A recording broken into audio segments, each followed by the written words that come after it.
To create anarchy in a democracy.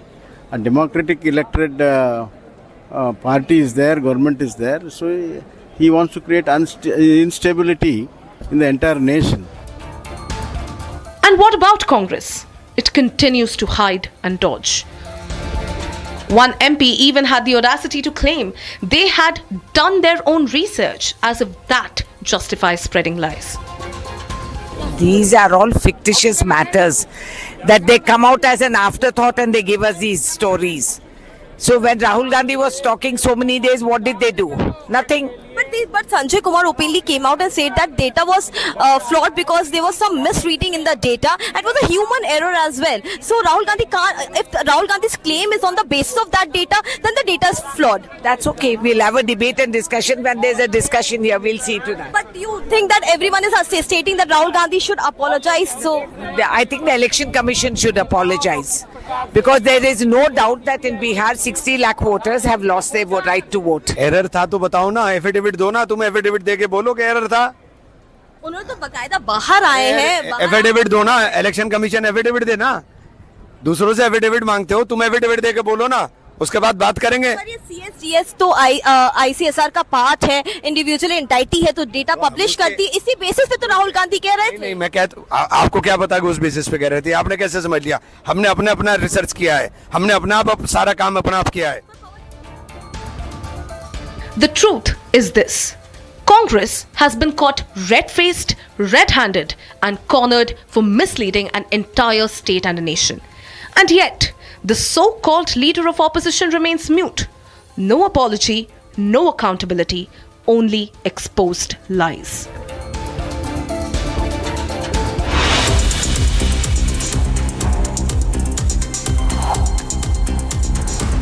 And getting you some more updates coming in right now. 2 FIRs registered against CS-DS official Sanjay Kumar in Maharashtra as Congress data scandal explodes. And if India's defense prowess on display, Agni-5 ballistic missile successfully test fired from Odisha Stadium.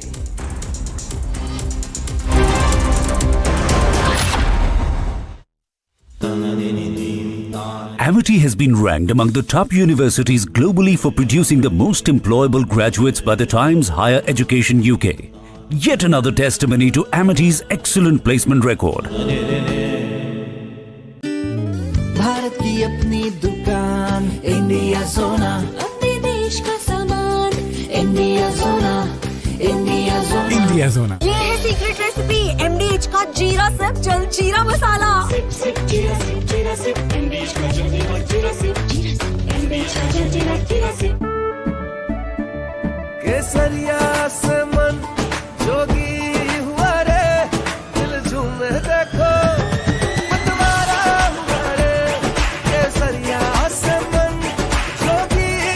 हर पल मनाओ केसरी त्योहार. विमल, बोलो जुबान केसरी.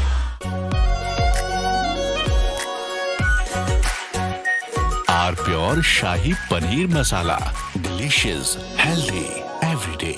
थोड़े में ज्यादा स्वाद, यही तो है इसकी खास बात. वाओ मामा, क्या स्वाद है. अरे मेरे राजा. To avoid sending jets deep into hostile airspace, India is choosing missiles that can do the job from a safe distance, and on the top of the list come Scalp, also known as Storm Shadow. It is a subsonic cruise missile developed by MBDA and used by several NATO countries. It's designed to destroy hardened targets like bunkers, air bases, and command centers from a safe distance. For India, this missile fills a critical gap in its strike capabilities, especially in the context of growing threats from both Pakistan and China. The missile's range exceeds 250 kilometers, allowing Indian aircraft to launch it from well outside enemy air defense zones. This is important because both adversaries have invested heavily in surface-to-air missile systems and radar networks. Scalp's low observable design and terrain-following flight profile make it difficult to detect and intercept. It flies close to the ground, hugging the terrain, and uses a combination of GPS, inertial navigation, and terrain mapping (TERPROM) to reach its target with high accuracy. Once it arrives, its dual-charge warhead penetrates the structure and then explodes inside, maximizing damage. Currently, Scalp is deployed only on India's Rafale jets. These are powerful platforms but limited in number. India is now exploring the possibility of integrating Scalp with its Tejas Mk-1A and Mk-2 fighters. These jets are domestically produced.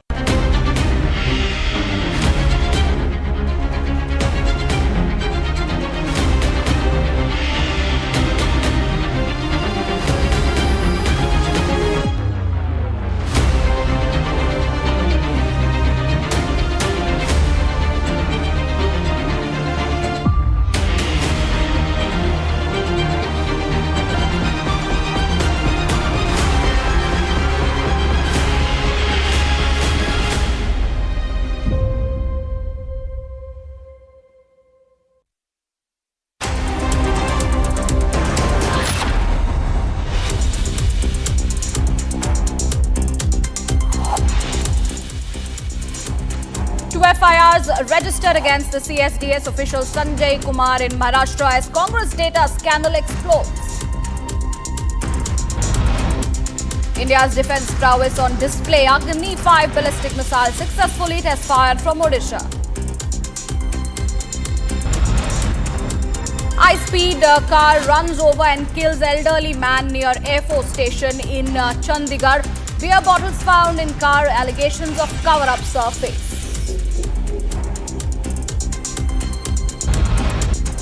Shocking crime in the capital. 3 members of family found murdered inside their home. Police probe underway. Suspect still at large. External Affairs Minister Jaishankar to meet Russian counterpart Lavrov today, set to discuss bilateral agenda.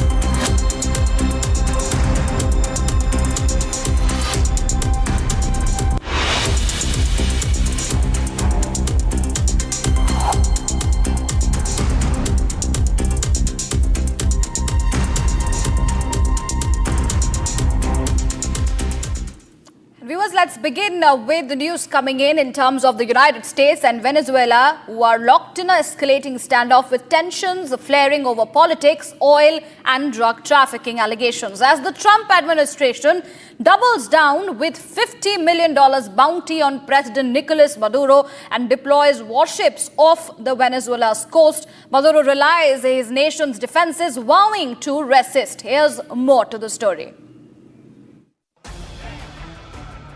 The United States and Venezuela have long been at odds, clashing over issues like Venezuela's economy and human rights.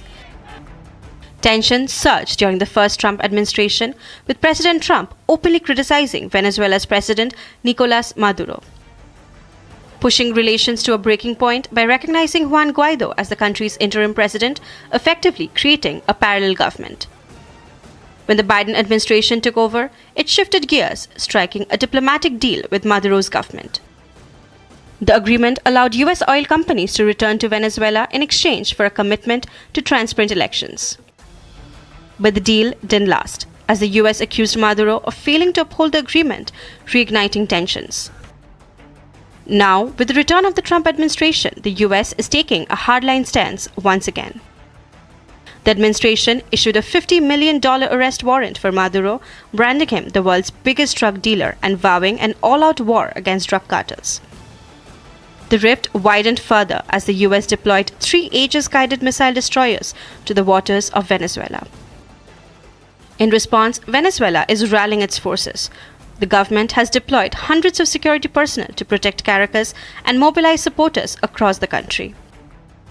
In a televised address, President Maduro activated nearly 300 new peace squadrons in the capital units, blending police, military, and community groups to patrol neighborhoods. Que el mundo lo sepa, que lo sepan los imperios. Venezuela, hoy más que nunca, tiene con qué. Por eso estamos en paz. y vamos a seguir en paz. Without directly mentioning the US naval presence, Maduro invoked biblical imagery, declaring Venezuelans carry the force of David against Goliath and insisting that Venezuela now more than ever has the means to defend itself. He also emphasized the role of militia formed under Hugo Chavez, renewing his pledge to mobilize millions of civilian volunteers nationwide. Moving on, Chinese President Xi Jinping visited Tibet to celebrate the 60th anniversary of the founding of the Tibet Autonomous Region, hailed by China as a triumph of progress under the CPC leadership. Yet, global concerns over cultural suppression, detention camps and Tibetan autonomy cast a shadow. Here's more to the report. Chinese President Xi Jinping arrived in Lhasa, Xizang's capital, on Wednesday to celebrate the region's 60th founding anniversary.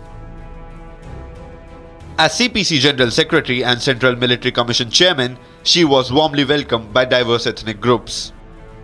Xi was joined by Wang Huning, head of the Central Delegation, and Tsai Qi, both senior CPC leaders.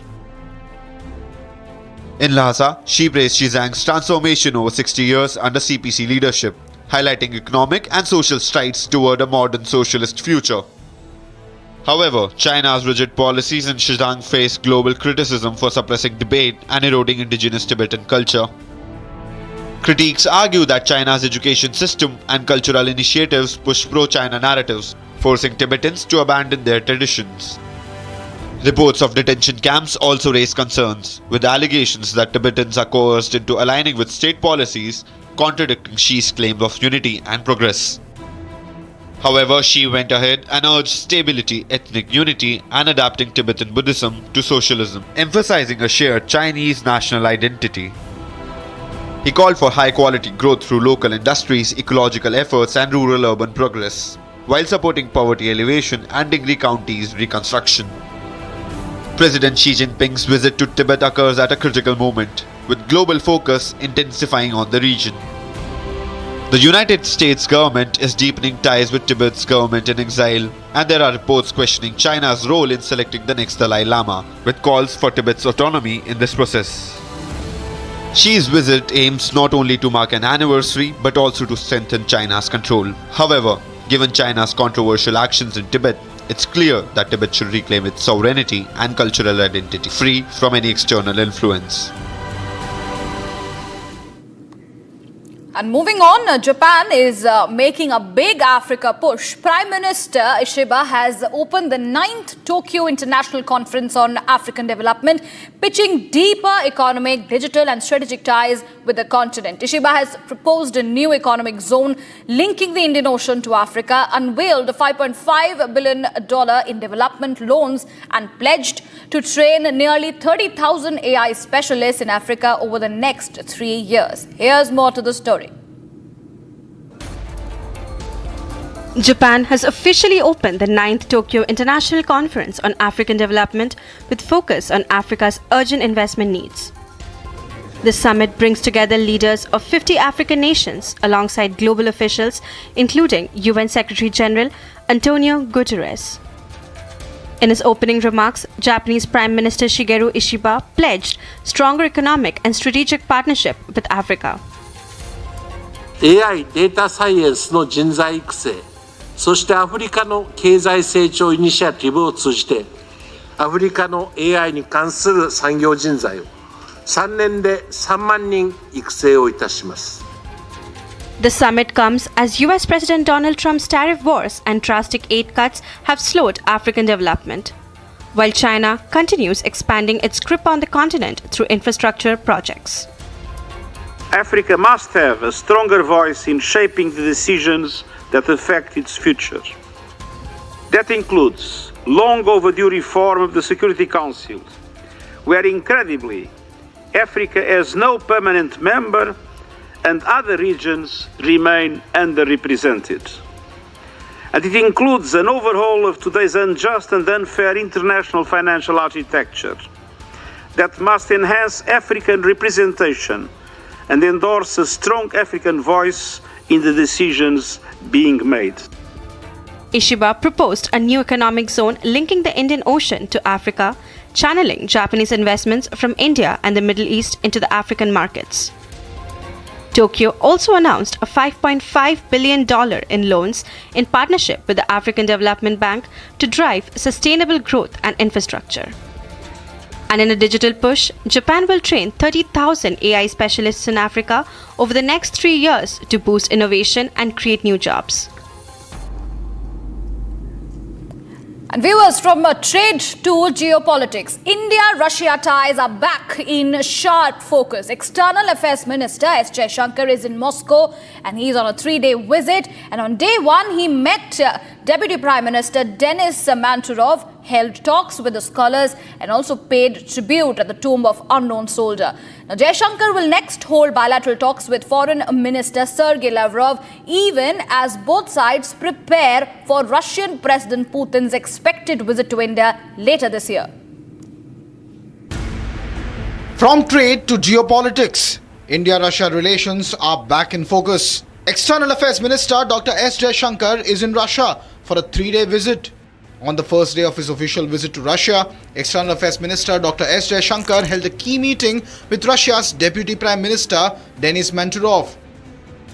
I believe that each working group and subgroup should include at least one possible target and pursue it with full tenacity. Or I would suggest for your consideration that we should have at least 2 intersessional meetings between the IRIGC sessions.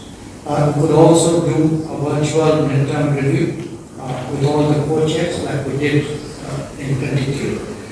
It will certainly help us to take corrective measures and come up with adjustments. Earlier in the day, the External Affairs Minister interacted with prominent scholars and think tank representatives.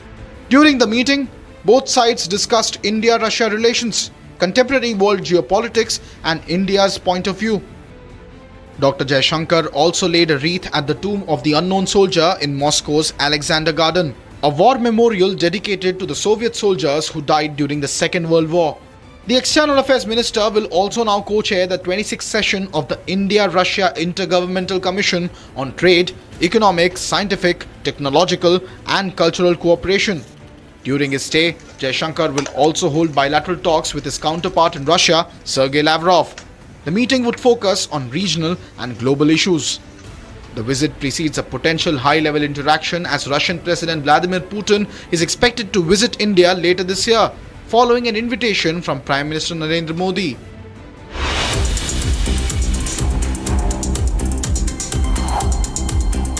Germany's foreign ministry on Wednesday criticized Israel's approval of a controversial settlement project in the occupied West Bank that would effectively cut the territory in two. The statement comes at the time when Israel is planning to advance to West Bank, creating fear of further instability in the region.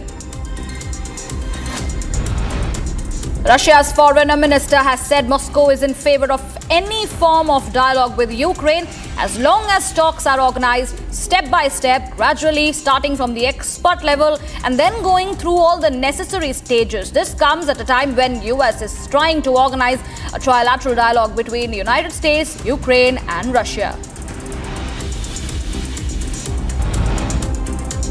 The Trump administration has revoked the security clearances of 37 current and former US officials, accusing them of politicizing intelligence for partisan or personal gain. In a memo posted on social media, Director of National Intelligence Tulsi Gabbard directed several national security agency heads to immediately strip the officials of their clearances, stating the move was ordered by President Donald Trump.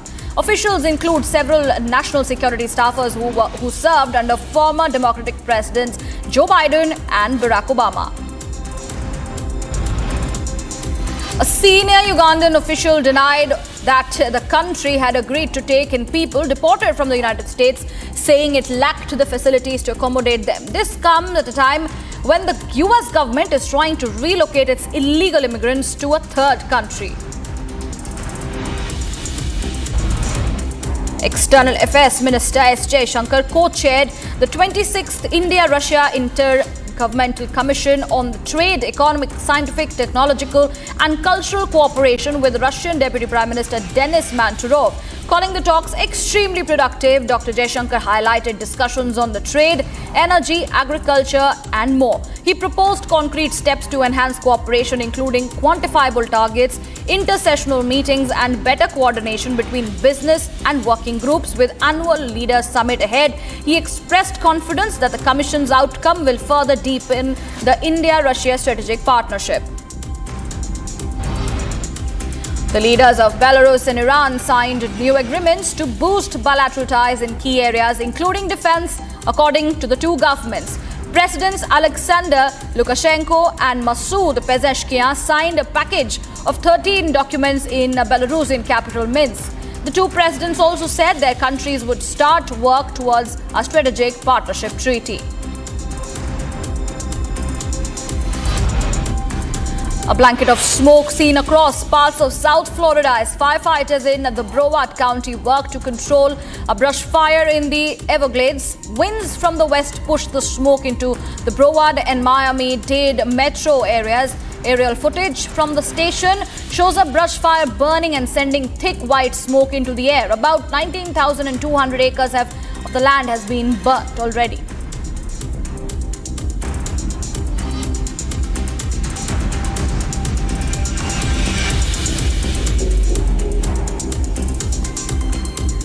Viewers, China's diplomacy in the South Asia is making headlines, with the country's foreign minister meeting with the Indian leaders just a day before holding talks with Pakistan and Taliban officials in Kabul.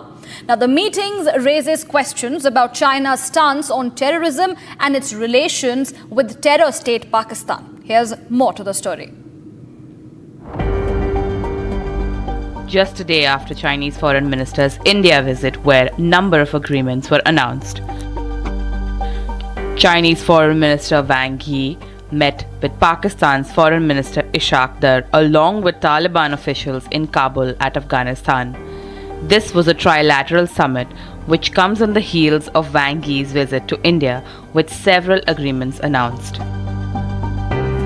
The trilateral summit aimed to boost political, regional and economic cooperation between China, Pakistan and Afghanistan. The meeting came more than a month after Russia became the first country to formally recognize the Taliban government in Afghanistan, while no other country has offered a formal recognition. The Taliban have engaged in a high-level talk with many nations and established diplomatic ties with countries including China and UAE. The summit between China, Pakistan and Afghanistan was aimed to boost political, regional and economic cooperation, according to the officials. All three sides reaffirmed their commitment to deepening collaboration in trade, transit, regional development, health, education, culture and combating drug trafficking. They also agreed to extend the China-Pakistan Economic Corridor to Afghanistan. This corridor improves road and rail links between China's western Xinjiang region and Pakistan's Gwadar port in the Arabian Sea. The timing of this agreement can raise concerns in India given the ongoing tensions between India and Pakistan. China's agreement with Pakistan, particularly the extension of CPEC to Afghanistan, further strains India-Pakistan relations. And China's agreement with both India and Pakistan raises questions of where it stands when it comes to terrorism. As tensions between India and Pakistan are still on the rise, China making agreements with Pakistan remains a topic of debate.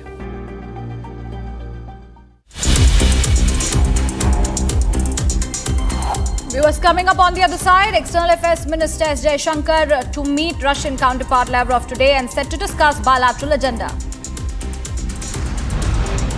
We'll also be bringing you details of two FIRs that have been registered against the CSDS official Sanjay Kumar in Maharashtra as Congress data scandal explodes, and much more on the other side.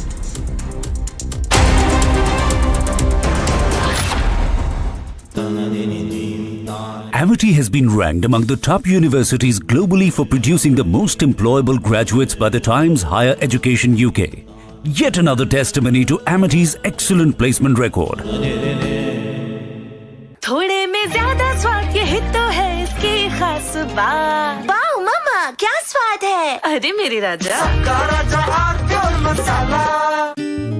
Bharat की अपनी दुकान, India सोना, अपनी India Zona, India Zona, India Zona. MDH की देगी मिर्च, देगी मिर्च का तड़का, अंग अंग फड़का। MDH की देगी मिर्च. Delhi Chief Minister Rekha Gupta was attacked at her residence on the morning of 20th August. The Delhi CM was attending the weekly Jan Sunwai program at her official residence in Civil Lines. According Delhi BJP President Virendra Sachdeva, the Chief Minister suffered a slight blow to the head. The suspected attacker has been identified as Rajesh Bhai Sakaria. He is 41-year-old and hails from Rajkot. However, there are no details on the motive for his attack. There's no clarity on whether his attack was politically motivated or if he was mentally unstable. The suspect has been detained by the Delhi police and is being questioned. The incident took place at around 8:30 am. The public grievances hearing is held every Wednesday at the Chief Minister's camp office. The hearing begins at 7 am and people from across Delhi arrive with their complaints and petitions. Rekha Gupta meets the complainants personally one after the other. Around 8:30 am, one of the complainants approached the Chief Minister and attacked her. Police nabbed the accused and took him to the Civil Lines police station. મુખ્યમંત્રીના ભડાકો માર્યા છે તો આવું શું કહેશો તમે આવું કેમ એમને કર્યું છે એનો મગજ એવો છે ભાઈ.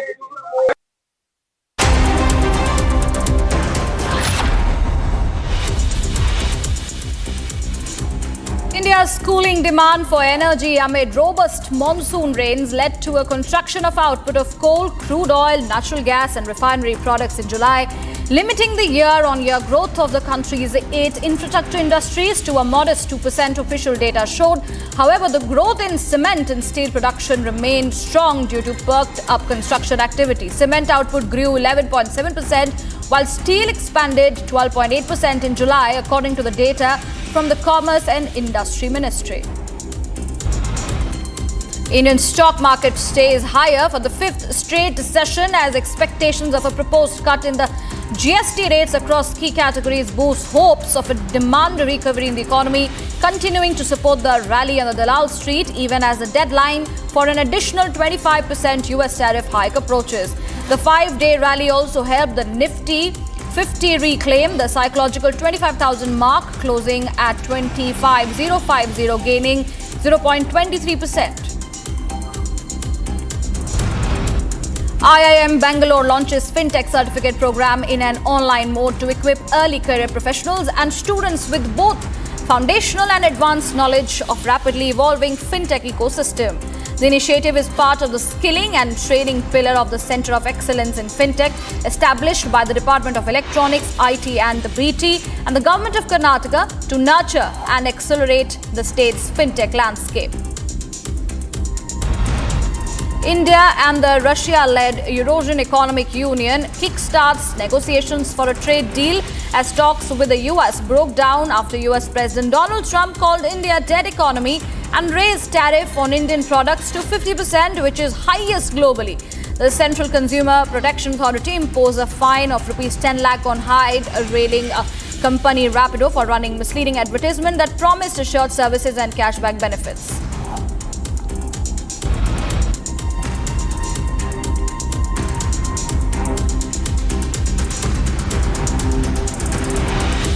CCP imposes a fine of rupees 10 lakh on ride-hailing company Rapido for running misleading advertisements that promised assured services and cashback benefits. The regulator also directs the company to issue refunds to consumers who were affected by these campaigns. The penalty follows range of complaints that Rapido's ads such as guaranteed auto and auto in 5 minutes or get rupees 50 misled customers by creating the impression of guaranteed services. The Karnataka Assembly passes the Karnataka Platform-Based Gig Workers Social Security and Welfare Bill 2025, making it the first southern state to roll out a dedicated law for the app-based workers. The bill mandates the creation of a gig worker welfare fund, financed through a welfare fee of 1 to 5% on each payout to the workers to be collected by aggregators from each transaction. Apart from this, the fund will also receive contributions from gig workers themselves as well as state and central government grants. The move recognizes the gig workers but exposes design gaps.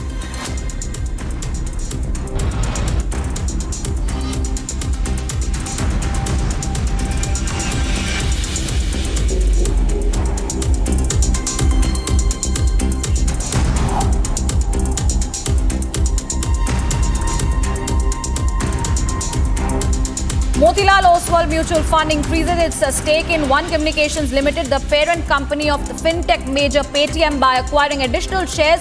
Motilal Oswal Mutual Fund acquired 26.31 lakh shares of Paytm through more than 20 schemes, including Motilal Oswal Nifty Mid Cap Fund, Focus Fund, ELSS Tax Saver Fund and Nifty 500 in open market transactions, according to a regulatory filing, although the filing did not disclose the transaction value. After nearly 12 years at the Info Edge, Chintan Thakkar has stepped down as Chief Financial Officer to take over a Group CEO at IAN Group, formerly known as the India Angel Network. Thakkar to remain with the Info Edge for the next 3 months to complete his notice period. At Info Edge, the parent of Naukri, Thakkar helped take the finance, investor relations, regulatory, legal and secretarial functions to greater heights as business grew over the years. Digital lending platform Kisht, operated by On EMI Technology Solutions, files draft papers with the market regulator SEBI to raise up to rupees 1,000 crores through a fresh issue of shares. The offering to include an offer for sale of up to 8.88 million equity shares by its early investors. According to the DRHP, Vertex ventures to offload as many as 40 lakh shares.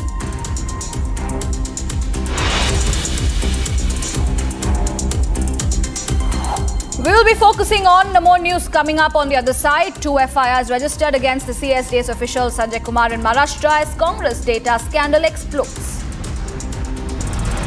We'll also be covering India's defense prowess on display, where Agni-5 ballistic missile was successfully test-fired from Odisha.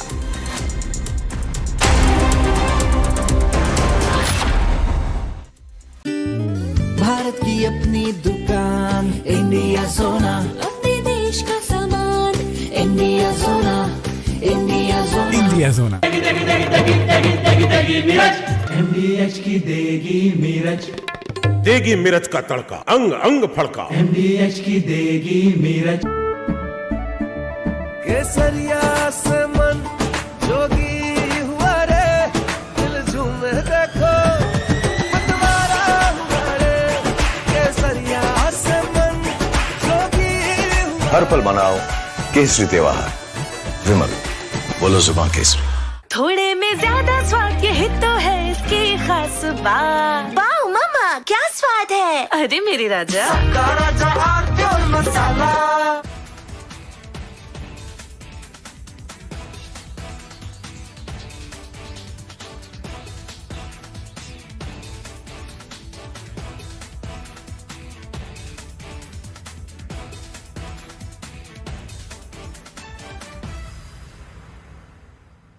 To avoid sending jets deep into hostile airspace, India is choosing missiles that can do the job from a safe distance, and on the top of the list come Scalp, also known as Storm Shadow. It is a subsonic cruise missile developed by MBDA and used by several NATO countries. It's designed to destroy hardened targets like bunkers, air bases, and command centers from a safe distance. For India, this missile fills a critical gap in its strike capabilities, especially in the context of growing threats from both Pakistan and China.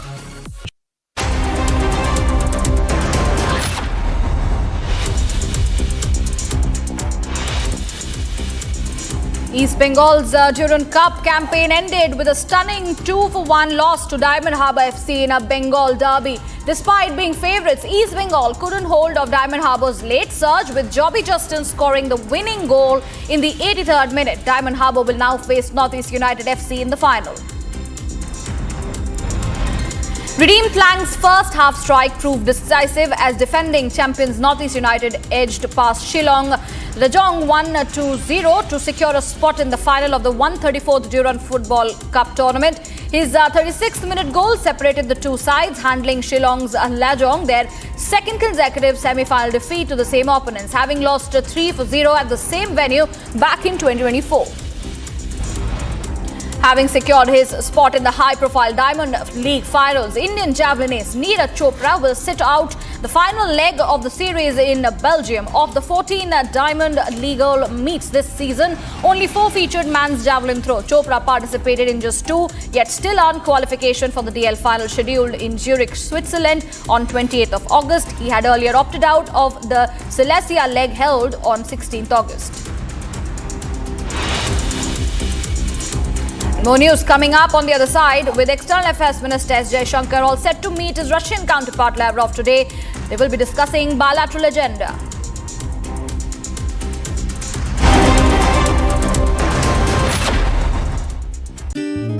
Bharat की अपनी दुकान India सोना अपने देश का सामान India सोना India सोना इंडिया सोना Amity has been ranked among the top universities globally for producing the most employable graduates by the Times Higher Education UK. Yet another testimony to Amity's excellent placement record.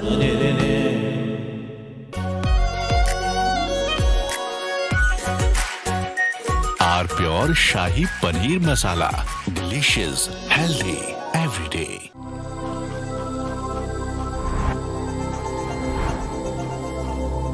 Ten years of Creta, legend forever. केसरिया से मन जोगी हुआ रे दिल झूमे देखो मतवारा हुआ रे केसरिया से मन जोगी हुआ हर पल मनाओ केसरी त्योहार विमल बोलो जुबान केसरी ये है सीक्रेट रेसिपी MDH का जीरा सिर्फ जल जीरा मसाला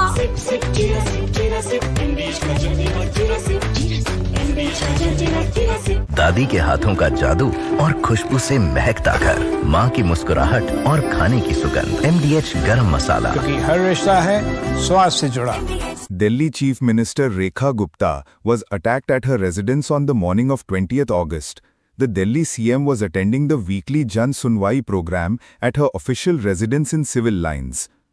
According Delhi BJP President Virendra Sachdeva, the Chief Minister suffered a slight blow to the head. The suspected attacker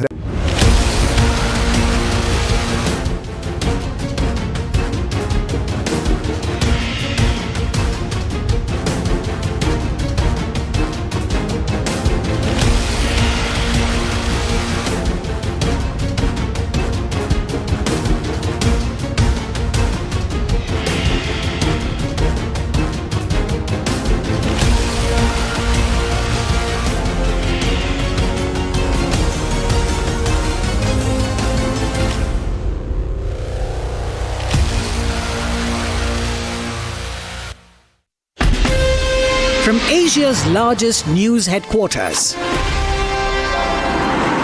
setting the agenda for Bharat.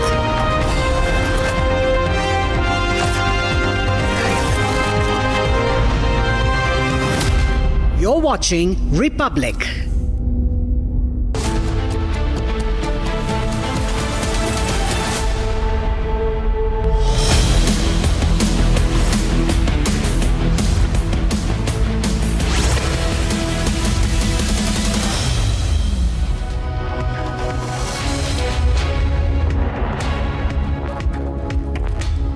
Hello and welcome viewers. You're watching Republic TV and we are going to be focusing on the FIR that has been filed against Sanjay Kumar, the CSDS Sanjay Kumar, for allegedly spreading false information related to the Maharashtra poll data. But all of this after the top headlines.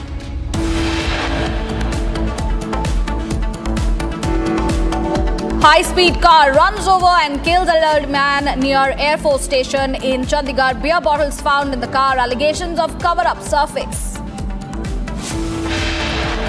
2 FIRs registered against CSDS official Sanjay Kumar in Maharashtra as Congress data scandal explodes.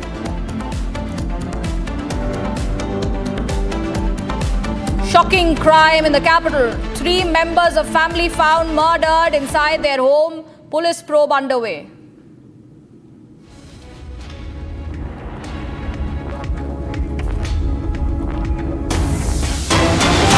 It was breaking news coming in at this point in time. Delhi police have revealed the accused behind the attack on Chief Minister Rekha Gupta, identified as Rajesh Khimji. During interrogation, Rajesh claimed he was driven by a divine order from Lord Shiva's Bhairav form, which he believed manifested in a shivling after a Supreme Court order. The alleged divine voice instructed him to go to Delhi, present his grievances. Rajesh travelled from his home to Delhi without a ticket, asking for directions to the Chief Minister's residence. Along the way, he allegedly attacked the Chief Minister Rekha Gupta after she ignored his appeal to not remove dogs from Delhi. Rajesh had a prior history of protesting, including an incident in Ayodhya where he was beaten by security guards. So that is latest development and latest revelations in this very, very shocking case where we saw how there was an attack on the Delhi Chief Minister Rekha Gupta. We are now accessing inside details where Rajesh Khimji, who is the main accused, during an interrogation, he has claimed that he was driven by a divine order from Lord Shiva's Bhairava form, which he believed manifested in a shivling after the Supreme Court order regarding the dogs issue. And the alleged divine voice instructed him to go to Delhi and present his grievances. He then travelled to the national capital without a ticket, asking for directions to the Chief Minister's residence. Along the way, he then allegedly attacked Chief Minister Rekha Gupta after she ignored his appeal to remove dogs from Delhi. What we also know that the accused, Rajesh, he had a prior history of protesting, including an incident in Ayodhya where he was beaten by security guards. So clearly, a very, very shocking development there coming in, the revelations and the inside details. Listen in to these reactions also coming in. देखिए, आरोपी का जो criminal background निकल के आया है, 9 आपराधिक मामले, उसमें तस्करी से लेकर शराब के धंधे से लेकर और हत्या की कोशिशों के मामले, इस प्रकार के बहुत गंभीर मामले इस व्यक्ति पर पहले से दर्ज हैं। और यहाँ पर भी वो जिस तरह से आया, वो बहुत ही पेशेवर अपराधियों के तरीके से पहले मोबाइल में रिकॉर्डिंग करी है, घर में गया है, घर में जाके लोगों से बातचीत करी है। तो जो सभी चीज़ें जो दिख रही हैं, वो एक गंभीर प्रोफेशनल अटैक हुआ है ऐसा दिखाई दे रहा है। लेकिन हम सभी लोग दिल्ली पुलिस की जांच का, उसके परिणामों का इंतजार कर। जो भी है, जिसने भी किया है, ये बहुत ही निंदनीय है। किसी भी इलेक्टेड पर्सनैलिटी के ऊपर इस तरीके का हमला जो है वो लोकतंत्र के लिए अच्छा नहीं है। दिल्ली में पता नहीं क्या हो गया है, लगातार ये चीज़ें होती आ रही हैं। ये कल्चर कहाँ से आया है? जब पीछे दिल्ली के मुख्यमंत्री थे तो उन पे भी कभी कलौच पोत दी जाती थी, कभी हमला हो जाता था। मतलब ये बहुत ही गलत है। My colleague Shambhavi is joining us live from the residence of Chief Minister Rekha Gupta. Shambhavi, very, very shocking and bizarre details coming out from the interrogation where the accused has claimed he was rather driven by a divine force which led him to go to the Chief Minister's residence and raise his grievances. And when she did not rather hear or ignored his appeal to remove dogs from Delhi, he then went ahead and attacked her. In fact, if we go back in the background check, he had a similar incident in Ayodhya where he was beaten by the security guard. So this person has a similar history in the past as well. Absolutely, he has a very strong criminal history, around 2 accounts of assaults and 3 accounts of smuggling and dealing with alcohol in Gujarat. And there were several sections also which he's charged against, including attempt to murder in this entire unfortunate debacle. And when we go on about, he was supposed to be produced in the court yesterday in Tisari court around 4 p.m. But then there was some kind of delay and the judge was lifted, the judge went. From there, he was again assigned to be presented before the duty magistrate yesterday, but due to some reasons that got delayed as well. And according to police sources, he had suffered a lot of internal injuries, so he was taken from one hospital to another hospital. And then there was a long wait till 8 p.m. where again they failed to produce him in front of the duty magistrate at the Tisari court. And we got information that the police then produced him around 12 a.m. to 1 a.m. midnight at the judge's residence, where he has been now remanded to 5 days of police custody. Back to you. Right, Shambhavi, also help us understand in terms of the investigation in this particular case, although he's being interrogated, but show us around what is the situation outside the Chief Minister's residence as of now.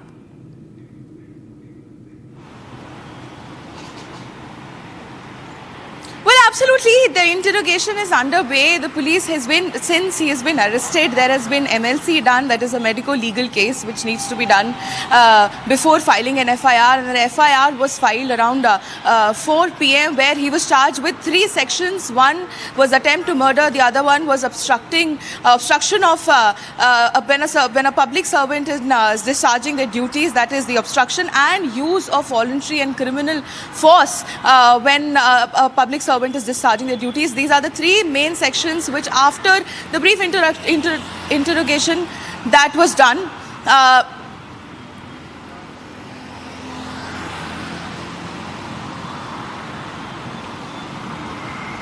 right, looks like we have lost that connection with Shambhavi.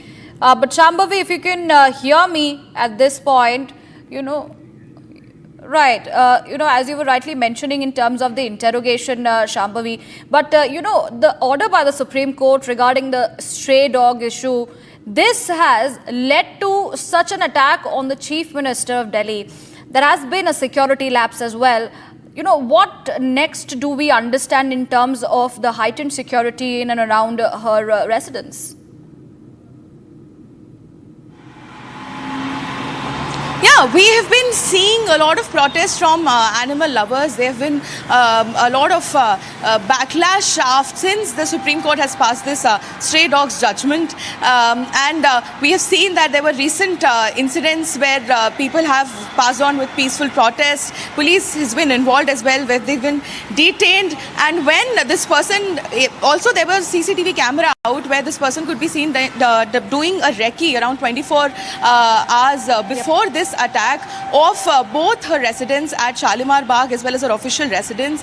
And when this attack happened, of course, this definitely triggered a security scare, because he came under the facade of a complainant. He had a chit. He obtained a chit where the resident's address, the time of when he'll be meeting the chief minister was mentioned. He reached there under the facade of a complaint, and then he carried on this unfortunate assault. So this has definitely triggered a security scare. Yes. All right, Shambhavi, we appreciate you giving us those details. You keep tracking that story as we now shift our focus to some more breaking news coming in. 5 schools in Delhi, including those in Dwarka Sector 5 and Prasad Nagar, have received bomb threats, prompting a swift response from the authorities. Delhi police, accompanied by dog squads, bomb disposal teams and fire brigades, rushed to the scenes to ensure safety, though searches have yielded no suspicious findings, elevating concerns for students and staff. The incident has caused disruptions, but officials are working to determine the authenticity of the threats and prevent future occurrences.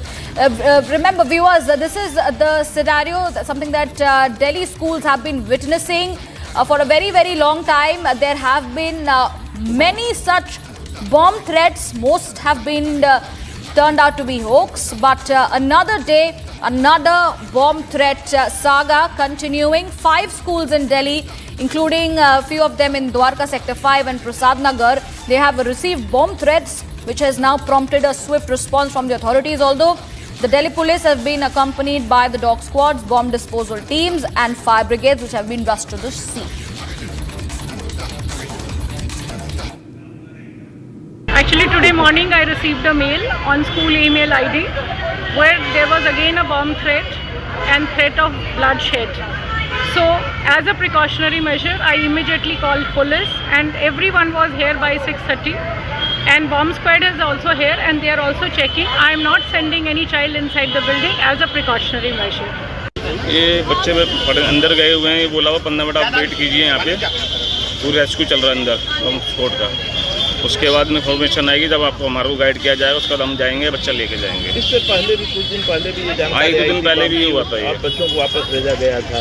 हाँ, school से message आ रहा है कि bomb threat है, तो बच्चों की छुट्टी हो गई थी, तो हम बच्चों को वापस बाकी हमें नहीं पता चला था। अभी जब छोड़ा है तो यही गेट पे पता चला है कि फिर से बॉम्ब थ्रेट आया है और मैडम ने सुबह 5:45 बजे मेल आया है और अभी मैडम क्लियरेंस करवा रहे हैं। तो वंस अंदर कमांडोज हैं वो क्लियरेंस दे देंगे इन्हें, they will start regularly. My colleague Akhil is joining us live on the broadcast to help us with more details. Akhil, another day, another saga of hoax bomb threats. You know, it was just last week when we were conversing about this particular scenario being escalated at a point when it is an embarrassment and a complete panic situation for students and children and parents as well. But what exactly is happening at this point in time? Help us with the details.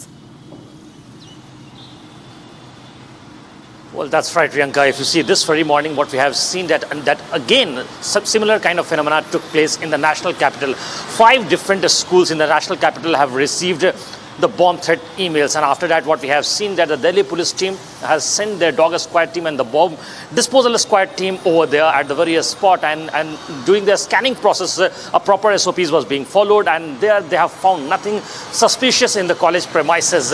And what we have seen that earlier even itself 2 days back, what we have seen there were 8 different schools which include DPS in Dwarka region as well. Apart from that, Andhra school, that was one of the prominent schools in the national capital capital has received such kind of threatening emails. So if you just talk about this week only, in this week what we have seen that over 35 schools have received bomb threatening emails, and all of them turned out to be a hoax when the Delhi police team arrived over there, and after proper SOP being followed by the Delhi police team, they have found nothing suspicious from the premises of these schools. So it raises alarm at several levels itself, because it's not only concerning the students of the very school, it also basically concerning the warden or the parents of those kids as well, because security is one of the biggest concerns that we have been seeing that over the last approximately 11 months such kind of incidents have been happening over and over again. Right, Akhil, since these incidents are on a repeat for a very, very long time, it was previously also where we had seen such incident coming to light. What exactly future prospect plan that has been chalked out by the Delhi police in order to identify these notorious people behind sending out these hoax threats to the schools? Well, Renka, if you see, in some cases what we have seen that there were students, class 9th students or 8th students have done such kind of activities just to fearmonger other students. But in some cases what we have seen that the link of this email threats to these schools have been attached to international level, where the IPN number which has been discovered by the Delhi police has showed some Germany connections as well. Because if you see, what we have seen that in the recent past there was a bomb threat email to a South Delhi school where the email threat was linked from Germany. So at that point in time we have also inquired about these questions to the Delhi police as well. So nothing substantial has come out from that investigation, that why such threatening emails keep coming back to the prominent schools in the national capital. Right, Akhil, attempts been made to destabilize the peace and tranquility at schools and colleges in the national capital. We will be continuing to track that story. But viewers, moving on, more breaking news trickling in on the broadcast. FBI has arrested another top 10 most wanted fugitive, Cindy Rodriguez Singh. Singh is wanted on state charges of killing her 6-year-old son. She will face charges of unlawful flight to avoid prosecution and capital murder of a person under 10 years of age. In March of 2023, authorities in Everman, Texas, conducted a welfare search for Singh's child after he had not been seen since October 2022. Singh allegedly lied to the authorities about his whereabouts and then 2 days later boarded a flight to India, and we believe has not been back to the United States since then. Singh was charged in October 2023 in the District Court of Tarrant County, Fort Worth, Texas, and in November, the authorities issued a federal arrest warrant for the charge of unlawful flight to avoid prosecution. This is the 4th 10 most wanted fugitive arrested in the last 7 months. That's a credit to the tremendous field work, law enforcement partners, intelligence operatives, and an administration who is letting good cops do their jobs.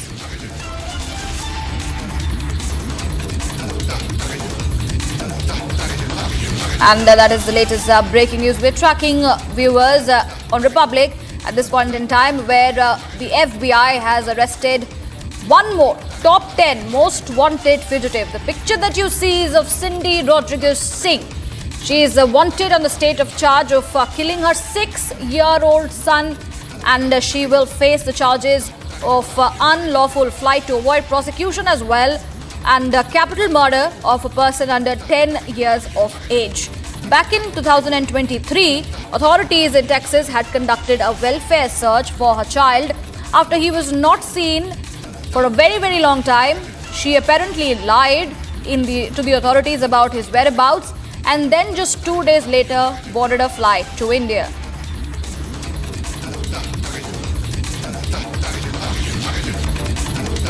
With that, moving on, viewers, in a tragic turn of events, a 65-year-old man died after being hit by a speeding car near the Mullanpur Air Force station. Here's a report.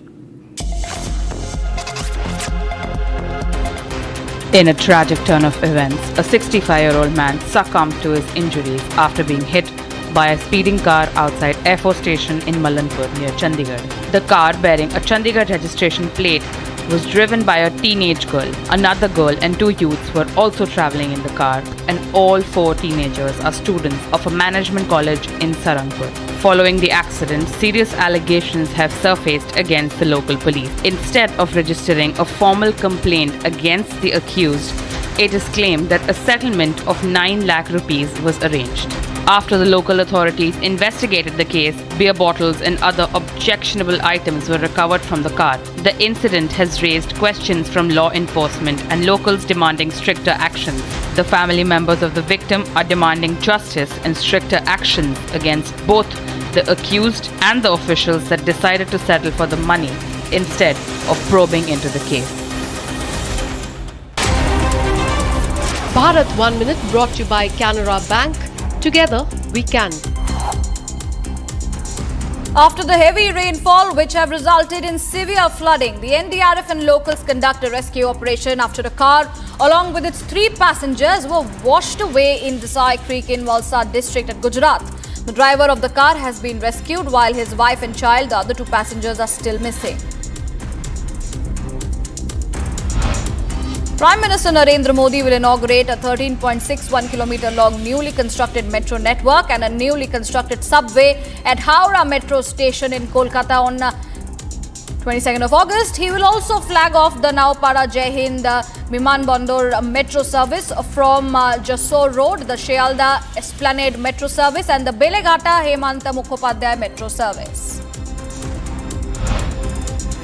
Successful test firing of Agni-5 intermediate range ballistic missile. Intermediate range ballistic missile Agni-5 was successfully test fired from the integrated test range in Odisha. The launch validated all operational and technical parameters. It was carried out under the aegis of the Strategic Forces Command.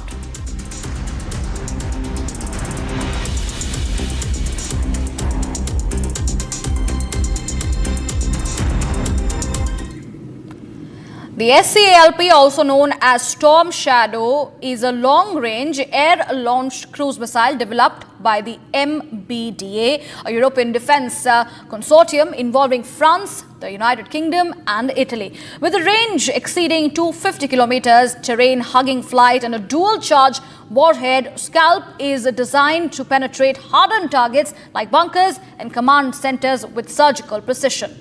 Tejas, while agile and modern, lacks the standoff punch needed for strategic missions. The SCLP fills that gap, transforming Tejas from a tactical platform into a strategic asset.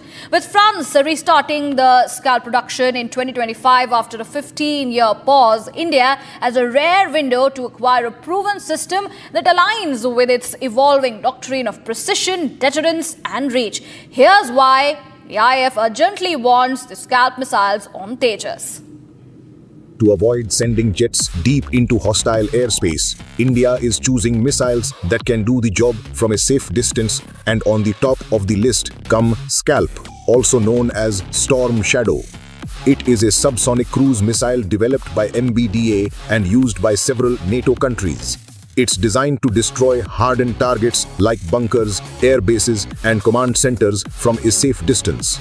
For India, this missile fills a critical gap in its strike capabilities, especially in the context of growing threats from both Pakistan and China.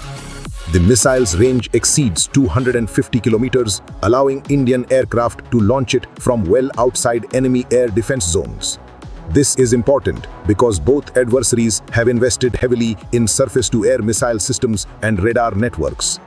Scalp's low observable design and terrain-following flight profile make it difficult to detect and intercept. It flies close to the ground, hugging the terrain, and uses a combination of GPS, inertial navigation, and terrain mapping (TERPROM) to reach its target with high accuracy. Once it arrives, its dual-charge warhead penetrates the structure and then explodes inside, maximizing damage. Currently, Scalp is deployed only on India's Rafale jets. These are powerful platforms but limited in number. India is now exploring the possibility of integrating Scalp with its Tejas Mk-1A and Mk-2 fighters. These jets are domestically produced, more affordable, and expected to form the backbone of the Indian Air Force in the coming years. If Scalp can be successfully integrated with Tejas, India would gain a much larger fleet of aircraft capable of deep strike missions.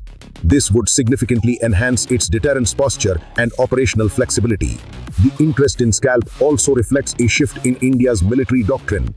Instead of relying solely on ballistic missiles or risky cross-border operations, India is building a layered strike capability.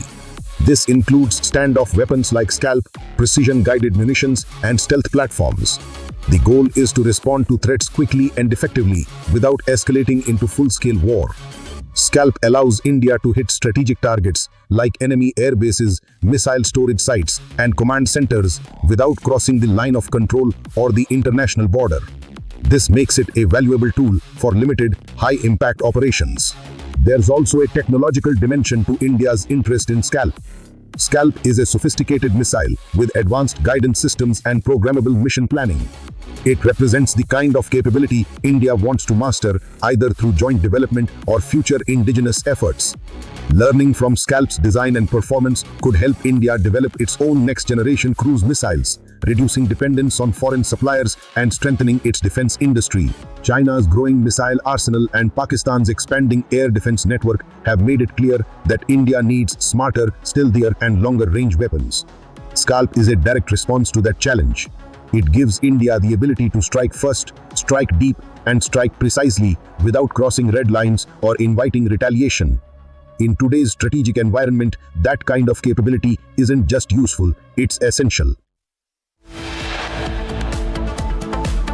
Viewers, coming up on the other side, External Affairs Minister Jaishankar to meet Russian counterpart Lavrov today, set to discuss bilateral agenda.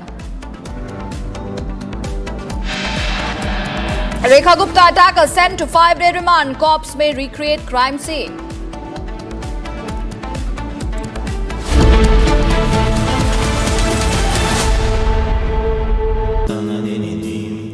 Amity has been ranked among the top universities globally for producing the most employable graduates by the Times Higher Education UK. Yet another testimony to Amity's excellent placement record. पैसा लगाना है तो century club prime पे लगाओ। डूबेगा नहीं, जलेगा भी नहीं, कोई खा नहीं जाएगा, धोखा नहीं देगा, ऊपर नीचे भी नहीं होगा, सेफ रहेगा, सिक्योर्ड, मिनिमम 30 साल का रिटर्न देगा। अब इससे बेटर इन्वेस्टमेंट है तो बताओ। सेंचुरी क्लब प्राइम, रहो बेफिक्र। MDH की हल्दी मिर्ची धनिया करे कमाल, ये रंग दे, ये खुशबू दे, ये तीखा, ये कम पड़े, क्या निराला MDH मसाला। भारत की अपनी दुकान, इंडिया सोना, अपने देश का सामान, इंडिया सोना, इंडिया सोना, इंडिया सोना। आर प्योर सूजी पास्ता, उबालो, मिलाओ और खाओ, 8 मिनट में तैयार। क्या टेस्ट है, सबका राजा, hardcore masala. I choose a world where we care and we dare to love. I choose a world where we dream and the limit is the sky. And this world is my home where I'm living my best life. Mindfully crafted home decor fabrics. Living my best life. Sansar, a D-Decor brand. Live consciously. थोड़े में ज्यादा स्वाद, यही तो है इसकी खास बात। वाओ मामा, क्या स्वाद है। अरे मेरे राजा, सबका राजा, मसाला। To avoid sending jets deep into hostile airspace, India is choosing missiles that can do the job from a safe distance, and on the top of the list come Scalp, also known as Storm Shadow. It is a subsonic cruise missile developed by MBDA and used by several NATO countries. It's designed to destroy hardened targets like bunkers, air bases, and command centers from a safe distance. For India, this missile fills a critical gap in its strike capabilities, especially in the context of growing threats from both Pakistan and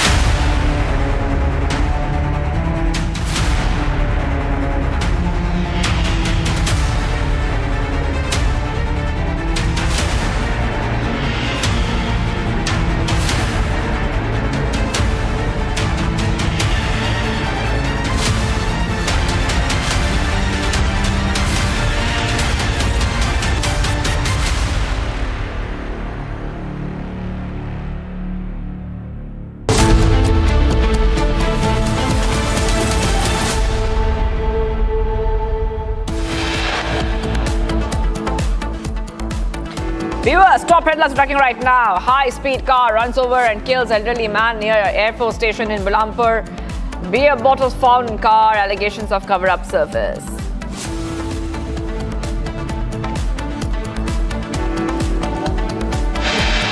Two FIRs registered against CSDS official Sanjay Kumar in Maharashtra as Congress data scandal explodes.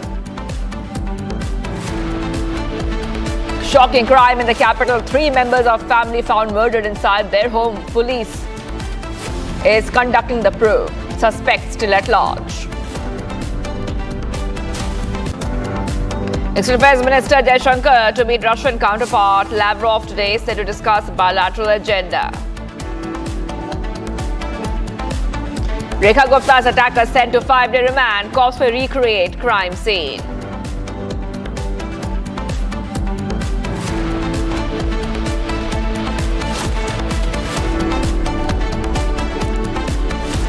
And viewers, we are live and breaking. I'm Shivangi Shukla getting you the latest coming in. Jammu railway station on alert after pigeon with IED blast threat caught near the Indo-Pakistan international border. The BSF has caught a pigeon. Now we are coming to know this is the area of Hoshiarpur with a paper tied to its leg. The paper tied to the pigeon reads Jammu station IED blast. Jammu Kashmir police was informed of this threat by the BSF after the pigeon was caught. Railway station was put on big and high alert following this threat through the pigeon. And the paper also had Kashmir Hamara hai and Waqt aa gaya hai, aa jayega written in Urdu. So back-to-back updates coming in right now. Security has been stepped up, viewers. High alert after we see that the BSF caught a pigeon along the international border in the Ranbirpura sector, and we see that there was a little paper which was attached to the pigeon threatening the IED blast in the coming days. So you can see the picture coming in on your screen. That is a pigeon. I repeat, that is that pigeon that already has been caught with a bomb threat note attached to it. And like we're telling our viewers, it just didn't have the bomb threat note. It also had many other statements, and it said very clearly Jammu station IED blast. It also said that Kashmir Hamara hai, Waqt aa gaya hai, aa jayega. Okay, let's go straight across to my colleague who's joining us. We have with us Gursimran who's joining us live right now. Gursimran, this is very, very important for our viewers to understand, how big of a threat level this is, because we know security has been stepped up and security drills are being conducted. But do the security forces, the BSF, know exactly who sent that pigeon? See, if we speak of this incident that has been reported in the Khatmaria area of the Hoshiarpur sector of the Jammu international border, the Indo-Pakistan international border, it is in the forward post of the BSF that this pigeon was recovered, after which the agency swung into the action. Jammu and Kashmir police was informed by the border security force of this incident taking place, that a threat letter has been recovered from a rubber band that was tied with the leg of this pigeon, and it reads that the Jammu station IED blast, post which the security has been beefed up. Right now we are outside the Jammu railway railway station, and here you will see the security beef up that has taken place. Generally also this is one of the vulnerable places, or you can say that the high value asset locations of the Jammu and Kashmir, and that's why a security grid is always intact. But now after this threat, the security mayors, additional security mayors have also been taken by the Jammu and Kashmir police as well as the GRP, which is responsible for the security of the railways, and the every vehicle that is coming and going by is thoroughly being checked and only then being allowed to move beyond this point. Because see, thousands and thousands of pilgrims on daily basis, they travel via train from this very railway station. So now this Jammu station ID threat, the possible threat that this page has that has been recovered from the this pigeon's right leg tied with a rubber that reads, and also the other two slogans that were there that were detrimental to the sovereignty of the country, that are really concerning for the security forces, and that is why what we have witnessed that how the security forces have swung into the action. We are told that the police station, the police has also taken a note of this incident. A daily diary report has already been written in the RS Pura, and also the investigations are underway. This is being done to ensure that the whosoever is sending this pigeon, because its route cannot be tracked, that is for sure, because it was not a digital device that can be tracked back to its roots. So it has to be alertness that need to be followed, and that is what we are witnessing here at the Jammu Tawi railway station, where the security has been beefed up after this threat from the pigeon has come up with the BSF authorities that have informed Jammu and Kashmir police, and now an alertness is being maintained round the clock. That's right. And, if you could just help our viewers understand whether this is the first incident. Is this the first incident, Gursimran, of pigeons being caught like this, carrying messages, or we have seen this before? See, if I recall properly, there was an incident in the Kathua. It was a couple of years ago, but it was nothing that it was carrying a threat letter. A pigeon was caught. It was having a ring with the Pakistani number. So it was but obvious, because what these those who actually keep these pigeons, they actually tie a band with their legs so that if they go somewhere, they can be informed of the same. But this is the first instance that we have seen in Jammu and Kashmir where a pigeon has been caught with a threat level, with a threat letter, and that threat stating that Jammu station ID blast. So it cannot be that it is out of blue, but it seems to be a deliberate attempt. The message has been sent. Whether it is a true threat that is going to take place, that is cannot be said at this given point of time. But yes, there has been a threat that has been found, and now the security forces are maintaining a high level of alertness when it comes to the railway security. Okay, that's right. I thank you for those details, Gursimran. I will be, in fact, we will be getting our viewers more updates. Now, the picture you see on your screen is that pigeon which has been caught. This is a pigeon with an ID blast threat note which was attached to it near the Indo-Pakistan international border. The BSF caught this pigeon and there was a paper tied to its leg. The paper tied to pigeon's leg reads, Jammu station ID blast. Jammu Kashmir police was informed of this threat by BSF after this pigeon was caught. All right, let's move ahead right now to some of the stories tracking. From trade to geopolitics, India-Russia ties are back in sharp focus. That is right.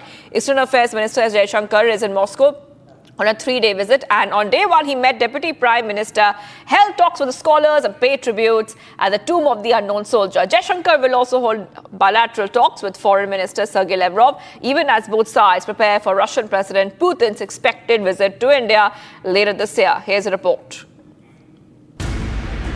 From trade to geopolitics, India-Russia relations are back in focus. External Affairs Minister Dr. S. Jaishankar is in Russia for a 3-day visit. On the first day of his official visit to Russia, External Affairs Minister Dr. S. Jaishankar held a key meeting with Russia's Deputy Prime Minister Denis Manturov. I believe that each working group and subgroup should include at least one possible target and pursue it with full tenacity. Or I would suggest for your consideration that we should have at least 2 intersessional meetings between the IRITC sessions. We could also do a virtual midterm review with all the co-chairs like we did in 23. It will certainly help us to take corrective measures and come up with adjustments. Earlier in the day, the External Affairs Minister interacted with prominent scholars and think tank representatives. During the meeting, both sides discussed India-Russia relations, contemporary world geopolitics and India's point of view. Dr. Jaishankar also laid a wreath at the tomb of the unknown soldier in Moscow's Alexander Garden, a war memorial dedicated to the Soviet soldiers who died during the Second World War. The External Affairs Minister will also now co-chair the 26th session of the India-Russia Intergovernmental Commission on Trade, Economic, Scientific, Technological and Cultural Cooperation.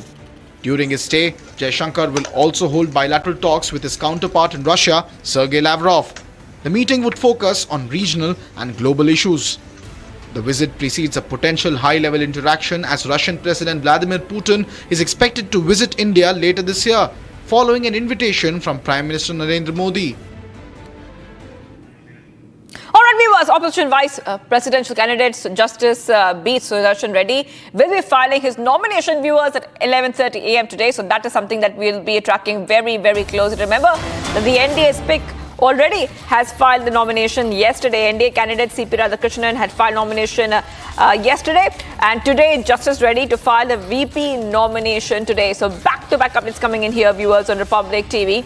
And the NDA candidate for vice presidential poll, C.P. Radhakrishnan, filed his nomination yesterday. And now his former Supreme Court Judge B. Sudarshan Reddy was named as India Alliance's vice presidential candidate. And after that, we see that, remember when the announcement had first come in, Kharge, Congress leader Kharge said that all opposition parties have agreed that it is an ideological battle and that is why they are contesting. So we also know that Congress President Kharge has said that today is the day when Sudarshan Reddy will be filing his nomination, that is 21st. That is today. So back-to-back updates coming in right now on Republic TV. Let's go straight across to my colleague Harsha is joining us. Yes, Harsha, yesterday we showed our viewers pictures of the nomination which was filed by the NDA candidate C.P. Radhakrishnan. And today the Indie Bloc's candidate will be filing the nomination. So what can we expect in a few moments from now? So, Shivangi, at around 11:15 a.m. In the chamber of Mallikarjun Kharge, all the opposition Indie Bloc MPs will gather there, and also together all of them will be moving towards Rajya Sabha Secretariat, which is RS 28, and Secretary General of Rajya Sabha will be ensuring that the nomination is filed. He's a protocol officer for the filing of the nomination. So Secretary General will be helping out with all the official papers, and Mallikarjun Kharge, along with all the Indie Bloc, MPs and the floor leaders of the opposition party like DMK, Samajwadi Party, RJD, all the MPs will be together with Mallikarjun Kharge. We'll get the visuals of Sonia Gandhi, Mallikarjun Kharge, Rahul Gandhi, Priyanka Gandhi, and also Tiruchi Shiva, Akhilesh Yadav. All of them accompanying B. Sudarshan Reddy, who is the candidate of Vice President from the side of the opposition bloc, will be filing his nomination at around 11:30 a.m. today. Yesterday, C.P. Radhakrishnan, the NDA VP candidate, had already filed the nomination, but today the opposition bloc VP candidate will be filing his nomination. This is also important in the backdrop, as today is the 21st and today is the last day of the filing of the nomination. And once the nomination is filed, the process for the campaigning will begin. Back to you. That is right, Harsha. As we count down, we see that the elections will take place on September 9th with counting scheduled the same day. So the elections and counting will be scheduled the same day. And speaking purely about the numbers, if you could just help our viewers understand who right now looks like a stronger candidate. It's very obvious that C.P. Radhakrishnan looks like a stronger candidate given the numbers, just purely on the numbers, Harsha.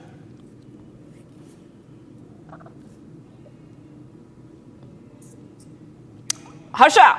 Yes, the 320 is the which the candidates have to achieve. But if we talk about the overall number which the BJP has, which the NDA has, they have more than 400. So we can clearly say the number figure is clearly with the NDA VP candidate, and therefore it was very much easy for the NDA candidate only to become the vice president. But still, this is a proper election. Therefore, the campaign will begin. And also, Rajnath Singh is the campaigning manager. Kiran Rijiju is the election agent for the NDA VP candidate, and all these state leaders, all these state parties like TDP, JDU, LJP, all their leaders will be meeting one-on-one with CP Radhakrishnan. Like yesterday, there was a meeting between CP Radhakrishnan and HT Kumaraswamy, who's the JDS leader and also the minister in the cabinet. So one-on-one from today, it has started. CP Radhakrishnan will be gathering support for his candidature and for all the parties stating that he wants support from them. Although this is an election campaign and it happens, it's the guidelines just to be followed, gearing for the support and asking for the support. But if we talk about the numbers, and he clearly has the numbers, which is 400 plus. So ND has the edge over the VP candidate. Back to you. All right, thank you for those details. I will be coming back to you, Harsha, for more as we see that the VP candidate, Justice B. Sudarshan Reddy, will be filing his nomination today. Let's see what else is happening from all across the globe. Bharat 1 Minute brought to you by Canara Bank. Together we can. Getting more updates coming in. The Yamuna River in Delhi is flowing close to the danger mark, raising concerns of possible flooding in low-lying areas. Authorities are closely monitoring the situation and have advised people living near the banks to remain alert. Disaster management teams are on standby as precautionary measures are being taken to prevent any major incident. An elderly man was killed after being run over by a high-speed car near the Air Force station in Mullanpur. The car carrying 2 boys and 2 girls was reportedly found with beer bottles and other objectionable items. The police made a settlement of 9 lakh rupees instead of filing a case, which has sparked outrage. 5 schools in Delhi, including Prasad Nagar, Dwarka, Sector 5, has received bomb threats. At least 121 schools in the capital received bomb threat emails in the past few days, claiming explosives have been planted inside the premises. Delhi Police's dog squad, Delhi Police's bombs disposal squad, and 5 brigade team are at the spot. Nothing suspicious has been found from any school so far.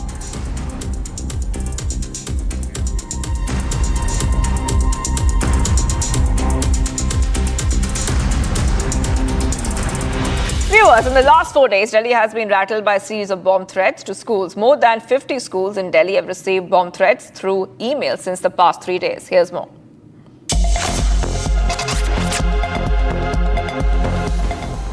In a shocking turn of events, concerns regarding the safety of the schools in Delhi have been questioned, as more than 50 schools in Delhi have received bomb threats via email since the past 3 days. The local authorities have claimed that the bomb threats are received by a series of emails coming from the group named Terrorizers 111. The threats, which were later declared hoax, induced chaos in DAV Public School, Faith Academy, Doon Public School, Sarvodaya Vidyalaya, Rahul Model School, Maxford School in Dwarka, SVK in Malviya Nagar, and Andhra School in Prasad Nagar. 5 schools in Delhi, including Prasad Nagar and Dwarka Sector 5, received bomb threats today, prompting immediate police and fire department response.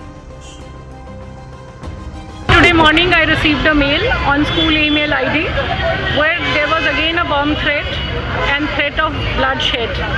So as a precautionary measure, I immediately called police and everyone was here by 6:30, and bomb squad is also here and they are also checking. I am not sending any child inside the building as a precautionary measure. Students from BGS International School in Sector 5 were seen evacuating the building as Delhi Police and Fire Department arrived at the location. ये बच्चे अंदर गए हुए हैं, बोला हुआ 15 minute आप wait कीजिए यहाँ पे, पूरी रेस्क्यू चल रहा है अंदर बम स्फोट का। उसके बाद इन्फॉर्मेशन आएगी, जब आपको हमारे को गाइड किया जाएगा, उसके बाद हम जाएंगे, बच्चा लेके जाएंगे। इससे पहले भी कुछ दिन पहले भी ये जानकारी आई, कुछ दिन पहले भी हुआ था, ये बच्चों को वापस भेजा गया था। हाँ। These repeated threats have resulted in widespread chaos amongst children and parents. With more than 80 schools targeted in just a week, Delhi's education system is on the edge.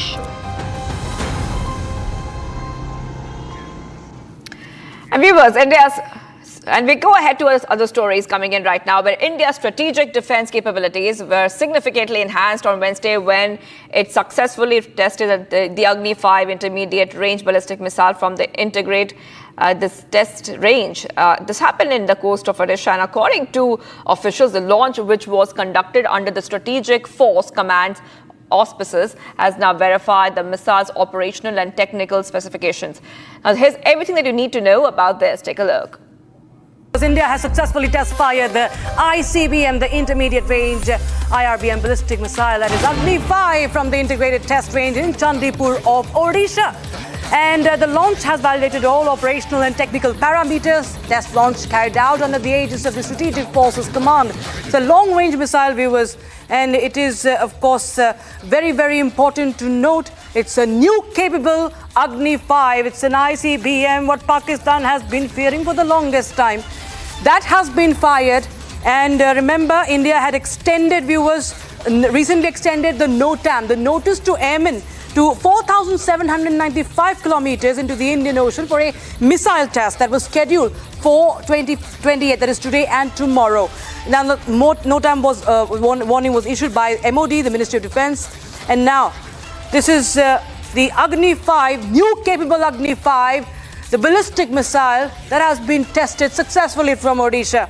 And remember, viewers, recently the Islamabad-based think tank SVI had warned the Shehbaz Sharif government and Asim Munir of that no corner of Pakistan is safe because of India's plans, India's missile mission, and that has been now once again rattled a lot of people in Pakistan, viewers.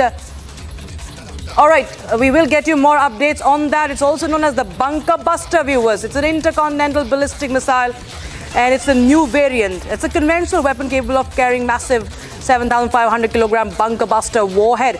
So that's a big breaking news that we are tracking right now. It has a very, very long range, and this is India's indigenous Agni-5, and this is a successful test, the precision strike that it could carry out till 5,000 kilometers. So this is the ICBM that has been tested, nuclear capable missile of India that has been successfully tested from Odisha, the coast of Odisha. And that's the breaking news we are getting in and closely tracking, viewers, for you. And this has a very, very long range. So this was much discussed in Pakistan, remember, already. And China has been also keeping a close eye on the Agni-5, and that's why we've seen a lot of suspected spy ships from China that have been making it their presence in the Bay of Bengal, remember. So this is Agni-5, India's missile that has been now successfully tested, and it has a precision strike of around 5,000 kilometers. It's a bunker buster missile. It's known as the bunker buster missile, test fired from the Chandigarh coast of Odisha. So that's the big story that we're tracking right now. Very major military boost, major defense boost for India. And that's, of course, rattling the neighbors as well. It's a new capable Agni-5 that was in the works for the longest time. It was there were many tests that were lined up.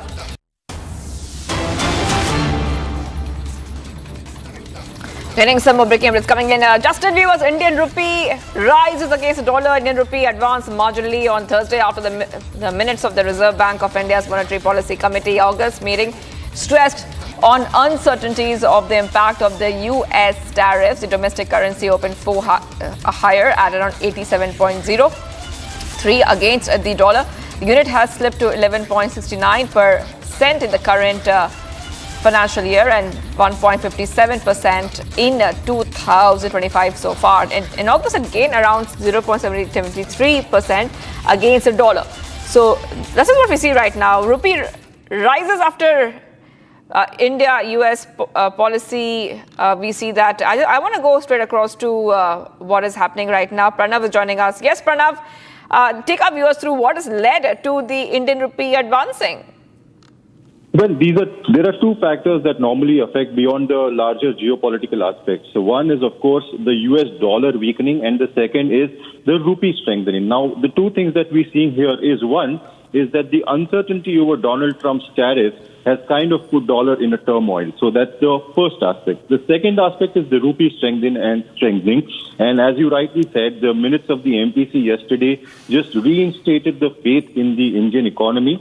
Prime Minister's announcements of GST reforms is one of the major boosts.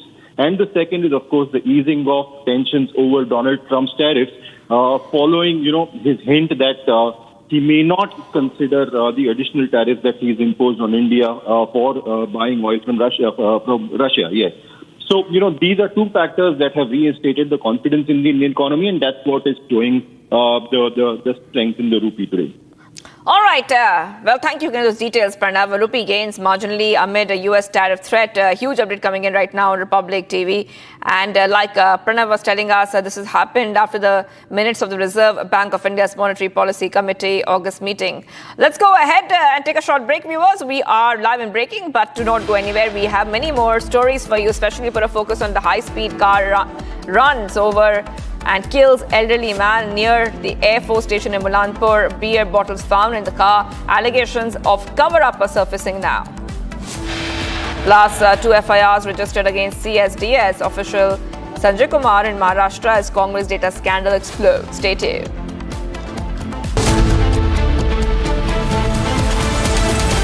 पैसा लगाना है तो century ply club prime पे लगाओ, डूबेगा नहीं, जलेगा भी नहीं, कोई खा नहीं जाएगा, धोखा नहीं देगा, ऊपर नीचे भी नहीं होगा, सेफ रहेगा, सिक्योर्ड मिनिमम 30 साल का रिटर्न देगा।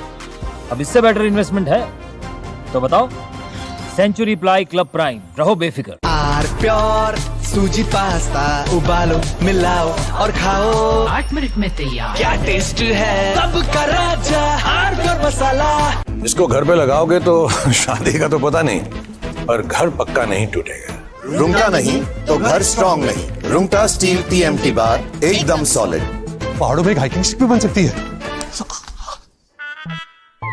दादी के हाथों का जादू और खुशबू से महकता घर, माँ की मुस्कुराहट और खाने की सुगंध। MDH गरम मसाला, क्योंकि हर रिश्ता है स्वाद से जुड़ा। Delhi Chief Minister Rekha Gupta was attacked at her residence on the morning of 20th August. The Delhi CM was attending the weekly Jan Sunwai program at her official residence in Civil Lines.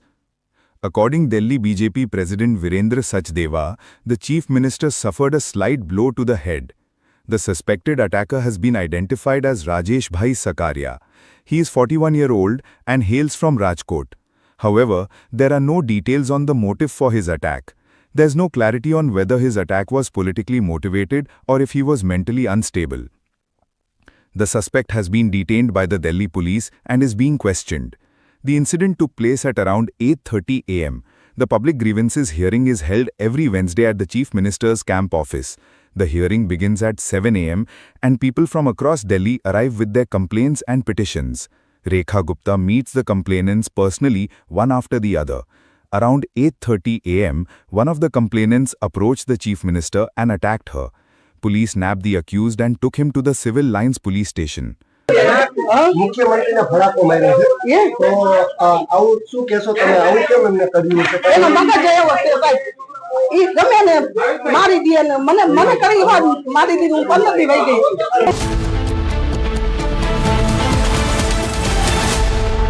पैसा लगाना है तो century ply club prime पे लगाओ, डूबेगा नहीं, जलेगा भी नहीं, कोई खा नहीं जाएगा, धोखा नहीं देगा, ऊपर नीचे भी नहीं होगा, सेफ रहेगा, सिक्योर्ड मिनिमम 30 साल का रिटर्न देगा।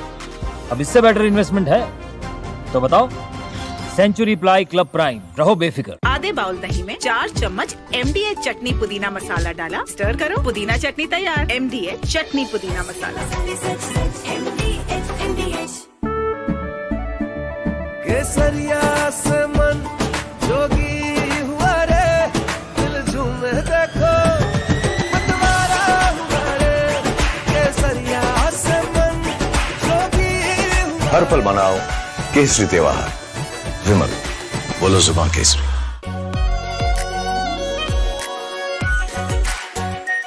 Are pure shahi paneer masala, delicious, healthy every day.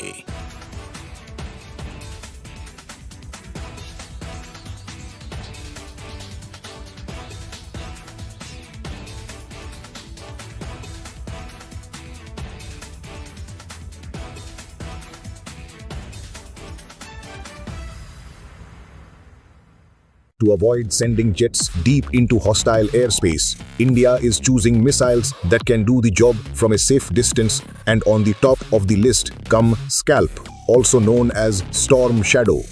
It is a subsonic cruise missile developed by MBDA and used by several NATO countries. It's designed to destroy hardened targets like bunkers, air bases, and command centers from a safe distance.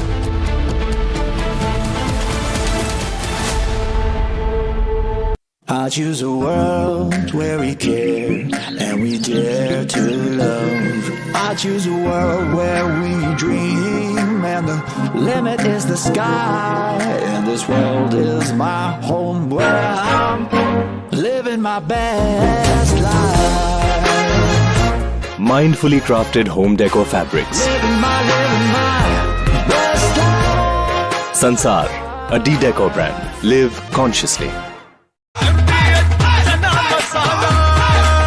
अब छोलिया हो या लोबिया, सफेद चने या काले चने, सब कुछ मजेदार बने।10 years of Creta, legend forever. थोड़े में ज्यादा स्वाद यही तो है इसकी खास बात। वाओ मामा, क्या स्वाद है? अरे मेरे राजा। Delhi Chief Minister Rekha Gupta was attacked at her residence on the morning of 20th August. The Delhi CM was attending the weekly Jan Sunwai program at her official residence in Civil Lines. According Delhi BJP President Virendra Sachdeva, the Chief Minister suffered a slight blow to the head. The suspected attacker has been identified as Rajesh Bhai Sakaria. He is 41-year-old and hails from Rajkot. However, there are no details on the motive for his attack. There's no clarity on whether his attack was politically motivated or if he was mentally unstable. The suspect has been detained by the Delhi police and is being questioned.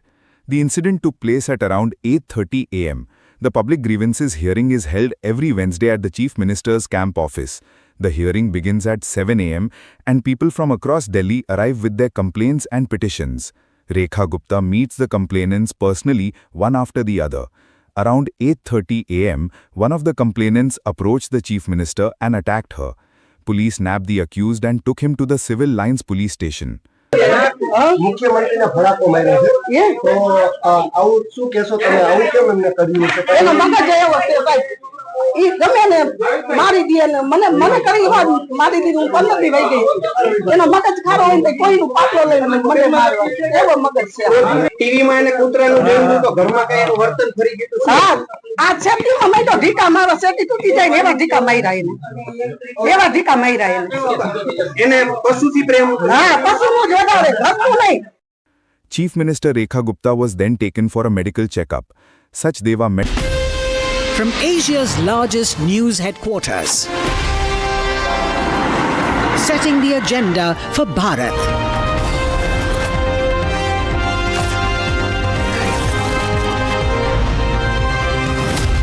You're watching Republic.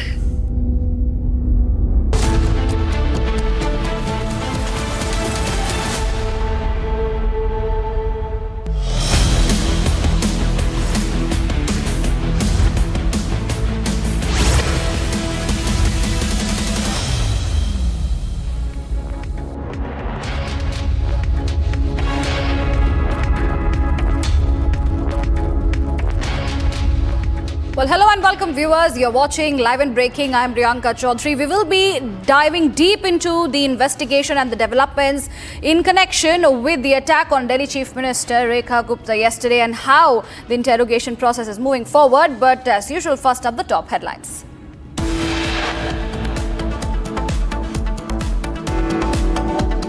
High-speed car runs over and kills elderly man near Air Force Station in Chandigarh. Beer bottles found in the car. Allegations of cover-up surface.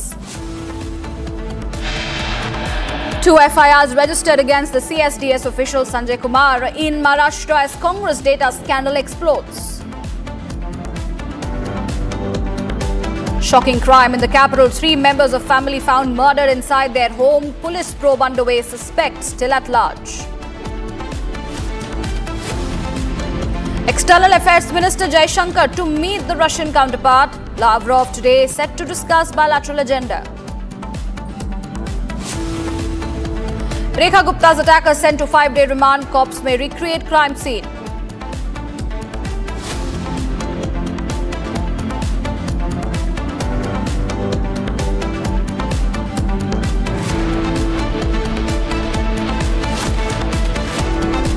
Viewers, breaking news coming in. The centre has accorded Z category CRPF security to Delhi Chief Minister Rekha Gupta. This is coming in from the sources. The sources also reveal that the CRPF personnel have arrived at Delhi Chief Minister Rekha Gupta's residence a day after she was attacked during Jan Sunwai. Additional security is also being deployed at and around her residence. That is the latest breaking news coming in as far as security to the Delhi Chief Minister is concerned. Now, the centre has accorded Z plus security cover by the CRPF. The personnel have already arrived at the Chief Minister's residence this morning, and this is coming in, all these developments come in a day after the Chief Minister was attacked during the Jan Sunwai, while additional security is being deployed at the residence.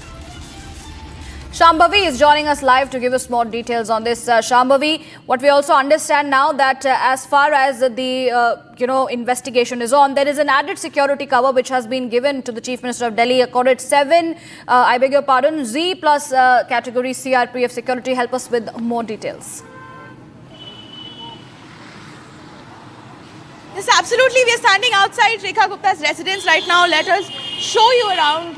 This is the situation now. This is a stark contrast with what there was yesterday. We have just got an update that CRPF has now taken the responsibility of Rekha Gupta's security, and she will be provided with a Z level security, which means enhanced personal security. And you can see that there is a contrast. Yesterday there were a lot of people here after that unfortunate assault, and today you can see there are a couple of other people who are here. It is starkly empty. There are a few laborers who are moving inside for some construction issues inside the bungalow, and also in an update, the accused was presented before the judge at around 12 a.m. Between 12 a.m. to 1 a.m. today, where he's now sent to 5 days police custody, and there were a lot of delays in relation to him being produced before a judge. There were a lot of changes with the judges from one justice to another duty magistrate. But now, after a very, very elaborate and long medical checkup of the accused, he was then produced before the judge at his residence at around 12 a.m. to 1 a.m. And now we have got an update that CRPF will be officially taking over the security of Rekha Gupta. As you can see outside, this is the exact situation here outside. It's very stark difference from yesterday, and with Z security, which means enhanced personal security for Rekha Gupta. Back to you. Shambhavi, also help us understand what exactly happened in the court, given that the accused has been sent to remand for 5 days. Give us details on that front as well. Absolutely. Yesterday at around 4 p.m., the FIR was registered under 3 charges. There were 3 charges. One was attempt to murder. The other one was obstructing a civil servant while discharge of duties, and also use of criminal force and assault on a public servant while they are discharging their duties. These were the 3 sections under which he was charged in the FIR. Then he was supposed to be produced in Tisari court around 4 p.m. But there was some delay because he was taken to the hospital. He suffered from a lot of internal injuries, so he was taken to one hospital. From there, the judge unfortunately went up. The judge was not available, so he was then supposed to be presented before the duty magistrate. And all of us that were there, we were waiting around 8 p.m. But again, the accused was not produced before the duty magistrate there at Tisari court.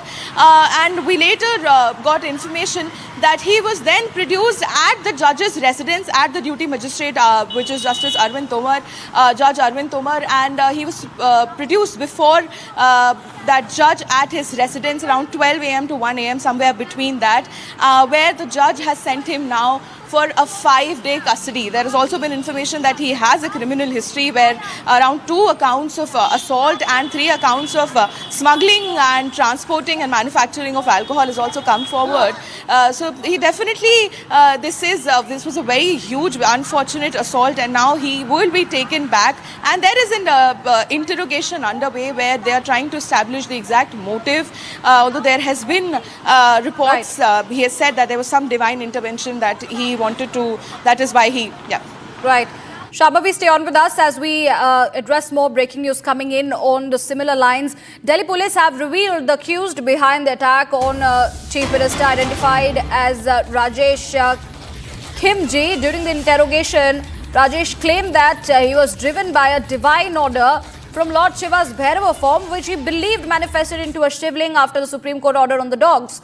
The alleged divine voice instructed him to go to Delhi and present his grievances, and he then travelled to Delhi without a ticket, asking for directions to the Chief Minister's residence along the way. He allegedly attacked the Chief Minister, Rekha Gupta, after she ignored his appeal to not remove the dogs from Delhi. And he had a prior history of protesting, including an incident in Ayodhya where he was beaten by the security guards.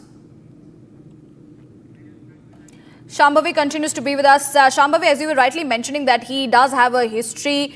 Previously also he was beaten by the security guards in Ayodhya. He has been protesting also regarding the dog issue from, after the Supreme Court had given its order. But very, very bizarre and information coming in that during his interrogation, he revealed that he was driven by a divine voice who instructed him to go to Delhi and present his grievances. In fact, he travelled to the national capital without a ticket, and along his way, he was asking for the Chief Minister's address. Absolutely. There was also a CCTV camera footage which revealed that he was doing a recce of the CM's residence, both at her personal residence at Shalimar Bagh and this one at Civil Lines. And he was trying to understand how does this operates. He then obtained a chit of that Jan Sunwai. He obtained a chit where the address of this Jan Sunwai and the timing was written. And he entered the residence. The most bizarre is he entered the residence under the facade of being a complainant. That is how he reached so close to the Chief Minister, and that is when he carried out that assault, and showing that he had a previous history, a criminal history of similar instances of being beaten up, and there were a lot of severe charges as well. So this shows that there was, apart from the divine intervention that he has been claiming regarding, and there has been a lot of backlash after Supreme Court's order on the stray dogs. There has been a lot of protest all over Delhi NCR, where people, animal lovers, have said that this decision altogether is very impractical. So this can be seen as just another instance which went way too far. Back to you. Absolutely, Shambhavi. Appreciate you joining us with all the details. Keep tracking the developments from outside the Chief Minister's residence in the national capital. We'll also listen in to some political reactions coming in on that front. का जो criminal background निकल के आया है, 9 आपराधिक मामले, उसमें तस्करी से लेकर शराब के धंधे से लेकर और हत्या की कोशिशों के मामले, इस प्रकार के बहुत गंभीर मामले इस व्यक्ति पर पहले से दर्ज हैं। और यहाँ पर भी वो जिस तरह से आया, वो बहुत ही पेशेवर अपराधियों के तरीके से पहले मोबाइल में रिकॉर्डिंग करी है, घर में गया है, घर में जाके लोगों से बातचीत करी है। तो जो सभी चीज़ें जो दिख रही हैं, वो एक गंभीर प्रोफेशनल अटैक हुआ है ऐसा दिखाई दे रहा है। लेकिन हम सभी लोग दिल्ली पुलिस की जांच का, उसके परिणामों का इंतजार कर रहे हैं। जो भी है, जिसने भी किया है, ये बहुत ही निंदनीय है। किसी भी इलेक्टेड पर्सनैलिटी के ऊपर इस तरीके का हमला जो है वो लोकतंत्र के लिए अच्छा नहीं है। दिल्ली में पता नहीं क्या हो गया है, लगातार ये चीज़ें होती आ रही हैं। ये कल्चर कहाँ से आया है? जब पीछे दिल्ली के मुख्यमंत्री थे तो उन पे भी कभी कलौच पोत दी जाती थी, कभी हमला हो जाता था। मतलब ये बहुत ही गलत है।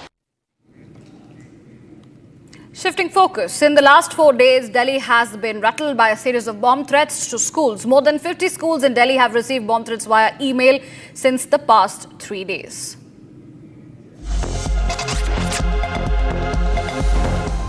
In a shocking turn of events, concerns regarding the safety of the schools in Delhi have been questioned, as more than 50 schools in Delhi have received bomb threats via email since the past 3 days. The local authorities have claimed that the bomb threats are received by a series of emails coming from the group named Terrorizers 111. The threats, which were later declared hoax, induced chaos in DAV Public School, Faith Academy, Doon Public School, Sarvodaya Vidyalaya, Rahul Model School, Maxford School in Dwarka, SVK in Malviya Nagar and Andhra School in Prasad Nagar. 5 schools in Delhi, including Prasad Nagar and Dwarka Sector 5, received bomb threats today, prompting immediate police and fire department response. Today morning I received a mail on school email ID where there was again a bomb threat and threat of bloodshed. So as a precautionary measure I immediately called police and everyone was here by 6:30 and bomb squad is also here and they are also checking. I am not sending any child inside the building as a precautionary measure. Students from BGS International School in Sector 5 were seen evacuating the building as Delhi police and fire department arrived at the location. ये बच्चे अंदर गए हुए हैं, बोला हुआ 15 minute आप wait कीजिए यहाँ पे, पूरा रेस्क्यू चल रहा है अंदर बम स्फोट का। उसके बाद में इन्फॉर्मेशन आएगी, जब आपको हमारे को गाइड किया जाएगा उसके बाद हम जाएंगे, बच्चा लेके जाएंगे। इससे पहले भी कुछ दिन पहले भी ये जानकारी 1 दिन पहले भी हुआ था, ये बच्चों को वापस भेजा गया था। हाँ। These repeated threats have resulted in widespread chaos amongst children and parents.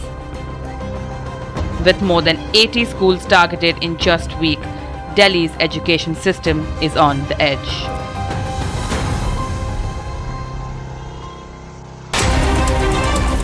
Bharat 1 Minute brought to you by Canara Bank.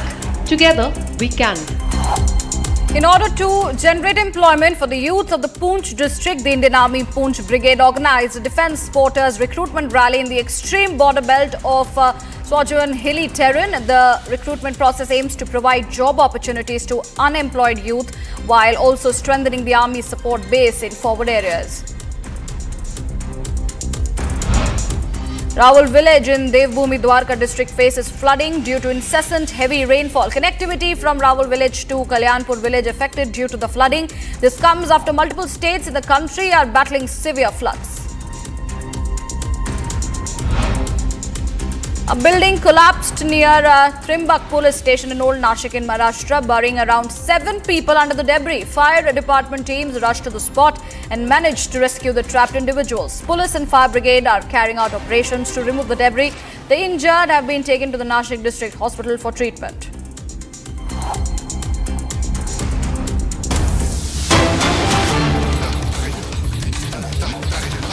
Viewers, breaking news coming in. HAL has received approval from the Cabinet Committee of Security to proceed with the production of 97 LCMK-1A jets, an advanced version of the Tejas fighter jet developed by HAL. These jets aim to modernize the Indian Air Force by replacing the aging MiG-21 fleet. The project marks a significant step in India's indigenous defence manufacturing capabilities, enhancing national security and reducing reliance on foreign technology. So big breaking news there, viewers, which we are tracking on Republic. HAL has received approval from the CCS to proceed with the production. Pranav is joining us on the phone line with more details. Pranav, help us understand what exactly does this mean, because it's a significant development with the production of 97 LCMK-1A jets being given a green signal. Yes, absolutely. The Light Combat Aircraft, as it is called, that's LCA Tejas, is the indigenously developed fighter jet. And in the recent times where we've seen turmoil with, dependence on US technology, so to say, in light of tariffs, it is a significant development. One, from the point of view of Make in India, because the Prime Minister has been vehemently saying that we need to make in India, and Make in India defense definitely gets a boost because of this. It will be, as you rightly said, replacing the aging MiG-21 fighter jets and help fill the deficit. Remember, the Indian Air Force has a squadron deficit because of the aging aircraft. So the required squadron strength is about 33, and this definitely will help bridge that the deficit that is there. which is about, it is somewhere around 22 to 23 squadrons is what open sources reveal. So the remaining squadrons will definitely be filled using by inducting these aircraft in the Indian Air Force. Well, also, this is a very, very significant step, as you were talking in, India's indigenous defense manufacturing capabilities. And this is going to be enhancing the national security and also will be reducing our reliance on foreign tech. So what is next in terms of, more such fleets in promoting the Atmanirbhar Bharat? Well, the dependence on foreign technology, as you can see on the global stage right now, the US, which has been one of our allies in the recent past, has been put in a turmoil, in a tumultuous position because of Donald Trump's tariff. Russia has been an all-weather friend, but India's experience with Russian fighter jets, because of sometimes the availability of spares, has been a bit of a question. So yes, a dependence on indigenous aircraft is one of the most important. In fact, the LCA project, which was started in 1983, was delayed during the previous governments, but it's been put on track once again. The Kaveri engine, which actually has been instrumental, there was a delay in that, so there was a decision taken to move to the globally made engines. So the LCA program as such is back on track, and this means that it will replace the MiG-21 fighter jets. So along with the indigenous LCA plus Rafale plus Sukhoi plus MiG-29, which are already in service, the Indian Air Force will definitely be a stronger force and a future-ready force. Well, absolutely. Thank you for bringing us all the details there at this point in time. And viewers, we will be continuing to track in more details on that story, but moving on. The Scalp, also known as a Storm Shadow, is a long-range air-launched cruise missile developed by the MBTA, a European defense consortium involving France, the United Kingdom and Italy, with a range exceeding 250 kilometers, terrain-hugging flight and a dual-charge warhead. Scalp is designed to penetrate hardened targets like the bunkers and command centers with surgical precision.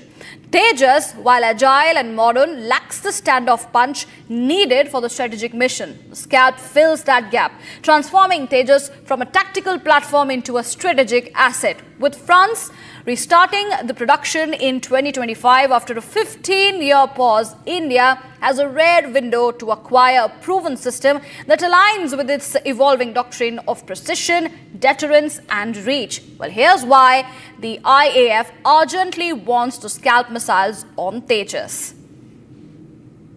To avoid sending jets deep into hostile airspace, India is choosing missiles that can do the job from a safe distance, and on the top of the list come Scalp, also known as Storm Shadow. It is a subsonic cruise missile developed by MBDA and used by several NATO countries. It's designed to destroy hardened targets like bunkers, air bases and command centers from a safe distance. For India, this missile fills a critical gap in its strike capabilities, especially in the context of growing threats from both Pakistan and China. The missile's range exceeds 250 kilometers, allowing Indian aircraft to launch it from well outside enemy air defense zones. This is important because both adversaries have invested heavily in surface-to-air missile systems and radar networks. Scalp's low observable design and terrain-following flight profile make it difficult to detect and intercept. It flies close to the ground, hugging the terrain, and uses a combination of GPS, inertial navigation, and terrain mapping, (TERPROM), to reach its target with high accuracy. Once it arrives, its dual-charge warhead penetrates the structure and then explodes inside, maximizing damage. Currently, Scalp is deployed only on India's Rafale jets. These are powerful platforms but limited in number. India is now exploring the possibility of integrating Scalp with its Tejas Mk-1A and Mk-2 fighters.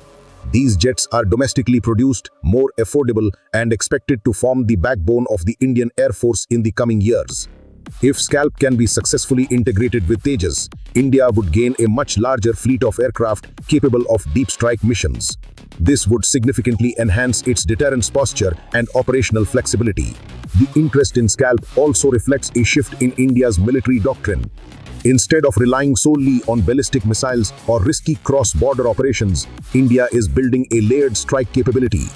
This includes standoff weapons like Scalp, precision-guided munitions, and stealth platforms. The goal is to respond to threats quickly and effectively without escalating into full-scale war. Scalp allows India to hit strategic targets like enemy air bases, missile storage sites, and command centers without crossing the line of control or the international border. This makes it a valuable tool for limited, high-impact operations. There's also a technological dimension to India's interest in Scalp. Scalp is a sophisticated missile with advanced guidance systems and programmable mission planning. It represents the kind of capability India wants to master either through joint development or future indigenous efforts. Learning from Scalp's design and performance could help India develop its own next-generation cruise missiles, reducing dependence on foreign suppliers and strengthening its defense industry. China's growing missile arsenal and Pakistan's expanding air defense network have made it clear that India needs smarter, stealthier, and longer-range weapons. Scalp is a direct response to that challenge. It gives India the ability to strike first, strike deep, and strike precisely without crossing red lines or inviting retaliation. In today's strategic environment, that kind of capability isn't just useful, it's essential. Viewers, coming up on the other side, high-speed car runs over and kills elderly man near Air Force Station in Chandigarh. Beer bottles found in the car, allegations of cover-up surface. After the break, we will also be tracking in developments related to External Affairs Minister S. Jaishankar meeting with the Russian counterpart Lavrov today to discuss the bilateral agenda.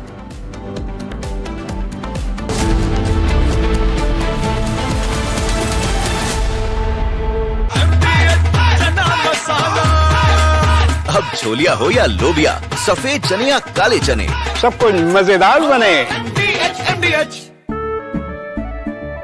केसरिया से मन जोगी हुआ रे, दिल झूमे देखो मतवारा हुआ रे।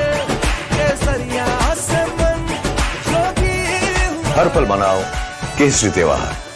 विमल, बोलो जुबान केसरी। थोड़े में ज्यादा स्वाद, यही तो है इसकी खास बात। वाओ मामा, क्या स्वाद है? अरे मेरे राजा। To avoid sending jets deep into hostile airspace, India is choosing missiles that can do the job from a safe distance, and on the top of the list come Scalp, also known as Storm Shadow. It is a subsonic cruise missile developed by MBDA and used by several NATO countries. It's designed to destroy hardened targets like bunkers, air bases, and command centers from a safe distance. For India, this missile fills a critical gap in its strike capabilities, especially in the context of growing threats from both Pakistan and China. The missile's range exceeds 250 kilometers, allowing Indian aircraft to launch it from well outside enemy air defense zones. This is important because both adversaries have invested heavily in surface-to-air missile systems and radar networks. Scalp's low observable design and terrain-following flight profile make it difficult to detect and intercept. It flies close to the ground, hugging the terrain, and uses a combination of GPS, inertial navigation, and terrain mapping (TERPROM) to reach its target with high accuracy. Once it arrives, its dual-charge warhead penetrates the structure and then explodes inside, maximizing damage. Currently, Scalp is deployed only on India's Rafale jets. These are powerful platforms but limited in number. India is now exploring the possibility of integrating Scalp with its Tejas Mk-1A and Mk-2 fighters. These jets are domestically produced, more affordable, and expected to form the backbone.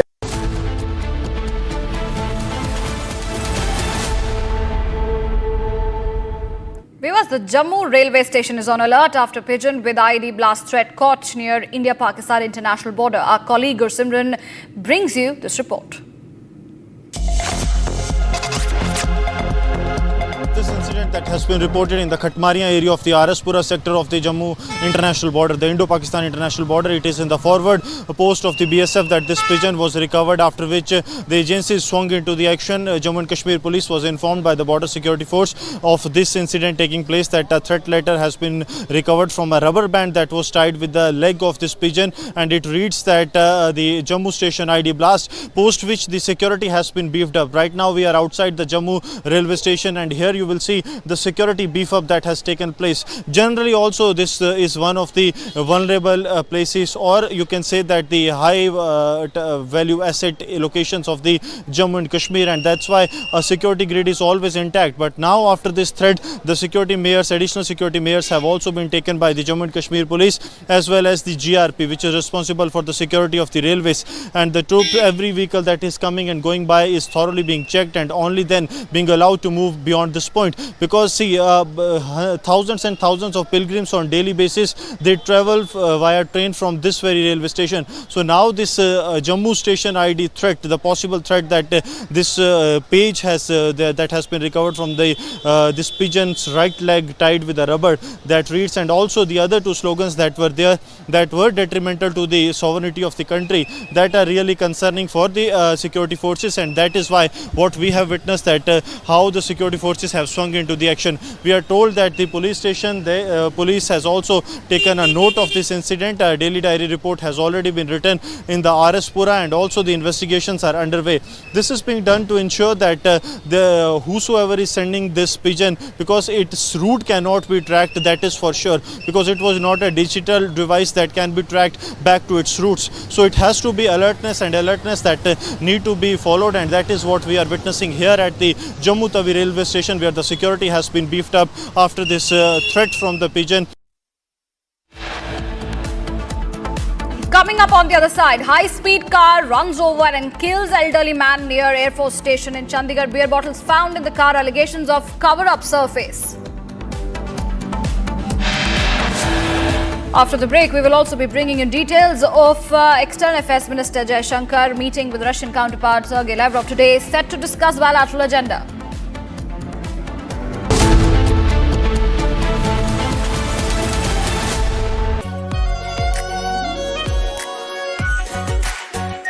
Our pure Shahi Paneer Masala. Delicious, healthy, every day. केसरिया से मन जोगी हुआ रे, दिल झूमे देखो मतवारा हुआ रे, केसरिया से मन जोगी हुआ। हर पल मनाओ केसरी त्योहार। विमल, बोलो जुबान केसरी। आधे बाउल दही में 4 चम्मच MDH चटनी पुदीना मसाला डाला, स्टर करो, पुदीना चटनी तैयार। MDH चटनी पुदीना मसाला। Delhi Chief Minister Rekha Gupta was attacked at her residence on the morning of 20th August. The Delhi CM was attending the weekly Jan Sunwai program at her official residence in Civil Lines. According Delhi BJP President Virendra Sachdeva, the Chief Minister suffered a slight blow to the head. The suspected attacker has been identified as Rajesh Bhai Sakaria. He is 41-year-old and hails from Rajkot. However, there are no details on the motive for his attack. There's no clarity on whether his attack was politically motivated or if he was mentally unstable. The suspect has been detained by the Delhi police and is being questioned. The incident took place at around 8:30 am. The public grievances hearing is held every Wednesday at the Chief Minister's camp office. The hearing begins at 7 am and people from across Delhi arrive with their complaints and petitions.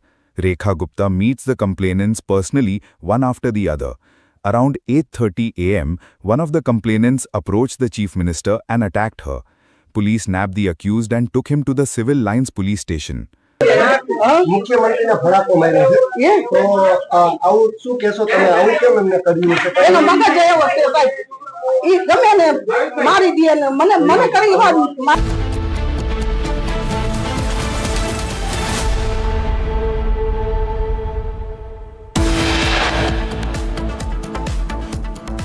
CRPF formally takes over security of Delhi CM Rekha Gupta day after attack. Z category security in effect from midnight. Another big boost for India's defense bandwidth. HAL confirms approval of 97 LCA fighter jets. High-speed car runs over and kills elderly man near Air Force station in Mullanpur. Beer bottles found in car, allegations of cover-up surface. External Affairs Minister S. Jaishankar to meet Russian counterpart Lavrov today, set to discuss bilateral agenda.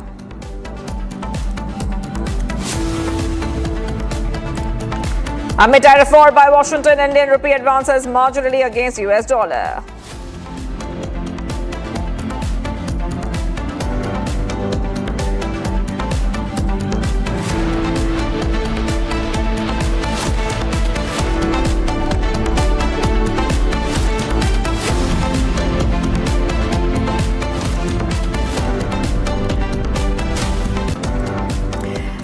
Well, I've been breaking up Shivangi Shukla. Let's get you the big breaking update coming in right now. Actress Rini and George has made serious allegations against a powerful youth leader, claiming that he sent her obscene messages and continued to harass her despite warnings. While she chose not to reveal his name, the BJP claims that the alleged accused MLA is Rahul.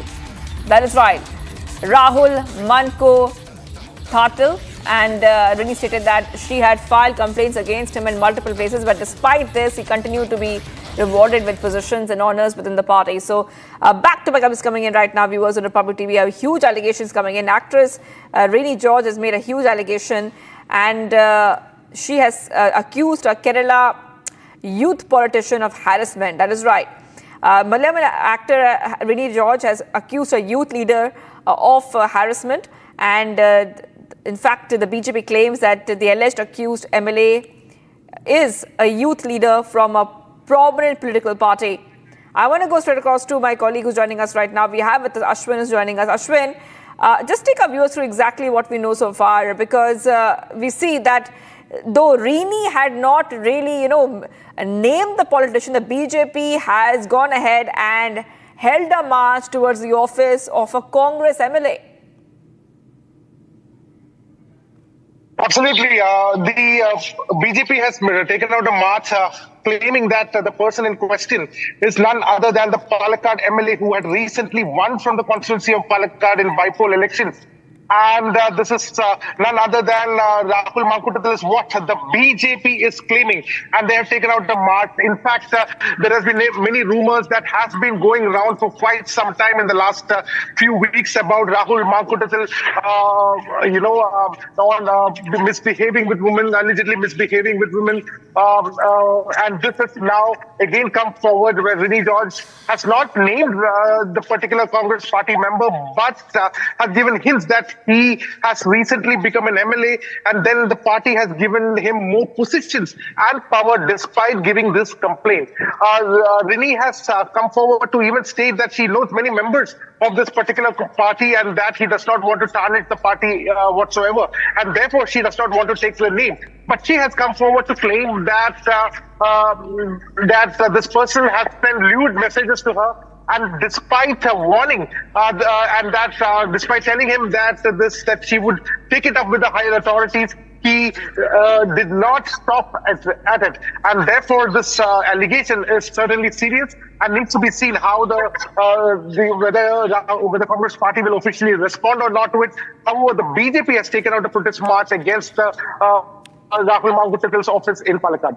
That's right. Let's take a view through the allegations which have come in because we see that Rini has alleged that the leader invited her to a hotel, and when she threatened to inform his party, he did not apologize. He challenged her to go ahead. Rini has not revealed the name of the party or the politician involved. Absolutely. In fact, this is what Rini has come forward to claim, that the politician involved, in fact, said that they invited her to stay with him at a 5-star hotel. And despite her strongly, responding to it, this continued is what she has come forward to state. It stopped for some time, but again continued. And she has expressed her dismay in the fact that this has not been taken well by the party. What is also very important is that she has come forward to state that she said so because she heard that the same man has misbehaved with several other women and nobody was coming out against him. And that is when she decided to do so. So certainly it looks like there could be more allegations that will come forward, especially at a time when a prominent actress, a relatively prominent actress has come forward to make these allegations. Ashwin, we're still getting some more updates here, but has Rini George filed a complaint? Has any complaint been filed? Okay, I'll come back to you. Brinda Adige, women activists, joining us on the phone line. Ashwin, I'll come back to you. We have a guest joining us on the phone line. Thank you for joining us here. Even though Rini Ann George has not directly gone ahead and named this politician, young politician, but what she has said is quite shocking. She said that if I would have gone ahead and informed the party, she said if I told him and informed the party, he was so not afraid. He said that you can go ahead and do what you want. This is the kind of impunity.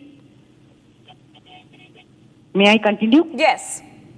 Yeah, this is the kind of impunity we witness and we see, especially women. And the Me Too movement was one of those stepping stones where the women came out and there was so much of support from the media and from other members of the community. In this particular case, with the arrogance that he says you can go and report to anybody, means he's not afraid. And that not being afraid, that impunity is what stops many of the women from coming forward to talk. Because even the political leaders or their own party leaders rarely take any action for fear of votes or losing the votes of the young people or the people that he's in contact with. So we are looking at a set of influential, powerful, almost also rich people who are not afraid and have the gall to send messages to women asking them to come and meet them in a 5-star hotel. Absolutely unacceptable. And so we need to hold the party leaders accountable for this, because they don't seem to have any ethical behavior that has been set down by the party, or for that matter, even that is not there in their political parties. At least there you can complain, but nothing like that. And this is where we want to ask, if these are the kind of politicians who are being grouped by various political parties, do we elect these kind of people at all? Where is the safety? Where is the protection? They become our policy makers tomorrow. And it is such a shame in Mother of Democracy that we have a young politician who is going all out to say, you can go and complain to anybody. I'm not afraid. I hope the State Commission for Women take cognizance of this. Though they are toothless, they still have some role, at least to name and shame the fellow. All right. Thank you for joining us there. Brinda Adige, women activist, joining us here on Republic TV. We'll be tracking the story very closely. We really have to move ahead right now to some of the stories we're tracking. Raj Thackeray meets Maharashtra CM Devendra Fadnavis. Back-to-back is coming in here, viewers, on Republic TV. And MNS head Raj Thackeray has met his CM Devendra Fadnavis.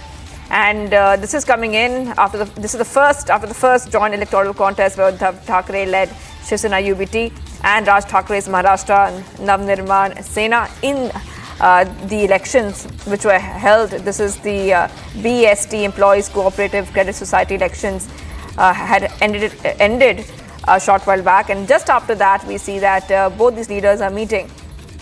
And let's tell you exactly what is happening here. We'll try to, of course, connect to our colleague as well, Satya Prakash, to understand what is happening. But definitely this meeting that has happened between Raj Thackeray and Devendra Fadnavis has sparked a huge political buzz as to what these two leaders will be doing next. Okay, so this is coming in, remember, after the defeat for the Shiv Sena UBT and the MNS in the BEST Credit Society elections. And the loss is being seen as a big setback before the upcoming BMC polls. Back-to-back updates coming in here, viewers, on Republic TV. And the timing of the talks are fueling a lot of curiosity, a lot of buzz. So to understand exactly why this meeting is important, I want to go straight across to my colleague who's joining us, Satya Prakash. Yes, Satya Prakash, the meeting between Raj Thackeray. Okay, we'll go to Satya Prakash in a short while from now. We'll go to Satya Prakash short while from now. But like we said, the Raj Thackeray and Devendra Fadnavis meeting is fueling a lot of political buzz, a lot of talks. And there's a huge significant meeting, especially after we understand that Mumbai is waiting for the BMC polls as well. So let's go straight across to Satya Prakash. We have Satya Prakash with us. Satya Prakash, yes, take our viewers through exactly what happened in the meeting. What did these two leaders talk about, and a lot of buzz about what really happened? देखिए, जिस तरह से राज ठाकरे आज Devendra Fadnavis CM से मुलाकात करने गए हैं, क्योंकि जिस तरह से कल बेस्ट का रिजल्ट आया था, जिसमें कहीं कहीं दोनों ठाकरे बंधु जो है साथ में चुनाव लड़ा था, कहीं कहीं एक भी सीट नहीं मिली थी। एक सीट दोनों को एक भी सीट नहीं मिली, और जो महायुति है, महायुति की विजय हुआ था। उसके बाद ये कहीं कहीं लोगों में, जो मराठी लोगों में, उनका कहना था कि दोनों ठाकरे बंधु साथ में आएंगे, कहीं कहीं अलग समीकरण होगा। लेकिन कहीं जिस तरह से कल बेस्ट का रिजल्ट आया, कहीं दोनों बंधुओं को, दोनों भाइयों को हार हुई और महायुति की जीत हुई। आज सुबह देवेंद्र फडणवीस महाराष्ट्र के मुख्यमंत्री से मिलने राज ठाकरे वर्षा पे पहुंचे हुए हैं। लगभग आधे घंटे तक मुलाकात हुई, क्योंकि जिस तरह से कल रिजल्ट आया था, महाराष्ट्र के मुख्यमंत्री ने कल साफ तौर से कहा था कि दोनों ठाकरे बंधुओं को जो हवा बनाया गया था कि दोनों ठाकरे बंधु साथ में आ रहे हैं और मराठी वोटर जो है उनके साथ जाएगा। लेकिन कहीं कहीं जिस तरह से बेस्ट का रिजल्ट आया, साफ तौर से दिखाता है कि महाराष्ट्र के जो मराठी लोग हैं वो महायुति के साथ है, बीजेपी के साथ है, शिवसेना शिंदे गुट के साथ है, और इसी वजह से कहेंगे महायुति की, एनडीए की जीत हुई थी। दोनों ठाकरे बंधुओं के साथ आने के बाद अलग समीकरण महाराष्ट्र में देखने को मिल रहा था, लेकिन कल के चुनाव फैसले आने के बाद कहीं कहीं अलग ही दिशा में दिखाई दे रहा है। जी। All right, thank you for getting those details. I'll be coming back to you for more on that story. I really have to move ahead right now. Let's go to the next set of breaking updates we're getting for you viewers. Dharmastala hoax activist Mahesh Thimarodi has been arrested. Focus now completely on the Dharmastala hoax conspirator. So back to back is coming in here, viewers on Republic TV. And this is coming in as we saw that these activists were campaigning in the past few days under the Justice for Saujanya banner. Okay, we see that Dharmastala hoax activist Mahesh has now been taken into custody. That is what we see right now by the police. So back up is coming in here, viewers in Republic TV. And this is coming in as we see that the focus is now shifted completely on Dharmastala hoax conspirators. Mahesh Thimarodi had led the campaign against the Dharmastala temple. In fact, a few days ago, he was campaigning under the Justice for Saujanya banner and had released documents alleging irregularities in the disposal of unidentified bodies in Dharmastala in 2010. Back to back is coming in here. Let's go to Niranjan, who's joining us, our executive editor. Niranjan, if you can just take our viewers through the latest coming in. These are exclusive pictures coming in from the Republic Kannada team, and this is one of the activists. This is the anti-Dharmastala activist. Anti-Dharmastala activist Mahesh Thimarodi has been picked up. He was one of the activists who was leading the entire campaign against Dharmastala. There was a group of activists, in fact, who were also feeding the YouTubers with information and funds, etc., which of course will at some point become a part of the investigation. But Mahesh Thimarodi is someone who has been fighting the Dharmastala Temple Trust for many years now. He's one of those activists against whom the police have also begun, investigation. It appears that he had made some disparaging remarks that hurt the Hindu religion. He also made some insulting comments against some top leaders, after which he has been picked up by the police. But that may just be the tip of the iceberg, because it appears now that the focus will be on the group. We've been talking about a group. We've been talking about a set of activists who've been leading this campaign against the Dharmastala temple, and that campaign, that action seems to have begun now. Mahesh Thimarodi, one of the activists, has just been picked up. We don't know whether it's a formal arrest. Perhaps the police will tell us in a short while from now. But from the initial information that we have, he's been picked up. He's been taken into custody, and in all likelihood will be formally arrested in a short while from now. And the focus, it appears now, has been completely shifted to the hoax and people who came up with the story of the mass burial. Republic Kannada has been, peeling open the layers of this Dharmastala hoax, and for some strange reason, you will also see, or rather, actually you will not see it. Other channels are not even covering the story because, there is a sense, and we are sticking our neck out and saying that this was a well-planned conspiracy, where even the media houses were involved. We are told that some media houses were also paid off. Now, this is something that will also be a part of the investigation. But you look at the intensity with which all media houses went after the story. They went there, they did documentaries, they did special videos, etc., to claim that hundreds and thousands of bodies were buried. These stories were picked up, dutifully by the Western media. The likes of Al Jazeera, New York Times, all of these websites picked it up. Say that a temple, in a temple town, thousands of bodies were buried.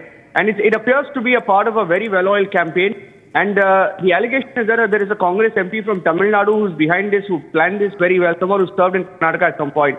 That parliamentarian, we are told, is not even coming to parliament since yesterday. We've been trying to track him as well. So the story is getting very interesting.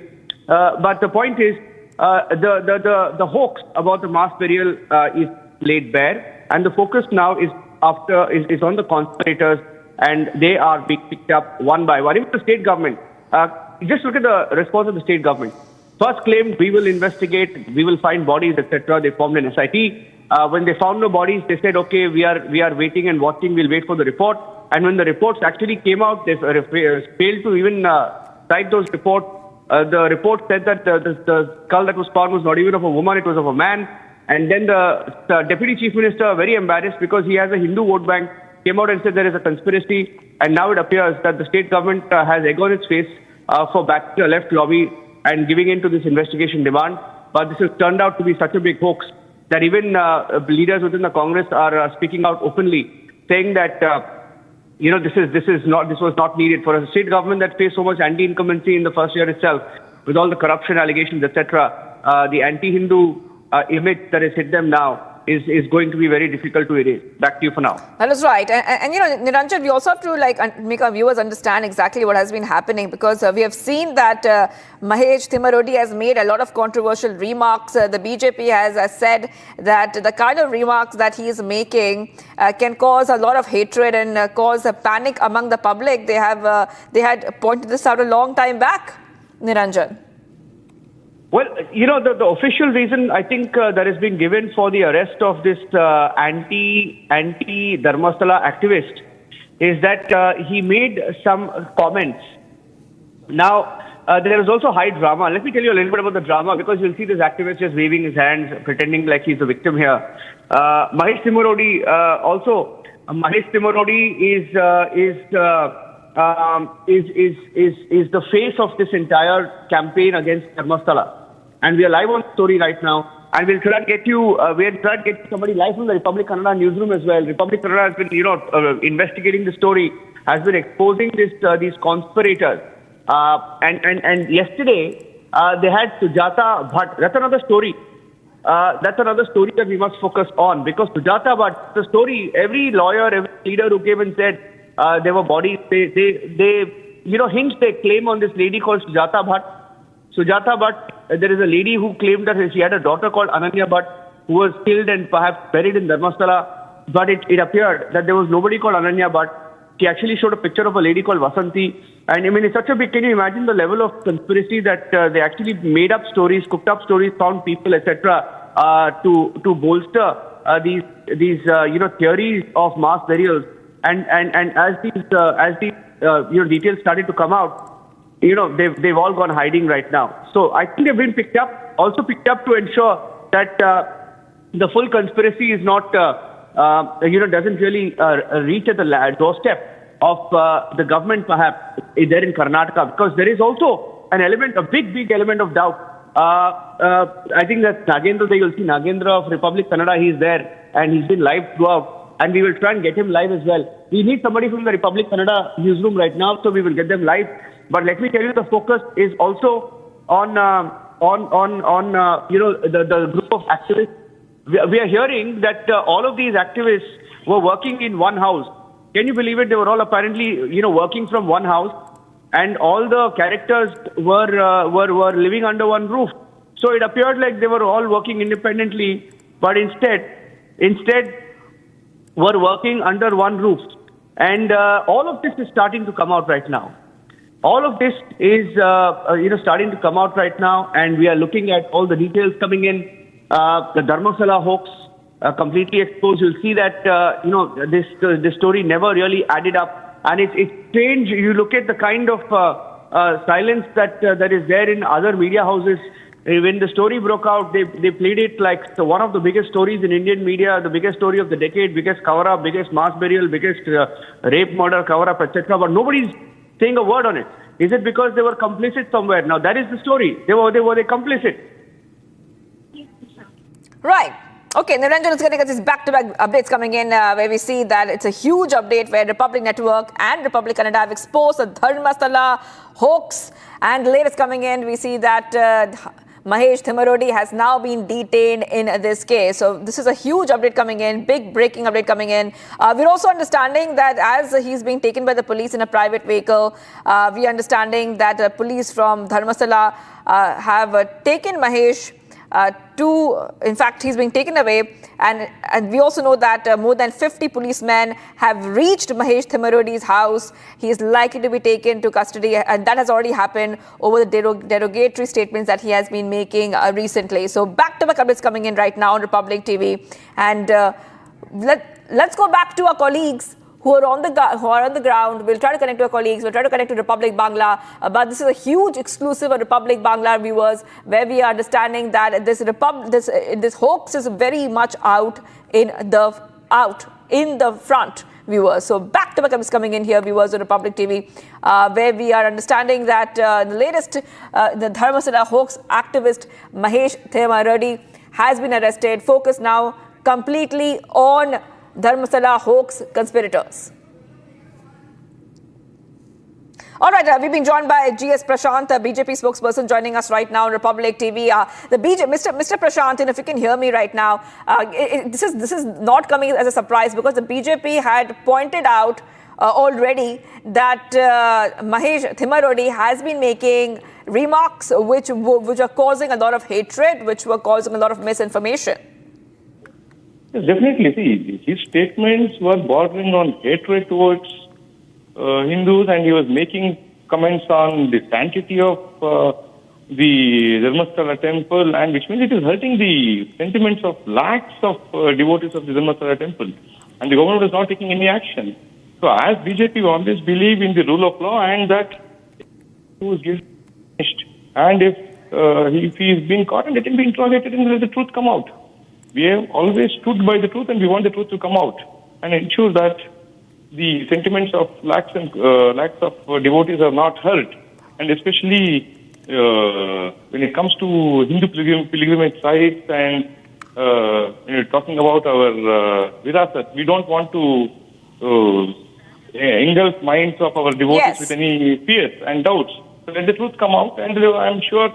And we only hope that the police conducts a fair investigation and finds out the truth. Yes, Mr. Prashant. Also being joined by Bharat Shetty, BJP MLA, joining us here. Thank you for joining us, Mr. Shetty here. We see that Mahesh Thimarodi has made provocative posts on social media, made very vile accusations, defamation claims against Dharmastala figures, and now we see that he has been detained. Your first reaction? Obviously, if he has been talking bad things and making false allegations about few of our leaders also. And a police complaint has been filed all over the district and the neighboring district also. And the police has to act according to the law. And they have arrested him, I think. Right. But, Mr. Shetty, I just want to point out exactly what the BJP, if you could help us understand, because the BJP has pointed this out a long time back. The BJP has alleged earlier, before he was detained, of course, that the kind of comments that he's making, it doesn't seem sane. His comments were not sane at all. Yeah, he has been talking very derogative remarks about a few leaders. Not only about the people in Dharmastala, about others also. And obviously our Karyakartas has gone and given some complaint against him for the remarks he has made. All right. Okay. Thank you for joining us there, Mr. Bharat Shetty, joining us there on Republic TV. That was the BJP MLA. Taking a short break right now. Huge update coming in on Republic TV, viewers. The big story we're tracking right now is coming in from our sister channel, Republic Canada. Dharmastala hoax activist Mahesh Thimarodi has been arrested. Focus now has been detained. Focus is right now completely on Dharmastala hoax conspirators.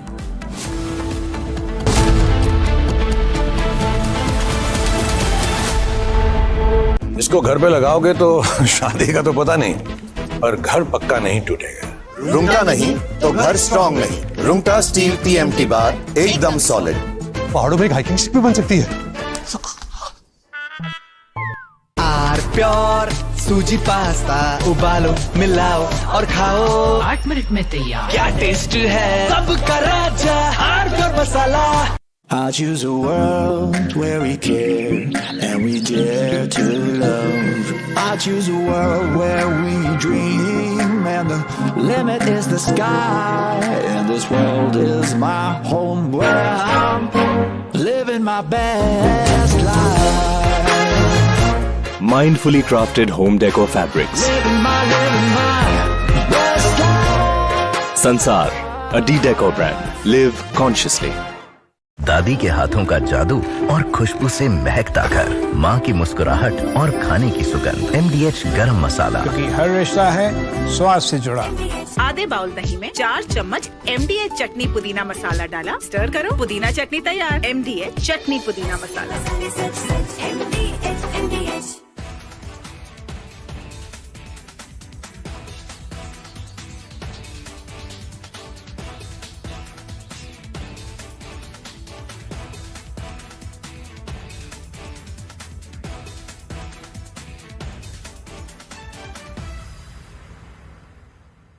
To avoid sending jets deep into hostile airspace, India is choosing missiles that can do the job from a safe distance, and on the top of the list come Scalp, also known as Storm Shadow. It is a subsonic cruise missile developed by MBDA and used by several NATO countries. It's designed to destroy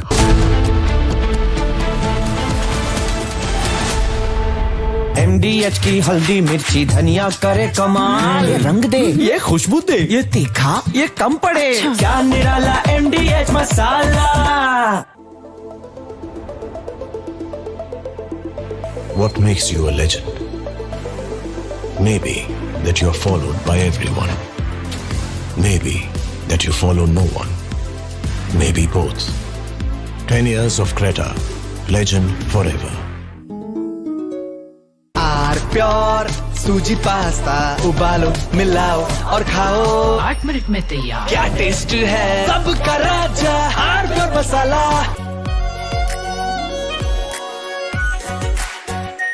are pure shahi paneer masala, delicious, healthy, everyday. Delhi Chief Minister Rekha Gupta was attacked at her residence on the morning of 20th August.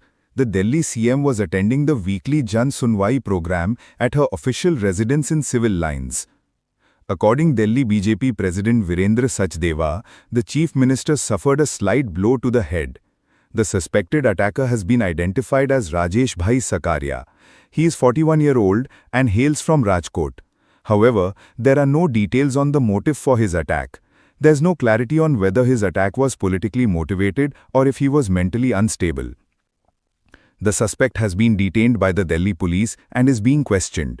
The incident took place at around 8:30 am.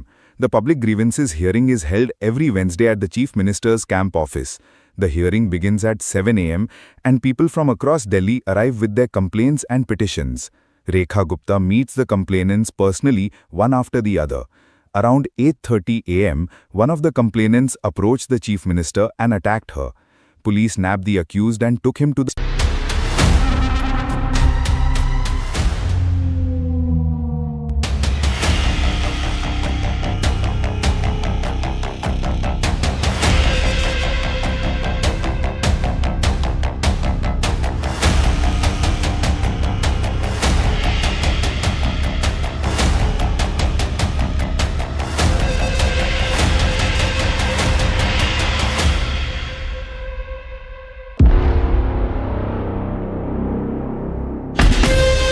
From Asia's largest news headquarters, setting the agenda for Bharat.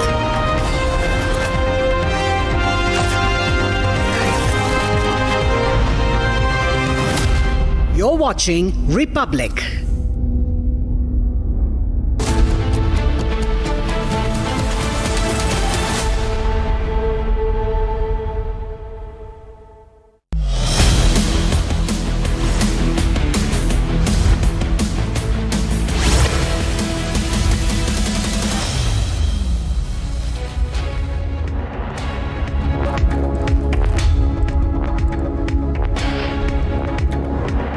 welcome. You're watching Live and Breaking at 11 a.m. I'm Tanisha Vasti. Ladies and gentlemen, Republic Canada is leading the investigation of exposing the hoax to defame and an attempt to demean the Dharmastala, one of the most religious holy sites in Karnataka. The man who led the campaign against Dharmastala temple has now been arrested. We're getting you that and a lot more in this edition, but first a quick check of the headlines.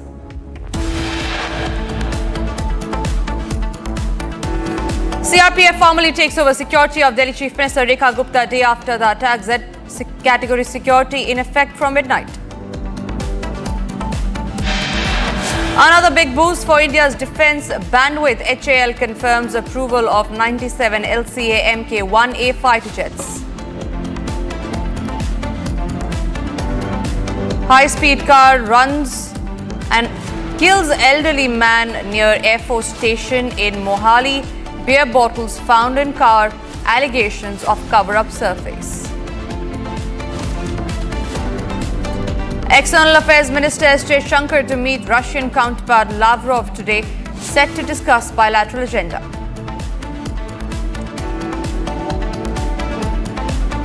Amid tariff war by Washington, Indian rupee advances marginally against the United States dollar. Bollywood actress Rini and George make serious allegations against a Congress MLA, claiming he sent her obscene messages and continued to harass her despite warnings. High drama peaks over Dharmastala. Karnataka police arrest Dharmastala hoax activist Mahesh.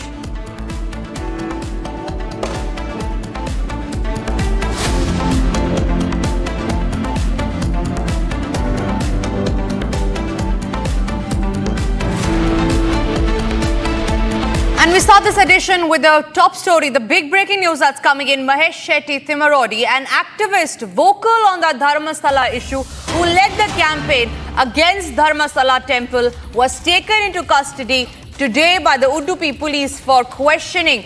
A hate speech case was filed against him at the police station over alleged derogatory remarks against the BJP leader B.L. Santosh as well, following a complaint by the Udupi ruler BJP Mandal President. Republic Canada, they're leading the investigation.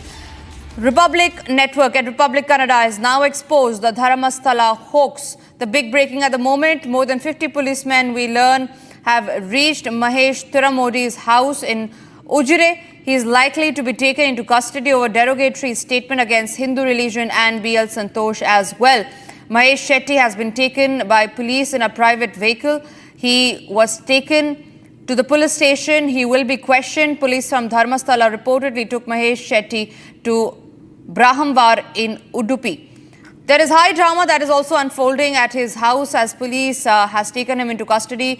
Now the man who led the campaign against the Dharmastala temple alleges that there is a threat from police, and if something happens to his life, police will be held responsible, and threatens of people's revolt against his custody. So the man not only led the campaign against Dharmastala, but also has now been threatening of a people's revolt if something happens to him in custody.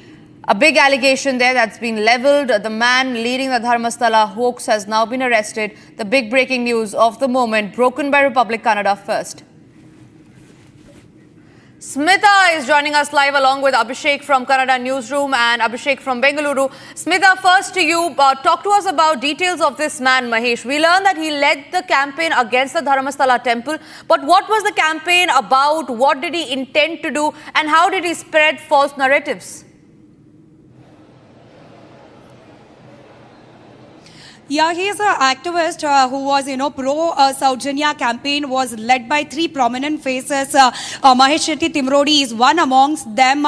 And as you are rightly quoting, he is known for his anti-Dharmasthala, especially anti-Virendra Hegde campaign. In one of the social media interviews, the same person, Mahesh Shetty Timrodi, who has been taken to the custody today, had said that he would, likely rush a JCB to the temple town of Dharmasthala and make the Dharmasthala temple, Manjunatha Swami's temple, come to the grounds. This is the same person who has been taken to the custody today because of a case filed by Rajiv Kulal, alleging that this person, Mahesh Shetty Timurodi, is continuously making a derogatory statement against a few BJP leaders and also against the temple town and also against the Dharmadhikari Virendra Hegde, who is also the Rajya Sabha member. In the latest, social media interview, he had openly used vulgar and obscene words against few leaders and also against the temple town of Dharmastala. So the case was filed in Udupi's Brahmavara police station. Now the police came to inquire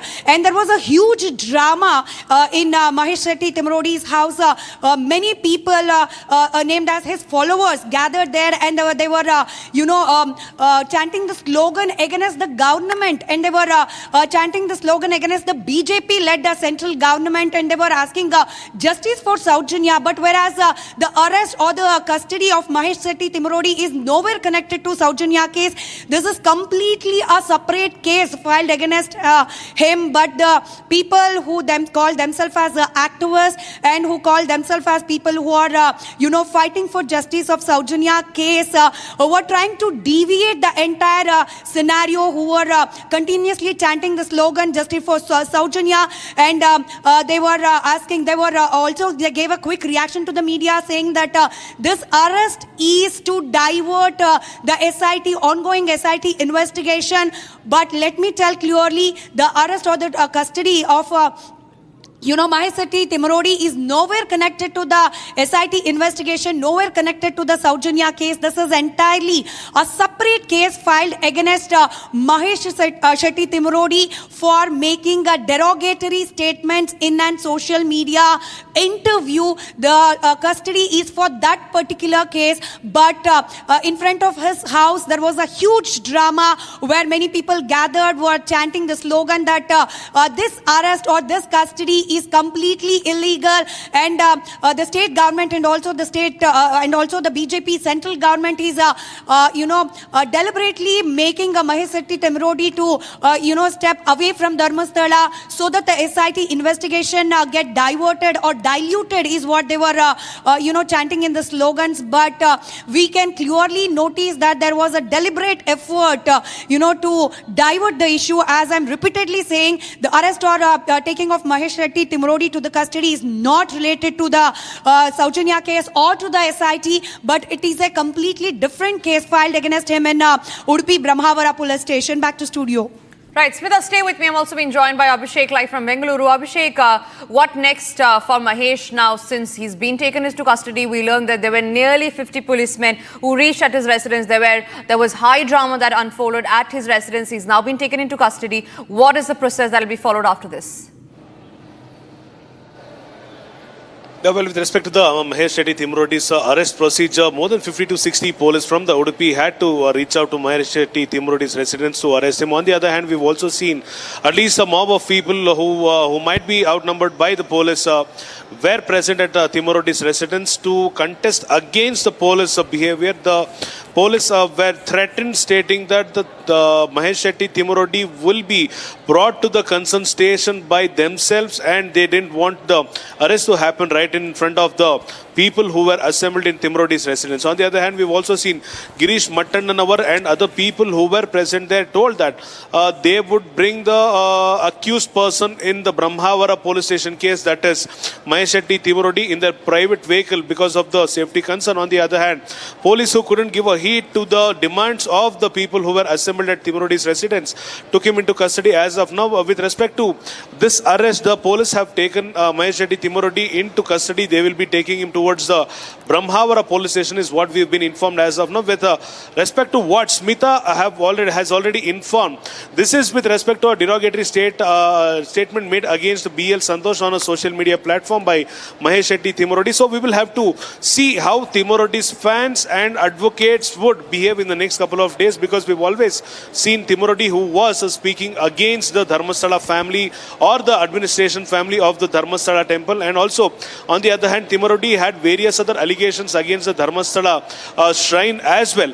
We've also seen Timurodi, who might have been the chief conspirator in the masked man case. So there were various other developments with respect to Timurodi's statements. In the last couple of days, Home Minister Dr. G. Parmeshwara also had informed us he hadn't directed the police to conduct the arrest of the Mahesh Shetty Timurodi based on the defamatory word used or a derogatory word used against the Home Minister and Chief Minister themselves. So this might be a police procedure, is what Home Minister Parmeshwara had previously mentioned. So we will have to wait for the response from the government of Karnataka to see what their point of view might be, and also we will have to see what the next step of the followers and the fans of Mahesh Shetty Timurodi might be in the next couple of hours. Tanisha. Absolutely. Abhishek, stay with me. Smita continues to be with me at the broadcast. Smita, after Mahesh Timurodi's arrest, who are the next in line? Because he is the man who led the conspiracy against Dharmastala temple, the hoax that he led, which led to a huge drama. In fact, there were claims after claims that came, but everything was just dismissed. The SIT is on it, but who are the other people who are also under the dock? Republic Kannada, in its continuous investigative reportage from the ground at Dharmasthala, 4 reporters are still there giving live updates from Dharmasthala. There was a huge campaign against Dharmasthala temple and the administrative family of Dharmasthala temple. As I was saying earlier, Mahesh Shetty Timurodi was the prominent amongst them. And now we have Girish Mattanavar, who is a former policeman also and accused of, keeping a bomb in Vedant Sauda. Now, he might lead the campaign, but this campaign, which is completely outside, might not influence the ongoing SIT investigation, as SIT officers are now stopped the digging, exhumation, and now they are interrogating the evidences, including that masked man who had showed few spots saying that he had buried many women and young girls there, but the exhumation have been stopped by the interrogation of him, and also few persons who he named in his complaint are continuously going on, while the Karnataka government has also said very openly in the ongoing session that the SIT investigation will not be influenced by any of these protests, anti-Dharmasthala protests which is going on. But the larger question is, till when will this SIT investigation go on? How many more spots and where else? Will there be an end to this digging? Will there be an end to this interrogations? It's almost more than a month now since the SIT has taken up the issue, and the digging process have been happening. The opposition here, BJP, is also asking for an interim report of SIT. What are the findings of the investigation, and also till when should the SIT and also the state government keep on listening to this masked man? Won't his interrogation take another step? Won't his interrogation be made more fierce, and to check who are all there in his background? Is this anti-Dharmasthala campaigners or the activists or behind this masked man? The opposition here is also demanding the government to answer for these questions. So we are also waiting curiously, will the government answer to these questions today in the session?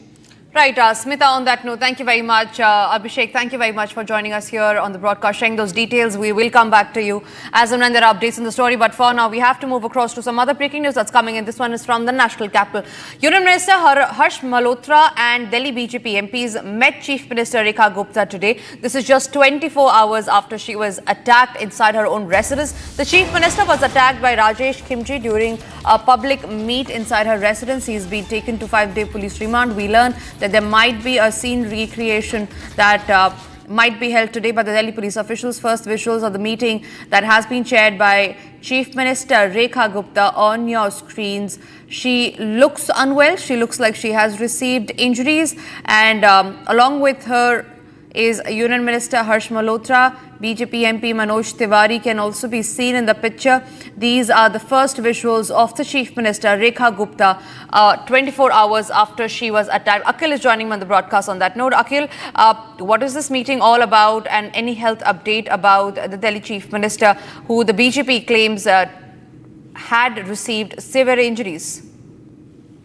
Well, that's right. If you see, the first picture has come out after this horrific incident that took place inside the very premises of Delhi Chief Minister Ms. Rekha Gupta's bungalow. And here in that picture, what we can easily see that several senior BJP leaders from the Delhi national capital is still there in that visual. If you see Praveen Khandelwal, who is the member of parliament from Chandni Chowk, he is still over there. Kamaljeet Sehrawat, she's from the member of parliament from West Delhi, she is still there. Ramesh Biduri, member of parliament from South Delhi, is also there. From Northeast Delhi, what we have seen that Manoj Tiwari, who is the member of parliament from Northeast Delhi, he is also there.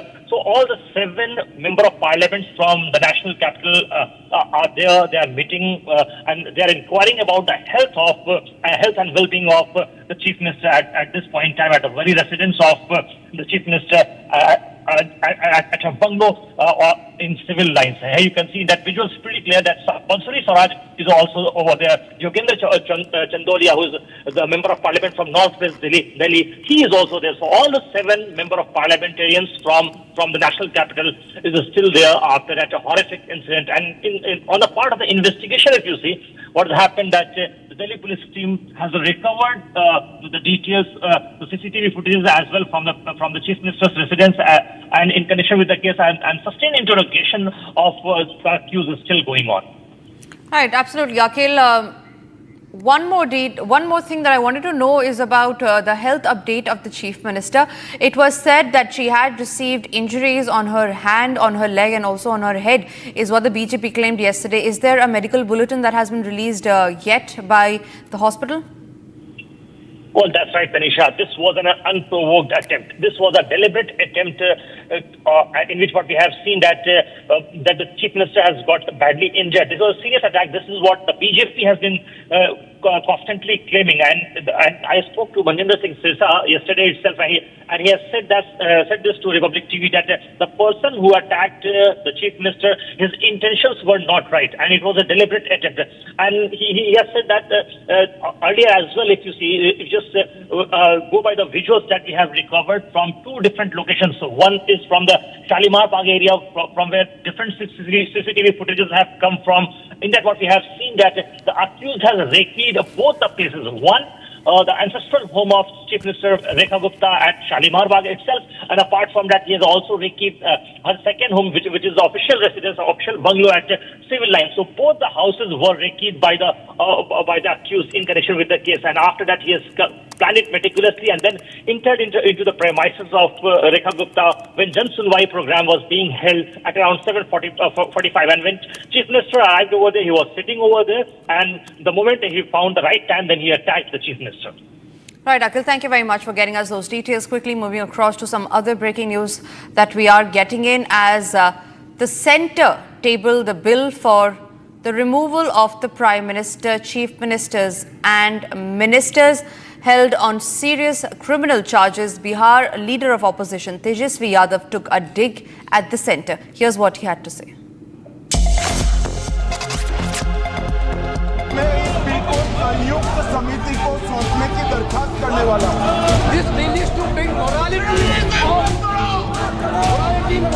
As the centre tabled the bill in Lok Sabha for the removal of the Prime Minister, Chief Ministers and Ministers held on serious criminal charges, former Bihar Deputy Chief Minister and Leader of Opposition Tejasvi Yadav hit out at the centre, alleging the law is being brought only to blackmail and intimidate NDA allies Nitish Kumar and Chandrababu Naidu. Tejasvi Yadav further added many chief ministers were kept in jail, but all were acquitted like Hemant Soren and Arvind Kejriwal. But the law is being brought to weaken the democracy. ये तो नीतीश जी के लिए ला रही है, चंद्रबाबू नायडू जी के लिए ला रही है। ये लोगों का केवल यही काम है, ब्लैकमेल करो। ईडी के केस में पीएमएल एक्ट लग जाए तो बेल तो हो ही नहीं सकता जल्दी। तो ये सब तो टॉर्चर करने का काम कर रहे हैं। देश को बनाने का काम करना चाहिए, तो ये लोग बिगाड़ रहे हैं।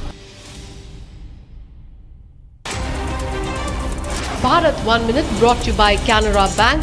Together we can. Here's a quick check of the other stories that we're tracking in Bharat in 1 minute. The Yamuna River in Delhi is flowing close to the danger mark, raising concerns of possible flooding in low-lying areas. Authorities are closely monitoring the situation and have advised people living near the banks to remain on alert. Disaster management team are on standby as precautionary measures are being taken to prevent any major incident. An elderly man was killed after being run over by a high-speed car near the Air Force station in Mullanpur, Punjab. The car carrying 2 boys and 2 girls were reportedly found with beer bottles and other objectionable items. The police made a settlement of rupees 9 lakh instead of filing a case, which is the allegation so far, and this has now sparked outrage.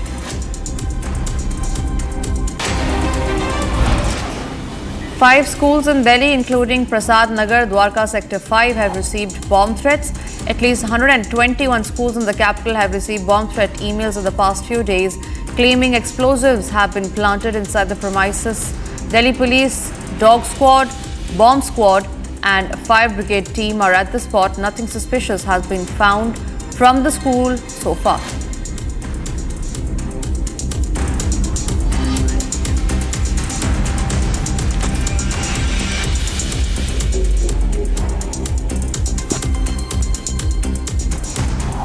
And we have some more breaking news coming in from the state of Karnataka, where the Karnataka State Contractors Association President R. Manjunath has alleged that corruption has worsened under the current government compared to the previous one. And contractors meeting has been held in Shivamoga. Contractors Association President R. Manjunath has alleged that corruption has worsened with commissions for workers increasing.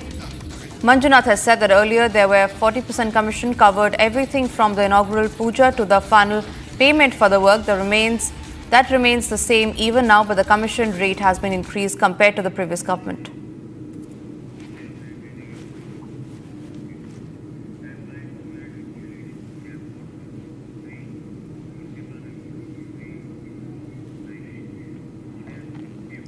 Moving on, Jammu railway station is on alert after pigeon with IED blast threat caught near India-Pakistan international border. Our colleague Gursimran Singh brings you this report.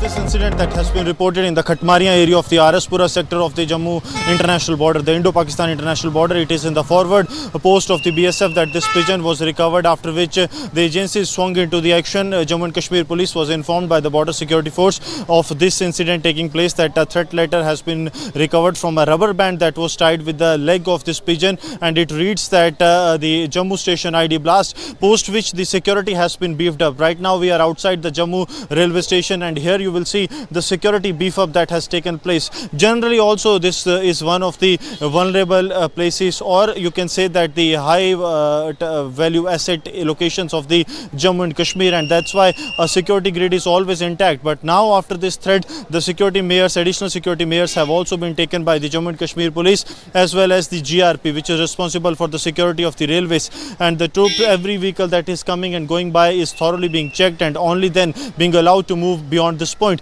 Because see, thousands and thousands of pilgrims on daily basis, they travel via train from this very railway station. So now this Jammu station ID threat, the possible threat that this page has that has been recovered from the this pigeon's right leg tied with a rubber that reads, and also the other two slogans that were there that were detrimental to the sovereignty of the country, that are really concerning for the security forces. And that is why what we have witnessed, that how the security forces have swung into the action. We are told that the police station, the police has also taken a note of this incident. A daily diary report has already been written in the Araspura, and also the investigations are underway.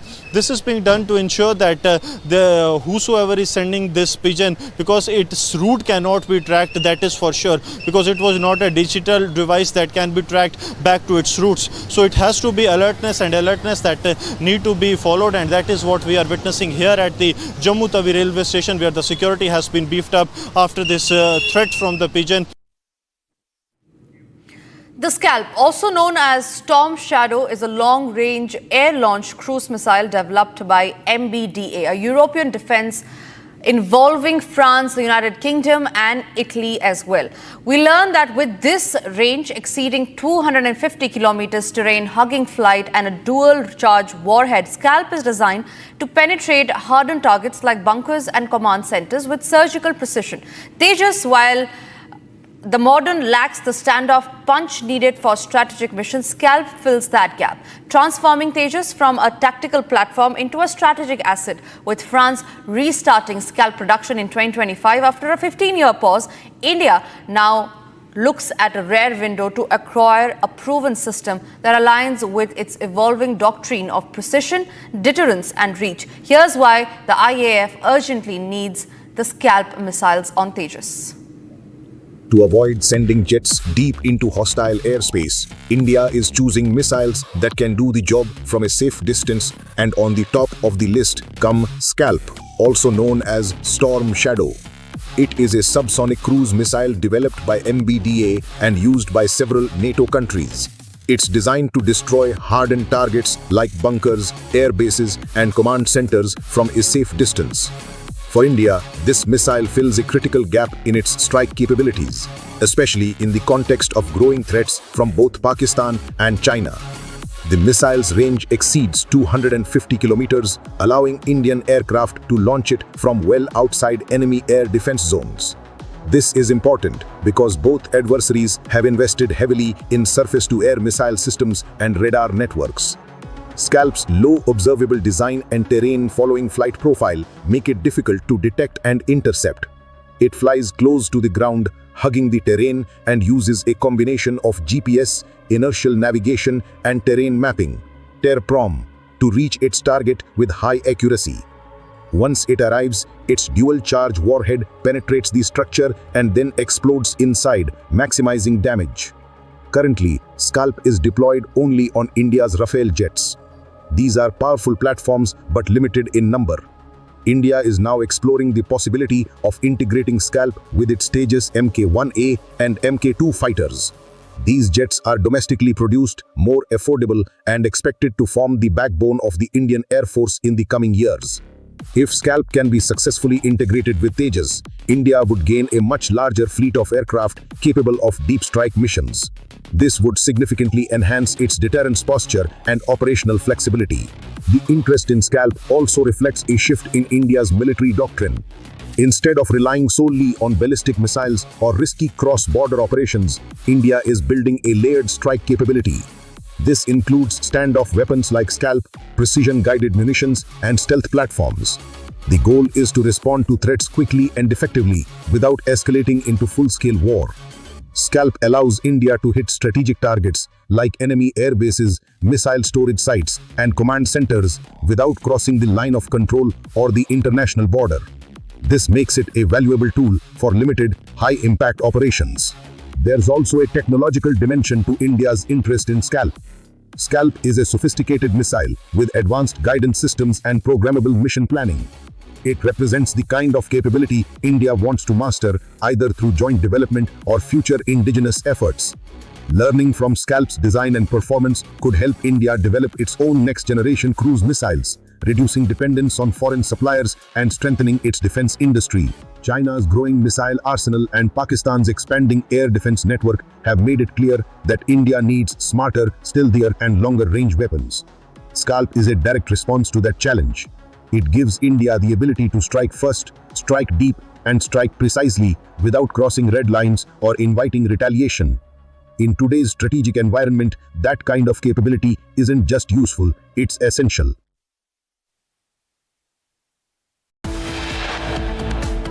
It's time for us to now slip into a short break. After the break, we'll get you the story from Punjab where a high-speed car has run over and killed an elderly man. There's a big angle of a cover-up in that. And External Affairs Minister Jaishankar will be meeting his Russian counterpart Lavrov today.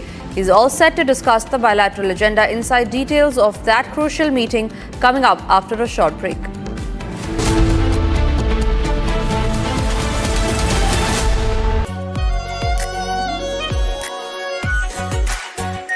Our pure Shahi Paneer Masala. Delicious, healthy, every day. केसरिया से मन जोगी हुआ रे दिल झूमे देखो मतवारा हुआ रे केसरिया से मन जोगी हुआ हर पल मनाओ केसरी त्योहार। विमल, बोलो जुबान केसरी। ये है सीक्रेट रेसिपी MDH का जीरा सिर्फ जलजीरा मसाला।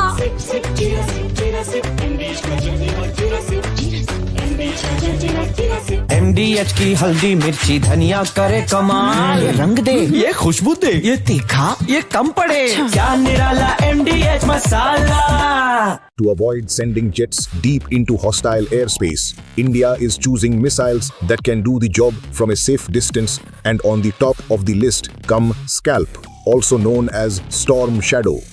It is a subsonic cruise missile developed by MBDA and used by several NATO countries.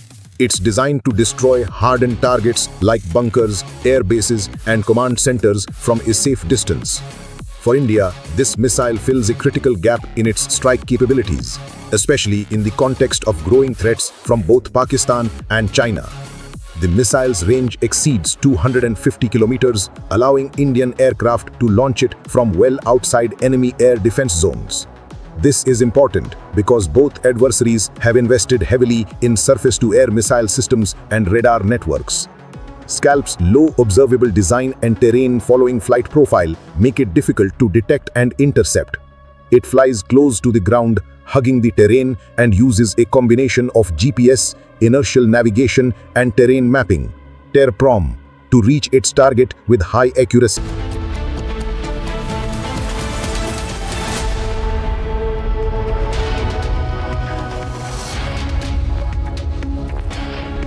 Hello viewers, we are live and breaking. I'm Shivangi Shukla getting you the latest coming in. Huge updates coming in, viewers, right now, especially in the Dharmastala case. We'll get to all those updates, but as usual, the headlines first. Let's get started.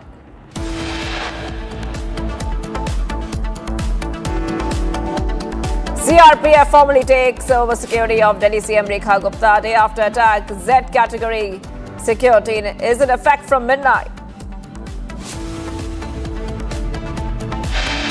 Another big boost for India's defense bandwidth. HAL confirms approval of the 97 LCA Mark 1A fighter jets.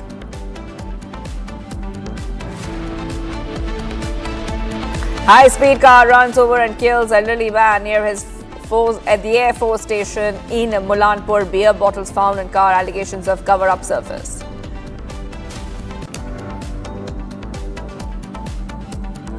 External Affairs Minister Jaishankar to meet Russian counterpart Lavrov today, set to discuss bilateral agenda.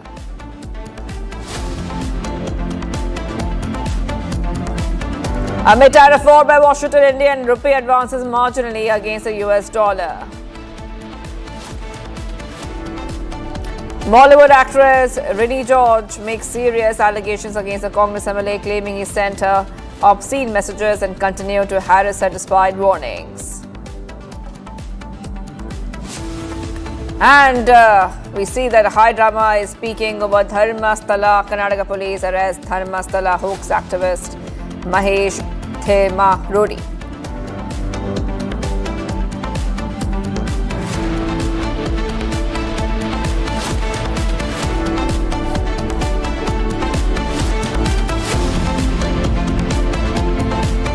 Viewers, Mahesh Themarodi, an activist vocal on the Dharmastala issue, was taken into custody by the police for questioning, and a hate speech was filed against him.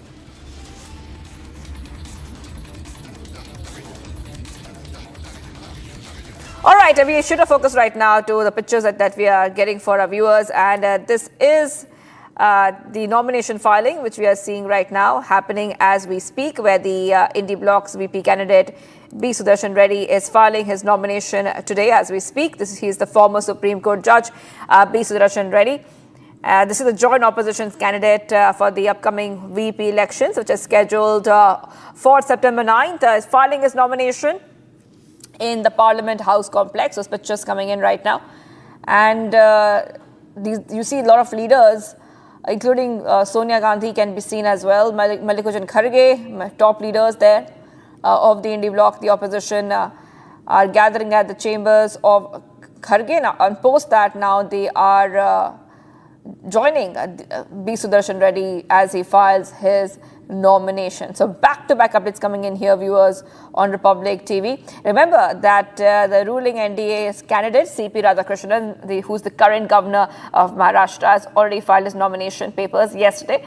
And the NDA's candidate, C.P. Radhakrishnan, was yesterday accompanied by PM Modi and other leaders of the BJP and the NDA allies. So back-to-back updates coming in right now on Republic TV. Remember, today is the last day for filing nominations for the vice presidential elections. So this is what we see right now, viewers. Back-to-back updates coming in here, Republic TV. And this is coming in as we see that B. Sudarshan Reddy, Justice B. Sudarshan Reddy, is filing his nomination today. And remember that he is a former Supreme Court judge who's nominated. तमाम India block के बड़े नेताओं की मौजूदगी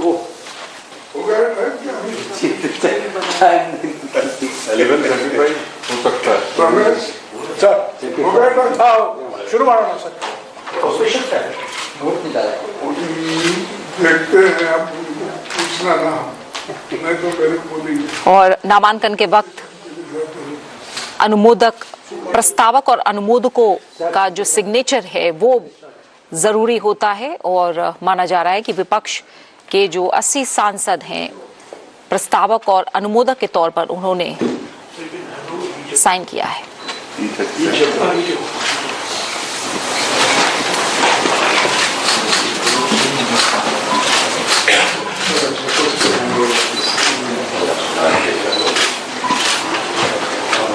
Also, there are 4 sets of nomination papers.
Colleagues joining us right now. We have Harsha who's joining us live.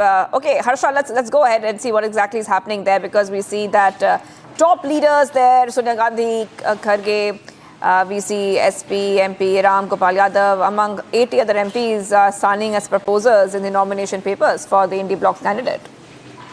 Yes, Shivangi, that's the support and the unity which opposition has right now showcased here during the filing of the nomination of B. Sudarshan Reddy, which is the opposition pick and the candidate of a position as the vice president. What we see here and the visuals clearly state the PC Modi, who's a returning officer in Rajya Sabha, the Rajya Sabha Secretariat, is now helping in filing the nomination of B. Sudarshan Reddy, who is the opposition candidate, former Supreme Court judge, and the pick of the opposition party, because the opposition party was clearly stating that some neutral figure should be the candidate from the side of opposition in the bloc for the vice president, because they have been stating that the governance, impartial governance, is very much important. And opposition leaders have also been stating that a figure like B. Sudarshan Reddy is very important in Rajya Sabha to ensure that there is an impartial attitude of the vice president in the house, in the chair, when the vice president sits, and gives the equal timing to opposition as well as to ruling party as well. However, we very well know that right now the unity in the opposition bloc is clearly visible in those visuals as well.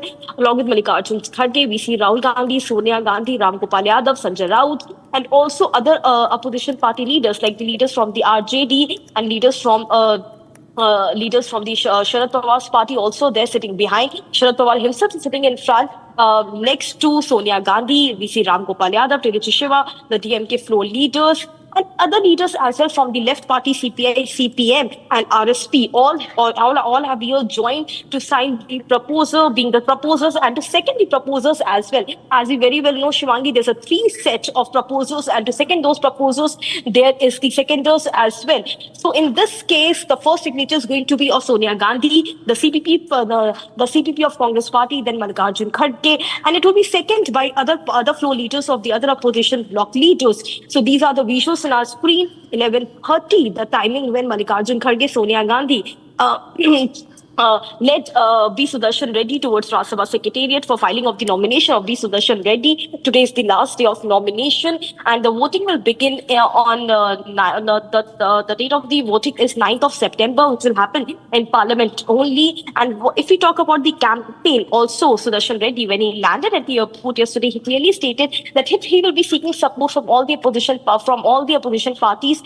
and also the parties which are not the part of India bloc, like YSRCP, BJD, BRS. He will be asking to seek support from all these parties to extend their support to B. Sudarshan Reddy for impartial governance in the House and as a Vice President also. And that is the reason why they have not shied away. Even if YSRCP has extended support to NDA, they have not shied away by stating that we will still seek support and call YSRCP leaders in Jagan Mohan Reddy that his party should give support to a opposition bloc. So right now, the pictures on our screen. Yesterday, we saw CP Radhakrishnan, the NDA Vice President candidate, filing nomination. And today, B. Sudarshan Reddy, the opposition Vice President candidate, filing his nomination. Here, the 3 sets have already been deposited earlier only to PC Modi, who is the Secretary General and Returning Officer for this VP nomination, for the Vice President nomination signatures, and for each and every protocol. And here, the final signatures and the papers are being taken of B. Sudarshan Reddy along with the papers of proposals and seconders as well. What largely is being seen, Shivangi, as it's the fight Tamil versus Telugu. And we very well know that C.P. Radhakrishnan is the former BJP president of Tamil Nadu, former governor of Jharkhand and Maharashtra. While we see B. Sudarshan Reddy, a former Supreme Court judge, he is known for his cases like Sudama scam, how the judgment was passed by him. Not only that, during Jagan's tenure and during the tenure of C.P. Naidu as well, the major landmark judgments have been given by him in his tenure only. And that is also the reason why it is being said that this time South is getting relevance and South is getting the place which it never got. Largely people are seeing it as the fight between Tamil and Telugu, but majorly people are stating that it's the fight between politics and versus governance. Because if you see the career of B. Sudarshan Reddy, landmark judgments have been given, and also Congress have been continuously stating that how the constitutional positions are very much important, and also the judiciary, how the impartial judiciary has been showcased by B. Sudarshan Reddy in past, and that sort of character and attitude is needed for a vice president candidate. It was TMC which says day one was stating that the neutral candidate should be the pick of the opposition party, and in fact B. Sudarshan Reddy name was popped up from the TMC bloc only. There were many front runners, but finally B. Sudarshan Reddy, everyone accepted B. Sudarshan Reddy as the opposition name from the opposition in the bloc, and finally the nomination is happening today. From today onwards, the proper campaigning will kick start for opposition in the bloc leaders, where they will be calling several party leaders and independent MPs as well. In the VP case, the vice president the vice president candidate from both the bloc will be meeting different parties, and that all exercise happens in Delhi only. The vice president candidates don't have to travel to the state as it happens in the election of president, but the vice president election is very different. In this case, all the ally partners of NDA, let's say of NDA or of the opposition party, they will be meeting the vice president candidate here in national capital itself, and support will be sought by the vice president candidates to all the parties by stating that they need support during the day of voting from the particular party leaders and their MPs. So this is the process which happens during the entire timeline from 21st August till 8th of September. This entire exercise will happen, and on 9th of September the voting will begin. The voting will take place in Parliament premises only, and before that the opposition bloc and the NDA bloc will train its leaders that how the voting has to happen. So there are 2 columns, 2 preferences, preference 1 and preference 2. the MPs will be making a mark of I, that is 1, and no other way. They will making a mark of 1 in their own preferences block, preference 1 and preference 2, only with the given pen, which will be given by the Secretariat and the returning officer during that time. And also they will be trained in a way that the voting doesn't happen invalid, because it's a ballot through which the voting happens. And right now the visuals on our screen, we clearly see that how finally the nomination has been filed by B. Sudarshan Reddy in the presence of all the important leaders of the opposition bloc. We see Sonia Gandhi, we see Mallikarjun Kharge, Rahul Gandhi, Sharad Pawar, Ram Gopal Yadav, Tiruchi Shiva. Behind Tiruchi Shiva, we can see Dharmendra Yadav as well. From Aam Aadmi Party, there's Sandeep Dixit, who has gone. From Uddhav Thakere's party, Sanjay Raut could be seen here. And also the TMC leaders as well could be seen here, along with Mallikarjun Kharge and Sonia Gandhi. The nomination finally of B. Sudarshan Reddy has been filed in the Parliament. And from Parliament, B. Sudarshan Reddy will be straight away going to the campaign manager's residence, because the Congress and the opposition bloc also has to prepare for the campaign, how the campaign for the VP will be done, how one by one the parties will be approached, whether the leader's house B. Sudarshan Reddy will go, or it is going to be in Parliament. So the entire exercise and the entire exercise and the brainstorming for the voting is to happen now from today onwards, because the nomination has finally been filed, and now the visuals on our screen. This is just outside Rajya Sabha Secretariat office. We see Priyanka Gandhi and the other leaders of the opposition bloc congratulating B. Sudarshan Reddy after his nomination is filed. So from now onwards, the actual Tamil versus Telugu fight begins, and both the candidate C.P. Radhakrishnan and Sudarshan Reddy will start seeking support from all the parties across the party lines. Back to you. That's right, Harsha. Harsha, you know, this is very, very important, and all eyes on the VP elections, because we also see the opposition is trying to showcase its unity. But we know that is not exactly true, given the fact we have seen so much of infighting within the opposition itself. But they have picked B. Sudarshan Reddy, who is also a non-political candidate, and that is very important to highlight, Harsha. Yes, you rightly pointed out, Shivangi, this even election of the candidate B. Sudarshan Reddy, because he is not a tainted judge. He has a very impartial career. He had many landmark cases and judgments. He had given landmark judgments in the past as well. He's a very tall figure in the judiciary, B. Sudarshan Reddy, and therefore he was picked by the opposition bloc. And it was the very first time when his name was announced. There was complete unity. There was complete unity. There was a consensus in all the political party. Be it DMK, be it Samajwadi Party, RJD, Congress, all together accepted in one voice B. Sudarshan Reddy's name during the meeting which happened in the Mallikarjun Kharge's chamber. And therefore, it was being stated that not only the virtual meeting, but also the physical meeting in Mallikarjun Kharge's chamber saw a complete consensus and unity from the side of the opposition party. And also, it's very difficult for the parties also which are coming from down south. Let's say about BRS, about YSRCP, TDP and Janasena, parties like this which have roots in Telangana and Andhra Pradesh.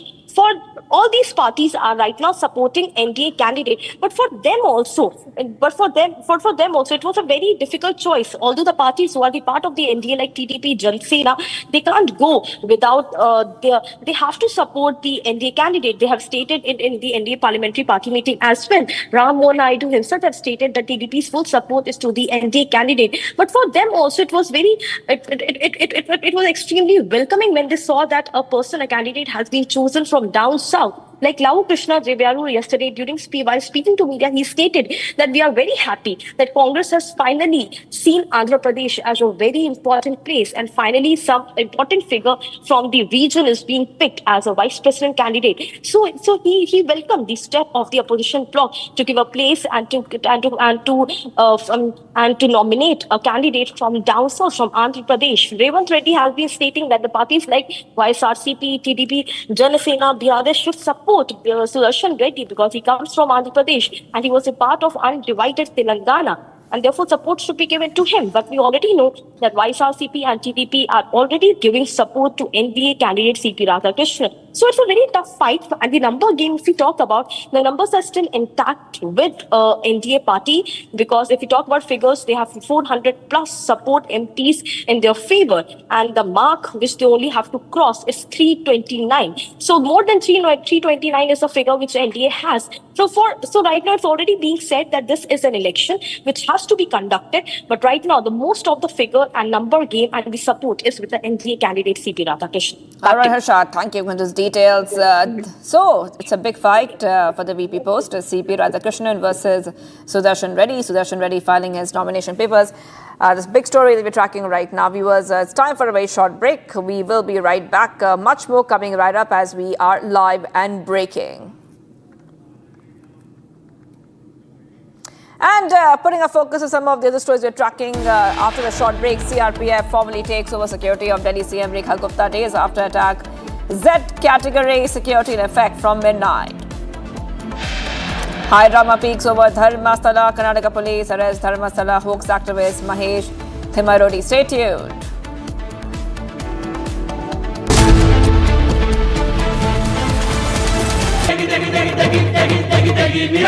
MDH की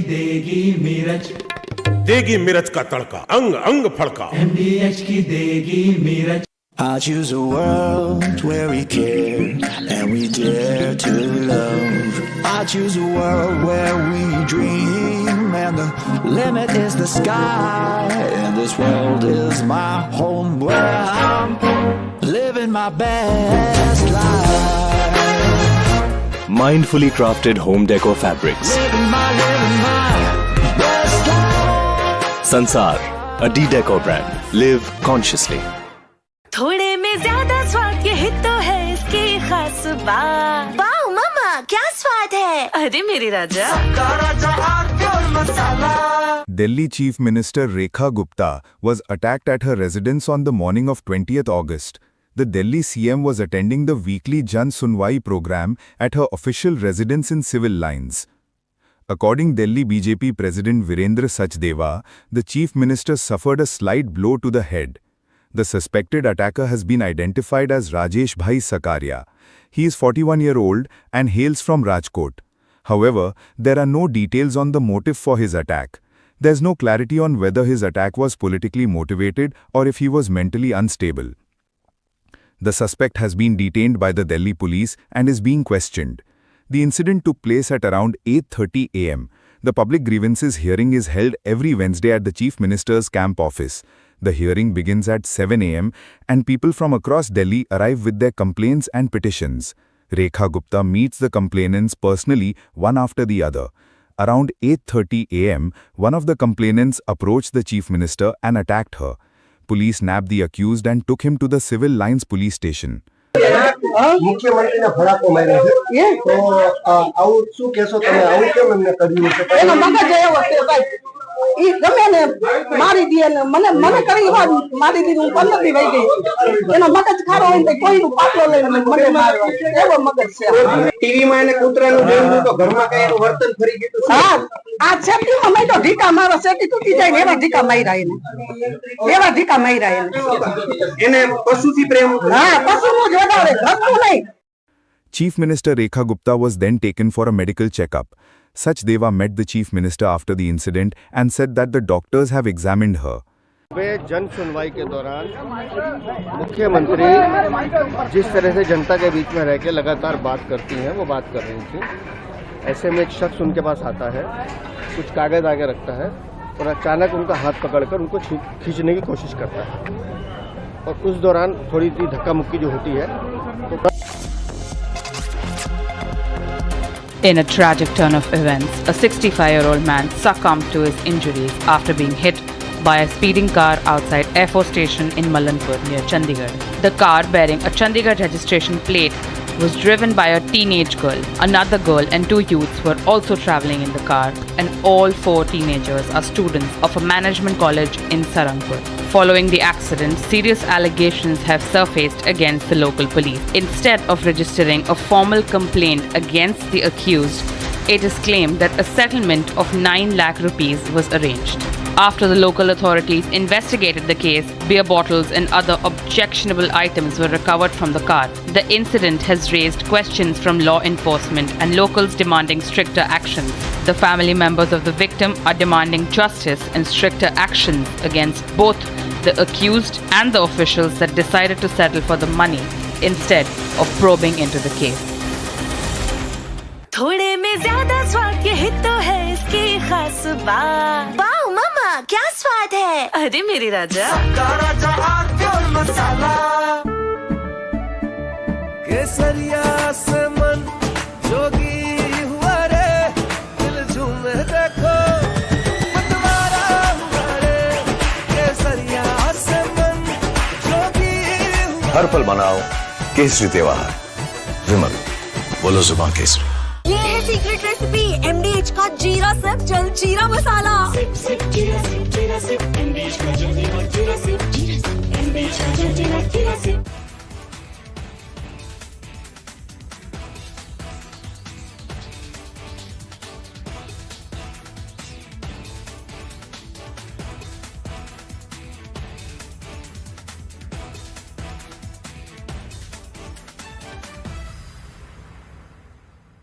To avoid sending jets deep into hostile airspace, India is choosing missiles that can do the job from a safe distance, and on the top of the list come Scalp, also known as Storm Shadow.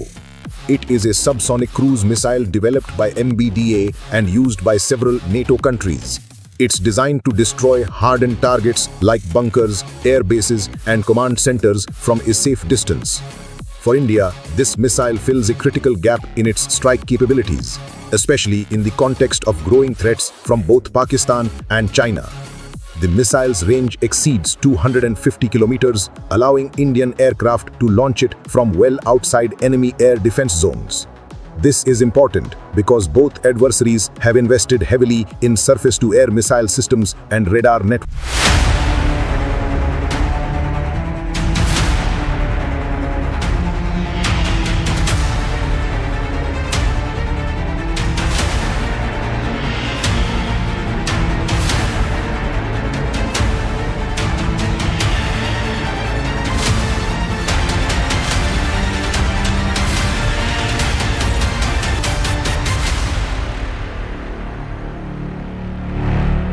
MDH की हल्दी मिर्ची धनिया करे कमाल। ये रंग दे, ये खुशबू दे, ये तीखा, ये कम पड़े।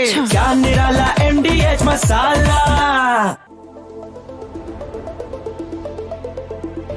What makes you a legend? Maybe that you're followed by everyone. Maybe that you follow no one. Maybe both. 10 years of Creta. Legend forever.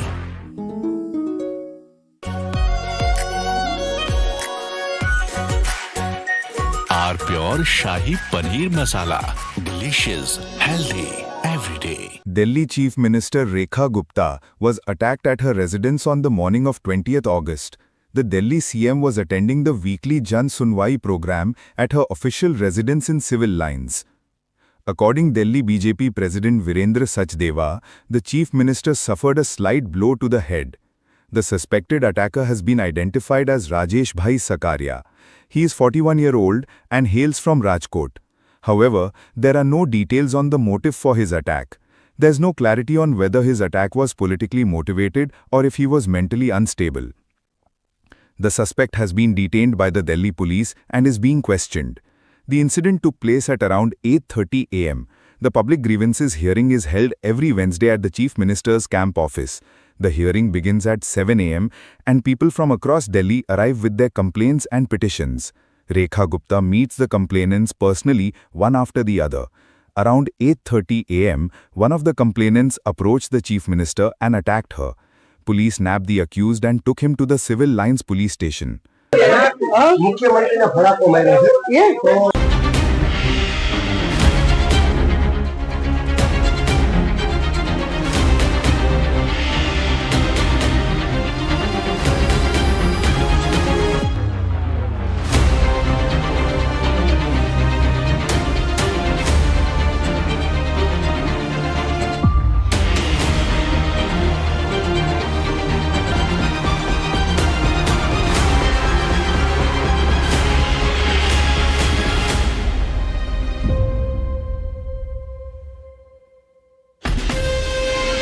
Asia's largest news headquarters, setting the agenda for Bharat.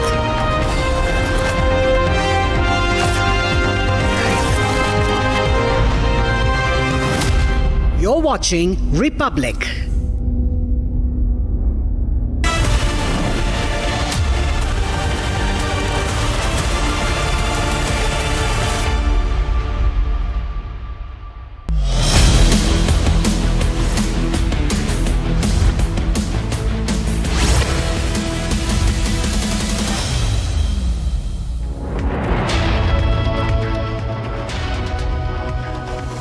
Hello and thank you for tuning in to Republic TV. I'm Deepak Suresh Kumar. Ladies and gentlemen, Republic continues to be number one. Arnab's Super Primetime Max continues to dominate Indian television ratings, achieving an impressive 92.8% viewership share.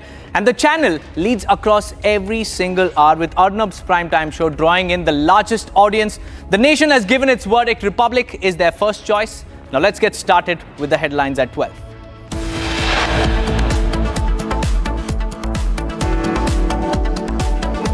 High drama after Republic Kannada exposes Dharmastala hoax. Karnataka police arrest hoax activist Mahesh Timmarodi.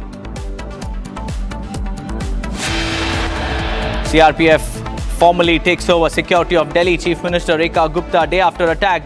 Z category security in effect from midnight. Another big boost for India's defense bandwidth. HAL confirms approval of 97 LCA Mk-1A fighter jets. High-speed car runs over and kills elderly man near Air Force Station in Mullanpur. Beer bottles found in the car. Allegations of cover-up surface. External Affairs Minister Dr. S. Jaishankar to meet Russian counterpart Lavrov today, set to discuss bilateral agenda.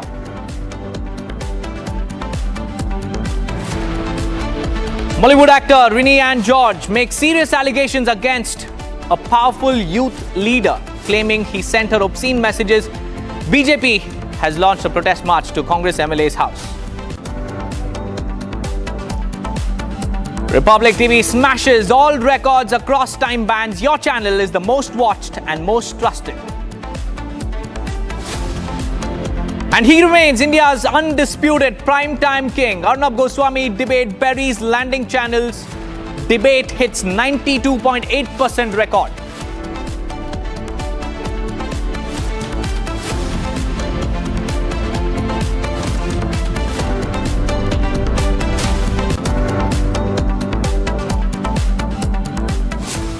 Viewers, first up, our focus remains on Dharmastala hoax, because all hoax activists are being rounded up. The focus remains on the false propaganda that was being spread all these days, claiming there were mass graves in the holy site.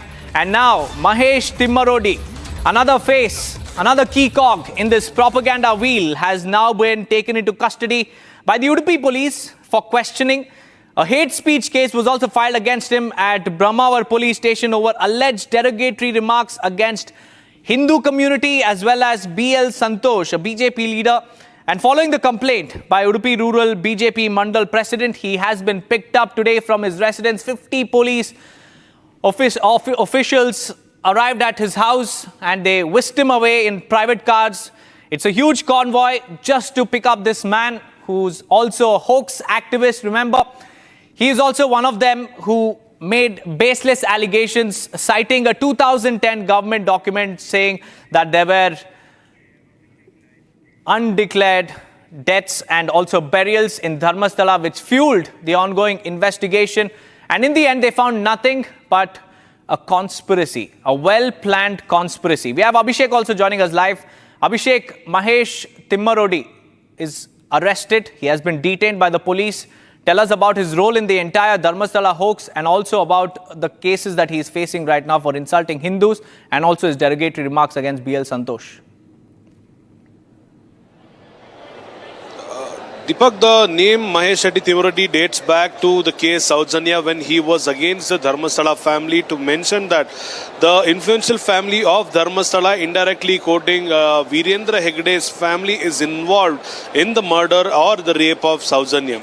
On the other hand, it started in a scenario wherein Dharmastala family versus Mahesh Shetty Timrodi after the murder of Saujanya. With respect to the masked man's claims of burying over hundreds of bodies in and around Dharmastala and river Netravati, it is believed that the chief conspirator of the entire plan behind the masked man is Mahesh Shetty Timrodi and Girish Mattananavar, sorry. On the other hand, we've also noticed that he used to make, Timurodi used to make various other derogatory statements against the family of Dharmasthala, not only them but also the Home Minister and the Chief Minister of Karnataka. On the other hand, we've also seen that he was using derogatory and defamatory words against BL Santosh on the social media platforms, after which BJP Mandal President raised a complaint in the Brahmawar police station, after which the police department or the Brahmawar police staff, at least numbered in 50 to 60, visited the residence of Timurodi in Udupi to take him into custody, and at that point of time there was a huge drama that outbroke because at least 50 to 80 persons who are the supporters of Mahesh Shetty Timurodi were assembled there, who actually sparked out or ignited or threatened the police that they could not take Mahesh Shetty Timurodi because they wanted themselves to bring Mahesh Shetty Timurodi in their private vehicle to the Brahmawar police station. And after a heated argument, the police have taken Mahesh Shetty Timurodi to the questioning in Brahmawara police station as of now. Next in line would be Girish Mattananavar, who's also the conspirator along with Timurodi in the Dharmastala's case, is what we have been informed as of now. On the other hand, we've also seen Dr. G. Parameshwar, who's the Home Minister of Karnataka, who previously mentioned that we will not be arresting each and every person who will be talking against us. It is left to the discretion of the police, is what Dr. G. Parameshwar said a couple of days ago, after which the action of Brahmawara police station has spoken out some words. Abhishek, kindly hold your thoughts. Abhishek, we also have former Bengaluru Police Commissioner and BJP leader Bhaskar Rao joining us on the phone line. A very good afternoon to you, sir. Mahesh Timurodi, a key conspirator, a key man in this entire false propaganda against Dharmasthala, has been picked up. How do you react, sir? See, when nothing was being found, he was only slandering the temple town and place of worship for reasons best known to him. And then he started slandering other Hindu leaders who started upholding the sanctity of the temple. So if you say something, you have to pay the price for that. You can't talk anything and get away with it in the name of freedom of speech. He was just being abusive. He was just being abusive, and look at the kind of muck he has created all over the temple town, denigrated a Hindu place of worship, insulted and abused the faith which people had in the temple town. And right, Mr. Bhaskar Rao, thank you for joining us with your opinions. Let's now cut across. की समस्याएं और व्यापक जनहित के मुद्दों पर, महत्वपूर्ण विधेयकों पर व्यापक चर्चा कर सकें, मर्यादित चर्चा कर सकें। लेकिन पिछले कुछ दिनों से मैं देख रहा हूं कि सदन में सार्थक मर्यादा परंपराओं के अनुरूप चर्चा नहीं हो रही। माननीय सदस्यगण, जिस तरीके से सदन के अंदर, सदन के परिसर में जिस तरीके की नारेबाजी हो रही है, जिस तरीके से तख्तियां लेकर माननीय सदस्य आ रहे हैं, नियोजित गतिरोध किया जा रहा है, ये हमारी संसद की परंपराएं नहीं रही है। और विशेष रूप से इस सत्र में जिस भाषा का आचरण किया गया, जिस तरीके की नारेबाजी की गई, ये सदन की मर्यादाओं के अनुरूप नहीं है। हमें एक स्वस्थ परंपराओं का निर्माण करना चाहिए और हमारी कोशिश होनी चाहिए कि हम संसद के अंदर गरिमापूर्ण चर्चा करें। लेकिन मैं लगातार देख रहा हूं नियोजित तरीके से गतिरोध करना, नारेबाजी करना, तख्तियां ले जाना। मैं आपसे आग्रह करना चाहता हूं कि ये देश का सबसे बड़ी लोकतांत्रिक संस्था है, हमें इससे बचने का प्रयास करना चाहिए। और संसद के अंदर भी और संसद के परिसर में भी हमारी भाषा संयमित और मर्यादित होना चाहिए। सहमति और असहमति होना लोकतंत्र की स्वाभाविक प्रक्रिया है, किंतु हमारा सामूहिक प्रयास होना चाहिए कि हम सदन की गरिमा को, मर्यादा को और शालीनता को बनाए रखें। माननीय सदस्य, मैंने हर माननीय सदस्य को हमेशा पर्याप्त समय, पर्याप्त अवसर दिया है, लेकिन जिस तरीके का आपका आचरण है, देश आपके आचरण को, आपकी कार्यप्रणाली को देख रहा है। मैं फिर आपसे आग्रह करता हूं कि हमें प्रयास करना चाहिए कि हमारी स्वच्छ लोकतांत्रिक संस्था के अंदर अच्छी परंपराएं, अच्छी प्रॉपर्टियों को हम लागू करें और इसके लिए सामूहिक चिंतन भी करना चाहिए और सभी राजनीतिक दलों को आत्म मंथन भी करना चाहिए ताकि देश की लोकतांत्रिक सोच संस्था की हम मर्यादा को बना रखें और यहाँ अपने आचरण व्यवहार से एक आदर्श स्थापित कर सकें। माननीय सदस्यगण, अंत में मैं सत्र की कार्रवाई में सहयोग हेतु माननीय प्रधानमंत्री जी का, सभापति तालिका के मेरे सहयोगी साथियों का, केंद्रीय मंत्रिमंडल में माननीय सहयोगियों का, नेता प्रतिपक्ष, सभी दलों के माननीय सदस्यों का, मीडिया के प्रतिनिधियों का, लोकसभा सचिवालयों का, संबद्ध एजेंसियों का हार्दिक धन्यवाद व्यक्त करता हूं। अब मैं सभी माननीय सदस्यों से आग्रह करता हूं कि राष्ट्रीय गीत के लिए, वंदे मातरम की धुन के लिए कुछ देर खड़े हों।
भारत माता की। सभा की कार्रवाई अनिश्चित काल के लिए स्थगित की जाती है।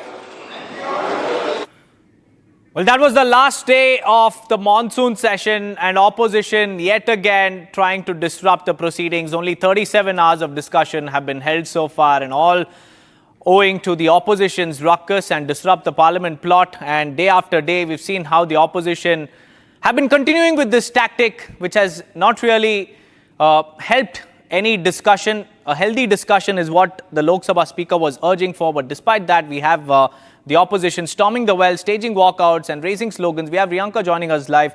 Riyanka, only 37 hours of productive discussion has been held so far. And yet again, the opposition there wasting taxpayers' money by disrupting the parliament proceedings.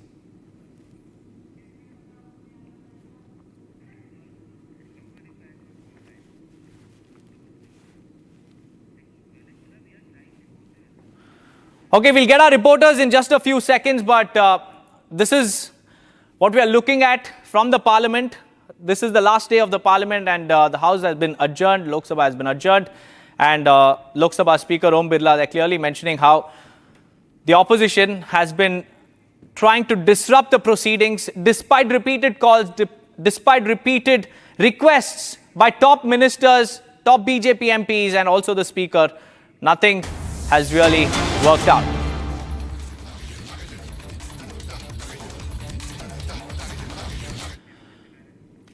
Viewers, we have pictures coming in of Shubhanshu Shukla, Indian space hero, meeting Rajnath Singh, the defense minister, and this comes just a couple of days after Shubhanshu Shukla met Prime Minister Narendra Modi at 7 Lok Kalyan Marg. his official residence, and they held productive discussions on India's space future. And now we have pictures coming in from the national capital, where Shubhanshu Shukla is meeting Defence Minister Rajnath Singh. And these are the pictures coming in live from where the meeting is being held. And we have Chandrakala also joining us live to give us more insights on this particular meeting. Chandrakala, we have pictures of Shuk's meeting Rajnath Singh. Help us understand what this meeting was about, and also the discussions, if you have any inside scoop. Well, the fact that, of course, now that after a successful mission, he has come back to India. Now he is meeting, today he is meeting Defence Minister Rajnath Singh. Of course, his meeting is all about sharing his experiences and also, space program, of course, the upcoming plans as far as this mission is concerned. And also that we know that he also met Prime Minister Narendra Modi a few days back, where he shared his experiences. And today he met the Defence Minister Rajnath Singh here in New Delhi. It was a very, very brief meeting, and of course a warm meeting between them. And we are expecting that, of course, there will be there are several few meetings that he'll be also attending as far as the International Space Program is concerned of ISRO here in New Delhi. And after that, he'll be headed back towards his own hometown, that's Lucknow. So yes, he met the Defence Minister today here in New Delhi, and an important discussion was supposed to take place in the Parliament, but amid ruckus it could not happen. So yes, there was also opposition. There was also, of course, Rajnath Singh has also come out with condemnation that such an important discussion was to take place as far as the group captain is concerned. A special discussion on Shubhanshu Shukla was to take place in the Parliament. It got disrupted due to ruckus in the Parliament. Over to you. That's right, Chandrakala. You know, it was an important discussion, and the opposition chose politics over our Indian space hero. And also, Chandrakala, help us understand what are the engagements of Shubhanshu Shukla before he reaches his hometown, because we understand that he's also the guest of honor on the National Space Day. Help us understand his itinerary. Yes, he is also slated to, attend a program on International Space Day here in New Delhi. He was supposed to go to Bangalore, but that has been called off right at this moment. So he'll be, after his several meetings, he'll be headed back to Lucknow towards his hometown. Now that his parent, like his father, was in Delhi, but he has moved to Lucknow, waiting for his son, eagerly waiting for his son for a home, for a welcome back in his hometown in Lucknow. So yes, he'll be headed towards Lucknow on 24th of August. That's right. Thank you for joining me with those details, Chandrakala. With that, let's shift our focus to the national capital, viewers, because over the last few days, Delhi has been rocked by back-to-back bomb threats. 50 schools have received bomb threats, and here's how our security agencies have responded.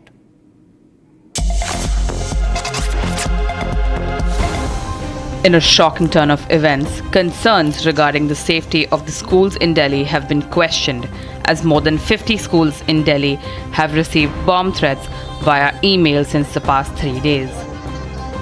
The local authorities have claimed that the bomb threats are received via a series of emails coming from the group named Terrorizers 111. The threats, which were later declared hoax, induced chaos in DAV Public School, Faith Academy, Doon Public School, Sarvodaya Vidyalaya, Rahul Model School, Maxford School in Dwarka, SVK in Malviya Nagar, and Andhra School in Prasad Nagar. 5 schools in Delhi, including Prasad Nagar and Dwarka Sector 5, received bomb threats today, prompting immediate police and fire department response. Today morning I received a mail on school email ID where there was again a bomb threat and threat of bloodshed. So as a precautionary measure, I immediately called police, and everyone was here by 6:30, and bomb squad is also here and they are also checking. I am not sending any child inside the building as a precautionary measure. Students from BGS International School in Sector 5 were seen evacuating the building as Delhi Police and Fire Department arrived at the location.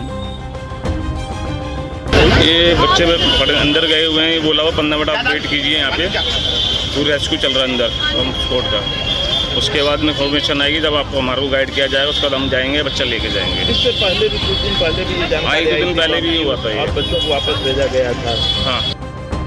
These repeated threats have resulted in widespread chaos amongst children and parents. With more than 80 schools targeted in just a week, Delhi's education system is on the edge.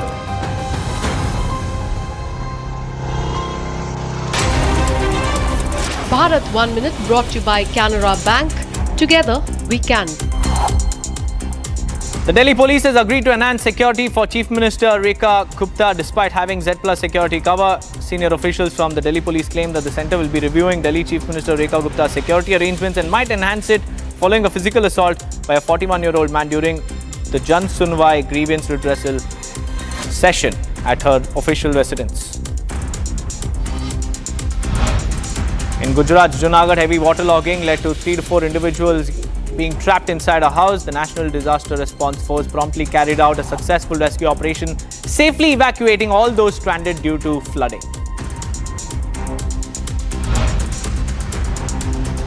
Karnataka BJP unit has accused Congress MP from Tamil Nadu's Tiruvallur of being the mastermind behind the mass burial propaganda targeting the temple town of Dharmastala.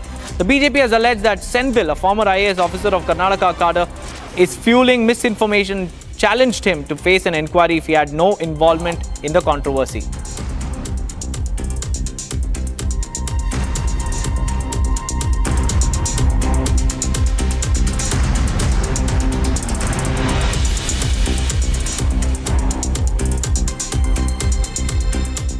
Moving on, viewers, a horrific case has been reported from Maidan Gadi in Delhi where 3 bodies of people of a family were found at their residence, with police saying that a youth had allegedly killed his parents and siblings. Here's a quick report.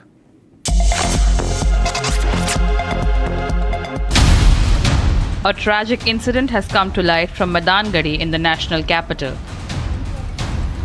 3 bodies of people of a family were found dead at the residence, with police allegedly claiming that the youth killed his parents and sibling. The deceased have been identified as Prem Singh, his wife Rajni and their elder son Ritik. The local authorities have initiated a search for the 4th member, Siddharth, who has been absconding since the murder. The accused is said to be suffering from a psychiatric disorder and was undergoing treatment for the same. It has also emerged that he had disclosed to someone that he had murdered his family and he would not live here anymore. The local authorities have ordered a probe and investigations are currently underway. Time for a quick break, viewers. On the other side, high-speed car runs over and kills elderly man near Air Force Station in Mullanpur. Beer bottles have been found in the car. Allegations of cover-up surface. Along with that, Bollywood actor Rini Ann George makes a sensational allegation against a Congress MLA claiming that he sent her obscene messages and continued to harass her. Despite warnings and complaints, there is a system that is shielding him. Stay tuned for more.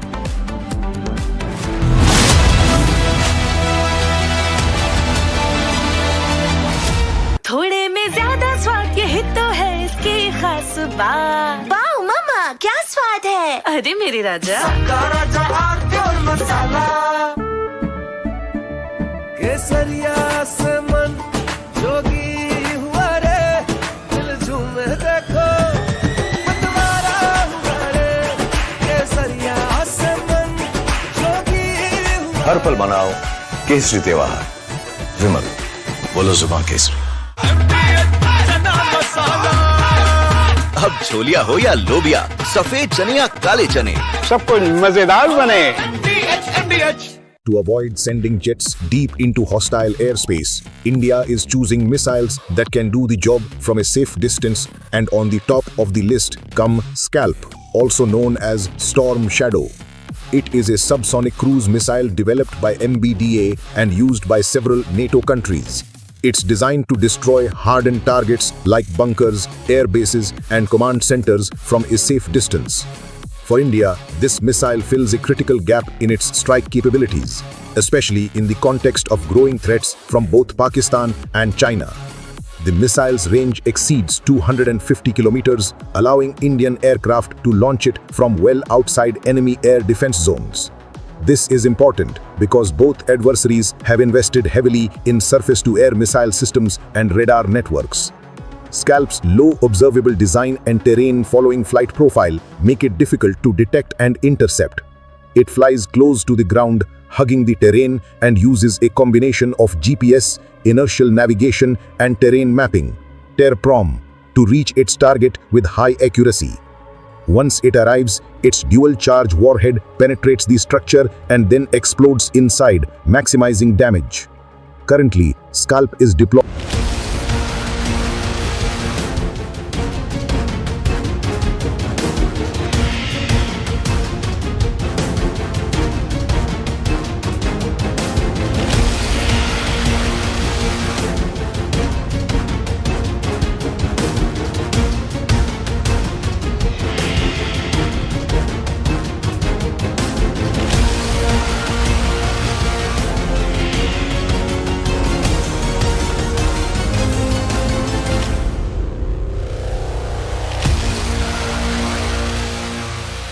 आधे bowl दही में 4 चम्मच MDH chutney पुदीना मसाला डाला, stir करो, पुदीना चटनी तैयार। MDH chutney पुदीना मसाला। केसरिया से मन जोगी हुआ रे, दिल झूमे देखो मतवारा हुआ रे। केसरिया से मन जोगी हुआ। हर पल मनाओ केसरी त्योहार। विमल, बोलो जुबान Kesari.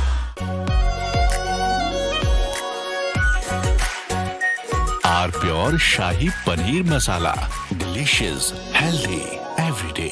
Delhi Chief Minister Rekha Gupta was attacked at her residence on the morning of 20th August.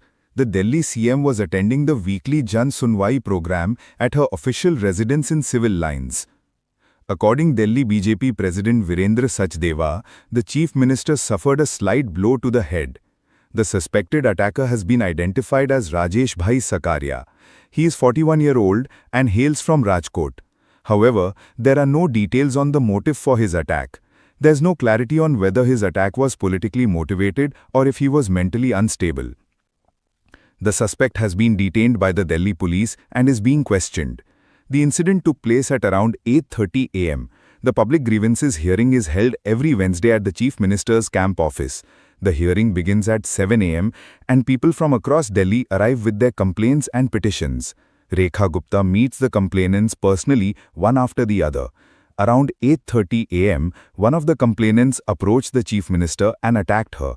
Police nabbed the accused and took him to the Civil Lines police station. મુખ્યમંત્રીને ફડાકો માર્યો છે તો આવું શું કહેશો તમે? આવું કેમ એમને કર્યું છે? એનો મગજ એવો છે ભાઈ, ઈ ગમે ને મારી દે ને મને કરી મારી દીધું, હું 15 દી વઈ ગઈ। એનો મગજ ખારો હોય તો કોઈનું પાટલો લઈને મને મારવા, એવો મગજ છે। ટીવી માં એને કૂતરાનું જોયું તો ઘરમાં કઈ એનું વર્તન ફરી ગયું? હા, આ છેટીમાં મેં તો ઢીકા મારો, છેટી તૂટી જાય ને એવા ઢીકા માર્યા એને, એવા ઢીકા માર્યા એને પશુથી પ્રેમ। હા, પશુનું જ વધારે, ઘરનું નહીં। Chief Minister Rekha Gupta was then taken for a medical checkup. Sachdeva met the Chief Minister after the incident and said that the doctors have examined her. जन सुनवाई के दौरान मुख्यमंत्री जिस तरह से जनता के बीच में रह के लगातार बात करती हैं, वो बात कर रही थी। ऐसे में एक शख्स उनके पास आता है, कुछ कागज आगे रखता है और अचानक उनका हाथ पकड़कर उनको खींचने की कोशिश करता है। और उस दौरान थोड़ी सी धक्का मुक्की जो होती है तो कुछ स्वर उनका शायद हल्का सा लगा है किसी कोने पे, और उसके बाद तत्काल लोगों ने उसको पकड़ लिया। कौन है वो आदमी, क्या उसकी जानकारी है, पुलिस जांच पड़ताल कर रही है। तो मुझे लगता है कि आपको तब तक रुकना चाहिए जब तक पुलिस जांच पड़ताल ना कर ले, उसके बारे में जानकारी ना मिल जाए, क्योंकि लगातार उसकी एक बार जांच पड़ताल हो जाए। मुख्यमंत्री की हालत अभी स्थिर है, डॉक्टर्स उनको देख चुके हैं। कुछ उनको क्या चोटें आई हैं? नहीं, मैंने बताया ना कि सदमा जरूर लगा है, जिससे उनको थोड़ी चिंता हुई है। लेकिन हमने मुख्यमंत्री से मैं मिलकर आया हूँ और उस बहन को, मजबूत महिला है वो जानती हैं कि उनकी कमिटमेंट दिल्ली के लिए है, और उन्होंने इस बात को स्वीकार किया है कि मैं अपने रोजमर्रा के कामों से नहीं रुकूंगी। Several questions persist around the attack on CM Rekha Gupta. If the attacker was politically motivated, why was there a failure during security check? Several senior leaders from BJP and cabinet members have arrived to meet Rekha Gupta. The Delhi CM is expected to rest and resume her duties after her recovery. To avoid sending jets deep into hostile airspace, India is choosing missiles that can do the job from a safe distance, and on the top of the list come Scalp, also known as Storm Shadow. It is a subsonic cruise missile developed by MBDA and used by several NATO countries. It's designed to destroy hardened targets like bunkers, air bases, and command centers from a safe distance. For India, this missile fills a critical gap in its strike capabilities, especially in the context of growing threats from both Pakistan and China. The missile's range exceeds 250 kilometers, allowing Indian aircraft to launch it from well outside enemy air defense zones. This is important because both adversaries have invested heavily in surface-to-air missile systems and radar networks. Scalp's low observable design and terrain-following flight profile make it difficult to detect and intercept. It flies close to the ground, hugging the terrain, and uses a combination of GPS, inertial navigation, and terrain mapping (TERPROM) to reach its target with high accuracy. Once it arrives, its dual-charge warhead penetrates the structure and then explodes inside, maximizing damage. Currently, Scalp is deployed only on India's Rafale jets.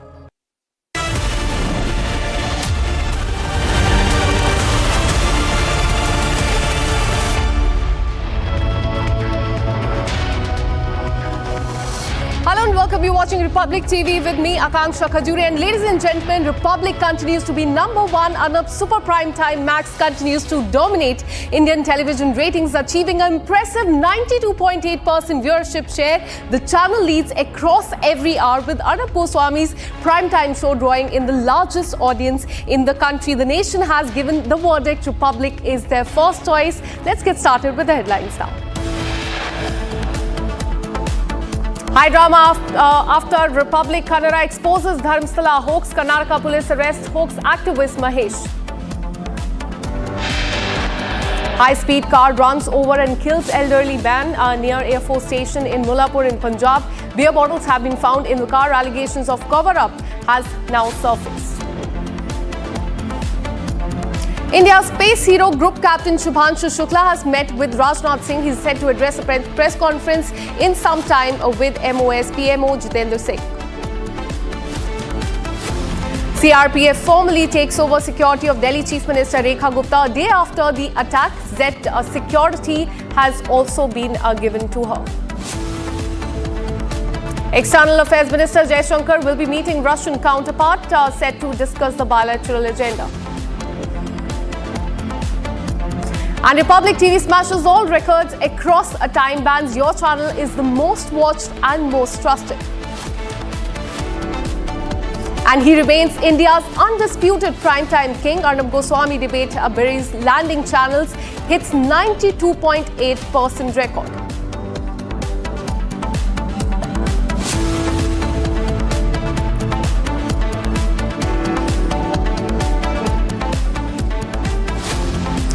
Let's start with the breaking news coming in. As far as the Dharmastala mass burial case is concerned, we are learning that investigators probing the case are now focusing on larger networks suspected of orchestrating the conspiracy in this case. Authorities are also examining the money trail to determine whether activists and YouTubers were financially incentivized to circulate the fake news online. As far as this entire case is concerned, the probe has widened to include possible connection to the political operatives as well. So this is as far as the Dharmastala case is concerned. In fact, earlier today, as you can see in the visuals, one of this activists, Mahesh, was also detained and arrested. As far as this case is concerned, BJP and several Hindu groups there are saying that there is a conspiracy. There's a bit too, in fact, this is, in fact, as far as the Dharmastala case is concerned. Let me, in fact, go across to Abhishek, who joins us live in the broadcast with more details. Abhishek, we are learning that now the, as far as the case is concerned,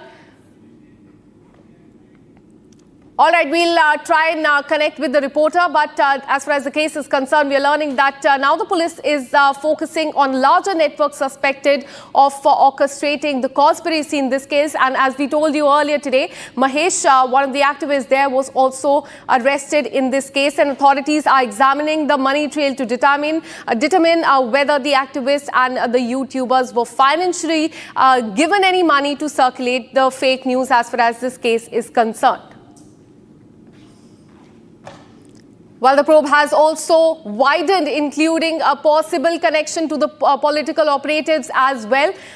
We'll try and get you more details and connect with our reporters there on ground as far as this case is concerned. The probe definitely has widened to now focus also on the suspected money trail, whether any money was given to the YouTubers there as far as the circulating fake news related to this sacred area is also concerned. Remember, Dharmastala is a sacred area, and now BJP and several other Hindu organizations are saying that in fact there's a bid to in fact circulate fake news. Let me go across to my colleague Smita, who joins us live in the broadcast. Smita, tell us more details about the investigation in this case. Now we're learning that there's a focus on political links as well. There's the angle of conspiracy that the investigators are looking into. Give us more details. Exactly, as viewers can see the visuals which were going on of Mahesh Shetty Timrodi, who is the leading face of anti-Dharmastala campaign, has been detained by the police on basis of a case registered by Rajiv Kulal. But while Mahesh Shetty Timrodi was taken into custody, there was slogan against the state government, the slogans against the central government, whereas the entire case against Mahesh Shetty Timrodi was particularly regarding the derogatory statement he had done in one of Facebook Live, which is nowhere connected to the government or the ongoing SIT investigation or the Saujanya case for which these people are seeking justice. But still the slogans were, shouted out, calling that this is a deliberate, deliberate attempt to shut down the SIT investigation by arresting Mahesh Shetty Timrodi. The arrest of Mahesh Shetty Timrodi is nowhere connected to the SIT investigation. Arresting him will nowhere stop the SIT officers from doing the investigation what they are already doing.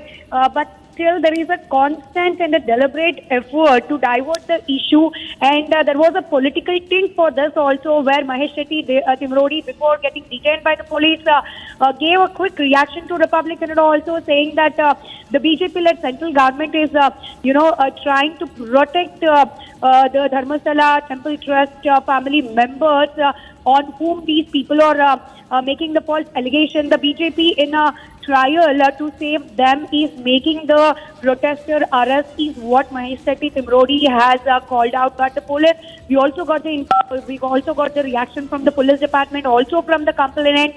They clearly says that the detainment of Mahesh Shetty Timrodi is nowhere connected to, the SIT investigation or to the politics which is going on about the Dharmastala issue. All right. In fact, stay on with us. I'm also joined by Abhishek, who joins us live on the broadcast. Abhishek, tell us about the investigation in this case, because we're learning that now there will be focus on the political links, the conspiracy, and also the financial links as far as creating fake news is concerned. Give us more details. Yeah, well, with respect to the whatever issues happening in Dharmastala over a couple of weeks, we have clearly seen some of the YouTube pages and influencers clearly mentioning that an influential family of Dharmastala is involved in mass burials and rapes of women aged between 12 and 80. On the other hand, we've also been informed or intimated from various other sources that there might be a nexus of people who are operating, who are funding these social media elements to probably make sure that there are serious and severe allegations on the Dharmastala to destroy, to demote the love and affection and the respect one has toward Dharmastala. And also we shouldn't forget the fact that we have seen various other people from the political background as well claiming that there are a group of people who are financially helping the people who are allegating, and also there is a systematic approach to defame Dharmastala is what we have been informed. And with respect to a letter written by the BJP MP Kota Srinivasa Pujari to the Home Minister, to the Union Home Minister Amit Shah, it mentions that a group of people are behind this nexus who are financially funding the allegations towards Dharmastala to defame Dharmastala. So the ED's involvement is much required at this point of time, and hence the MP has requested the Union Home Minister to send in a team of ED officials to investigate the case with respect to the financial dealings that have been happening with respect to the defamation of Dharmastala. On the other hand, we've also seen directly or indirectly, people have directly named Mahesh Shetty, Timurodi, Girish Matananavar and various other people, to be very precise, YouTuber Samir, who are behind this, and their accounts should also have been checked, is what we have been informed, and we'll have to see how this proceeds in the next couple of days. Well, absolutely. It remains to be seen whether the Enforcement Directorate will be roped in as far as this case is concerned. Thanks so much, Abhishek, for all the details. And now shifting our focus to Punjab, another day, another hit-and-run case. We are learning that a 62-year-old man has died after being hit by a speeding car, reportedly driven by a student of a private university. In fact, this happened on the Chandigarh highway near the Air Force station in New Chandigarh, and this car that you can see on the screen was being driven by a girl student, and two boys and one girl were also present in this car, and they all are a student of a private university, a management university in Chandigarh. They all were seated in this vehicle that you can see on the screen, and on that highway they struck this man who died on the spot. He was rushed to the hospital, but he was declared brought dead. As per the officials in the know of the matter, all of them belong to influential families, and the girl behind the wheel is the daughter of a businessman based in South Africa. No FIR has been registered in this matter as of now, and we're learning that there was an attempt to in fact settle this case, and this is in fact another day, another hit-and-run case that has come to the fore.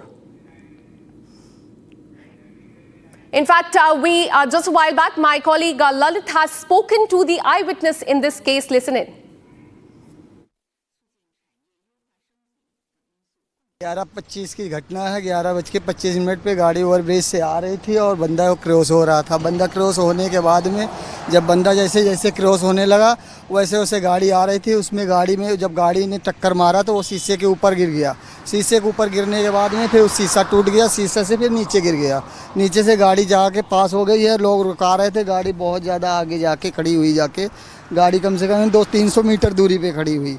लोग ladies वहाँ खड़ा करके रुकवाए, तब फिर गाड़ी देखे, तलाशी लिए, सारा गाड़ी में पुलिस वगैरह सारा आई, हर चीज़ देखे। उसमें शीशे खोल के वो बंदे, 2 लेडीज़ थी और बंदे थे, 1-2 लड़के थे। उसके बाद वो सब शराब के नशे में थे, बियर शेयर पी रखे थे। उसमें बियर की गत्ता और पेटियाँ भी निकली, सारा चीज़ निकला। वो गाड़ी नहीं रोक रहे थे। फिर गाड़ी किसी तरीके से और बाकी यात्री ने रुकवाई है। जब एक्सीडेंट हुआ उसके बाद वो रुके नहीं और आगे चले गए। वहाँ पर वो आगे जाने के बाद 200-300 मीटर दूरी पे चले गए। फिर दूसरे यात्री ने रुकवाया और गाड़ी वाले ने उनको खड़ा करवा के रुकवाया। फिर वो उनको रुकवाने के बाद यहाँ लाश यहाँ पड़ी हुई थी, वो तुरंत ख़त्म हो गए। वो डेड बॉडी। और बताइए, क्या गाड़ी के अंदर बियर वगैरह थी? क्या उन्होंने शराब पी रखी थी? बियर की बोतलें उसी गाड़ी के अंदर ही निकली हुई थी। 10 बियर की बोतलें, 8-10 बियर की बोतलें थी। उसमें पेटी, गत्ता, सिगरेट, सब चीज़, बहुत चीज़ें थी उसमें। बिस्किट, नमकीन वगैरह सारा था खाने पीने के लिए। जी हाँ। तो उसको आने के बाद जब पुलिस आई वहाँ पर, तो उनको पुलिस लेकर नहीं गई साथ? पुलिस वो तो खोल के फिर हम उनको वहाँ नहीं देखने गए। मैं लाश को देख ही रहे थे वहाँ से। फिर जब यहाँ देखे तो वो लोग भाग रहे थे। अच्छा। भाग गए थे वो निकल के। फिर वो गाड़ी खड़ी हुई थी। फिर पुलिस आई, पुलिस बुलाया गया। उसके कुछ देर बाद पुलिस आई। पुलिस आने के बाद लाश पोस्टमार्टम के लिए भेजें पुलिस वाले। फिर वो कार को पिकअप किए, कार पे लेकर के सब वहाँ मीडिया वगैरह और वगैरह आए थे। देख के वो लोग लेकर के आधा 1 घंटे बाद। बताइए, जब ये पूरा घटनाक्रम हुआ तो पुलिस कितनी देर के बाद यहाँ पर मौके पर पहुँची थी? यहाँ पर वही 20 मिनट, आधा घंटा लग गया था। अच्छा। Let me go across to my colleague Lalit, who's been tracking this story very closely. Lalit, tell us about this case. Has there been any arrest in this case? Because we're learning that there was also an attempt to bury the case, to settle the case by paying lakhs of money. If we talk about this whole case, this whole incident is of Wednesday, 11:25 a.m. in the morning. If you talk about the case, as no formal complaint has been given by the deceased family, and as per the talks we had with the family of the deceased and with the police, whether it's the SP or the SHO, they have said that no formal complaint has been filed. So when no formal complaint has been filed, nothing has been done. When we had a word with the SHO, he said that affidavit has been given by the deceased family in which it has been said that in this they have already they don't want to file any sort of complaint against the person, so no action can be taken against the one with whom this whole accident have taken place. But as per the eyewitness record, in that car there were 4 youth, of which 2 were the girls and 2 were the male friends. The car was being driven by the girl when on the high speed around 11:25 a.m. The 65-year-old person was being hit, and after that he was being rammed by the speeding car. So as per the eyewitness, some sort of beer bottles and the alcohol bottles were present inside the car, but no medical of the 4 students were being done, as they have been said to be of the influential families. Absolutely. And what is shocking here, Lalit, is that she tried to flee from the spot. Beer bottles have been found from that vehicle. In fact, the family is demanding justice now. Thank you for all the details. We'll keep coming back to you for more on that. Shifting our focus to Gujarat, we have a breaking news coming in. A massive protest erupted outside a private school in Gujarat, Ahmedabad, after a 15-year-old class 10 student was stabbed to death by a boy from the 9th grade. In fact, there on the screen, you can see that the protest is underway in Ahmedabad. We're learning that the victim was rushed to the hospital, but he died of serious injuries yesterday. And police has now deployed a heavy force at the school to maintain the law and order. Clashes were also reported between the protesters and the police, and that is something that you can see on the screen. That is something that happened just a while back. In fact, yesterday as well, there was a huge ruckus outside this school after the death. In fact, this death prompted a mob to vandalize the campus of the school where this incident happened, and the staff was also attacked, and this is what the police has said. But this has happened after, in fact, according to the official, the student was attacked following a scuffle with a class 9 student. He was rushed to the hospital but died during the treatment. Let me go across to my colleague Ravi, who has more details on this story. Ravi, what is the situation on the ground right now? Because we are learning just a while back, there were again a protest by some locals there, and there was ruckus between the locals and the police. What is the situation on the ground right now? ये अहमदाबाद की घटना है, जो 7 day school है, उधर एक 10वें दौर की छात्रा की हत्या कर दी थी। आज सुबह में एनएससी और बजरंग दल ने बंद का ऐलान दिया था, और एनओसी ने विरोध काफी किया था। विरोध करने के बाद पुलिस के साथ हाथापाई हुई थी। पुलिस ने काफी लोगों को अरेस्ट किया है, और पुलिस ने काफी बंदोबस्त भी उसका दिया है। और आप देख सकते हो ये विजुअल में कि पुलिस के साथ कैसे हाथापाई हो रही है, और एनओसीआई जो है उसका काफी विरोध कर रहे हैं, और नारे लगाए justice for justice, justice for justice के नारे लगाए गए हैं। और पुलिस ने काफी पुलिस बंदोबस्त भी खड़क दिया है, और जो स्कूल है उससे 500 मीटर दूरी पे पूरा पुलिस जो है छावनी में घेरा हुआ है। और पुलिस सभी को कह रही है कि आप शांति बनाए रखें, जो आरोपी है उनको कहीं न कहीं सजा होगी, आप पुलिस के साथ घर्षण मत कीजिए, और सरकारी प्रॉपर्टी को नुकसान मत ना कीजिए। और एनओसी ने अंदर घुस के अलग अलग जो वाहन है उसको तोड़फोड़ की है, और गाड़ी को भी नुकसान पहुंचा है, प्रॉपर्टी को भी नुकसान पहुंचा है।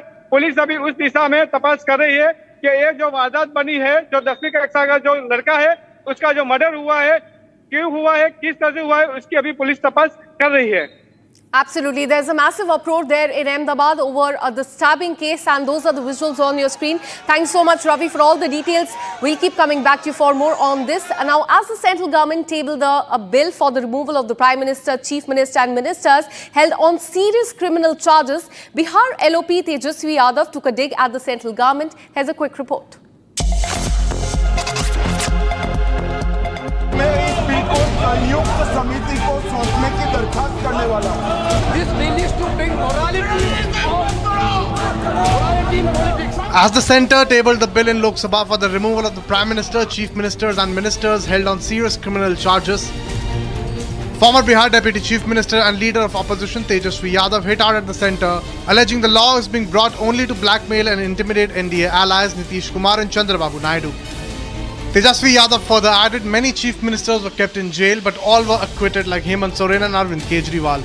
But the law is being brought to weaken the democracy. ये तो नीतीश जी के लिए ला रही है, चंद्रबाबू नायडू जी के लिए ला रही है। ये लोगों का केवल यही काम है, ब्लैकमेल करो। ईडी के केस में पेमेंट एक्ट लग जाए तो बेल तो हो ही नहीं सकता जल्दी। तो ये सब तो टॉर्चर करने का काम कर रहे हैं। देश को बनाने का काम करना चाहिए, तो ये लोग बिगाड़ रहे हैं। In fact, we have breaking news coming in. We are learning that India has overtaken China in smartphone export to the United States as a result of the scheme like Make in India and PLI. India is now moving at a new pace in those industrial sectors in which it was never even considered a key manufacturer before. Now, what we're learning is that according to a report by a research firm, in the second quarter of this calendar year, that is April to June, India has now overtaken China in terms of smartphones exported to the United States. All right, let me go across to my colleague Pranav, who joins us for more on this. Pranav, this is good news for India. Our country has overtaken China in the smartphone export to the United States. There's a research firm that has said this. Give us more details on this. Yes, absolutely. In fact, the research firm Canalys, which the PIB has cited, going by that, last year in terms of in the second quarter of 2024, India's smartphone exports to US stood at 13%, whereas we are right now in the second quarter of 2025-26, and we have the share increased to 44%. China's numbers, on the contrary, were 61% a year ago, and they've now come down to 25%. This clearly reflects a rise in terms of the supplies of Indian made in India smartphones to US as against to China.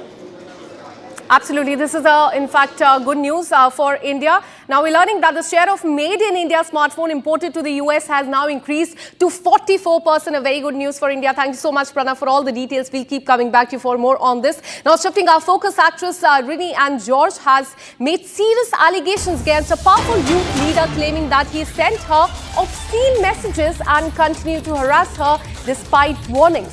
While she chose not to reveal the name, the Bharatiya Janata Party has claimed that the accused MLA is Rahul. In fact, Rini has stated that she had filed a complaint against him multiple places, multiple times. But despite this, he continued to be rewarded with positions in the party and honours within the party as well. So this is in fact a charge that has come from the Malayalam actor and former journalist Rini and George, who has accused a youth leader from a prominent political party in the state of Kerala, sending her offensive messages on multiple occasions. She has, however, said that she will not be naming this person and would request the party to take the action. But in some days, if in fact the action is not taken, then she will publicly reveal the name of this prominent leader.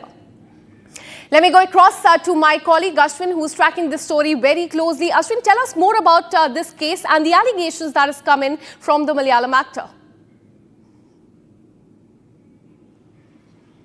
Actress and former journalist Rini has come forward to claim that a particular youth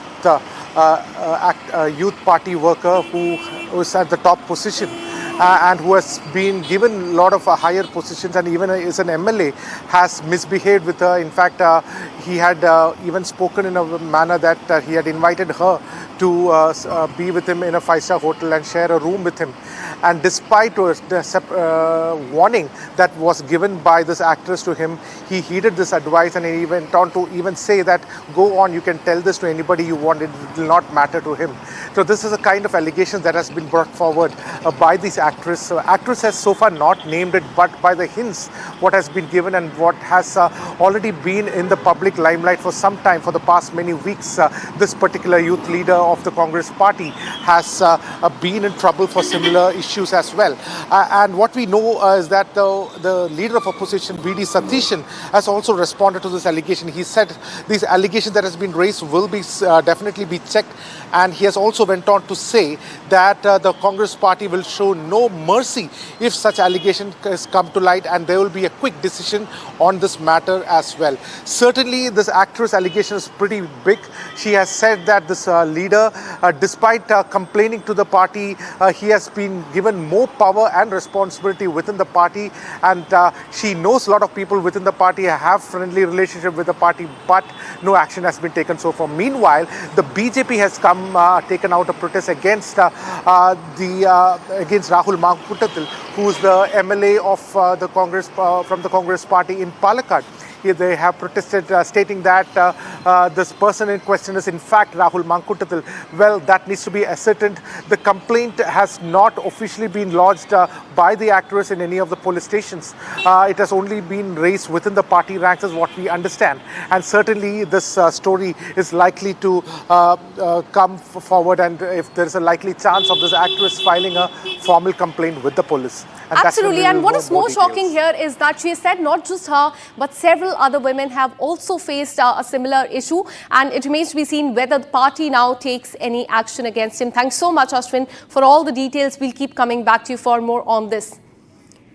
And now let's have a look at the top national stories of the day in under 1 minute. Bharat 1 Minute brought to you by Canara Bank. Together we can. Delhi Police has agreed to enhance the security for the Chief Minister of Delhi despite having Z+ security cover. Senior officials from Delhi Police have claimed that the central government will be reviewing Delhi Chief Minister's security arrangement and might even enhance it following a physical assault by a 41-year-old man during the Jan Sunwai grievance redressal program yesterday. In Gujarat, Junagadh, heavy waterlogging led to 3 to 4 individuals getting trapped inside a house. The National Disaster Response Force promptly carried out a successful rescue operation there, safely evacuating all those stranded due to the flooding. The Karnataka BJP unit has accused Congress MP from Tamil Nadu's Thilavalur of being the mastermind behind the mass burial propaganda targeting the temple town of Dharmastala. The BJP has said that Senthil, a former IS officer of Karnataka cadre, is fueling this misinformation and challenged him to face an inquiry if he had no involvement in this controversy. And with this, we're taking a very short break. Coming up on the other side, we'll tell you about India's space hero Shubhanshu Shukla meeting with Rajnath Singh, the defense minister of the country. He's all set to address a press conference in just some time. And we'll also tell you about what sources have told Republic TV about the political links and money trail in Dharmastala mass burial case. A conspiracy is also under the lens. This and much more on the other side. Stay with us.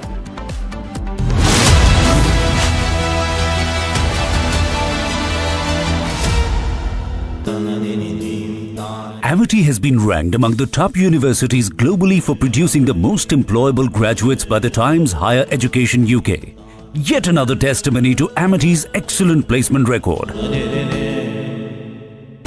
Pure सूजी pasta उबालो मिलाओ और खाओ 8 minute में तैयार क्या taste है सबका राजा हार्डकोर मसाला केसरिया से मन जोगी हुआ रे दिल झूमे देखो मतवारा हुआ रे केसरिया से मन जोगी हर पल मनाओ केसरी त्योहार विमल बोलो जुबान केसरी दादी के हाथों का जादू और खुशबू से महकता घर, माँ की मुस्कुराहट और खाने की सुगंध। MDH गरम मसाला, क्योंकि हर रिश्ता है स्वाद से जुड़ा।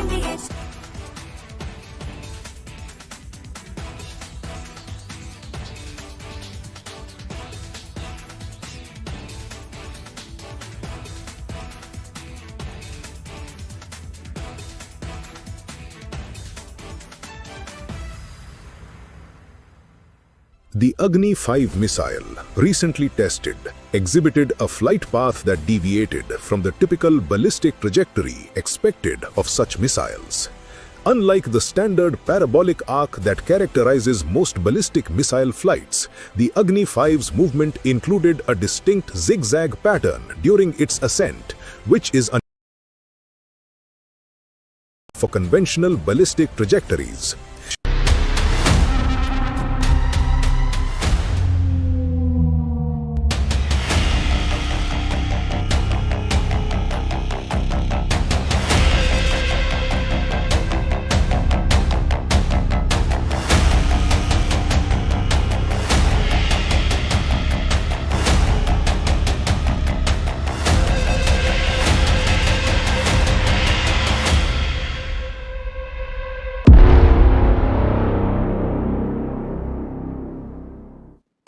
प्योर सूजी पास्ता उबालो मिलाओ और खाओ 8 मिनट में तैयार क्या टेस्ट है सबका राजा R masala I choose a world where we care and we dare to love. I choose a world where we dream and the limit is the sky. And this world is my home where I'm living my best life. Mindfully crafted home decor fabrics. Living my best life. Sansar, a D-Decor brand. Live consciously. MDH की हल्दी मिर्ची धनिया करे कमाल ये रंग दे ये खुशबू दे ये तीखा ये कम पड़े क्या निराला MDH masala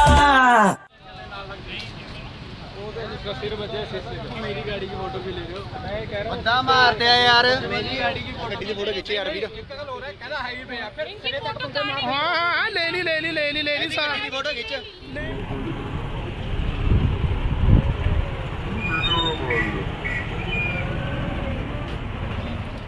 In Punjab, a speeding car struck and killed.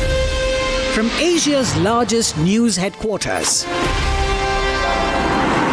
setting the agenda for Bharat.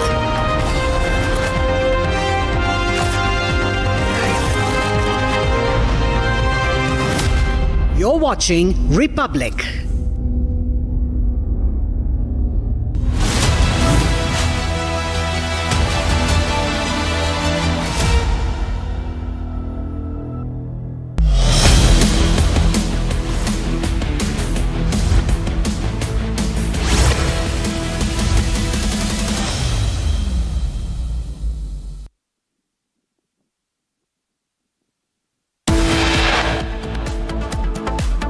Sources tell Republic TV political links and money trail in Dharmastala conspiracy case is now under the lens.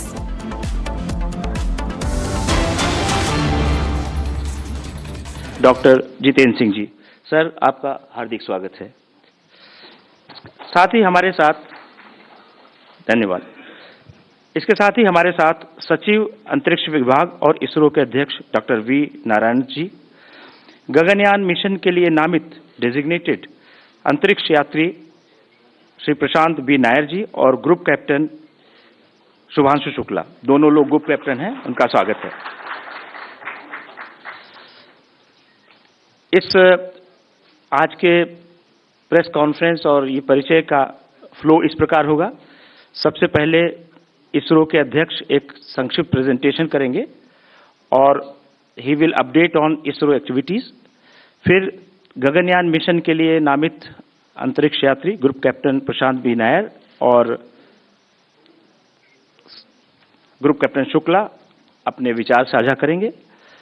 फिर तत्पश्चात माननीय मंत्री जी आप सबको संबोधित करेंगे। तत्पश्चात आपके प्रश्नों के उत्तर लिए जाएंगे। एक एक करके आप अपने प्रश्न पूछ सकते हैं और उनके सबके उत्तर देंगे। सो सबसे पहले आई इनवाइट ISRO अध्यक्ष Dr. V. Narayanan ji to make a presentation and speak. Yes, sir. Most respected Dr. Jitendra Singh ji, Minister of States, and my dear friends from ISRO and press, very good afternoon to all of you. We will give the update on the progress of ISRO activities, and as you are aware, the ISRO space activities were started in the year 1962. Can you go to the first slide? The first launch was accomplished on 21st November 1963. Can you show the first slide? 1963.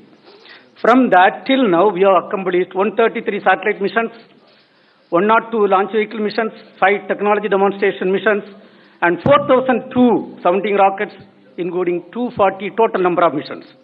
The important point is, last 10 years, if you see, the progress is phenomenal, exponential. With respect to missions, the number of missions targeted in 2015 to 2025 is almost double compared to 2005 to 2015. During the last 6 months, if you see, very important, 3 important missions are accomplished. Please move the slide, whoever is operating.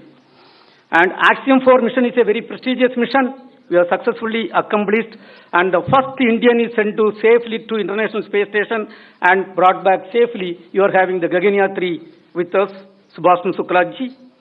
And GSLV F-16 rocket placing the most prestigious NASA ISRO synthetic aperture radar satellite on July 30th, perfectly. A satellite jointly realized by JPL, NASA and ISRO. Yeah, the costliest satellite ever realized in the world is lifted off by Indian launcher, GSLV, and placed perfectly in the orbit. And today the satellite health is totally perfect, and we have, in fact, the unfurlable antenna is totally operational. The first picture is coming, and we are going to share the picture maybe in a couple of days. Another important thing, in another 2 to 3 months, we are going to have a 6,500 kg communication satellite of USA going to be launched using our launch vehicle. Until today, 433 satellites of 34 countries are done from India. After Modi ji took over as the Prime Minister of this country, the South Asian satellite was conceived, built, launched, and donated to the South Asian countries. And under his leadership, we are also realizing the G20 satellite for the G20 countries. And coming to the space sector reform, which was announced in the year 2020, 10 years back, we had only one startup company in the space area in the country. Now today, under the leadership of Honorable Prime Minister and Minister of State, we are having 300 plus startup companies in the space area. That shows the significant growth of the startup system. And there are 2 suborbital missions done by private companies. And a week back, on August 8th, a 30-ton solid motor is successfully tested for a private company, Vikram 1 motor, and for jointly done by ISRO and the private sector. And 2025 is a very important year. Till now, we have done 196 accomplishments. That means every working day, more than one accomplishment is done. The 100th launch was successfully done from Sriharikota, 100th launch by GSLV F-15, NASA ISRO synthetic aperture radar, that satellite launch. And we have made a major breakthrough in a 200-ton LOX kerosene engine. The tests are going very well. Lot of indigenization activities are progressing well. Coming to the Aditya L1, this year we have released 13 terabit data. In fact, you have to see the videos taken by our satellite, the Sun orbit, whatever is taken, fantastic achievement is done. And NISR satellite, I am happy to announce to this August audience, it is totally healthy and all systems are working well. And under the Prime Minister's leadership, we conducted a global space exploration. We conducted, and there were 36 nations participated and 760 students participated in that program. Another important thing is our ministry is also Minister for Earth Sciences, and when we are working on Gaganyaan program, the Earth Science Department is responsible for the Samudran program. For that, a 6 kilometer, we have to take a vessel, 2.2 meter diameter, and that vessel is a titanium vessel which is getting realized with our minister's direction and guideline in ISRO. And an indigenous 10-ton propellant mixer is rolled out in the country. This is the highest capacity mixer ever realized in the country. And electric propulsion, 1,000-second test we have successfully done. And one of the responsibility of ISRO is to ensure safety and security of every citizens of Bharat. And go to next slide. The Sintur operation, whatever is required from ISRO, we have done extremely well. The satellites have worked extremely well. In the space application, 50 years back, the space application started. Today, we are happy to announce that there are 50 plus applications is serving the common man of this country. Which, in fact, 2,150 lives are saved during the last 5 years, and there is potential fishery zone monitoring, there is telemedicine, teleeducation, television broadcasting, and real something around 8,600 trains, 21,000 shipping vessels are connected. And in the area of disaster warning and mitigation, ISRO is doing outstanding job. And 13 out of 17 UN Sustainable Development Goals are being supported by ISRO. We have to thank Honorable Prime Minister of India, who announced on August 15, 2018, the Gaganyaan program. And we selected 4 Gaganyatris, Subhasnu Shukla, Prasant Balakrishnan Nair, who is with us, Ajit Krishnan, and Angad Pradap. 4 people were selected, they were trained, and Honorable Prime Minister announced them on 27 February 2024. Coming to the Gaganyaan program, you all will have a lot of questions. It is a very technologically intensive, complex mission. Lot of work is done in human rating of the vehicle, vehicle health management system development, orbital module development, crew escape system development, environmental control and safety system development, parachute development, human-centric product development. In fact, I am happy to say that almost 80% tests are completed and 20% tests are targeted before March 2026. And this year, we have done, in the recent past, last 4 months, lot of accomplishments are done in this area, and the first uncrewed mission, G1, is going to be lifted off this year end, maybe close to December. And in that, the Biomitra, a half humanoid, you can see the photograph, that is going to fly. And coming to ISRO's and Axiom's International Space Station program, we have sent the second Indian to space and first Indian to International Space Station. Our Gaganyatri, Suklaji, is with us. And thanks to Honorable Prime Minister, it was his vision. He only announced this program in June 2023. He strongly felt when it comes to Gaganyaan program, this activity will really add lot of value to that. And this program was announced by him.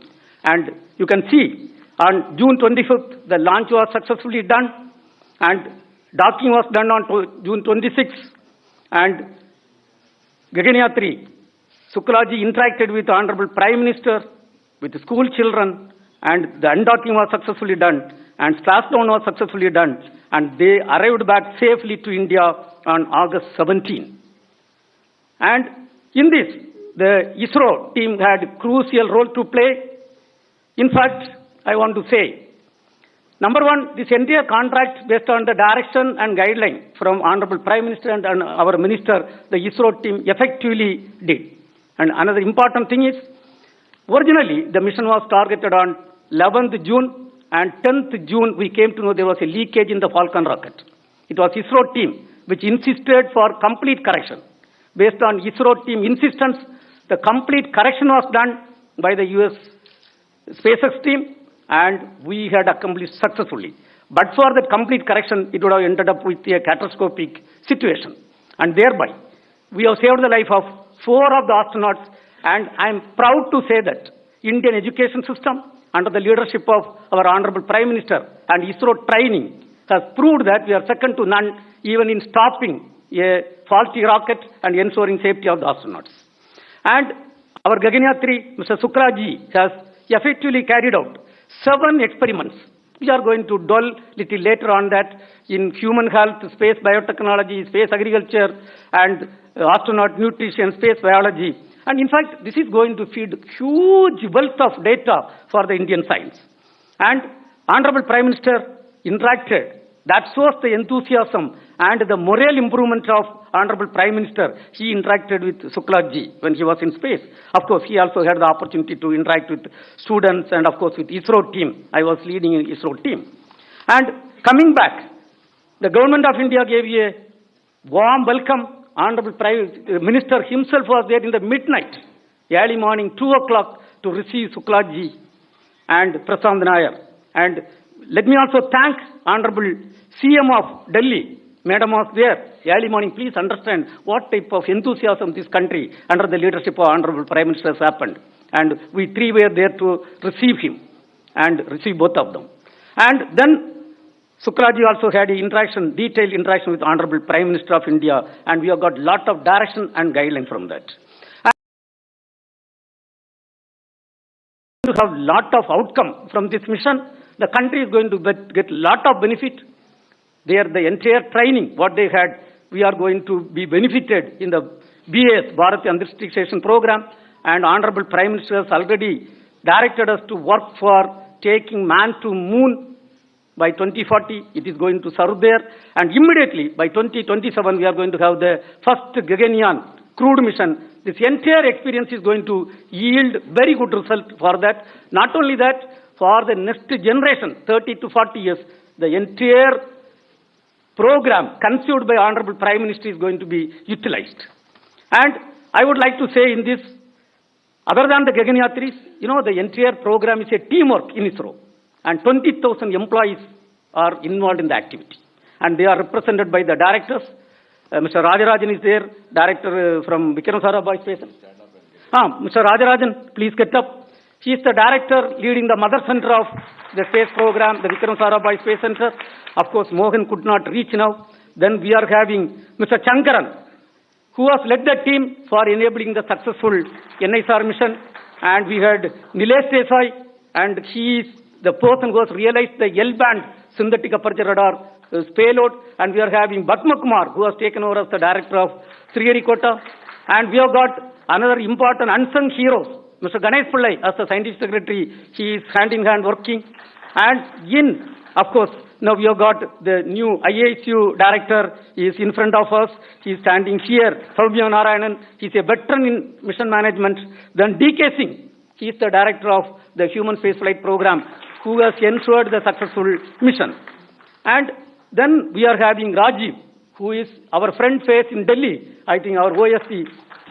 And then, Anil Kumar is there, I didn't see here. Anil Kumar is the ISTRAC director responsible for, and our JS, Madam is there. Madam, please get up. Additional Secretary could not participate. I want to tell one thing. The entire ISRO program is purely a teamwork of 20,000 employees and 450 industrial partners and 300 academia partners. Today, along with us, we have got the Gaganyatris who have joined hand in hand for our programs.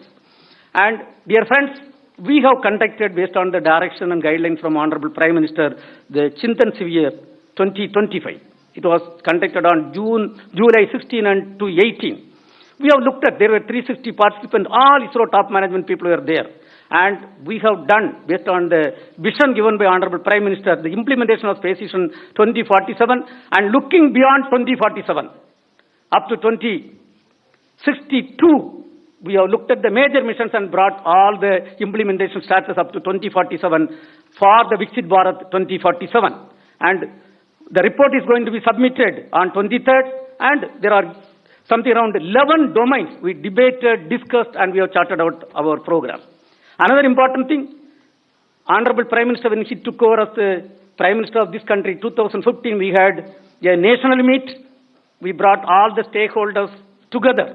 Today, after 10 years, to leverage the space technology and application for the Viksit Bharat 2047, and we are having the second national meet. And in fact, 63 departments are using the space data. All state governments and UTs utilizing the space data. So we had something around close to 300 plus 1:1 meeting. And in fact, Honorable Minister was reviewing every week, and we are happy to release the report on 23rd August. And Pan-India celebration for National Space Day, our Honorable Prime Minister, we have to salute and thank.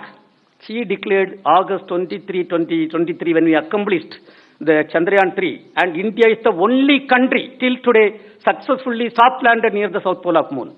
And that day, Honorable Prime Minister, that point, he has declared as Shivasakti point, and that day, every year it is going to be celebrated as the National Space Day, and we have charted out a program tomorrow and day after tomorrow. At the end of this press meet, you will see the theme video. Coming to the theme, it is Aryabhatta to Gaganyaan, ancient wisdom to infinite possibilities. Dear friends, in summary, I want to say by 2040, Indian space program will be in par with any other spacefaring nation in terms of application, in terms of launcher capability, in terms of human spaceflight program, and in terms of the satellite technology. Now, coming to the upcoming missions, these are all the upcoming missions.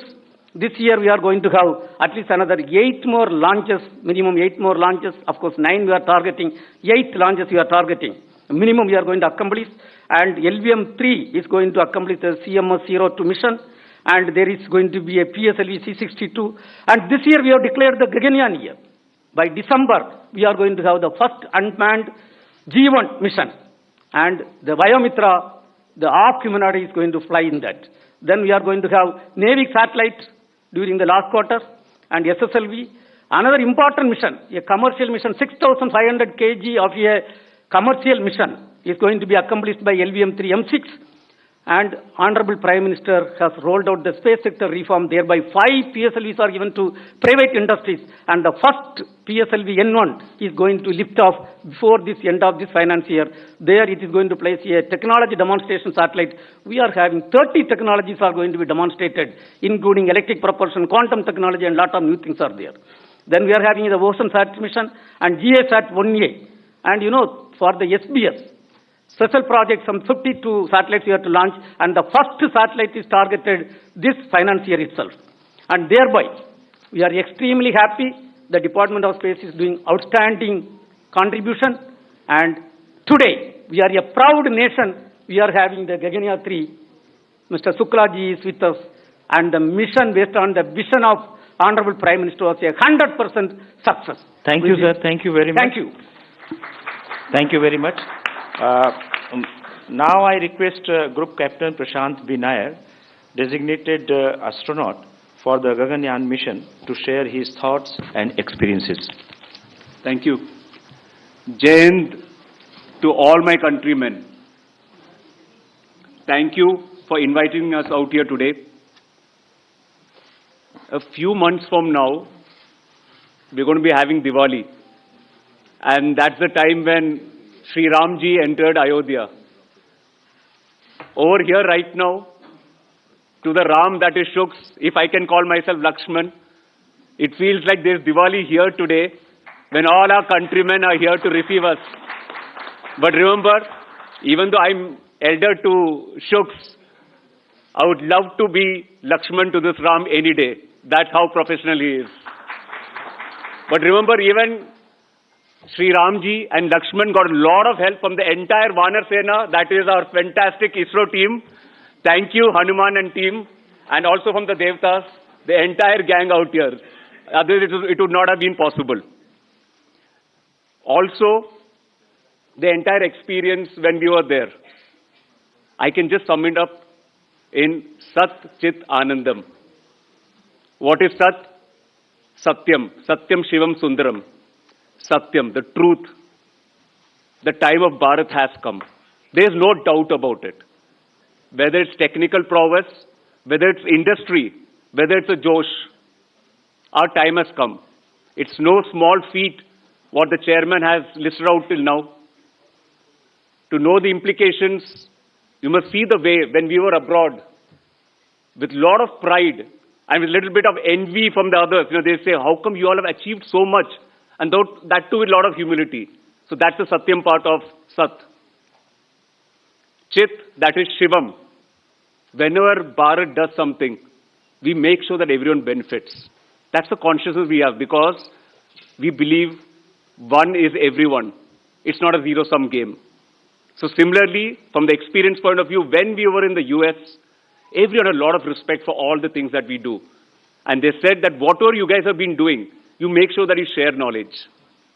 And then Anandam, Satchit Anandam, that is Satyam Shivam Sundaram. Everything is really beautiful. Like my colleague Shooks had said, my Ram, that when you see Bharat from top above, it's really beautiful. There's a reason why this ancient land has been providing guidance to the entire world since a long time. It's because we believe in the oneness of humanity. That's what space gives us. That's what our future is going to give us in the space program. That's what our children will give us by being inspired here today.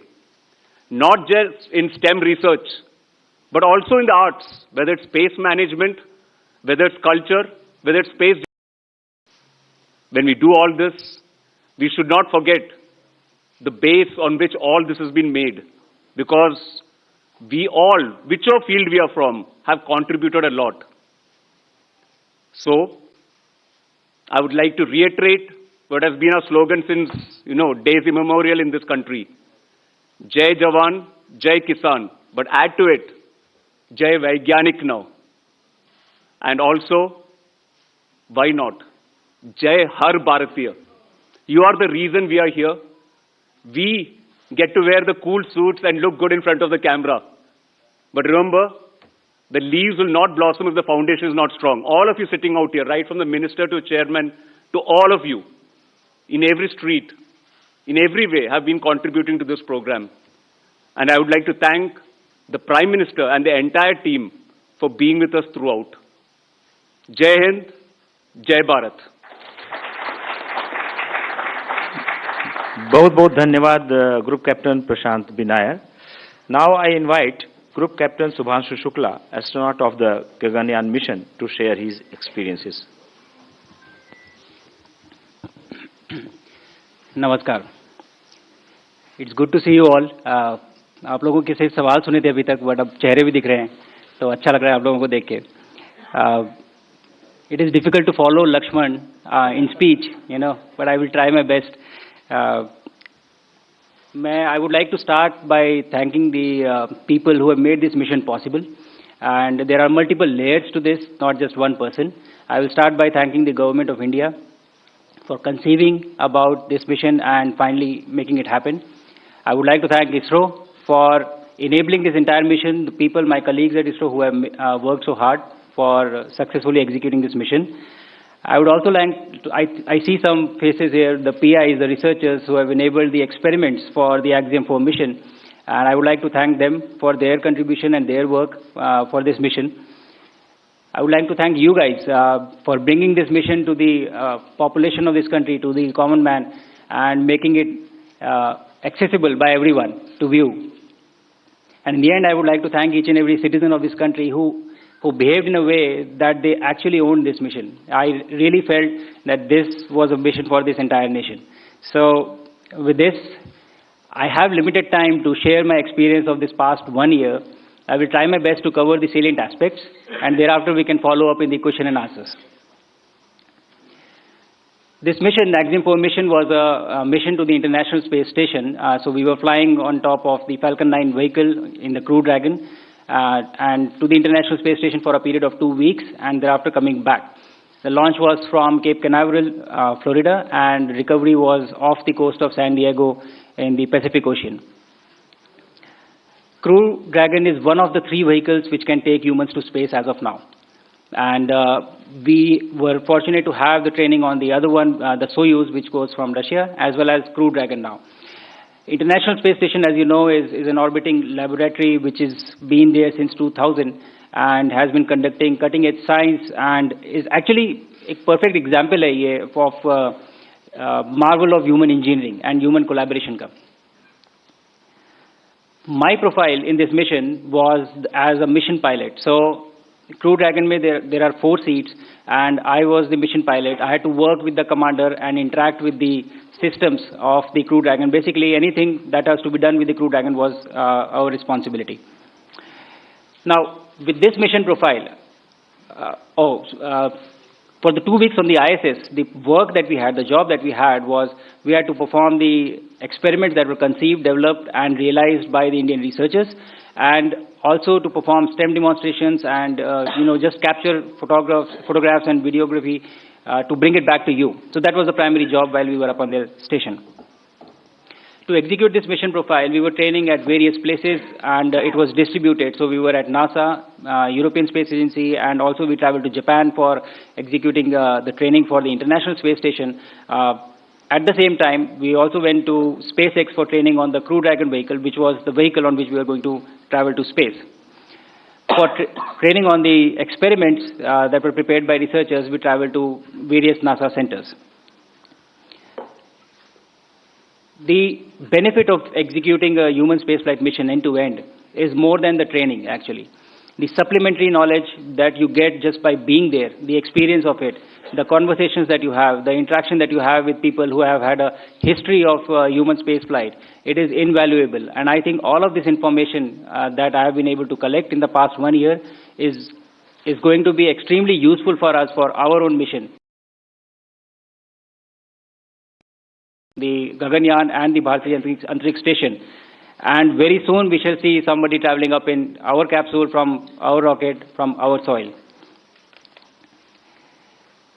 In spite of all this training, आपने चाहे जितनी भी training की हो, लेकिन उसके बाद भी जब आप उस रॉकेट पे बैठते हैं और जब वो इंजन इग्नाइट होते हैं, when they catch fire, I think it is a very different feeling. I had not imagined of how it would feel like, and I was actually, running behind the rocket for the first few seconds. I took time to catch up to it.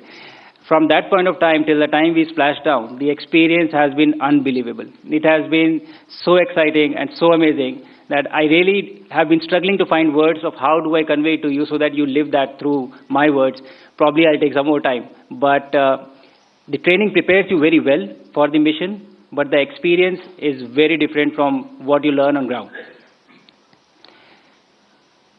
On orbit, when we reached, and you would have seen that the body undergoes a lot of changes. There are different things that happen to you.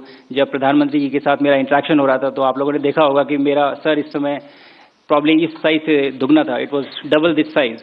And so बहुत सारे changes होते हैं body में. You don't feel good for the first 3 to 4 days, but you still are working and you are interacting with the systems and doing a lot of work. But उसके बाद 3 से 4 दिन में ही आपकी बॉडी used to हो जाती है. उसको अच्छा लगने लगता है. And you start performing well and you start feeling okay and everything becomes all right. And then when you have spent 20 days, आप जब रह चुके हैं वहाँ पे 20 दिन के बाद, when you come back, then again the body forgets of how it is to live in gravity. And so it again has to readjust and rewire to understand of what it takes to just walk or just hold things or just do things. I narrated this incident in one of the interviews, I think before, that I was sitting on my bed and I was holding my laptop, and the habit was so ingrained in me that I held my laptop and I left it, hoping that it will float. But unfortunately, we have gravity here, so it just fell down, and thankfully nothing happened because of the carpet. But that is the kind of rewiring your brain has to undergo, when you come back, when you go up or when you come back. I feel that this mission has been extremely successful in terms of a lot of things. We have been able to achieve all our technical objectives. The aim, the objectives that we had laid down because of the effort of a lot of people. But there are a few takeaways from this mission that I would like to just talk about before I close out. And those takeaways are witnessing an execution of a human spaceflight mission like this gives you a lot of knowledge, a lot of information. And these are intangibles. You cannot measure them. You cannot just put everything on paper and write it down. The experience goes much beyond and much deeper than what you are documenting or putting in books. So I think that is going to be very valuable for us, for our journey of human spaceflight mission that we are starting. I also realize the power of the scientific temper. The excitement that I saw in kids, the excitement that I saw in people that was there. I had 3 interactions from orbit with the kids. One was the live event, and then there were 2 ham radio interactions. And in each one of these interactions, there was at least one kid who asked, how do I become an astronaut? And I think that was the biggest win for me from this mission, that kids here are already thinking that they want to become an astronaut. And the good thing is that we are ready, ISRO is ready, India is ready with the rockets, with the launchers, that we have the capability now that we can make this dream a reality very soon. So that was very fascinating for me. Another thing that was very peculiar for me, we had a crew which was from different countries, from Poland, Hungary, India, and United States.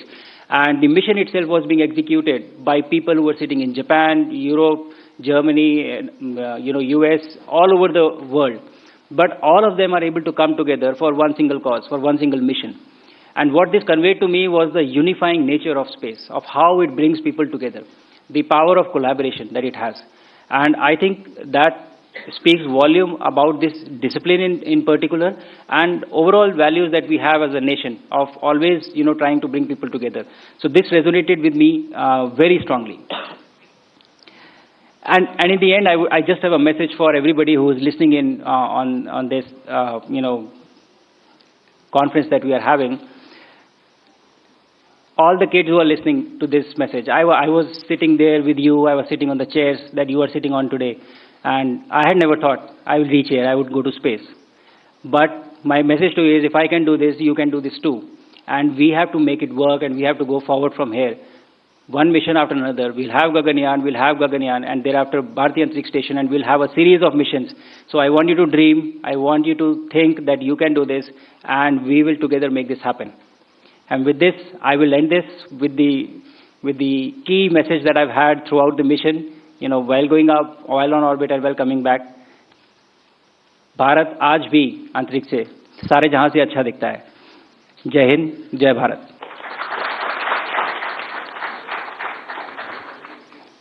बहुत बहुत धन्यवाद Group Captain Subhanshu Shukla for this inspiring thought and speech. Now I request Honorable Minister Dr. Jiten Singh ji to address the media. Thank you, Mr. Oja, Chairman Narayanan, Group Captains Prashant, Subhanshu, friends from the media. I know you would be waiting to have more of interaction with the two gentlemen sitting left and right of me, so I would not take long, and without taking the risk of being repetitive, just to add one or two observations. To take off from what Narayanan was saying about the recent missions and the upcoming missions, I think what might have struck you is that the Department of Space has been around for nearly 70 years, and officially the ISRO was established in 1969, so I'm sure one day some of you, some of the analysts might be asked why all this had to happen only in the last few years, why it couldn't have happened in the last 5-6 decades. And since all of us belong to the domain of science which teaches us not to speak without evidence, I think that's because in the last few years we have started following the strategies which are followed by the rest of the world. Now our benchmarks are global benchmarks, our strategies are global, and the parameters that we are seeking to live up to global. And therefore, and this entire story began somewhere in 2018. For the first time, I think Dr. Kiran Kumar was the chairman, and he said to me that now we are ready to actually prepare a human being going up to the space. So I said, let's verify whether we can actually do that. So he got back to me after a few days. Yes, we are very sure. And it's time now also to announce to the countrymen. And then the Independence Day was going to happen a few months, a few weeks later. So all of us decided and promised each other to maintain a guarded religious silence so that we could have the announcement done by the Prime Minister of India from the ramparts of Red Fort, because you know what it means when the Prime Minister himself announces.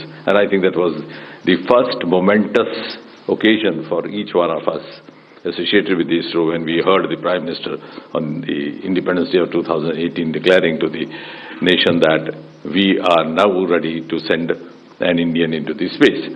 And thereafter this entire process started. We had the potential astronauts, just Narayanan was talking about. They started their training. Then suddenly the imponderables happened. The COVID struck us. They were there in Moscow that time. The Gregory Institute that get back, the lockdown. So everything got delayed. Actually, we had very ambitiously planned it to have this first human mission coinciding with the 75th year of India's independence. But then since everything went haywire, so it could not materialize. And then, of course, when the training was almost complete, the Indian module, the Russian module, then this happened. The suggestion that we could have an Indian astronaut, and that happened when Prime Minister Modi was on a visit to DC and was having parleys with President Biden. And the first thing I told the then chairman, I said, look here, now you don't take it just on its face value. It's a recognition of the Indian talent. Now we are being solicited because they know the value of our contribution. So our collaboration has now reached an equal level. So we are collaborating at an equal platform. And then, of course, Prashant and Subhanshu were there. So when you try to seek answers why it didn't happen, as Narayanan was saying, we were just almost one digit or zero startups till 5 years back. Today we have more than 300.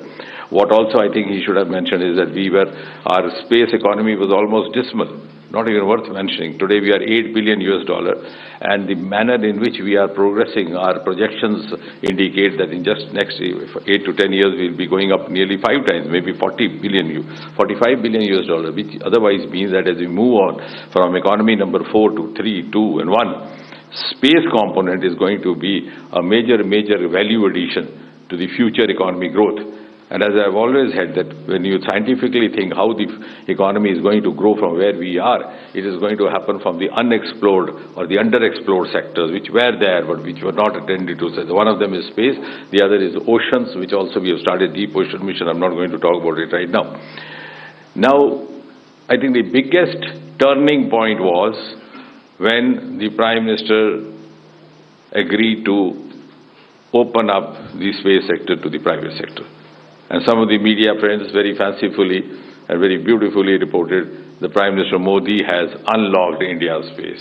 And I said it is the unlocking of the Sriharikota gates, because only 10 people would sit there and do the launching. The first time I went, Dr. Radhakrishnan was there in the middle of night at about 3 o'clock. He said, I'll take you to a place where even my scientists are not allowed to go because it's such a prohibited space. And then it was about 1:30. I said, Radha, I try to learn one new thing each day. What I learned today is that one should be either as an eminent scientist as you are, or somehow manage to become a minister in the Department of Space and Research. But then why this restriction? And I'm glad the Honorable Prime Minister allowed us to do this today. At any point of time, we have 15 to 20,000 people watching the launching, and we have created a separate exclusive space zone for the media persons. We have on an average 1,000-1,500 million. So this opening up gave us a lot of enthusiasm. It also gave us, and the private sector, the private boys and girls who came in as startups, they not only gained out economically, financially, some of them are now making lucrative entrepreneurs, but they also added value knowledge-wise. They came in a lot of new ideas. The first time why I'm saying so that these are lesser known facts and lesser reported. When the Sky Route was launched, the first one, I noticed a small gadget there on the rocket. I didn't know. I asked the chairman, I said, what is this? He said, I can't figure out. I said, if chairman can't figure out, who else would? So I said, let's call the boys. So when we called the boys, they said, sir, when you send a rocket up, the Doordarshan catches from the ground. We have put a camera on the top of it. So they were actually coming with new ideas, and that's how the growth has gained momentum. Otherwise, there was never a dearth of talent. You've seen those pictures of Sarabhai carrying some of his saman on the baggage. But one more thing I wish to add, because there are some cynics, they say, what are you going to gain out of this? On the one hand, our space missions are much cost effective compared to the counterpart missions elsewhere. Over here, we just spent out 500 to 600 crore, even in this mission. And it was one of the most beautiful examples of the public-private participation, 4-party. Our Chandrayaan was just about 600, not even 1/3 or 1/4 of what the other counterpart missions. But even more importantly, more than just sending up rockets, we are into other sectors for the ease of living of the common citizens, the infrastructure sector, development. Our work as far as space technology is concerned is of a much more volume in other sectors. Like, for example, Gati Shakti has become now a global model for development. Our Swamitra program, where the drones and space technology get together to map out the land. So you've made the citizen the master of his destiny. He doesn't have to depend on the patwari or the revenue officer. Our telemedicine, our health, flood disaster information is being shared by all the neighboring countries. Geo-Manrega, housing, our Amrit program, our smart city program, the agriculture sector, and most of all the defense sector. The entire warfare that happened during Operation Sindoor was a combination of space technology and the Department of Atomic Energy. And all the technology was adopted in the last 10-11 years.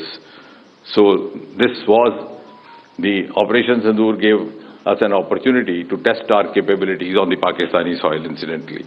So all this, you can understand, we are confined because seeing a rocket going up and then talking to somebody sitting over there is sounds a little more romantic, rightly so. But otherwise, we are in a much, much bigger way contributing. I would rather say space technology has entered every Indian household today. Now, what was special about the XGM mission is, from our point of view, also from the government's point of view, also from the point of view of the dispensation that is laying down the policies today, I think in a single mission, through a single mission, our astronauts have lived up to 3 or 4 flagship mantras which Prime Minister Modi has been constantly practicing, propagating over the last nearly 12 years ever since he's been at the helm. A, indigenous, Atmanirbhar Bharat. The astronauts were Indians, and that too from the proud Indian Air Force. The entire technology which they got, the kits that they carried for the experiments were developed by the Indian resources, none of them from outside. And of course, same is going to happen with the Gaganyaan as well. So that is living up to Atmanirbharta. The second, these kits were developed by different departments. One was, of course, Department of Biotechnology. You will be happy to know that we have entered into a formal MOU between the Department of Biotechnology and the Department of Space. And somebody asked me, what is the idea? I said, one day we'll have a space physician. In fact, I must compliment Shivanshu. The experiments that he conducted were actually meant for a biotechnologist to do. But he proved to be a very good learner and did them as well, because we couldn't have sent a biotechnologist there without getting acclimatized to the space. But one day that will happen. So we have, learning from this experience, this episode, we have actually started doing that. And we had the contribution from the IITs, from the Indian Institute of Science in Bengaluru. So the second mantra, whole of government and whole of nation approach. And thirdly, most importantly, the experiments conducted out there in space, whether they are life sciences, whether they are myogenesis, etc., which will of course not only be benefit only in the space but also have replications on the earth. The experiments have been conducted by an Indian, but the benefit is going to be to the entire mankind, which means we have now set the first sterling example of Vishwa Bandhu Bharat, which Prime Minister keeps saying. So, and the outcome, some people ask, of course, it has given India capability, esteem, confidence, and world also the confidence of larger scale collaborations. Of course, as Narayana was saying, docking and dockings for the next mission, Bharat's service station, and later on the Indian on the surface of moon. And he's talked about, I think 2025 has been a landmark year for us. We ended 24 with SpaceX, we began 25 with another mission. And now we have this. So this quantum leap has happened only in these last 3-4 years. And I think because you would be wishing to interact, so I would not take long.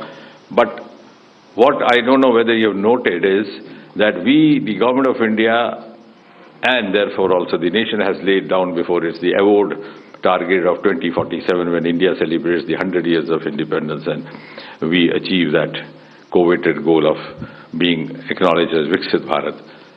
But ladies and gentlemen, just 7 years before that, we'll have an Indian landing on moon and declaring from the surface of moon that took care, Viksit Bharat is in the coming.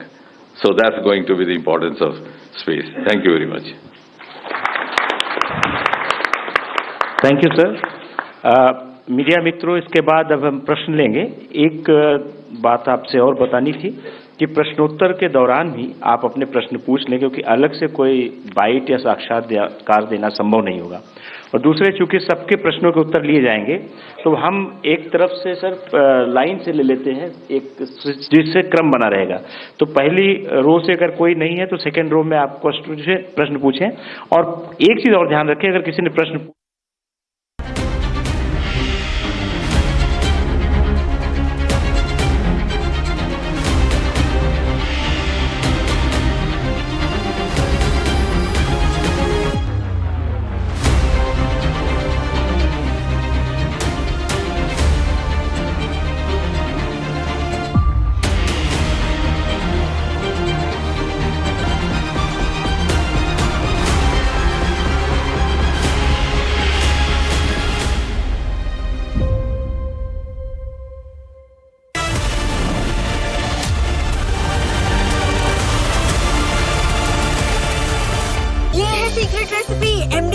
जीरा SIP जल जीरा मसाला।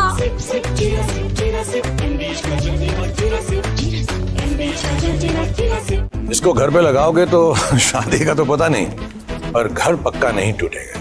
रुंगटा नहीं तो घर strong नहीं। Rungta steel TMT बार एकदम solid. पहाड़ों में एक हाइकिंग शिप भी बन सकती है।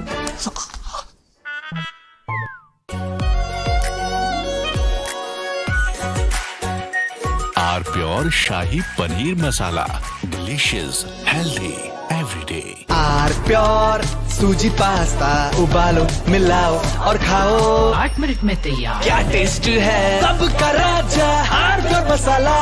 The Agni-5 missile, recently tested, exhibited a flight path that deviated from the typical ballistic trajectory expected of such missiles. Unlike the standard parabolic arc that characterizes most ballistic missile flights, the Agni-5's movement included a distinct zigzag pattern during its ascent, which is unusual for conventional ballistic trajectories. This deviation is not merely a visual anomaly, but a deliberate design choice, reflecting advancements in missile technology and strategic considerations.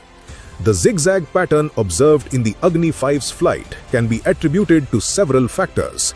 Firstly, it may be a result of the missile's guidance system making real-time corrections to its path. Modern ballistic missiles, especially those with intercontinental capabilities, are equipped with advanced inertial navigation systems and possibly even satellite-guided corrections. These systems allow the missile to adjust its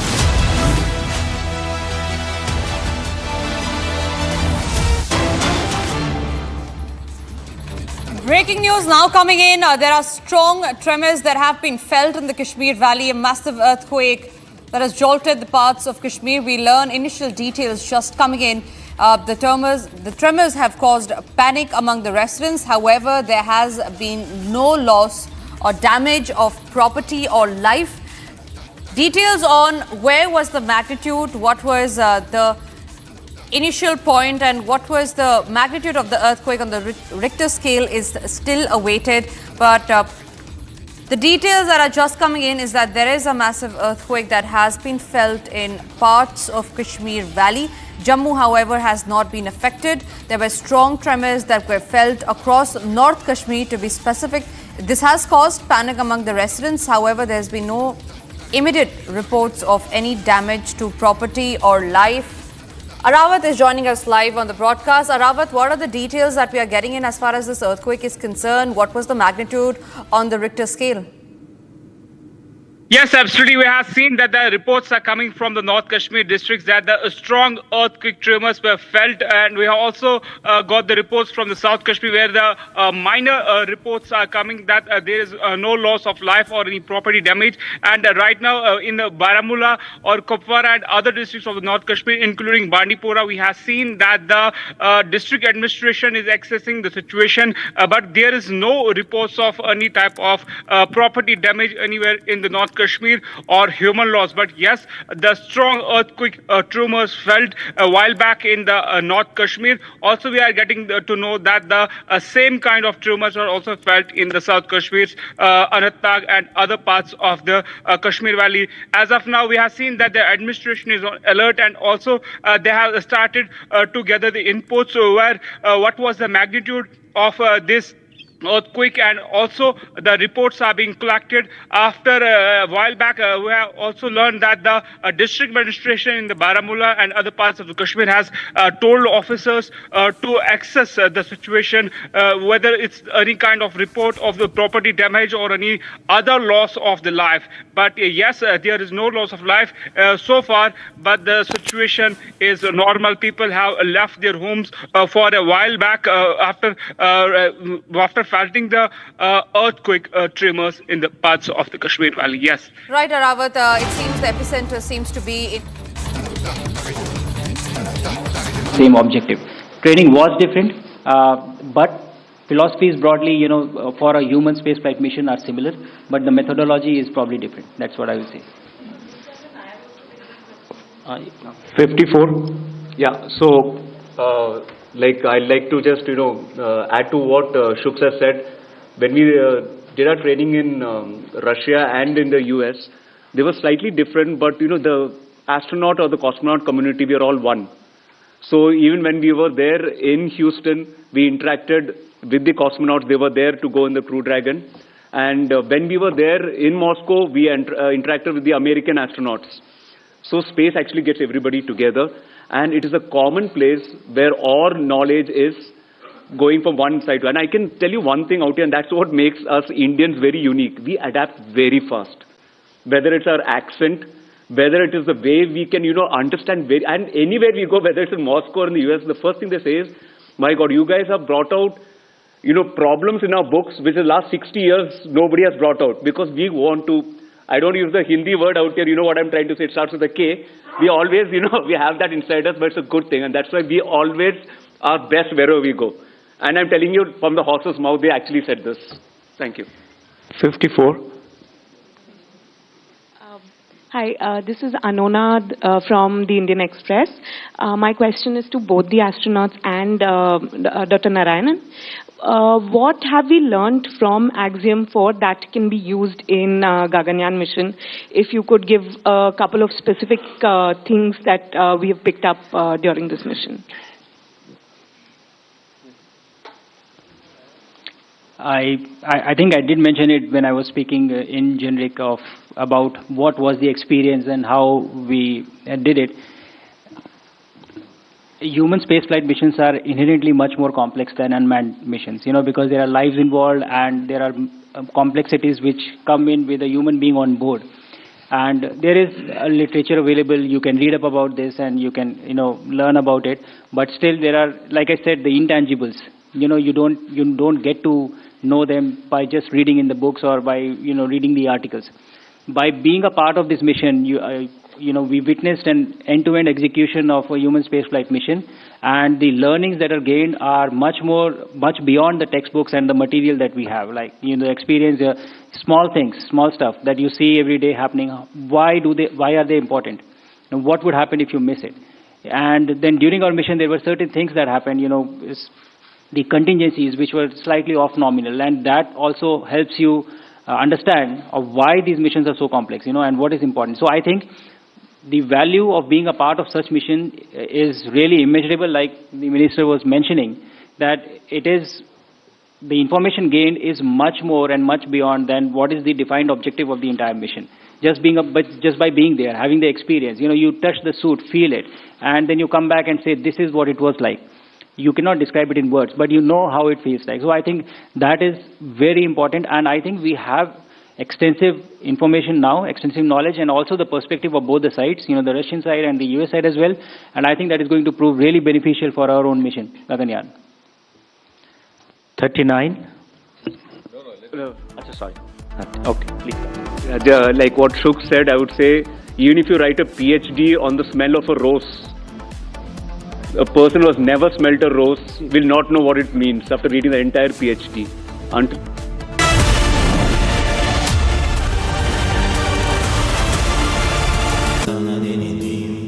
Amity has been ranked among the top universities globally for producing the most employable graduates by the Times Higher Education UK. Yet another testimony to Amity's excellent placement record. थोड़े में ज्यादा स्वाद ये तो है इसकी खास बात। वाओ मामा क्या स्वाद है? अरे मेरी राजा।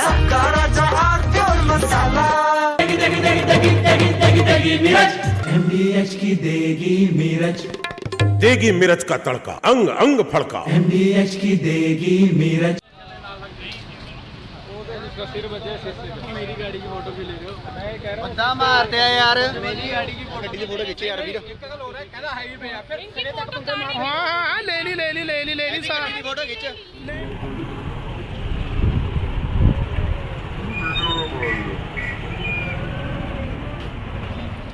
In Punjab, a speeding car struck and killed a 65-year-old man near the Mullanpur Air Force station. The victim, Jog Singh from Hoshiarpur village in New Chandigarh, was hit by the car, resulting in severe injuries that tore his body apart. Sources report that the vehicle registered in Chandigarh carried 4 teenagers, all students at a management college in Sarangpur. After the incident, Police quickly escorted the teenagers away from the scene in a police vehicle, according to claims. Jog Singh was rushed to Kharar Sub-Divisional Hospital, where he was declared dead.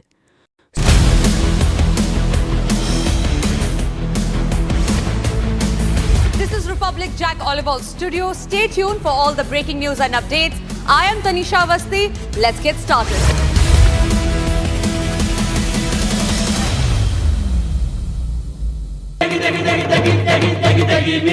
MDH की देगी मिर्च, देगी मिर्च का तड़का, अंग अंग फड़का। MDH की देगी मिर्च।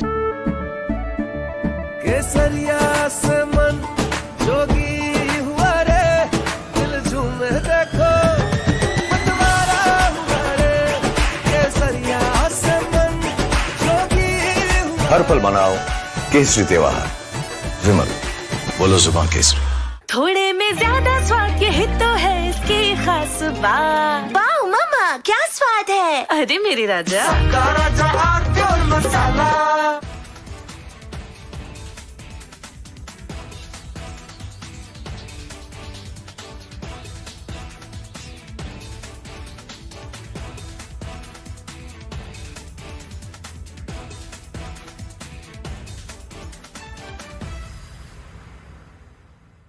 The Agni-5 missile, recently tested, exhibited a flight path that deviated from the typical ballistic trajectory expected of such missiles.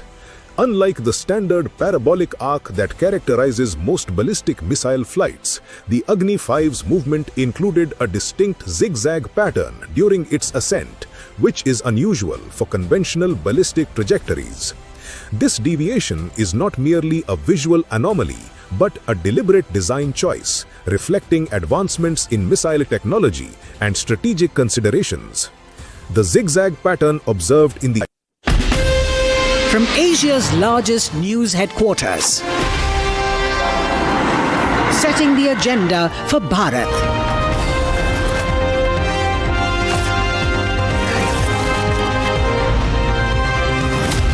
You're watching Republic.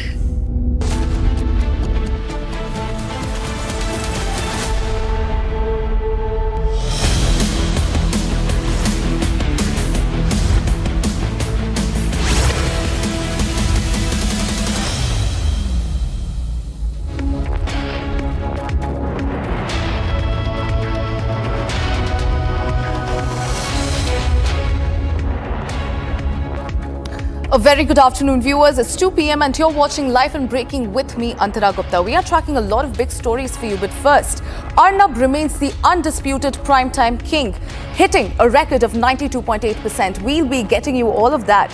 Plus, we are also very, very closely tracking the Dharmastala hoax probe, which is now out in the open. The hoax has been laid bare. We'll be getting you all the details on that.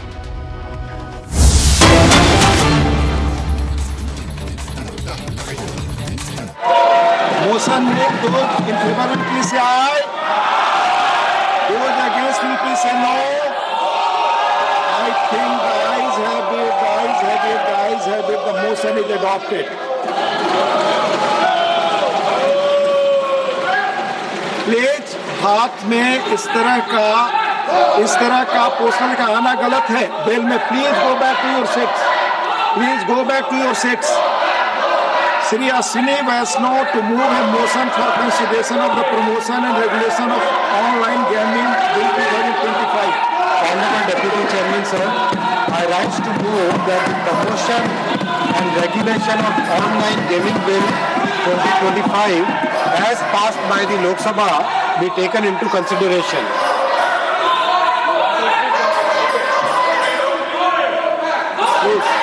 माननीय उपसभापति महोदय, समाज में समय समय पर कई कुरीतियां आती हैं। ऐसी परिस्थितियों में सरकार की और संसद की जिम्मेदारी बनती है कि इन कुरीतियों पर कठोर कार्रवाई करें, इस तरह के समाधान लाएं, इस तरह के कानून लाएं, जिससे कि समाज में आने वाली इन कुरीतियों पर एक अंकुश लग सके।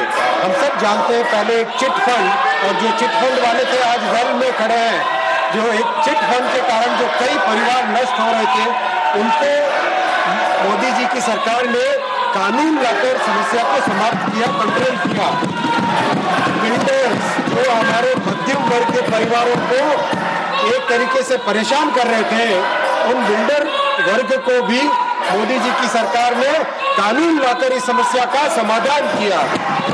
माननीय अध्यक्ष जी, माननीय सभापति महोदय, मध्यम वर्ग के परिवारों पर टैक्स का बोझ हटे, इसलिए मोदी जी की सरकार ने 12 लाख रुपए तक की इनकम टैक्स की छूट दी।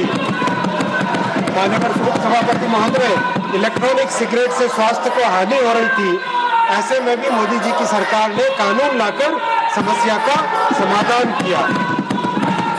सभापति महोदय, मध्यम वर्ग और नौजवानों के हित की जब भी बात होती है तो मोदी जी ने रेवेन्यू और अर्थव्यवस्था को एक तरफ रखकर उससे ऊपर उठकर हमेशा मध्यम वर्ग और युवाओं के हित की बात को चुना है। आज भी ऐसा एक विषय इस महान सदन के सामने है। माननीय उपसभापति महोदय, इस विषय पर अगर विपक्ष आज काम करता, चर्चा में भाग लेता, तो हमें भी समझ में आता कि वो भी मध्यम वर्ग और युवाओं के हित की बात करते हैं, लेकिन उन्हें इस हित की कोई चिंता नहीं है। वो केवल और केवल अपने राजनीतिक उद्देश्य के लिए ही काम करते हैं। माननीय उपसभापति महोदय, ऑनलाइन गेमिंग एक बहुत इम्पोर्टेंट एक विषय है जो एक डिजिटल की दुनिया में एक महत्वपूर्ण सेक्टर बन के उभरा है। उपसभापति महोदय, इसके 3 सेगमेंट है। पहला सेगमेंट है ई स्पोर्ट्स, जिसमें एक टीम बनाकर खेलते हैं, कोऑर्डिनेशन सीखते हैं, स्ट्रेटेजिक थिंकिंग होती है। हमारे प्लेयर्स ने भी कई मेडल जीते हैं। इस बिल में ई स्पोर्ट्स को प्रमोट किया जाएगा, उसके लिए एक अथॉरिटी बनाई जाएगी और इसको एक लीगल रिकॉग्निशन मिलेगा। माननीय उपसभापति महोदय, दूसरा सेगमेंट है ऑनलाइन सोशल गेम्स। हम सबके जीवन में है, सॉलिटेयर है, चेस है, सुडोकू है, रिक्रिएशन के लिए खेला जाता है, एजुकेशन के लिए खेला जाता है, मेमोरी ट्रेनिंग के लिए खेला जाता है। इस बिल में ऑनलाइन सोशल गेम्स को प्रमोट किया जाएगा, इनकरेज किया जाएगा, अथॉरिटी बना के। माननीय उपसभापति महोदय, ऑनलाइन गेमिंग की पूरी दुनिया के 2/3 सेगमेंट को इस बिल में प्रमोट किया जा रहा है, लेकिन एक ऐसा सेगमेंट है, तीसरा सेगमेंट ऑनलाइन मनी गेम्स, जिसके कारण समाज में और विशेषकर मध्यम वर्गीय युवाओं में बड़ी समस्या बनकर उभरा है। एडिक्शन हो जाता है, परिवार की बचत इसमें चली जाती है। करीब करीब एक अनुमान है कि 45 करोड़ लोग इसकी चपेट में आ चुके हैं। 20,000 करोड़ रुपए से ज्यादा राशि हमारे मध्यम वर्गीय परिवारों के मेहनत की कमाई इसमें नष्ट हो गई है। और तो और वर्ल्ड हेल्थ ऑर्गेनाइजेशन ने इसे गेमिंग डिसऑर्डर डिक्लेयर किया है। International classification of disease ICD-11 के माध्यम से इसको गेमिंग डिसऑर्डर डिक्लेयर किया है। ऑनलाइन मनी गेमिंग आज एक पब्लिक हेल्थ रिस्क बन चुका है। माननीय उपसभापति महोदय, psychological disorders, compulsive behaviour, withdrawal symptoms, violent behaviour, ऐसी समस्या इससे उत्पन्न हो रही है। कई परिवार ऑनलाइन गेमिंग से नष्ट हो चुके हैं। मैं कुछ हेडलाइंस पढ़ना चाहूंगा। 9 October 2024, Times of India, gaming addiction, tragic suicide of 20-year-old from gaming addiction sparks concerns. 19 May 2025, Economic Times, ₹1 lakh then fell into ₹9 lakh debt trap. Young onliner gamer who nearly lost her life shares advice that could save yours. Siliguri Times, youth commit suicide in Siliguri due to debt. Telangana News, Creo family die by suicide after son incurs ₹30 lakh debt in online gambling. News Meter, online betting, 24 people die by suicide in Telangana. Actors, social influencers fuel the crisis. India Today, Sikkim man dies by suicide in Jayal Singh, suicide note points to। एक के बाद एक माननीय उपसभापति महोदय, news में लगातार इसमें छपा है। NDTV 21 December 2024, man loses mother's cancer treatment fund to online games and dies by suicide. एक तरीके से माननीय उपसभापति महोदय, ये एक बहुत बड़ी समस्या बन चुकी है और इसका एक दूसरा बड़ा पहलू है मनी लॉन्ड्रिंग और टेरर सपोर्ट। टेरर एक्टिविटीज में भी मनी गेमिंग का एक बड़ा प्रभाव देखा गया है। माननीय अध्यक्ष जी, माननीय सभापति महोदय, इस समस्या को रोकने के प्रयास भी हुए, सेल्फ रेगुलेशन का भी प्रयास किया गया, परंतु ये समस्या बढ़ती गई। करीब 45 करोड़ व्यक्ति 20,000 करोड़ से अधिक रुपए की राशि इस ऑनलाइन मनी गेमिंग में गंवा चुके हैं। आज ये समस्या ड्रग्स की समस्या के समान बन चुकी है। माननीय उपसभापति महोदय, इसीलिए ये कठोर कदम उठाने का निर्णय लिया गया। माननीय उपसभापति महोदय, ऑनलाइन मनी गेम्स के पीछे ताकतवर लोग हैं, कोर्ट में भी चैलेंज करेंगे, मीडिया और सोशल मीडिया के माध्यम से कैंपेन भी करेंगे, लेकिन जब हमारे युवाओं और मध्यम वर्ग के परिवारों को बचाने का विषय आता है तो मोदी जी के लिए प्राथमिकता केवल और केवल मध्यम वर्ग के परिवार और युवा है, नौजवान है। आपके माध्यम से माननीय उपसभापति महोदय, मैं सारे देश को, प्रबुद्ध वर्ग को, विपक्ष के मान्यवर सांसद जो आज वेल के अंदर कूदे हैं, उनको भी सबको आह्वान करता हूं, मीडिया को, कि समाज में तेजी से बढ़ रही इस कुरीति को समाप्त करने में मदद करें, हमारे युवाओं को, छात्रों को इस नशे से मुक्त कराएं, हमारे मध्यम वर्ग परिवारों को बचाएं। माननीय उपसभापति महोदय जी, धन्यवाद। Motion moved. There is one amendment by Dr. John Britas for reference of the promotion and regulation of online gambling bill 2025 to a select committee of the Rajya Sabha. Honorable members, sub-rule 2 of the Rule 72 of the Rules of Procedure and Conduct of Business, the Council of States Rajya Sabha stipulates that no member shall be appointed to a select committee if he is not willing to serve on the committee, and that the mover of the motion that the bill be referred to a select committee shall ascertain whether a member proposed to be named by him is willing to serve on the committee. I presume that the honourable member has, while submitting his notice to the motion for referring the bill to the select committee, compiled with the requirements of Rule 72(2). Member may move the amendment at this stage without any speech. Mr. John Britas, are you moving? Sir, of course, sir. You are moving? Yes, this government is butchering democracy. Is going on record. You have only to move it. It is moved. Dr. John Britas has moved the amendment. Motion for consideration of the bill and the amendment moved thereto are now open for discussion. I shall now call upon the members whose names have been received for participation in the discussion. Before that, LOP wants to please take your seats. Please. Sir, माननीय LOP जी, विषय ये है, मैं आपसे विषय ये है the promotion and regulation of online gambling bill. आप इस पर बोलेंगे, रिकॉर्ड पे जाएगा। आप जानते हैं रोज। आप बैठकर बात कर। कोई दिक्कत, सब लोग अंदर थे। आप नहीं, एक मिनट प्लीज, आप जी, जब सब अंदर थे उस वक्त आपने बिल पास किया और अब मुझे हमको सिखा रहे हैं तुम सब नियम कानून क्या है, बिल में थे, प्ले कार्ड लेकर उसमें थे, गलत कर रहे थे। सर, मैं आपसे विनती करता हूं जी कि सबका सुनिए, आप हमारे पॉइंट्स को डिसमिस कीजिए, नो वी डोंट बॉदर, लेकिन कम से कम इस कार्रवाई में हमको क्या कहना है उसको भी अगर आप चांस नहीं देते या अवकाश नहीं देते तो ये बहुत बड़ा गलत है।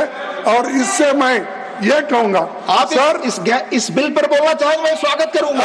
सुनिए, स्वागत करूंगा। इसके अलावा कोई चीज नहीं, हाउस में क्या चल रहा है जी, और आप सुनना चाहिए, नहीं तो मैं इसके अलावा वोट चोरी, एक तो वोट चोरी का माननीय किरण रिजिजू,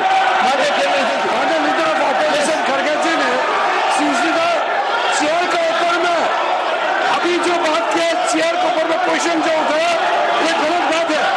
चेयर हमेशा बोलने के लिए मौका देते हैं, वो सब्जेक्ट में नहीं बोलते हैं, सब्जेक्ट में नहीं बोलते, फिर आपको इल्जाम लगाते हैं। चेयर को इस तरह से इल्जाम लगाना यही बात नहीं है। लीडर ऑफ ऑपोजिशन खड़गे जी, ये बहुत गलत बात है। मैं आपको फिर से कहता हूँ, आप विषय में बोलिए, नहीं तो कैसे रिकॉर्ड भेजेगा।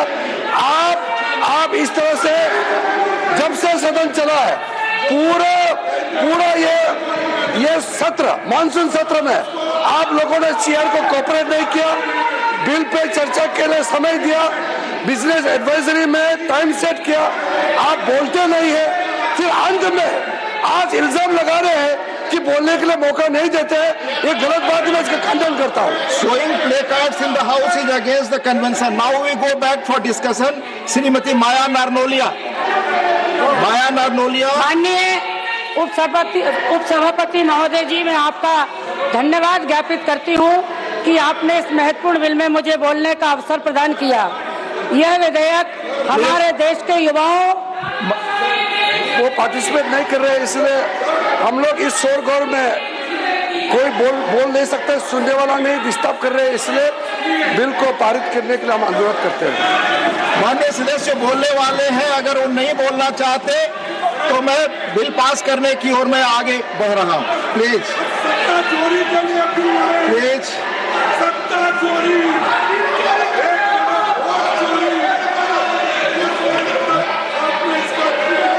Shri Ashwini Vaishnaw to reply the discussion. Shri Ashwini Vaishnaw. सभापति महोदय, इस विषय पे डिटेल में चर्चा हो गई है, मैं आपसे निवेदन करूंगा अब इस बिल को पास किया जाए। I shall now put the amendment moved by Dr. John Britas.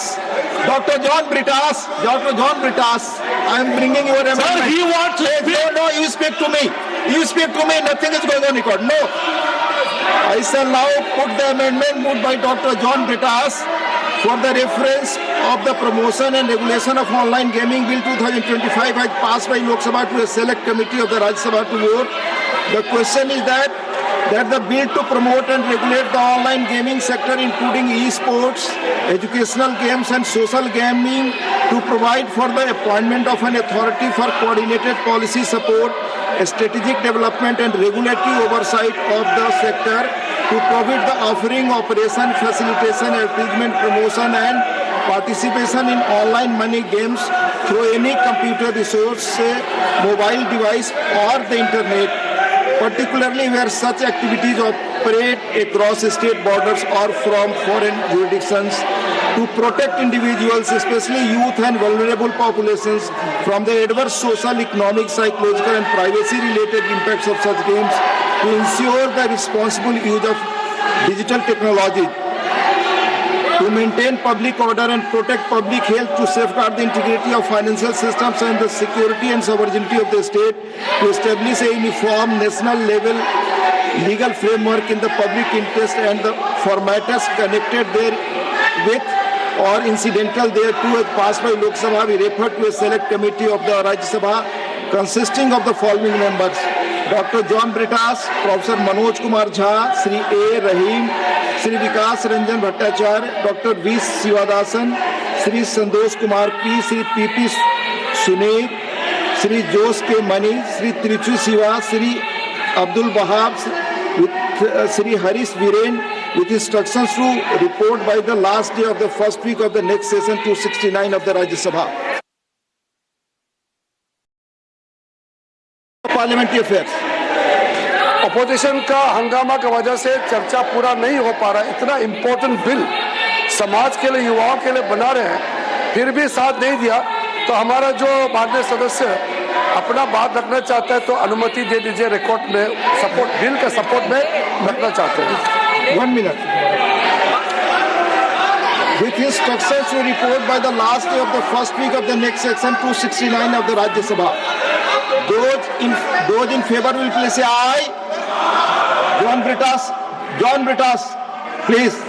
John Britas. Sir. Those in favor will please say aye. Sir, please say no. Please. आप इस तरह खड़े कर, please. I have already given you opportunity. Mike. Yes, Mike is there. Sir, I want to move the motion to protect this country. Sir, I want to move. Those in favor will say aye. Those against will be say no. I think the noes have it. The amendment is negative. I shall now put the motion moved by Sri Ashwini Vaishnav to vote. The question is whether promotion and regulation of online gaming bill 2025 as passed by Lok Sabha be taken into consideration. Those in favor will please say aye. Those against will please say no. I think the ayes have it, the ayes have it, the ayes have it. The motion is adopted. We shall now take up clause by clause consideration of the bill. Honorable members Dr. John Britas and Dr. V. Sivadasan have submitted amendments to clause 3, clause 6 to 8, clause 12 and 13, clause 15 to 19 and insertion of new clauses 19A and 19B and clause 1 of the bill. However, as members are not present, however, the members are present.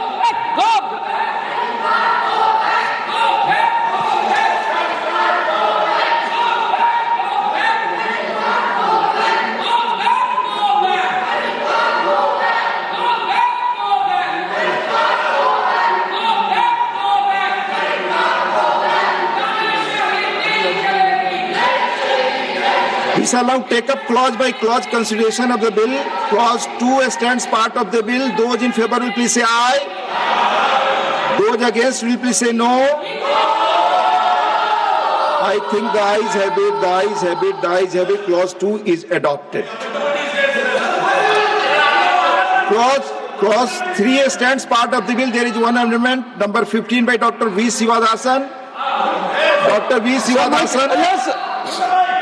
Are you moving the amendment? Sir, are you moving the amendment? My amendment is very important for protect the nation. Yes. So you please should discuss properly the amendment. You move, please. And sir, so my request is the proper discussion. Or not? Yes or no? I ready. Moving or not? What story we will discuss? No, you are not going on record. So amendment you are not moving. Amendment you are not moving. I shall now put clause 3 to vote. Those in favor will please say aye. Those against will please say no. I think the ayes have it, the ayes have it, the ayes have it. Clause 3 is adopted. Clause 4 and 5 stand part of the bill. There is those in favor will please say aye. Those against will please say no. I think the ayes have it, the ayes have it, the ayes have it. Clauses 4 and 5 are adopted. Clause 6 stands part of the bill. There is one amendment. Clause 4 and 5 are adopted. Clause 6 stands part of the bill. There is one amendment. Number 1 by Dr. John Britas. Are you moving the amendment? Sir, they are butchering the debate. You are not moving. I shall now put clause 6 to vote. Those in favor will please say aye. Those against will please say no. I think the ayes have it, the ayes have it, the ayes have it. Clause 6 is adopted. Clause 7 stands part of the bill. There are 2 amendments. Number 2 by Dr. John Britas. Are you moving the amendment? Yes or no? Mike, sir. Yes, Mike is there already. Yes or no? Sir, they are butchering the debate. You are not moving. Number 16 by Dr. B. Sivadasan. Are you moving or not? Camera. Sir. Are you moving or not? Sir. Yes or no? Sir. You are not moving. Sir, please. You are not moving. You are not moving. You have to tell only yes or no. I say now clause 7 to vote. Those in favor will please say aye. Those against will please say no. I think the ayes have it, the ayes have it, the ayes have it. Clause 7 is adopted. Clause 8 stands part of the bill. There are 6 amendments. Number 3 to 6 by Dr. John Britas. Are you moving the amendments? Mike, sir. Mike is there. Are you moving or not? TV में बैठे हैं, what is yes or no? I will yes or no. TV. Yes or no? TV में दिखाइए. Hey, what is it? Number 17 and 18 by Dr. V. Sivadasan. Are you moving? Sir. Are you moving? Camera. You are not moving. You are not moving. I shall now put clause 8 to vote. Those in favor will please say aye. Those against will please say no. I think the ayes have it, the ayes have it, the ayes have it. Clause 8 is adopted. Clauses 9 to 11 stand part of the bill. Those in favor will please say aye. Those against will please say no. I think the ayes have it, the ayes have it, the ayes have it. Clauses 9 to 11 are adopted. Clause 12 stands part of the bill. There is one amendment, number 7 by Dr. John Brittas. Are you moving the amendment, yes or no? You are not on the place, Dr. John Brittas. Amendment not moved. I shall now put clause 12 to vote. Those in favor will please say aye. Those against will please say no. I think the ayes have it, the ayes have it, the ayes have it. Clause 12 is adopted. Clause 13 stands part of the bill. There is one amendment, number 8 by Dr. John Brittas. Are you moving? You are not on the place. Dr. John Brittas, you are not on the place. Amendment not moved. I shall now put clause 13 to vote. Those in favor will please say aye. Those against will please say no. I think the ayes have it, the ayes have it, the ayes have it. Clause 13 is adopted. Clause 14 stands part of the bill. Those in favor will please say aye. Those against will please say no. I think the ayes have it, the ayes have it, the ayes have it. Clause 14 is adopted. Clause 15 stands part of the bill. There are two amendments. Number 9 by Dr. John Brittas, not moving. Number 19 by Dr. V. Sivadasan, are you moving? Sir, you please. Yes or no? Nothing is yes or no. You are not moving.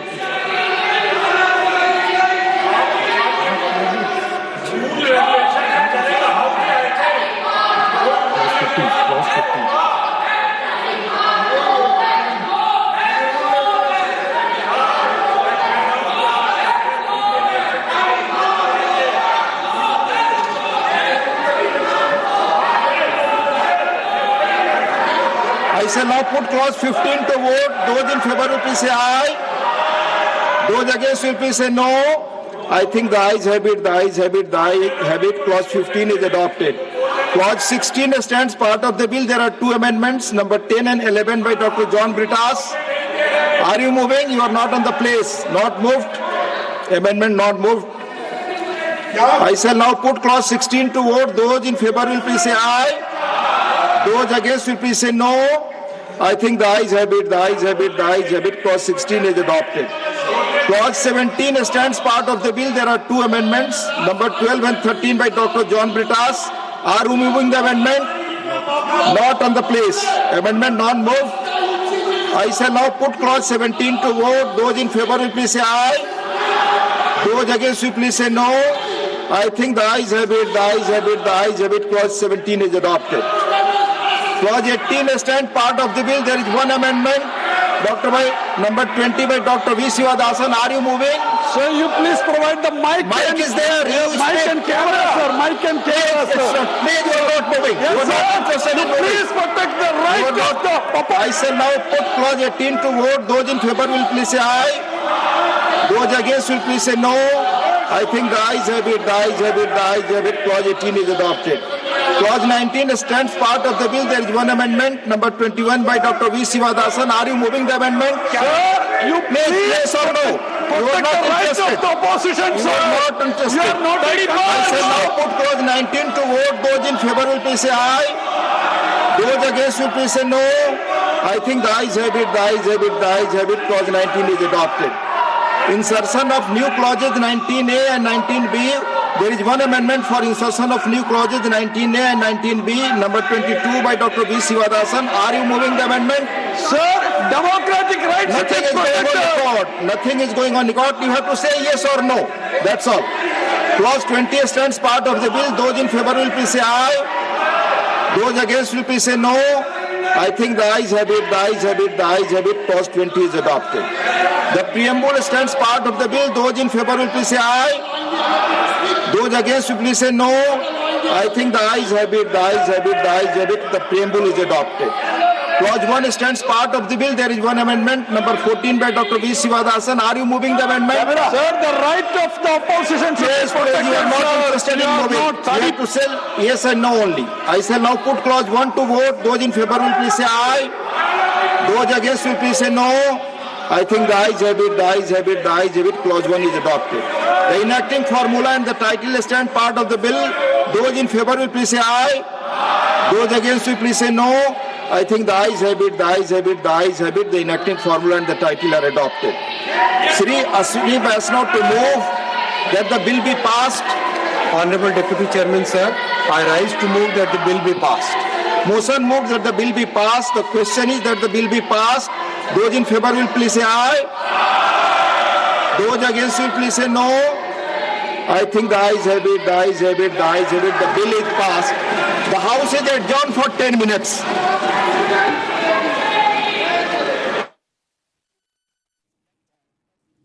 All right, so online gaming bill has been passed there in Rajya Sabha, and with this we're taking a very short break. We'll be right back with more updates on this, but there on the screen you can see this has been a very stormy session. Today is the last day of the monsoon session of the Parliament, and just a while back the online gaming bill has been passed in Rajya Sabha.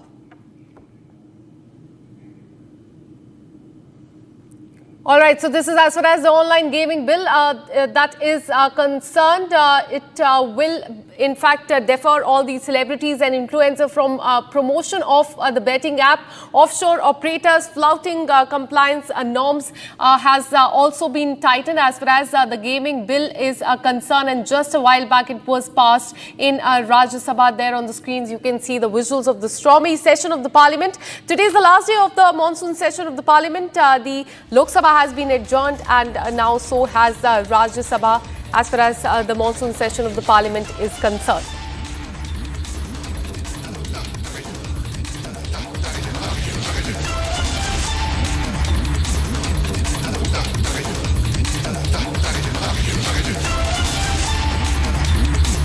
And with this, we're taking a very short break. Coming up on the other side, we'll tell you about the Dharmastala mass burial case. Sources have told Republic TV that there's a political link and money trail in the Dharmastala conspiracy, which is now under the lens.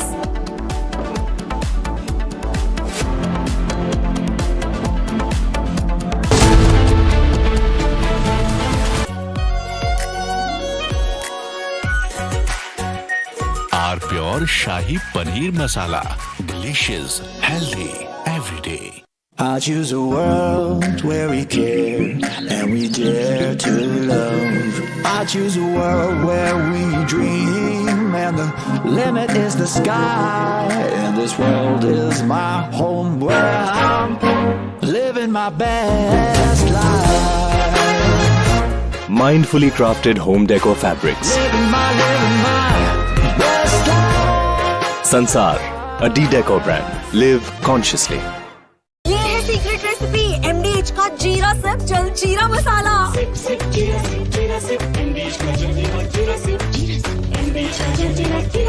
The Agni-5 missile, recently tested, exhibited a flight path that deviated from the typical ballistic trajectory expected of such missiles. Unlike the standard parabolic arc that characterizes most ballistic missile flights, the Agni-5's movement included a distinct zigzag pattern during its ascent, which is unusual for conventional ballistic trajectories. This deviation is not merely a visual anomaly, but a deliberate design choice, reflecting advancements in missile technology and strategic considerations. The zigzag pattern observed in the Agni-5's flight can be attributed to several factors. Firstly, it may be a result of the missile's guidance system making real-time corrections to its path. Modern ballistic missiles, especially those with intercontinental capabilities, are equipped with advanced inertial navigation systems and possibly even satellite-guided corrections.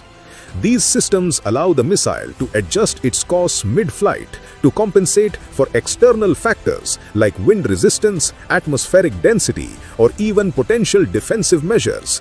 The zigzag could be an evasive maneuver designed to confound anti-missile defenses, making it harder for interceptors to predict and track the missile's path. Secondly, the Agni-5's design incorporates multiple stages, each with its own propulsion system. The transition between these stages, particularly the separation of the boost phase and the entry into the mid-course phase, can cause slight deviations in the trajectory. The observed zigzag might be a visual effect of these stage separations, where the exhaust plumes and the missile's body create a deceptive appearance of erratic movement. This is not uncommon. Key message that I've had throughout the mission, while going up, while on orbit, and while coming back, Bharat आज भी अंतरिक्ष से सारे जहां से अच्छा दिखता है। जय हिंद, जय Bharat. Recalling his historic mission to International Space Station, Shubhanshu Shukla says India is the best in the whole world.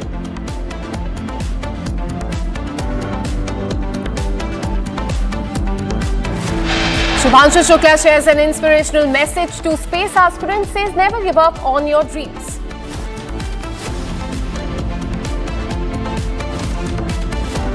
Work is done in human rating of the vehicle health management system development, orbital module development, crew escape system development, environmental control and safety system development, parachute development, human-centric product development.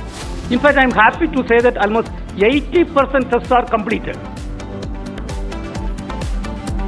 After Mission International Space Station, next India eyes the Mission Gaganyaan. After Republic TV exposes Dharmastala hoax, Karnataka police arrest hoax activist. His name is Mahesh. High-speed car runs over and kills elderly man near Air Force Station in Mullapur, not too far from Chandigarh. Beer bottles have been found in this car. There's an allegation of the cover-up that has now surfaced.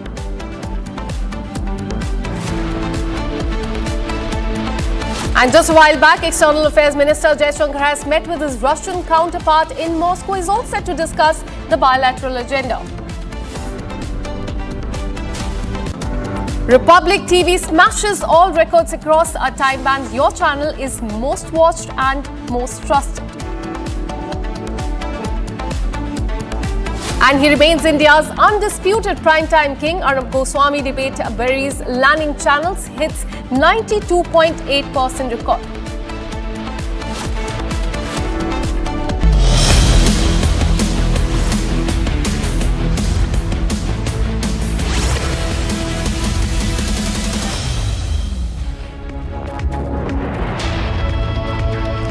Welcome, you're watching Republic TV with me, Akanksha Khajure, and we're getting the visuals of the External Affairs Minister S. Jaishankar meeting with his Russian counterpart in Moscow. And let's show you that visual that is coming in. The meeting has already started as we speak, and in a key diplomatic engagement aimed at reinforcing the special privileged strategic partnership between India and Russia, External Affairs Minister Dr. S. Jaishankar is meeting with the Russian Foreign Minister Sergei Lavrov in Moscow as we speak. A major focus will be on developing transportation, logistics and financial systems that operate independently of the countries imposing sanction, an effort to safeguard the economic sovereignty and expand the use of national currencies in the bilateral trade between India and Russia. The meeting comes at a time when both the nations are seeking to deepen their political dialogue across the bilateral and multilateral platforms, including the United Nations, BRICS and the SCO and in fact the G20 group as well. So this is in fact a crucial meeting that is currently underway between the External Affairs Ministers S. Jaishankar and the Russian Foreign Minister as we speak. In fact, just a while back, External Affairs Minister, our Indian Minister has said that there is a need to maximize our shared complementarities. He has also said that we have close and deep relationship. Went on to say that we now prepare for annual summit in the end of the year. The international relations are changing. Today's meeting occasion is in fact quite crucial is what he has said just a while back. In fact, Russian Foreign Minister has said to External Affairs Minister that we see emergence of a new architecture in international relationship between India and Russia. It's a multipolar world, he has said, with role played by SCO, BRICS and G20. This meeting that you can see on the screen is underway. And remember, in fact, this comes in the backdrop of the sanctions and the tariff imposed on India by the United States because of the purchase of oil from Russia. Let me go across to my colleague Chandrakala, who's been tracking every single detail of this crucial meeting. Chandrakala, tell us about what is happening right now as we speak. Several statements coming in from the Russian Foreign Minister and also our External Affairs Minister, Dr. S. Jaishankar. What is lined up there in Moscow? Well, absolutely. A very, very crucial meeting is underway in the backdrop of the recent tariff being imposed by US President Trump. Now, the Russian Foreign Minister is meeting the External Affairs Minister of India, Jaishankar, there in Moscow. And of course, the meeting is particularly focused on, will be touched upon the issues of enhancing cooperation in the transport, energy, and agricultural and scientific technical spheres. Of course, the main emphasis will be placed on promoting transportation, logistics, banking and financial chains independent from countries imposing sanctions. In fact, I would like to mention here that the Russian envoy yesterday has clearly pointed out that, Indian goods are now open to Russian market if it faces difficulties in US. So yes, this is a huge message, and of course a very, very important meeting is currently underway where we could see both the leaders are basically focusing on ramping up efforts to bolster the ties in the backdrop of US President Trump tariff threat to India. In fact, I would like to mention here that India is the second largest trade partner when it comes to buying Russian oil after China, and also the trade accounts to 40% of the global, the total energy. And now Russia has also mentioned that a 5% discount would be given to India as far as buying Russian oil is concerned. So yes, despite all the, despite the relationship going down the hill between India and US, now India and Russia are ramping up efforts to bolster ties and strengthen trade between both the nations. So yes, this meeting is definitely critical and crucial right at this moment, and we await more details as to what could be the outcome of this meeting. Absolutely. All eyes will be on that, Chandrakala. In fact, stay on with us. I'm also joined by Kruthat from Republic TV Newsroom. Kruthat, in fact, before I come to him, let's listen into what External Affairs Minister S. Jaishankar said in this meeting. In Moscow to be here. I thank you for your warm welcome and for your hospitality. We have, of course, been meeting regularly on the sidelines of multilateral events as well, most recently at the BRICS Summit, at the SCO Foreign Ministers Summit, and I think these regular meetings have helped us to be in continuous touch, which is important at a time when international relations is changing so much. Today's meeting gives us an occasion to discuss our political relationship as well, but also to review our bilateral ties. So I look forward to an exchange of views on politics, on trade, on economic investment, defense, science and technology, and of course people-to-people exchanges. Our leaders met in July for the 22nd annual summit last year, and thereafter in Kazan. We now prepare for the annual summit at the end of the year, and they have always given us guidance to take forward our special and privileged strategic partnership.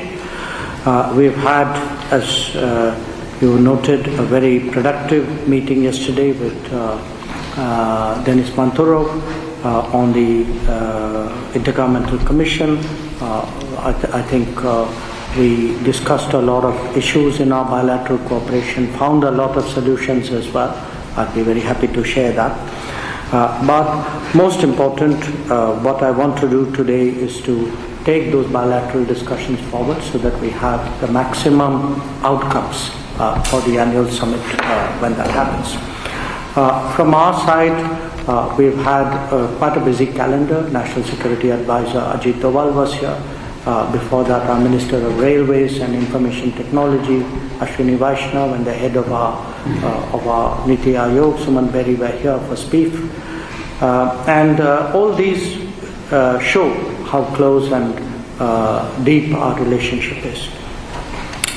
The global context for our meeting today is provided by the evolving geopolitical situation, the shifting economic and trade landscape, and our shared goal is to maximize our complementarity.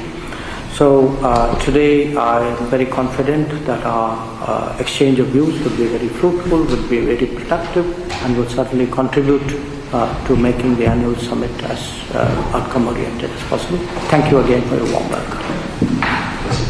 Now, let me now once again bring in my two colleagues, Chandrakala and Krutarth, who's joining us live from the newsroom. Krutarth, coming to you now. As S. Jaishankar was just saying that international relations are changing so much. There's the shifting geopolitical situation. This meeting is quite important and the world is watching it, especially the United States, keeping in the backdrop the tariffs that have been imposed on India for buying the oil from Russia. How crucial is this meeting between Indian External Affairs Minister and his Russian counterpart, Krutarth? Akansha, if you look at the statements that have come in from the Russian embassy in the past 24 hours, that gives us a very deep insight into what these conversations are going to be about. I'm just reading an excerpt from that. Is promoting transportation, logistics, banking and financial chains independent from countries imposing sanctions. That is what something the Russian embassy had said in a statement about this key intergovernmental dialogue that is taking place between India and Russia, and that almost sums it up on how India and Russia are going to focus on deepening the trade and economic relationship and the partnership between these two nations in face of a direct reference to the US's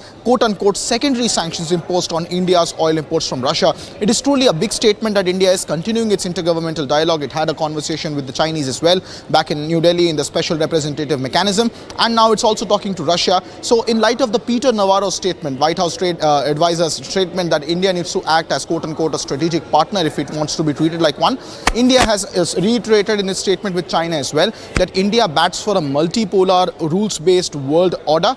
And today, India also having its intergovernmental dialogue, which is a very long-standing, special, privileged global partnership that we share with Russian Federation, is something in continuation to its policy of a multipolar world order. It is not that any other country can dictate a sovereign country on who it conducts matters of trade with. And today, India and Russia will be discussing these aspects. Yesterday, we also saw the charge d'affaires of the Russian embassy also telling us how Russia plans to open up its market largely to facilitate any trade deficits that India may face in light of the US sanctions that have been imposed on its Russian oil imports, and how Russia is very eager and keen to welcome Indian goods into their own markets. At the same time, India and Russia also have a bilateral relationship in which the local currencies, rubles and rupees, are something which are very deeply used, something that is very unique to this partnership. So that will also promote these relationships vis-a-vis trade and economy, and we'll be closely monitoring the chats that happen in Moscow today.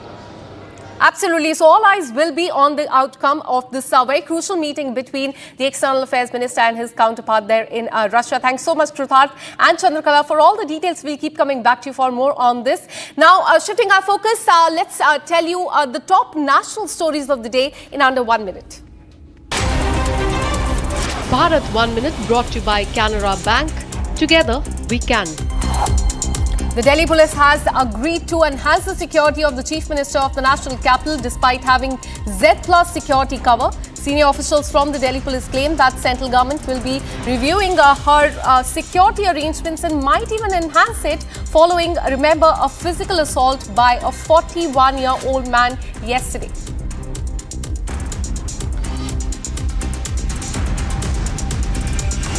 In Gujarat's Junagadh, heavy waterlogging led to 3 to 4 individuals getting trapped inside a house. The National Disaster Response Force, NDRF, has promptly carried out a successful rescue operation, safely evacuating all those stranded due to the flooding.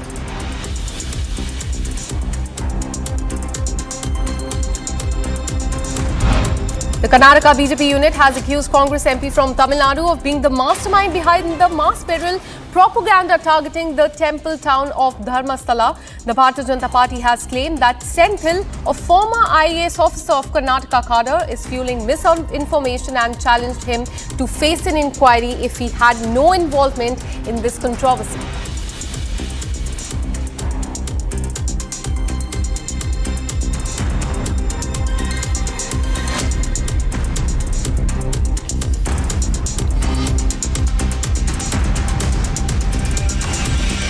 And with this, we're taking a very short break. Coming up on the other side, we'll tell you how Republic TV has exposed, in fact, YouTubers and activists as far as the Dharmastala mass burial case is concerned. Karnataka police has arrested a hoax activist, Mahesh.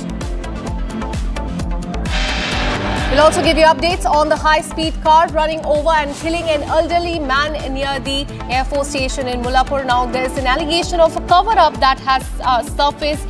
Beer bottles have been found in the car that you can see on your screen. We'll tell you about this and much more on the other side. Stay with us.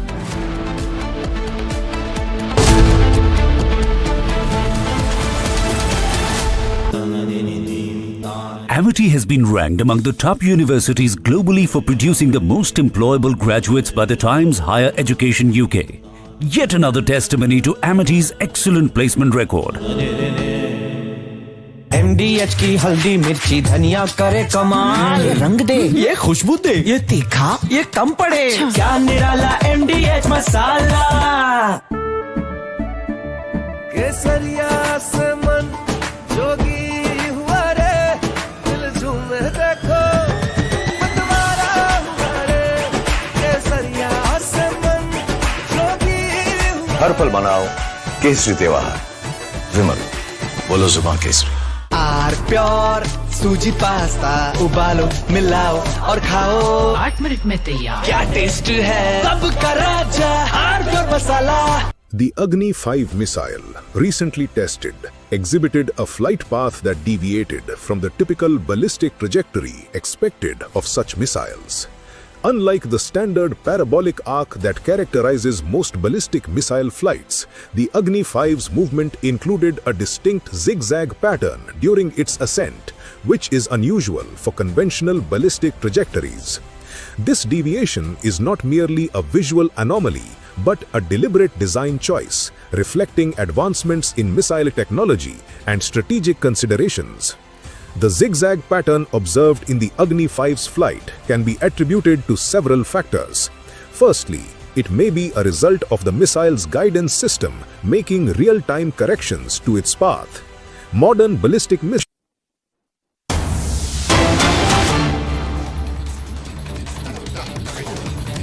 We have a breaking news coming in as far as the Dharmastala mass burial case is concerned. After Republic TV exposed Dharmastala hoax, the focus is now on the Maoist media and the paid YouTubers there. Trouble mounts for Sameer and Mahesh, the anti-Dharmastala gang. Remember earlier today, Mahesh was arrested by the police. He has been taken to the police station.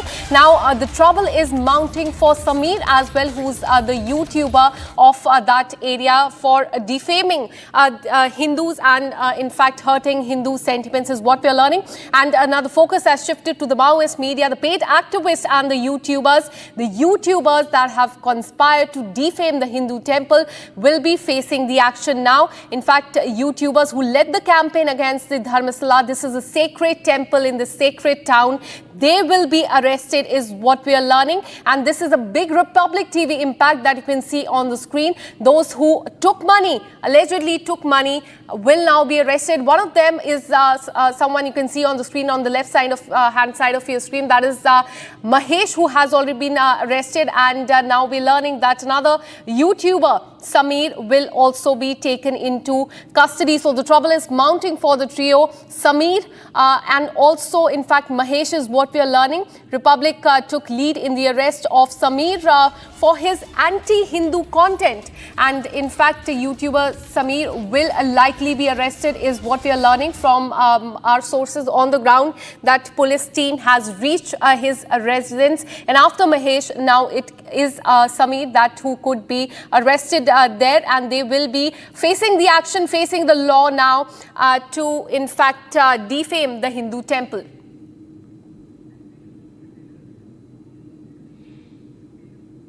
All right, so in fact, this is a big crackdown on paid activists and YouTubers in Dharmastala. Remember, Bharatiya Janata Party and Hindu organizations, they have been protesting there, saying that there is a bid to defame the temple town, the Hindu temple there. And now, earlier today, Mahesh was arrested in this case, and the trouble is mounting for the other paid activists and the YouTubers there as well.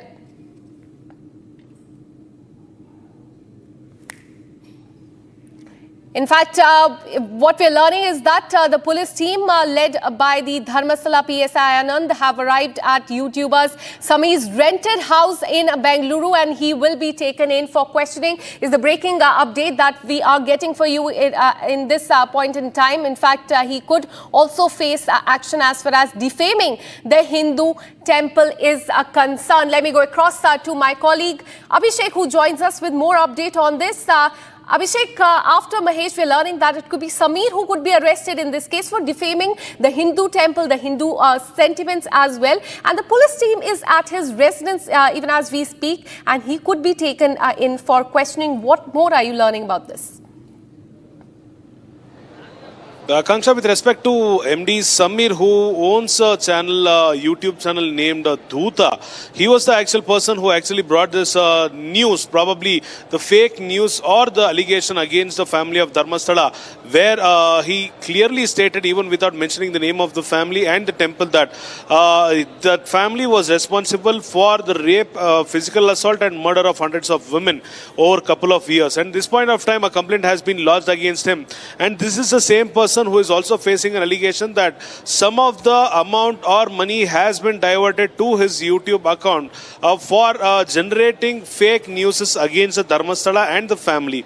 This point of time, since the complaint has been lodged against Sameer MD, an FIR has also been registered as of now, and there are chances of him being arrested in the next couple of minutes, because we've already been informed that the police have reached his doorstep and they are waiting to take him into custody. If at all he doesn't cooperate to get into the custody of the police, they will have to forcibly arrest him, and they will also probably make sure that the incident will continue or the arrest will continue.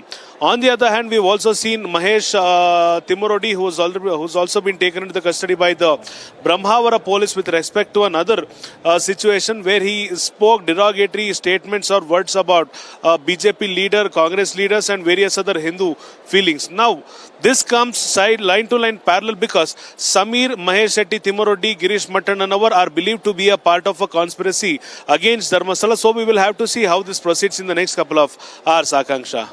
Absolutely. So all eyes will be on, in fact, the police action as far as Sameer is concerned. Abhishek, keep an eye on that as well.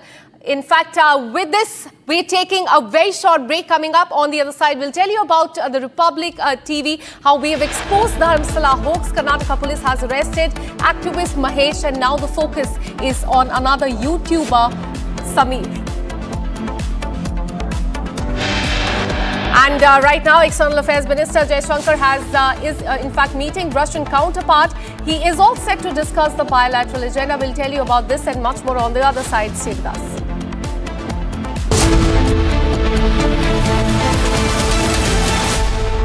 Pure सूजी pasta उबालो मिलाओ और खाओ 8 minute में तैयार क्या taste है सबका राजा harbour masala I choose a world where we care and we dare to love. I choose a world where we dream and the limit is the sky. And this world is my home where I'm living my best life.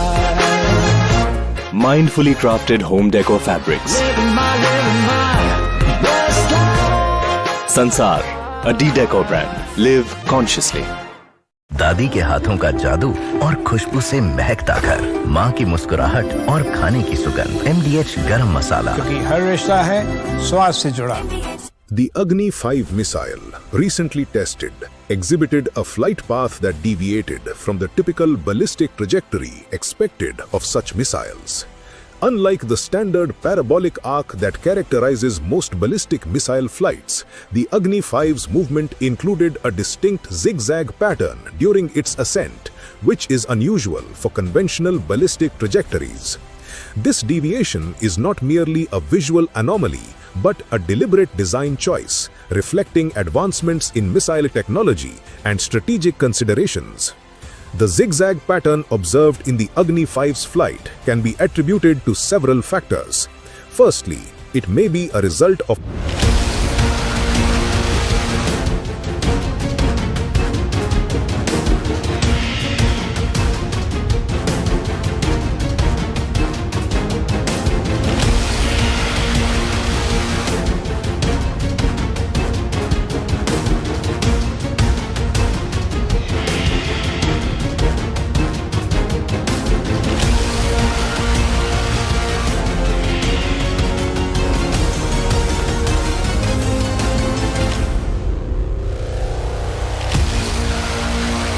बड़े bowl दही में 4 चम्मच MDH chutney पुदीना मसाला डाला, stir करो, पुदीना चटनी तैयार। MDH chutney पुदीना मसाला।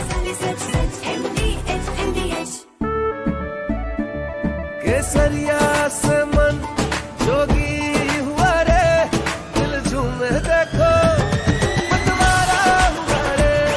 केसरिया से मन जोगी हुआ। हर पल मनाओ केसरी त्योहार। विमल, बोलो जुबान Kesari.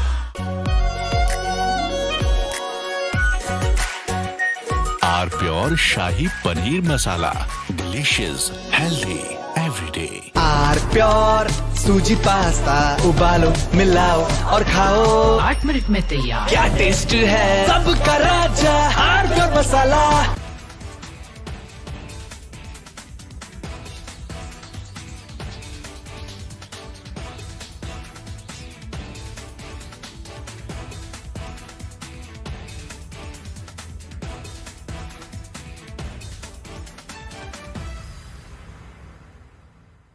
The Agni-5 missile, recently tested, exhibited a flight path that deviated from the typical ballistic trajectory expected of such missiles.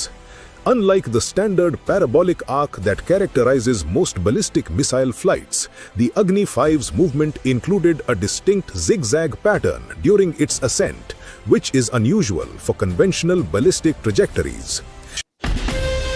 From Asia's largest news headquarters, setting the agenda for Bharat.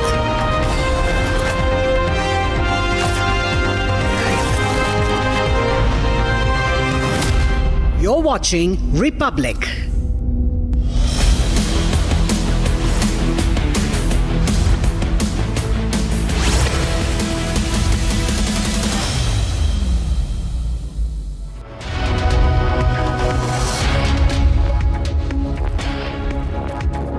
Hello and welcome. You're watching Republic TV with me, Akanksha Khajuria. Top of the hour, we'll get you details about the Dharmastala mass burial case, how now there's a focus on the money trail, and also the paid activists and YouTubers. One of them has been arrested. One, the police is at the residence of the other. Even as we speak, we'll get you details about this. Let's start with the headlines first. That I've had throughout the mission, while going up, while on orbit and while coming back. Bharat आज भी अंतरिक्ष से सारे जहां से अच्छा दिखता है। जय हिंद, जय Bharat. Recalling his historic mission to International Space Station, Shubhanshu Shukla says India is best in the entire world.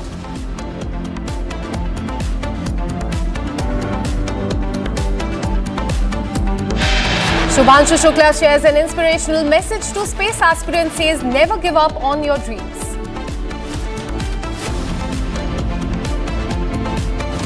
Online money gaming, that is a segment which is causing a lot of harm to the society.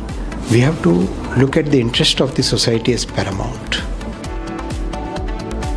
Online gaming bill passed in Rajya Sabha amid ruckus by the opposition parties.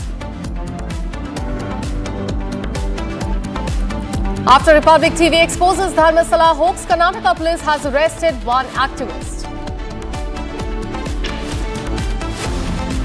High-speed car runs over and kill an elderly man near Air Force Station in Mullapur in Punjab. Beer bottles have been found in this car. There's an allegation of cover-up that has also surfaced. External Affairs Minister S. Jaishankar has met with his Russian counterpart in Moscow. Big focus is on bilateral ties. And Republic TV smashes all records across time bans. Your channel is most watched and the most trusted. And he remains India's undisputed primetime king. Arnab Goswami debates buries landing channels, hits 92.8% record.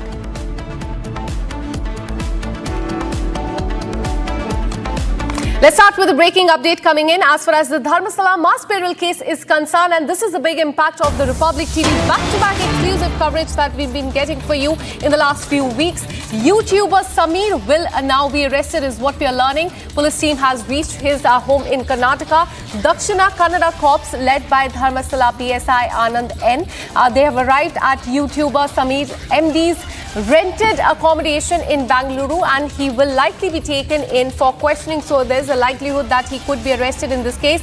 Remember earlier today, another activist, Mahesh, was arrested in this case, and now the police is focusing on the paid activists and the YouTubers who could in fact be defaming the Hindu site, the Hindu temple, because Dharmastala is the sacred town. So Bharatiya Janata Party and several Hindu organizations, they've been saying that there is a bit to defame the Hindu area, the Hindu temple that is Dharmastala, and in that backdrop, now police is focusing on the paid activists and YouTubers as well. And now this is big crackdown on the YouTubers there. The police says that they might have taken money to do the negative, in fact, coverage of the Dharmastala mass burial case. In fact, this is a big crackdown on the YouTubers who conspired to defame, and they will now be facing strict action by the police. We are learning at this point in time the police has arrived at Sameer MD's Bengaluru home. Let me go across to Abhishek, who's been tracking this story very closely. Abhishek, tell us about what is happening there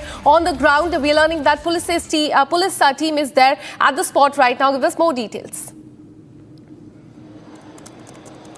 Akanksha, an FIR had been registered against Sameer MD, who owns a YouTube channel named Dhuta, from where the actual video, which was to defame Dharmasthala, had been put up from. And at this point of time, we shouldn't forget that the video was 23 minutes long. He used various other fictional characters and AI tools to generate a video to mention about various other characters to defame Dharmasthala. On the other hand, we've also seen that he never used the name of Dharmasthala. He never used the name of the family or the people involved in this crime. However, he wanted to clearly send a message to the entire viewers of the YouTube channel that it indirectly meant Dharmasthala, and it was directed at the family that was taking care of the administration of Dharmasthala, indirectly Virendra Hegde and brothers.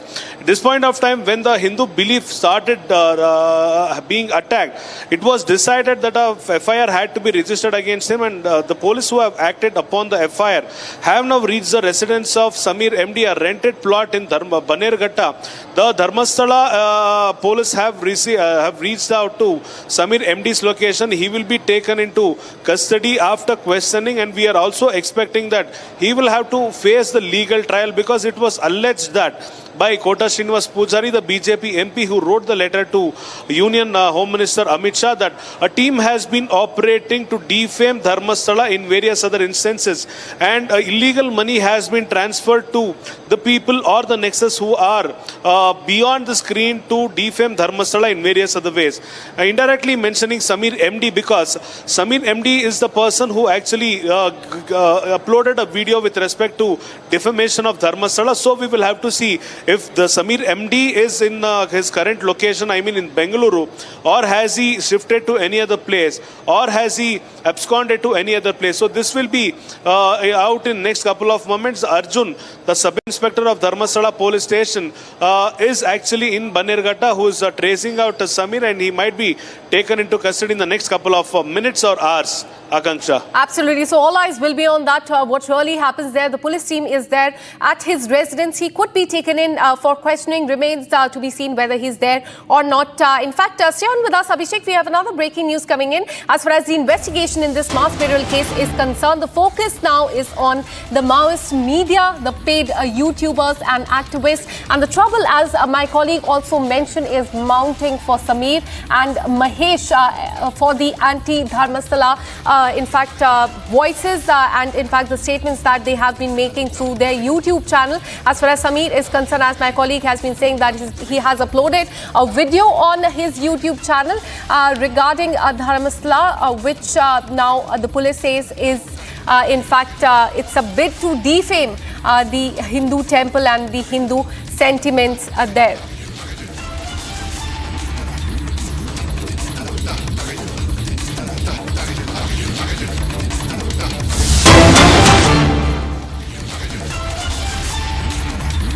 All right, we have another breaking news coming in. We're learning that a protest by Dharmasthala devotees in Kushal Nagar's Kodagu district has turned chaotic, as you can see on the screen. Supporters demanded to be allowed to speak, but police denied permission, leading to a clash there. The situation escalated with pushing and shoving between devotees and the police. Let me go across to Abhishek for more on this. Abhishek, do tell us about this protest that took place in Kodagu district. We're learning, and that we can see on the visuals as well, that it has turned chaotic. Supporters demanded to speak, but police denied permission. Put this into context. What really happened there?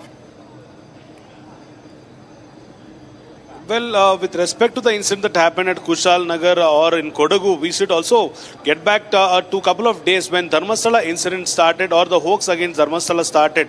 Not only in the state of Karnataka, but we've also seen in various parts of the country people who have showed their respect towards Dharmastala and their support towards the Hindu religion. And at this point of time, we've also seen in various other cities a protest march against the perpetrators or probably the conspirators were held in various parts of the city to show that the Hindu community is united when it comes to the dharma or the religion, and they are in support with Dharmasthala.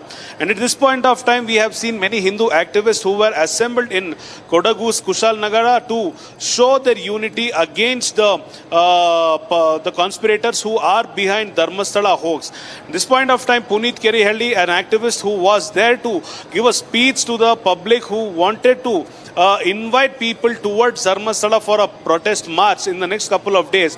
The police didn't allow the speech to happen. The police wanted to take Puneet Kerihalli into the custody, and at that point of time, he was also taken out from the location. He was patrolled towards the border of the area, and then he was let free. At this point of time, a fight broke out between the followers of the Dharmasthala or the Hindu protesters whoever was present there wanted the speech to continue without the interference of the police. However, this created a chaos for some time, and the police had to clear the situation, stating that there might be a hate speech that will be happening in the next couple of minutes, and this was the ground reason as to why they had to cancel the speech program. So we will have to see once again the version from the Hindu people or the protester who were assembled there to show their support towards Dharmasthala. Akanksha. Absolutely. Abhishek, do tell us about the money trail angle as well, because we are learning that police is also looking into that angle as well.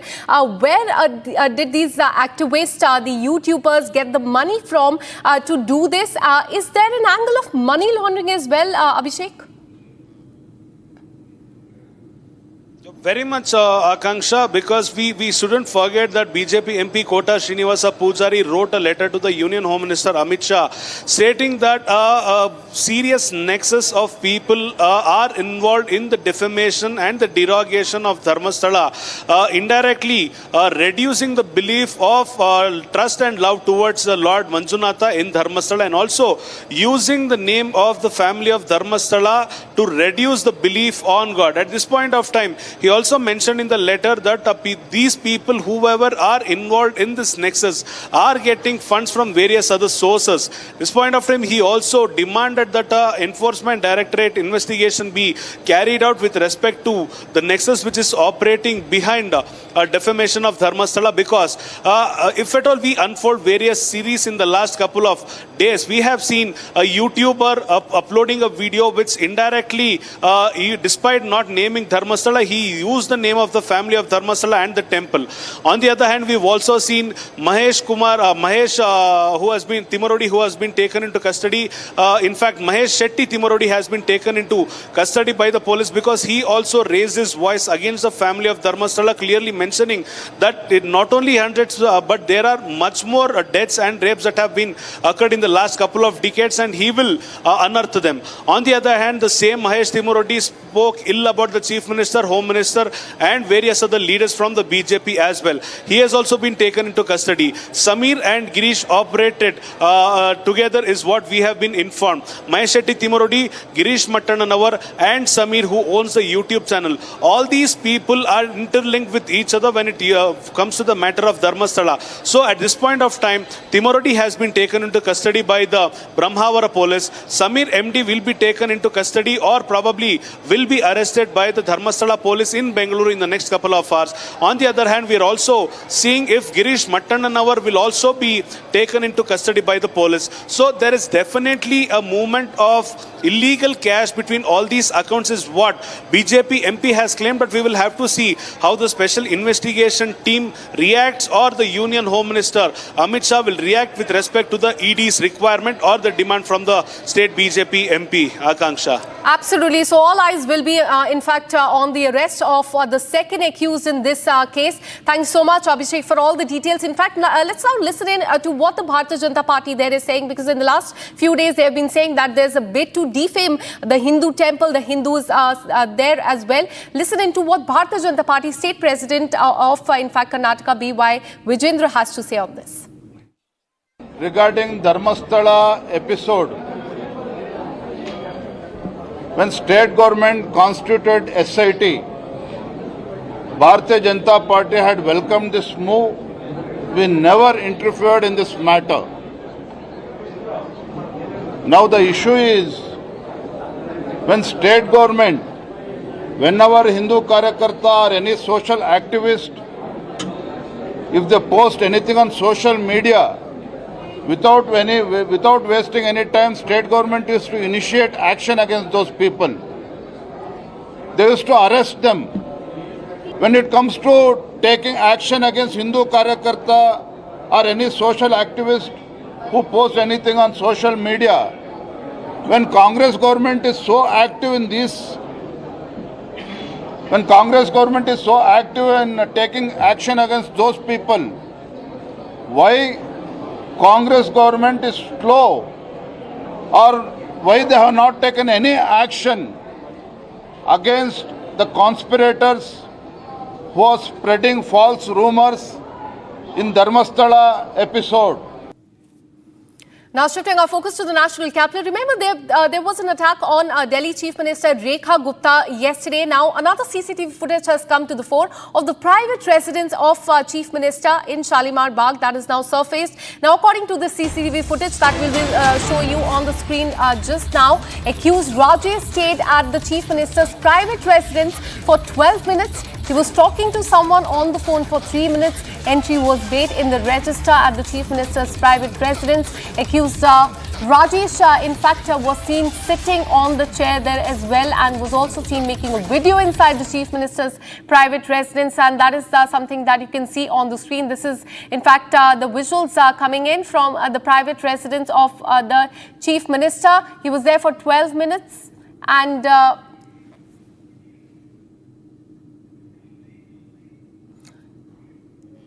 in fact, those are there on the screen. These are the visuals from the private residence of the Chief Minister. Those are the visuals from outside the residence that you can see of the accused Rajesh scouting the area. In fact, also filming it in his mobile phone there. You can see carrying a bag. And these are the visuals from inside the Chief Minister's residence. And he was seen inside, again scouting the area, making the entry in the register there and carrying that black bag. He entered from that gate, and there he made an entry on the register again. And these are the visuals again from the CCTV number 3 outside the Chief Minister's residence. He was seen waiting there for 12 minutes, again scouting the area, little trying to read about the situation there, the locality as well. And this is the visual coming in from outside the residence, the private residence of the Chief Minister in Shalimar Bagh.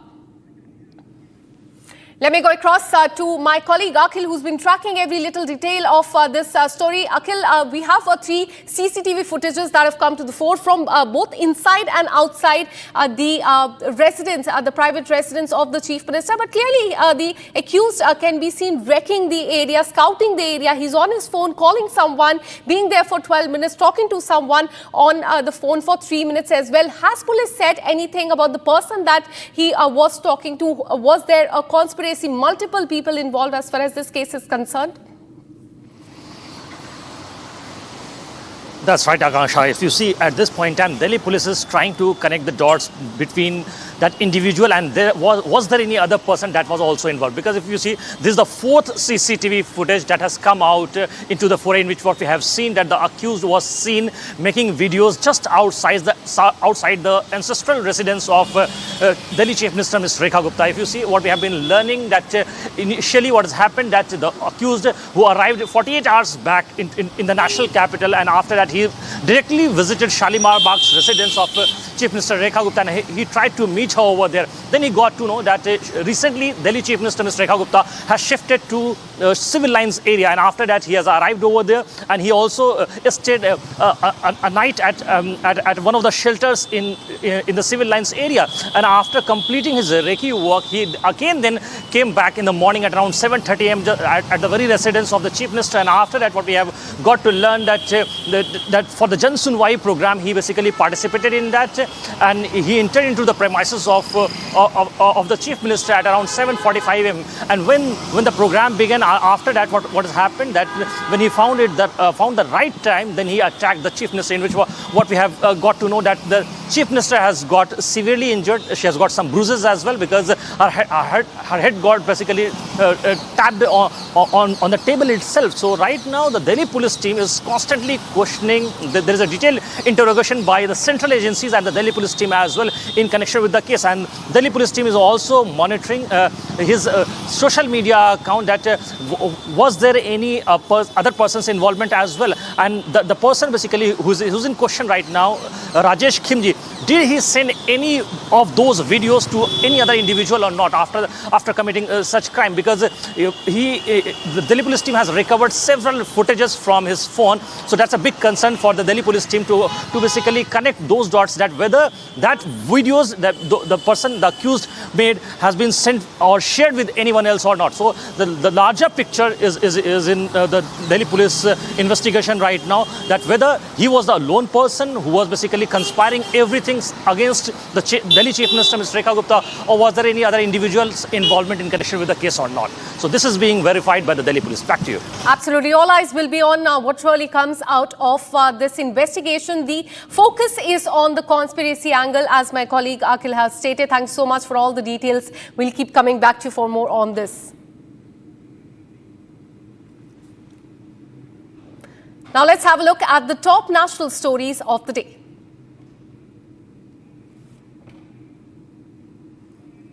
In fact, the Lok Sabha was adjourned with Speaker Om Birla lamenting the conduct of the opposition members during the monsoon session. He said that it was time for introspection for all. Not much discussion could take place during the month-long session. In fact, the session commenced on 21st of July. It went till today, but there was no proceeding that could be carried out. Listen in. एक स्वस्थ परंपराओं का निर्माण करना चाहिए, और हमारी कोशिश होनी चाहिए कि हम संसद के अंदर गरिमापूर्ण चर्चा करें। लेकिन मैं लगातार देख रहा हूं, नियोजित तरीके से गतिरोध करना, नारेबाजी करना, तख्तियां ले जाना। मैं आपसे आग्रह करना चाहता हूं कि ये देश का सबसे बड़ी लोकतांत्रिक संस्था है, हमें इससे बचने का प्रयास करना चाहिए। और संसद के अंदर भी और संसद के परिसर में भी हमारी भाषा संयमित और मर्यादित होना चाहिए।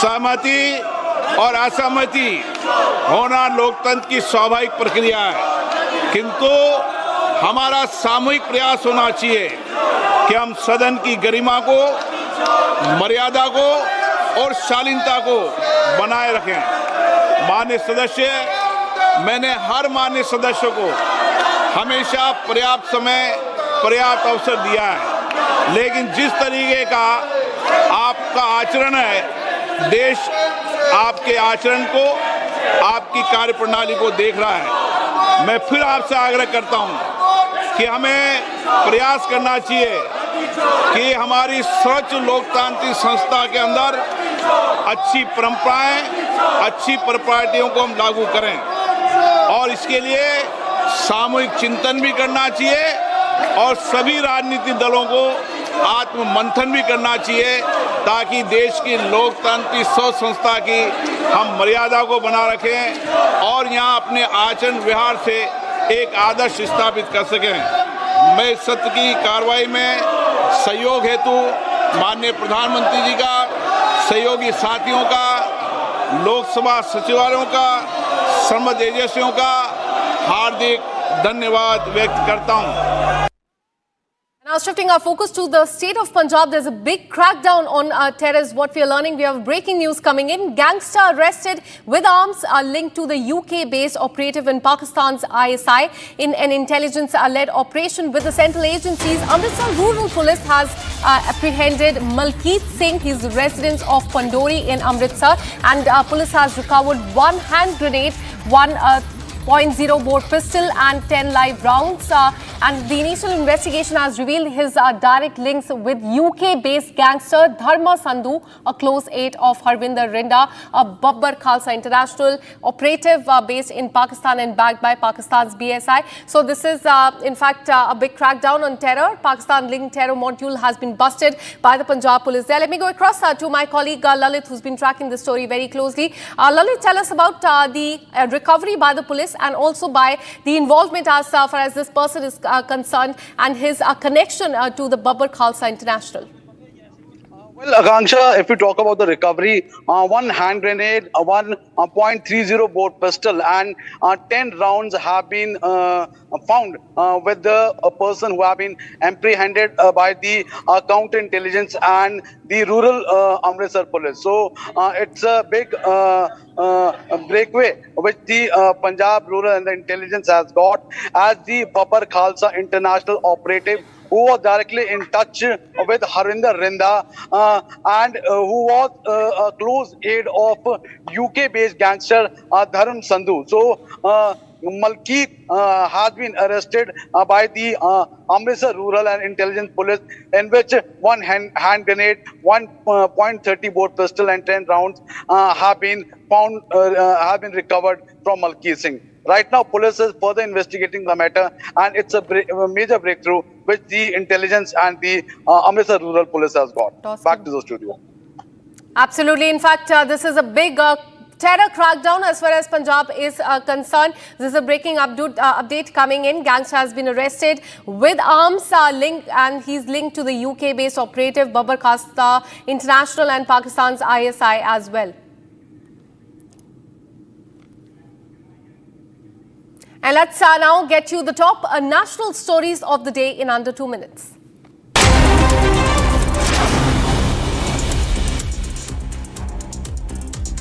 Lok Sabha Speaker Om Birla has hit out at the opposition parties over their disruption of the Parliament proceedings, citing the fact that only 37 hours of business has been conducted so far amid the ruckus caused by the opposition parties in the monsoon session of the Parliament. Speaker Om Birla also warned that the protesting MPs will face penalties for the destruction of the government property, while also urging them to maintain the sanctity of the Parliament.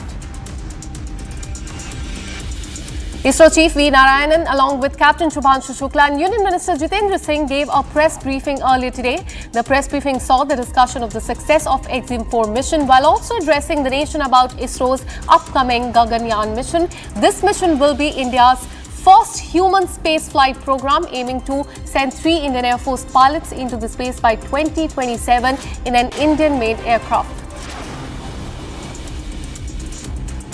For the 2 weeks on the ISS, the work that we had, the job that we had was we had to perform the experiments that were conceived, developed and realized by the Indian researchers, and also to perform STEM demonstrations and just capture photographs and videography to bring it back to you. So that was the primary job while we were up on the station.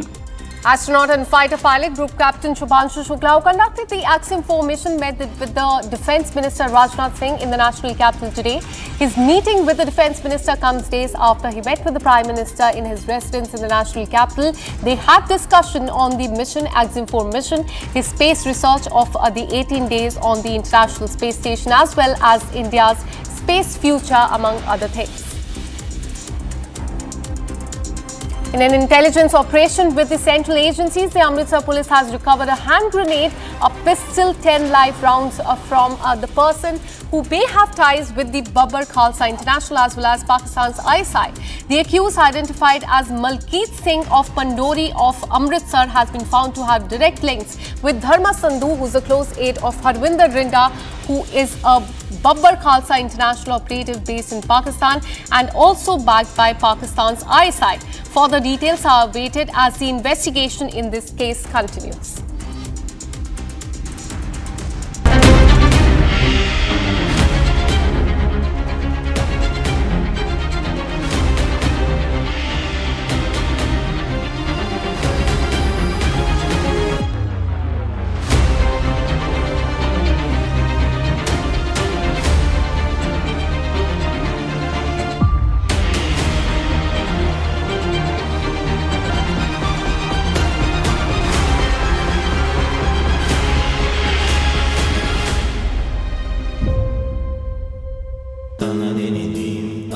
Amity has been ranked among the top universities globally for producing the most employable graduates by the Times Higher Education UK. Yet another testimony to Amity's excellent placement record. थोड़े में ज्यादा स्वाद ये तो है इसकी खास बात। वाओ मामा क्या स्वाद है? अरे मेरे राजा। सबका राजा और मसाला। Being a legend means reaching a point where no one else has. To give others a dream worth chasing. 10 years of Creta, legend forever.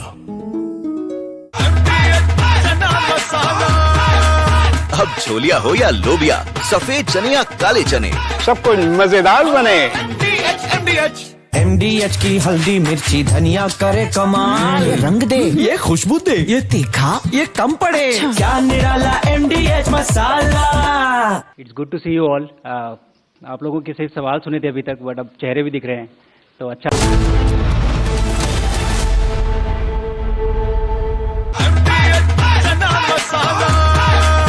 अब छोलिया हो या लोबिया, सफेद चने या काले चने, सब कुछ मजेदार बने।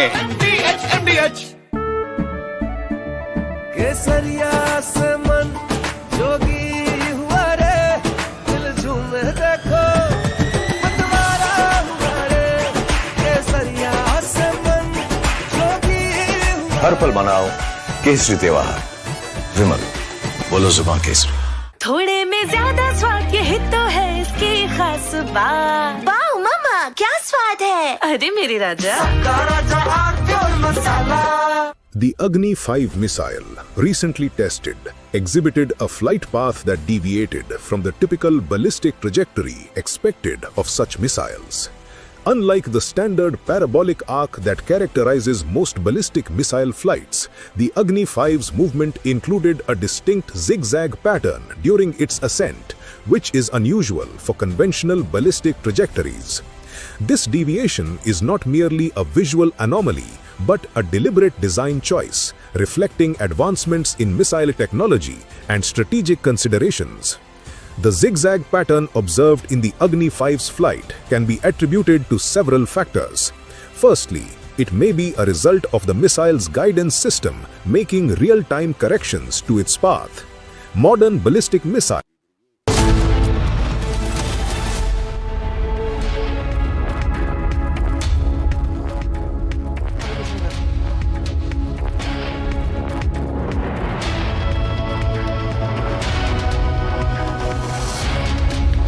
Very good afternoon, viewers. You're watching Live and Breaking, and I am Rakshita Mishra with you, viewers. We'll get you the top stories that we're tracking today. First, the headlines.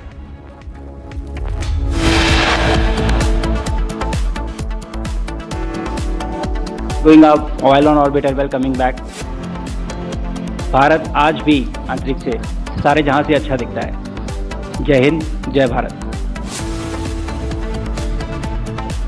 Recalling his historic mission to International Space Station, Group Captain Shukla says India is the best in the world.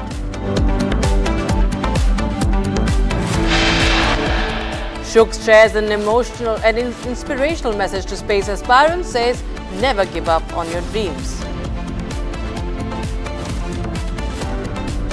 Online gaming bill passed in Rajya Sabha amid ruckus by the opposition.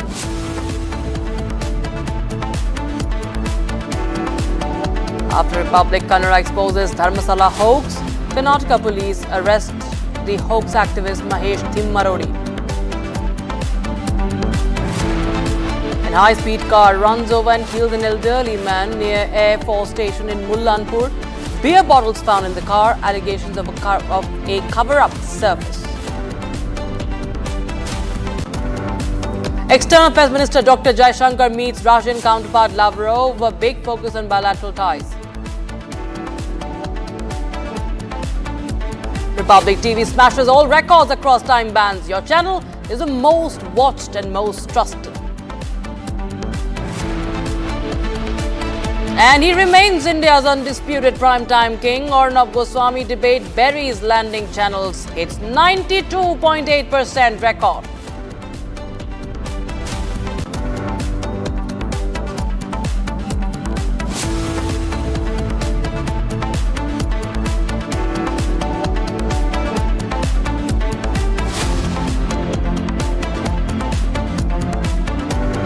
So, Ukrainian President Volodymyr Zelensky has now called for a strong reaction from the United States if Russian President Vladimir Putin refuses to hold a bilateral meeting with him. While Trump is attempting to mediate, he has acknowledged that he will not be open to negotiations of making a deal now, despite Zelensky's push for direct talks. So, there were talks about a trilateral also, viewers. Now, Zelensky says that there needs to be a strong response from the United States of America on this issue. This is coming in after Zelensky met Donald Trump, and now Donald Trump said that there should be a meeting between Zelensky and Putin and perhaps a trilateral as well. But this is something that is something not really, there's no clarity, there's no certainty in that. Chandrakala joins us live for more. Chandrakala, tell us more what Zelensky is really talking about, and what really is insinuating here. Well, the Ukrainian president has also earlier stated that it's Russia, of course, the Russian president Vladimir Putin, who is actually, has said that Russia's refusal to agree to a ceasefire is actually complicating the efforts to end the war. Now, the Ukrainian president has now come up with a statement that there could be a reaction from the United States if the Russian President Putin refuses to meet President Trump. Now, a trilateral, that Trump has been pushing for a trilateral between the three, of course, and to get both the leaders on table. That's what the US president has been aiming to call for a ceasefire between the two, of course. And now we have seen that Trump has also met the EU leaders a few days back, and also Zelensky, of course, the US president has met the Ukrainian president. Now all eyes on if President Putin would be coming to table as far as ceasefire is concerned. So yes, there's a very crucial meet underway as far as the geopolitical situation is concerned. Now, as I have already mentioned, that the Ukrainian president has been emphasizing that it's Putin who is refusing to come to a table to end this conflict. Yes, all eyes on this. Exactly, and very importantly, he has said that Ukraine will not legally recognize Russia's occupation of its territories. So that, of course, is another important point that he has raised. Thanks so much, Chanakala, for joining us with those details. Viewers, we have some breaking news coming in. A suspected hostile drone was spotted deep inside the Indian territory in the Kajansu area of Jammu, near the Indo-Pak international border. Now, this happened in the afternoon today. The sighting prompted security forces to launch massive search operations, with police actively carrying out searches to locate the drone, which raised concerns due to its movement far from the border. That's the drone that has been spotted near international border. Now, what sort of drone is it? Is it a surveillance drone, or which type of drone it is? We do not know. It's a suspected hostile drone. It's spotted near the IB, the international border in Jammu.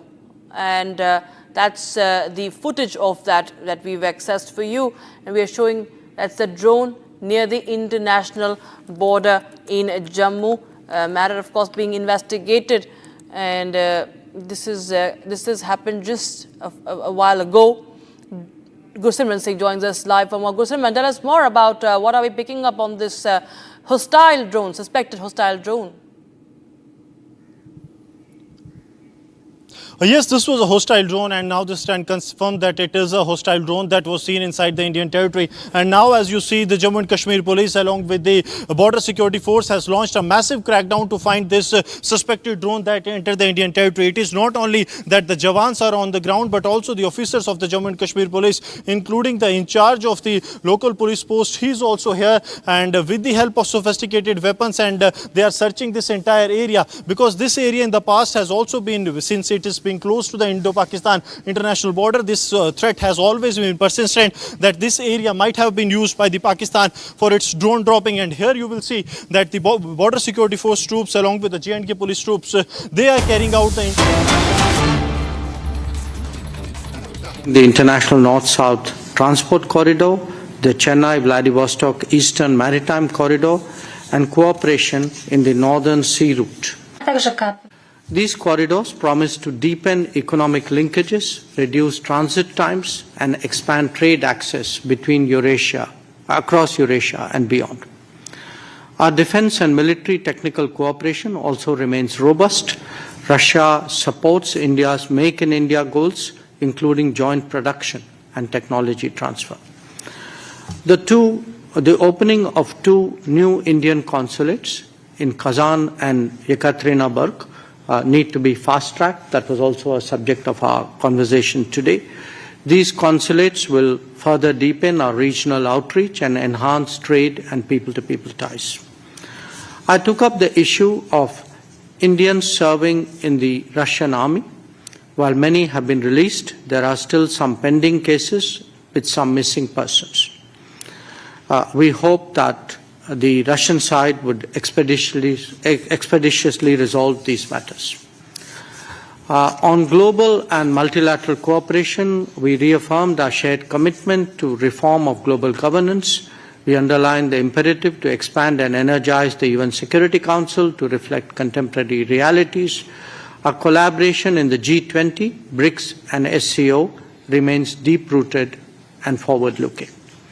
On regional issues, we discussed developments in Ukraine, West Asia, Middle East, Afghanistan. And I want to say that India's approach continues to emphasize dialogue and diplomacy as essential to resolving differences. On terrorism, we resolved to fight jointly against all forms and manifestations of terrorism. I conveyed India's strong resolve to adopt a zero-tolerance policy against terrorism and our sovereign right to defend our citizens against cross-border terrorism. I also invited the Minister to pay a visit to India to continue our dialogue. In conclusion, let me thank him and his colleagues for an open and productive exchange of views. We look forward to nurturing this relationship further in the very spirit that has underpinned it for decades. Thank you. Спасибо. Итак, переходим к сессии вопросов. Пожалуйста, телеканал Rush Today. Ваш вопрос. Добрый день, Сергей Викторович. Первый вопрос к вам. Говоря о гарантиях безопасности для Украины, кто и как с точки зрения Москвы должен будет обеспечивать новые возможные договоренности, учитывая негативный опыт Минских соглашений? Опыт имеется не только в отношении Минских соглашений. Напомню, что в апреле 2022 года, через несколько недель после начала специальной военной операции, шли переговоры. Они начались в Белоруссии, затем продолжились в Стамбуле. Переговоры об урегулировании конфликта на основе устранения первопричин его возникновения. И, как хорошо известно, президент Путин не раз ссылался на эту ситуацию. В апреле украинская сторона предложила проект принципов на бумаге, документ с проектом принципов урегулирования, который был парафирован делегация Украины и делегация Российской Федерации. Там уже были основные принципы обеспечения безопасности на постконфликтный период, и речь шла о том, чтобы обеспечивать эту безопасность по-честному и коллективно. Прежде всего, путем создания группы стран-гарантов, которые входили бы страны, постоянные члены Совета Безопасности ООН, упоминалась Германия, упоминалась Турция, ну и список этих гарантов был бы открыт для присоединения любых желающих стран.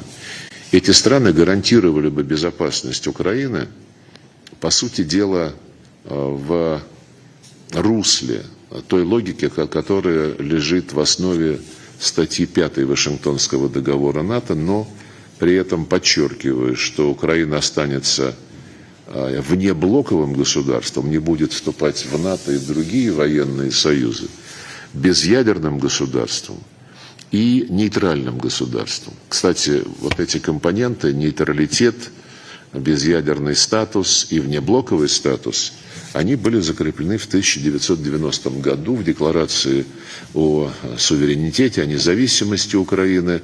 И именно эти принципы послужили основанием для того, чтобы Украина была признана в качестве независимого государства. Безъядерный статус, невступление в НАТО, нейтральный характер государства и внеблоковый, да, я уже это сказал. Поэтому, когда документ, одобренный, по сути дела, в Стамбуле, был подорван действиями тогдашнего британского премьера, как я понимаю, при поощрении других западных представителей, эта возможность была утрачена. Но принцип, который был заложен в предложениях Украины, мы считаем абсолютно естественным и актуальным сегодня. Принцип коллективного предоставления гарантий безопасности. И когда сейчас, вслед за саммитом России и США на Аляске, где был достигнут существенный прогресс в продвижении по пути определения контуров и конкретных параметров урегулирования, когда вслед за этим мероприятием европейские страны поехали вслед за господином Зеленским в Вашингтон и там попытались продвигать свою повестку дня, которая нацелена на то, чтобы гарантии безопасности строились по логике изоляции России, по логике объединения западного мира с Украиной для того, чтобы продолжать агрессивную конфронтационную политику сдерживания Российской Федерации и, имея в виду, конечно, по-прежнему нанесение нам стратегического поражения, конечно, это не может вызывать у нас каких-либо чувств, кроме полного отторжения. Тем более, что украинский режим, его представители комментируют нынешнюю ситуацию весьма специфическим образом, прямо показывая, что они не заинтересованы в устойчивом, справедливом, долгосрочном урегулировании. И вот есть такой там господин Подоляк, который постоянно выступает от имени президента Зеленского, как они его называют, и он заявил буквально следующее, вот комментируя происходящее вокруг темы гарантий безопасности, что пока Украина такие гарантии получит и смириться с тем, что часть ее территории. All right, that is the Foreign Minister of Russia, Sergei Lavrov, speaking at the joint briefing alongside the External Affairs Minister of India, Dr. S. Jaishankar. He's spoken on peace and spoken on terrorism also, saying that there's zero tolerance for terrorism. Russia, India agreed to fight against terrorism. Also speaking on regional issues, geopolitical issues. Also talking about how Indians have served in the Russian army. Many were released. the government should release the others as well. So that's, of course, one of the most important issues, viewers, when many of the Indians have been recruited for the war in Ukraine, and Dr. Jaishankar has also spoken about that, about the release of the remaining Indian soldiers there. Also talking about Russia supporting India's bilateral ties, and that there should be trade ties, deepening of trade ties. Very important point. Jaishankar has mentioned that ties should deepen, the trade ties across Eurasia. That, of course, is something that Washington, D.C. will be carefully listening to. And we have, meanwhile, Sergei Lavrov also speaking on that, on issues. And Lavrov saying that he is interested in joint energy production. An important point made by the foreign minister of Russia as well. And let's take a listen into what External Affairs Minister Dr. Jaishankar had said. It is a pleasure to be back in Moscow, and I thank you, Minister Lavrov, for your warm hospitality and the substantive discussions that we have just concluded. Our meeting allowed a comprehensive review of the entire gamut of India-Russia bilateral relations. We believe that the relations between India and Russia have been among the steadiest of the major relationships in the world after the Second World War. Geopolitical convergence, leadership contacts, and popular sentiment remain its key drivers. On trade and economic cooperation, I followed up with Minister Lavrov the proceedings of yesterday's meeting of the Intergovernmental Commission that I chaired with First Deputy Prime Minister Denis Manturov. We reaffirmed our shared ambition to expand bilateral trade in a balanced and sustainable manner, including by increasing India's exports to Russia. This requires swiftly addressing non-tariff barriers and regulatory impediments, enhancing Indian exports to Russia and sectors like pharmaceuticals, agriculture, and textiles will certainly help to correct the current imbalance. Steps to ensure long-term supply of fertilizers was also taken up. Indian skilled workers, especially in IT, construction, and engineering, can address the labor needs in Russia and deepen collaboration. Sustaining energy cooperation through trade and investments is also important. We also spoke about connectivity initiatives, including the International North-South Transport Corridor, the Chennai-Vladivostok Eastern Maritime Corridor, and cooperation in the Northern Sea Route. These corridors promise to deepen economic linkages, reduce transit times, and expand trade access between Eurasia, across Eurasia and beyond. Our defense and military technical cooperation also remains robust. Russia supports India's Make in India goals, including joint production and technology transfer. The opening of 2 new Indian consulates in Kazan and Yekaterinburg need to be fast-tracked. That was also a subject of our conversation today. These consulates will further deepen our regional outreach and enhance trade and people-to-people ties. I took up the issue of Indians serving in the Russian army. While many have been released, there are still some pending cases with some missing persons. We hope that the Russian side would expeditiously resolve these matters. On global and multilateral cooperation, we reaffirmed our shared commitment to reform of global governance. We underlined the imperative to expand and energize the UN Security Council to reflect contemporary realities. Our collaboration in the G20, BRICS, and SCO remains deep-rooted and forward-looking. On regional issues, we discussed developments in Ukraine, West Asia, Middle East, Afghanistan. And I want to say that India's approach continues to emphasize dialogue and diplomacy as essential to resolving differences. On terrorism, we resolved to fight jointly against all forms and manifestations of terrorism. I conveyed India's strong resolve to adopt a zero-tolerance policy against terrorism and our sovereign right to defend our citizens against cross-border terrorism. I also invited the Minister to pay a visit to India to continue our dialogue. In conclusion, let me thank him and his colleagues for an open and productive exchange of views. We look forward to nurturing this relationship further in the very spirit that has underpinned it for decades. Thank you. All right, viewers, we have a breaking news coming in. Before that, we'll get you more updates from across the country. This is a report we're bringing from New Delhi. Now, Delhi Chief Minister Rekha Gupta's residence has heightened the security following an attack, as the RPF personnel have been now deployed outside her residence as the police is on high alert. The attacker has been identified as Rajesh Kimji. He was arrested yesterday and the investigation is underway. Here's more.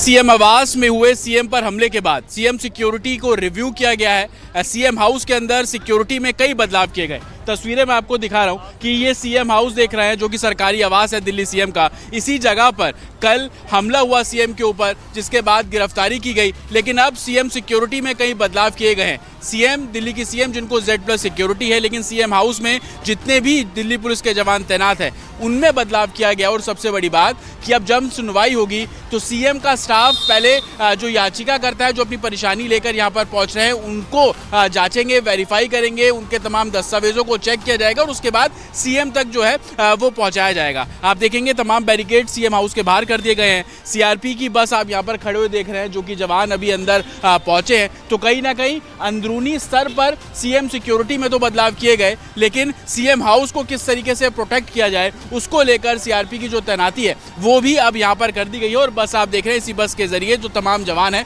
वो अंदर पहुंचे हैं। हालांकि जन सुनवाई में बदलाव ये किया गया है कि सीएम का जो स्टाफ है वो शिकायतकर्ता को पहले वेरीफाई करेगा, डॉक्यूमेंट चेक करेगा और उसके बाद सीएम से ही मिलने की जो इजाजत है वो दी जाएगी। दूसरा सबसे बड़ा बदलाव ये किया गया कि अगर कोई भी जन सुनवाई होगी, किसी भी शख्स को सीएम के बेहद नजदीक जाने से रोका जाएगा, दूरी बनाकर ही अपनी बातचीत रखने की जो कवायद है वो की जाएगी। तीसरा बदलाव ये किया गया कि सीएम के एक लेफ्ट में और एक राइट में 2 महिला पीएसओ की तैनाती कर दी गई है, जो कि राउंड द क्लॉक चेक करते रहेंगे कि आखिरकार सीएम के आसपास लोगों की गतिविधि किस तरीके से है। दिल्ली में ऐसा पहला मामला हुआ जब सीएम आवास के अंदर ही सीएम के ऊपर हमला हुआ, जिसको लेकर गृह मंत्रालय ने भी दिल्ली पुलिस से डिटेल रिपोर्ट मांगी थी, जिसमें सवाल यही खड़े हो रहे थे कि आखिरकार सीएम सिक्योरिटी में चूक किस तरीके से हुई। और इसी को लेकर अब नए पैरामीटर सेट कर दिए गए हैं, जिसमें क्रम बाय क्रम सीएम सिक्योरिटी में बदलाव और क्रम बाय क्रम ही जो सीएम हाउस के अंदर लोग जाएंगे उनकी फ्रिस्किंग की जाएगी, उनकी चेकिंग की जाएगी, उनके डॉक्यूमेंट्स को वेरीफाई किया जाएगा,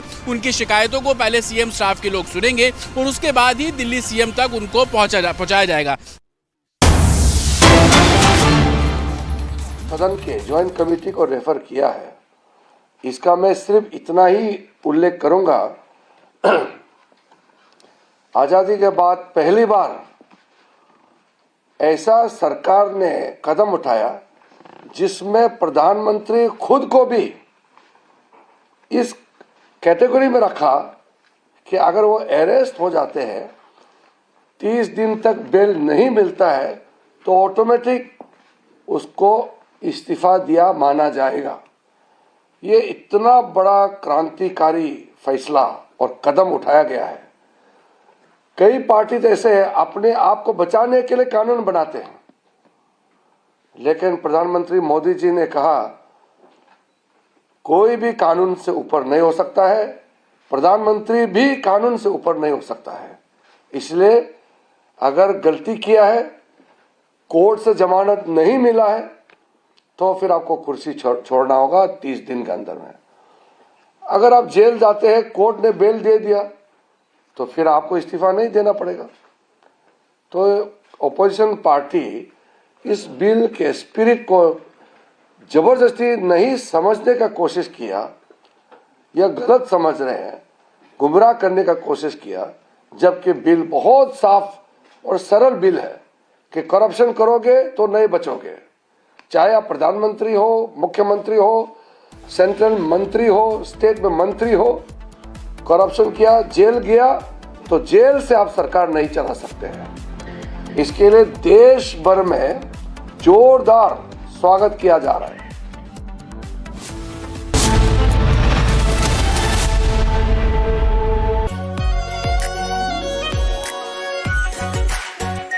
are pure shahi paneer masala, delicious, healthy, every day. इसको घर पे लगाओगे तो शादी का तो पता नहीं, पर घर पक्का नहीं टूटेगा। रुंगटा नहीं तो घर स्ट्रॉन्ग नहीं। रुंगटा स्टील TMT बार एकदम सॉलिड। पहाड़ों में हाइकिंग शिप भी बन सकती है। आधे बाउल दही में 4 चम्मच MDH चटनी पुदीना मसाला डाला, स्टर करो, पुदीना चटनी तैयार। MDH चटनी पुदीना masala. It's good to see you all. आप लोगों के सिर्फ सवाल सुने थे अभी तक, बट अब चेहरे भी दिख रहे हैं, तो अच्छा लग रहा है आप लोगों को देख के।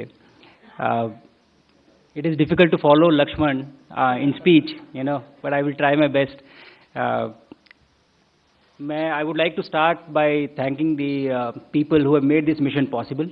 And there are multiple layers to this, not just one person. I will start by thanking the government of India for conceiving about this mission and finally making it happen. I would like to thank ISRO for enabling this entire mission, the people, my colleagues at ISRO who have worked so hard for successfully executing this mission. I would also like to, I see some faces here, the PIs, the researchers who have enabled the experiments for the Axiom 4 mission, and I would like to thank them for their contribution and their work for this mission. I would like to thank you guys for bringing this mission to the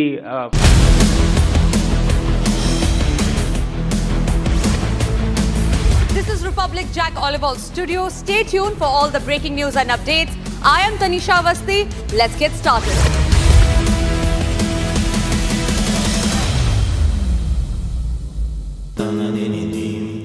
Amity has been ranked among the top universities globally for producing the most employable graduates by the Times Higher Education UK. Yet another testimony to Amity's excellent placement record. दादी के हाथों का जादू और खुशबू से महकता घर, माँ की मुस्कुराहट और खाने की सुगंध। MDH गरम मसाला, क्योंकि हर रिश्ता है स्वाद से जुड़ा। केसरिया से मन जोगी हुआ रे, दिल झूमे देखो मतवारा हुआ रे। केसरिया से मन जोगी हुआ। हर पल मनाओ केसरी त्योहार। विमल, बोलो जुबान केसरी। आर प्योर सूजी पास्ता उबालो, मिलाओ और खाओ। 8 मिनट में तैयार। क्या टेस्ट है सबका राजा R pure masala.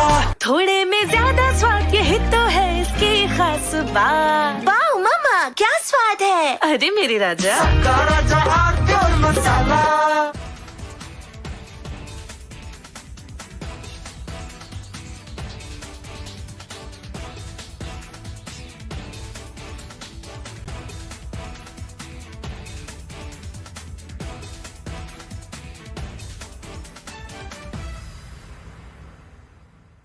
The Agni-5 missile, recently tested, exhibited a flight path that deviated from the typical ballistic trajectory expected of such missiles.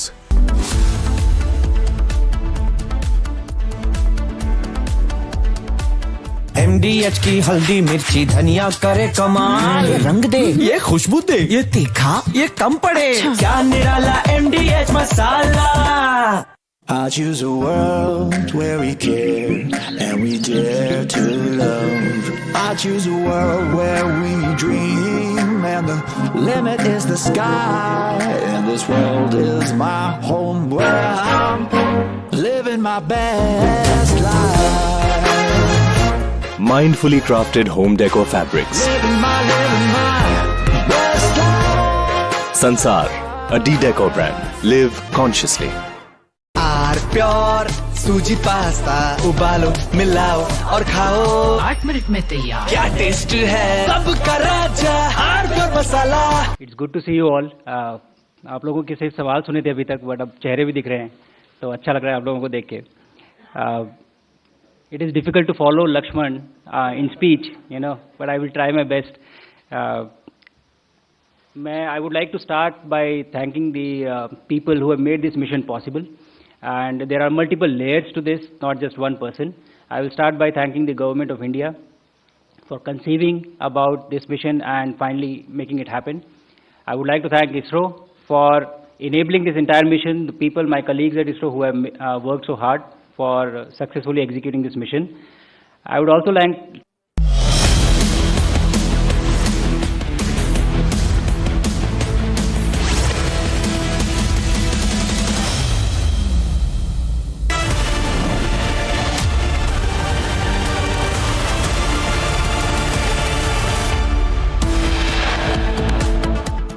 key message that I've had throughout the mission, while going up, while on orbit and while coming back. Bharat आज भी अंतरिक्ष से सारे जहां से अच्छा दिखता है. जय हिंद, जय Bharat. Recalling his historic mission to International Space Station, Group Captain Shukla says, "Bharat abhi bhi sare jahan se acha lagta hai. India is the best in the world." Group Captain Shukla shares inspirational message to all those aspiring for the space. Says, "Never give up on your dreams." संसद ने हमारे मध्यम वर्गीय परिवारों को, middle class families को, जो एक बहुत बड़ा नशा समाज में फैल रहा था ऑनलाइन मनी गेमिंग का, उससे मुक्ति दिलाई है. मैं संसद के सभी सदस्यों को इसके लिए धन्यवाद देना चाहूँगा. Online gaming bill passed in Rajya Sabha amid ruckus by the opposition. After Republic Kannada exposed the Dharmastala hoax, Karnataka police arrests the hoax activist, fake activist Mahesh Thimmarodi.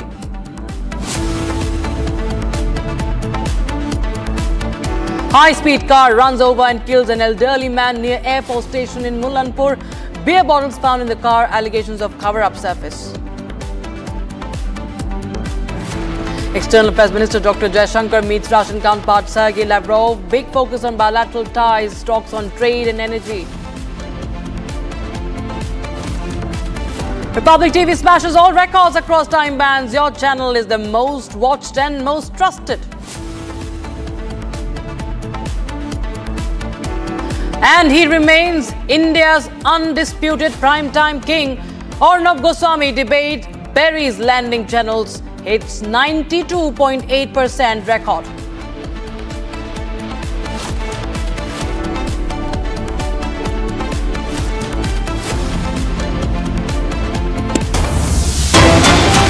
We have a live input coming in from Tamil Nadu's Madurai, where the TVK is holding a big rally.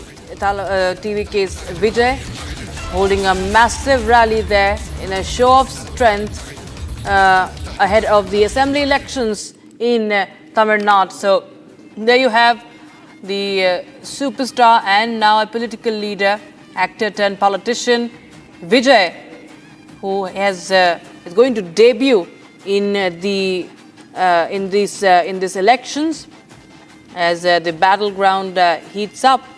And this is a mega rally. It's all set to begin. He's on the stage right now. This is coming in from Madurai. And I'm told that my colleague Aishwarya is joining us live on the broadcast from the newsroom. Aishwarya, well, we saw celebrations had begun already.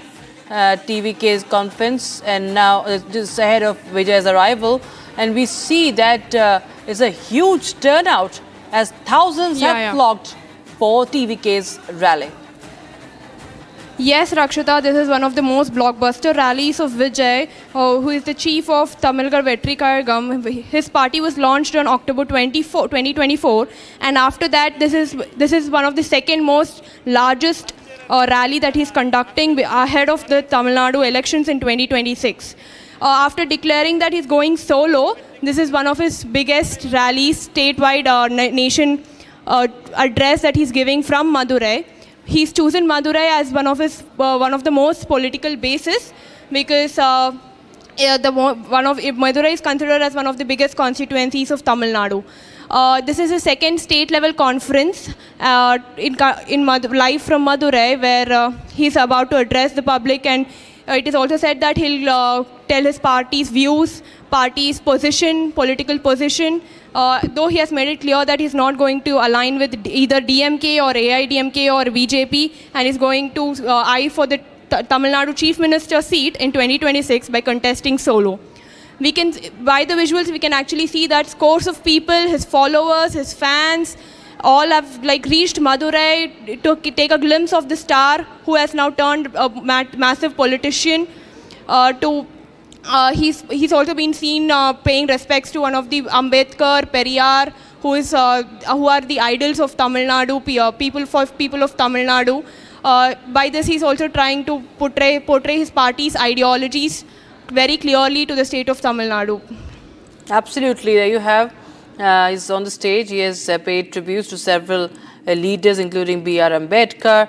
And of course, we also saw there were posters of MGR as well. So, you know, Aishwarya, he's going there. Is his debut in politics, and we've seen that he's launched a statewide tour. You know, there is already a very interesting battle between the AIDMK, BJP, and of course the DMK. Now,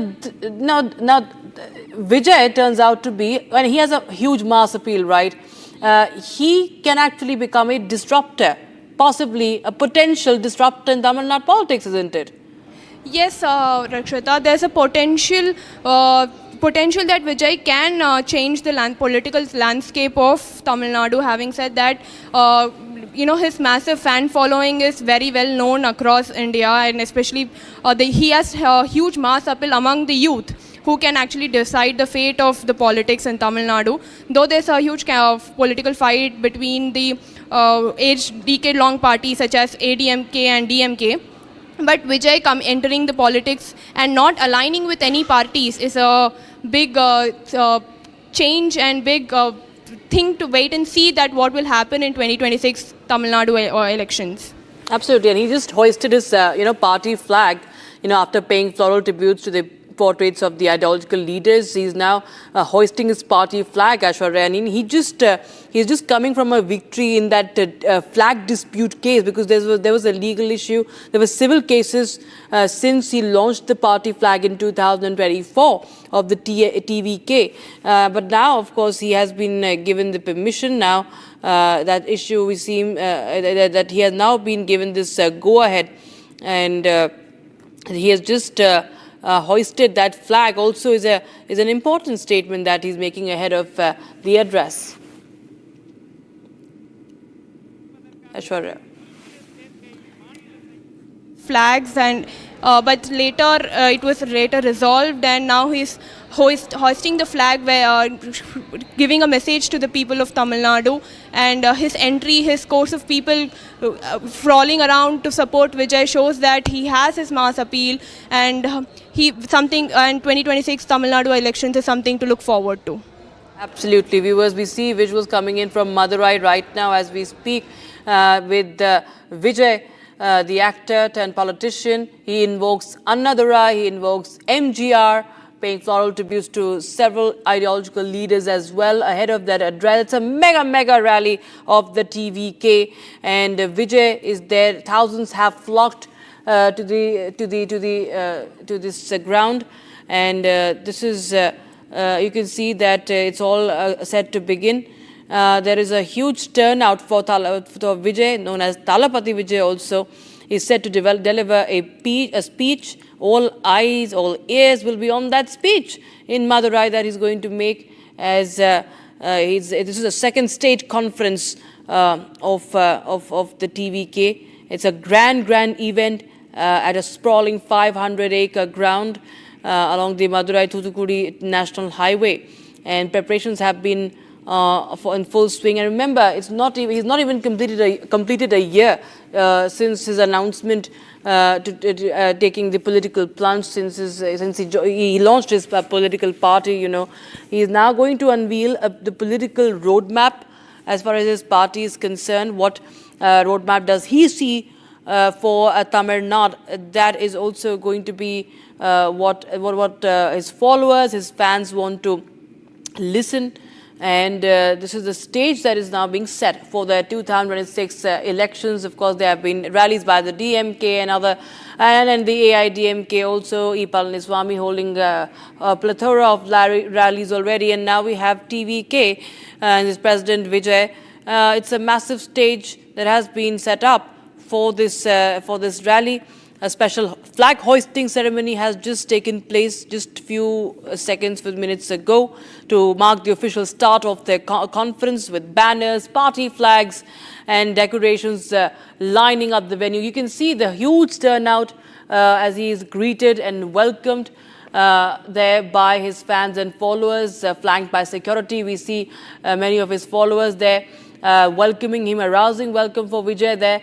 A sea of supporters turning out, and it's a mega rally. Expected that at least 1 lakh of fans. At least 1 to 1.5 lakh fans are turning up for this event.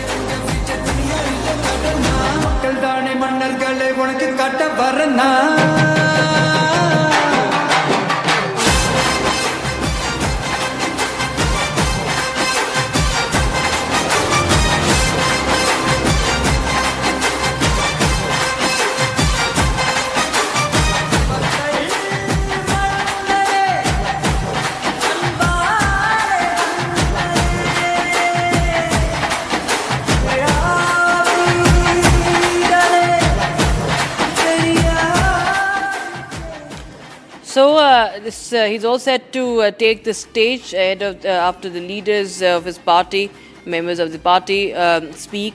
And this is, of course, a grand affair.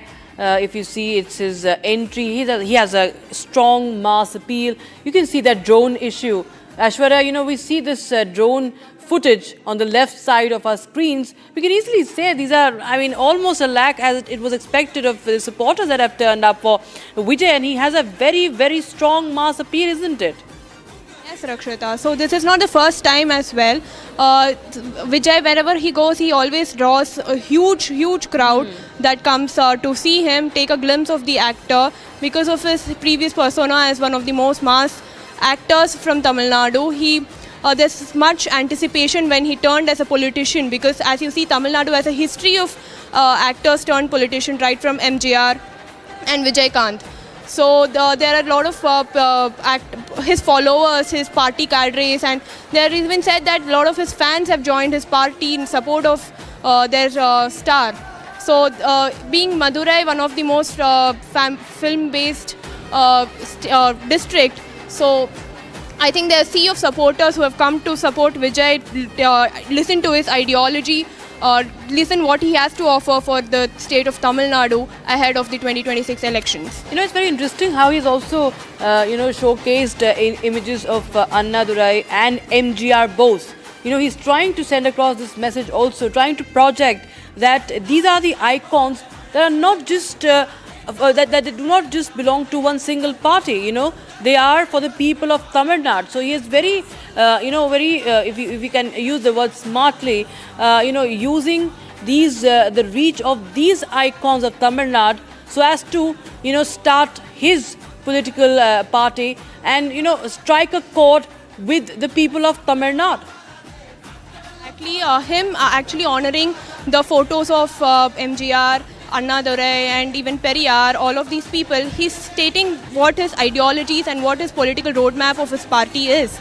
He's not aligning with any one particular ideology, but then his stance is for the people of Tamil Nadu. He's trying to convey that whatever his stance are is not one, but it's not aligned to any one political party. He is for the people of Tamil Nadu. Absolutely. It's a political firestorm that Vijay is right now aiming for, and all eyes will be on how his party, of course, fares in these Tamil Nadu elections. But this Tamilaga Vetri Kadagam, the TVK's second state conference, we can see has a big, it's been received very well. At least you can see by the turnout, by the looks of it, by the optics, of course. That's a very, very strong game that's visible here. But yes, we do not know yet as to what his, what is the policy that he believes in or he will be pitching. What are the ideologies? That is, of course, also something that will be that evokes curiosity amongst the people of Tamil Nadu, among the voters, to be specific, in Tamil Nadu, Ashwarya. So that, of course, will be also interesting to see, and everybody is waiting for Vijay, after he greeted the supporters, he will be speaking very, very soon, address the cadres during the party's second state conference at this open ground. So all eyes are on him. It's a 300-meter long ramp that is constructed in the middle of the venue where he walked up, and he was greeted with much fanfare. Hundreds of security personnel, bouncers, they've all been deployed on both sides to accompany him, to keep the cadres and other fans at bay. But He's one of the most celebrated actors of Tamil cinema. Aishwarya, if you could just help our viewers understand how his entire career has been. It's just been 8 months since he launched. I think he's just been 8 months since he launched his party, but he's a very seasoned actor. Yes, Rakshita. So he was a very popular, known face in Tamil Nadu. People used to fondly call him Talapati, which itself means the head. So after high speculation, he finally launched his party a year back in October. And then after that, though he was silent for quite some time, then he emerged to be in his first political address in Tamil Nadu, and after that he was very active and very vocal against criticizing DMK. Even in this Ajit custodial death, he was very vocal about criticizing the DMK, the current government, visiting the victims' families, and after that he was very vocal about several other political agendas in the Tamil Nadu. And then now he's addressing his second political conference, party's political conference in Madurai. So it is clear that he is very actively joined the political party and he's trying to create the same charm that he created with his films. Absolutely. And we can clearly see this. This is the drone footage. The drone visual is actually showing that how many people have turned up, and the cadres, that includes the party cadres also. It's a massive show of strength in Madurai by Vijay, viewers. As we see, it is the second state conference of TVK. Huge cutouts of DMK founder Annadurai, AIDMK founder MGR, also along with that of TVK's Vijay himself has been played on the facade of the stage at the venue, while he has said, he has maintained all throughout that he will not be aligning, he will not be in fact weaving any alliance as yet with the MK or the AIDMK. And this is, of course, a big boost for the cadres as we see this entire conference that has been now organized. The crowd is swelling at the TVK conference venue at Parapati in Madurai. Thousands of party cadres and fans have in fact thronged to Madurai from different parts of Tamil Nadu. And in fact, Aishwarya, I also read in some reports that there are fans from UAE, there are fans from other countries also that have come in to participate in this conference. Absolutely, Rakshita. Vijay has, as I've said before, Vijay has a great mass appeal. He's been a hero of Tamil Nadu for a very long time, for several decades. And since he came into films at a very young age, and he's grown up to become one of the huge stars after Rajinikanth. Vijay is one of the most biggest stars in Tamil Nadu after Rajinikanth. So it is all his fans are extremely happy with his political entry and looking forward to some wonderful changes that their star could bring to the Tamil Nadu political life. Right, absolutely. And in fact, it officially just projects him as the chief ministerial face of TVK, set to formally position him as TVK's CM face here. Thank you so much, Aishwarya, for joining us. We'll keep a close eye on that. But right now, there is some breaking news coming in from Kerala. Now, the Kerala Youth Congress leader Rahul Mankuthatil has resigned after allegations surfaced of him allegedly harassing an actor. Actor Rini and George claimed that he sent her obscene messages and continued to harass her despite warnings. Rini says that she had filed complaints against him at multiple places, but despite this, he continued to be rewarded with positions and honors within the Congress party. So Congress MLA is accused of harassment by actor Rini George, and in fact there are protests by the BJP that are being staged as he has resigned. Rahul is the leader of Kerala Congress, and Kerala Youth Congress leader Rahul Mankuthatil resigned now after allegations against him by an actress called Rini George. Ashwin joins us live on the broadcast for more. Ashwin, massive protests now as BJP mounts pressure on the youth leader of the Congress party. He has also resigned. Absolutely. What we are getting to hear from the very close Congress sources is that he was asked to put down his paper as the president of the Youth Congress, and at 1:30 p.m. today he tendered his resignation because there was so much pressure onto him. Although after the resignation he came out to the media stating that he resigned on his own free will, sources indicate that no, he has been forced to put down his resignation. Now there has been a slew of allegations against Rahul Mankutathil which the leadership has been trying to curtail and understand for quite some time. In fact, this particular bite which the actress Rini had given, she had used a word, don't care. Now this was a particular hook that which media understood that she was referring to Rahul Mankutathil, because just few weeks ago a similar kind of allegations was levelled against him, to which he responded, Rahul Mankutathil had responded saying he don't care. So this word was used by the actress to point out that this is the man she is talking about indirectly, and that is when the entire fire came upon him. So certainly the Congress certainly is embarrassed. They have taken action, although no police complaint has been filed. Rahul Mankutathil on the other side has stated that he will go to the court and get himself cleaned, but he has resigned from the post of the president of the Youth Congress, and the opposition meanwhile is demanding that he is an MLA. If he has any moral obligation, he should resign from his post as an MLA. So certainly the entire issue is brewing over. It is certainly putting a lot of pressure on the Congress party. Right, that's the big update we have right now, viewers. We will keep a close eye on that story. Thank you so much, Ashwin, in the meantime, for getting us details. Now, viewers, this is, of course, a huge allegation that has been made by actor and former journalist Rini and George, accusing a young Congress political leader in Kerala of prolonged harassment for the last 3.5 years. She claims that he sent repeated obscene messages, even invited her to meet at a 5-star hotel. And my colleague, Ashwin, we just spoke to him, is now getting you this report to help us understand this entire matter. On Wednesday, August 20th, 2025, Rini and George held a media interaction in Kochi, revealing that a youth leader from a prominent political party in Kerala subjected her through harassment through persistent inappropriate messages over the past few years. He even invited her to a 5-star hotel, which she declined. She added that her warning to report the behavior was met with disregard, stating, "Go and tell them, who cares?"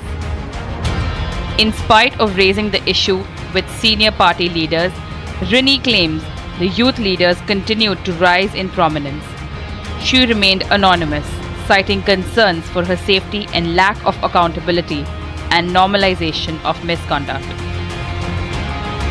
Rini made it clear that she did not suffer any physical assault, but was compelled to speak out as she recollects that multiple of her friends mentioned the other woman had experienced similar harassment from the alleged Congress Neta that still remains silent. Her bold move has triggered political responses.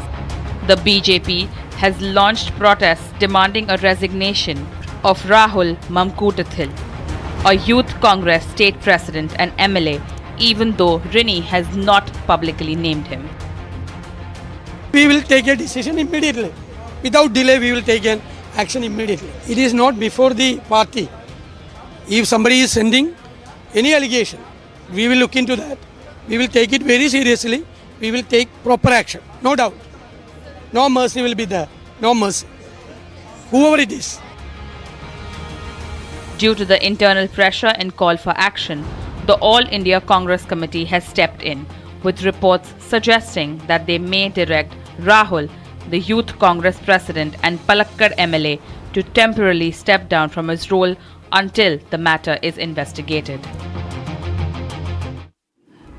And it's time now for a quick break, viewers, but on the other side we get you more stories that we are tracking for you, and one of the stories, of course, is the Dharmastala conspiracy case. After Republic Canada's big expose on the Dharmastala hoax, Karnataka police has arrested the hoax activist Mahesh Thimarodi.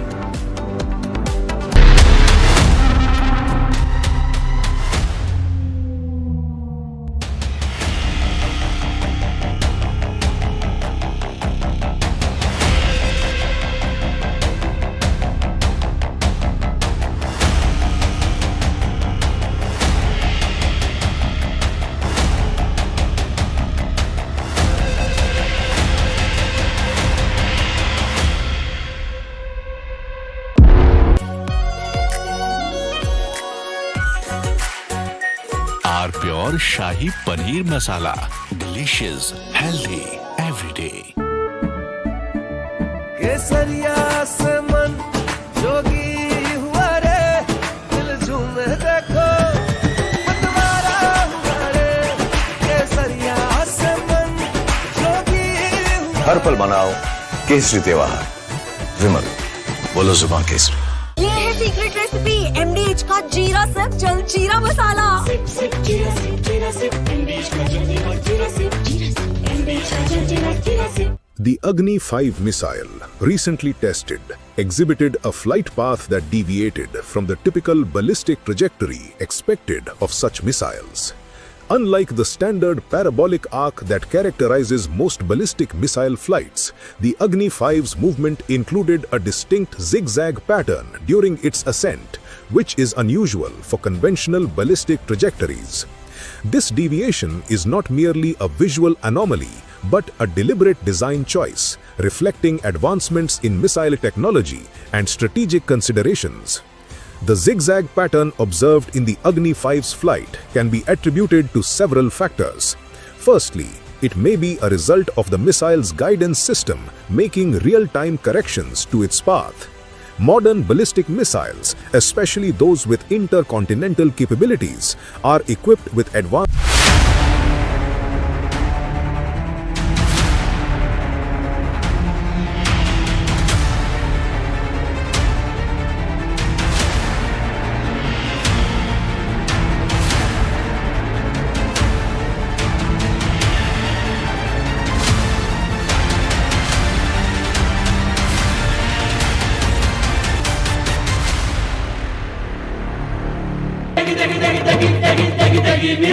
MDH की देगी मिर्च, देगी मिर्च का तड़का, अंग अंग फड़का। MDH की देगी मिर्च।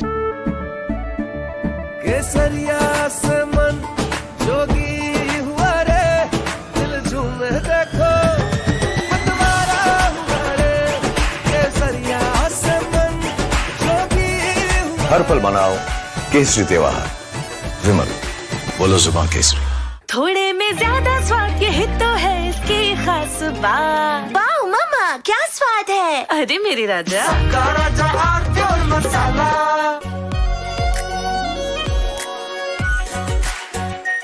Are pure shahi paneer masala, delicious, healthy everyday. It's good to see you all. आप लोगों के सिर्फ सवाल सुने थे अभी तक, बट अब चेहरे भी दिख रहे हैं, तो अच्छा लग रहा है आप लोगों को देख के। It is difficult to follow Lakshman in speech, but I will try my best. I would like to start by thanking the people who have made this mission possible. And there are multiple layers to this, not just one person. I will start by thanking the government of India for conceiving about this mission and finally making it happen. I would like to thank ISRO for enabling this entire mission, the people, my colleagues at ISRO who have worked so hard for successfully executing this mission. I would also like to, I see some faces here, the PIs, the researchers who have enabled the experiments for the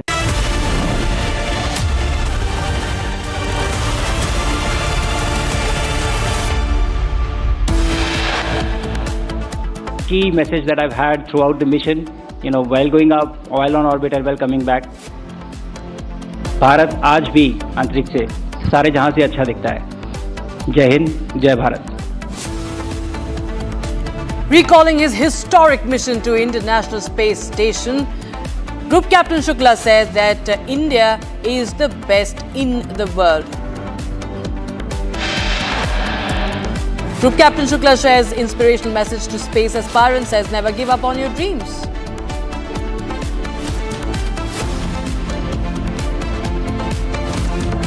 संसद ने हमारे मध्यम वर्गीय परिवारों को, middle class families को, जो एक बहुत बड़ा नशा समाज में फैल रहा था ऑनलाइन मनी गेमिंग का, उससे मुक्ति दिलाई है। मैं संसद के सभी सदस्यों को इसके लिए धन्यवाद देना चाहूँगा। Online gaming bill passed in Rajya Sabha amid ruckus by the opposition. After Republic Kannada exposes Dharmastala hoax, Karnataka police arrests the hoax activist, the fake activist, Mahesh Thimarodi. High-speed car runs over and kills elderly man near Air Force station in Mullanpur. Beer bottles found in car. Allegations of a cover-up now surface. External Affairs Minister Dr. Jaishankar meets Russian counterpart Lavrov. Big focus on bilateral ties.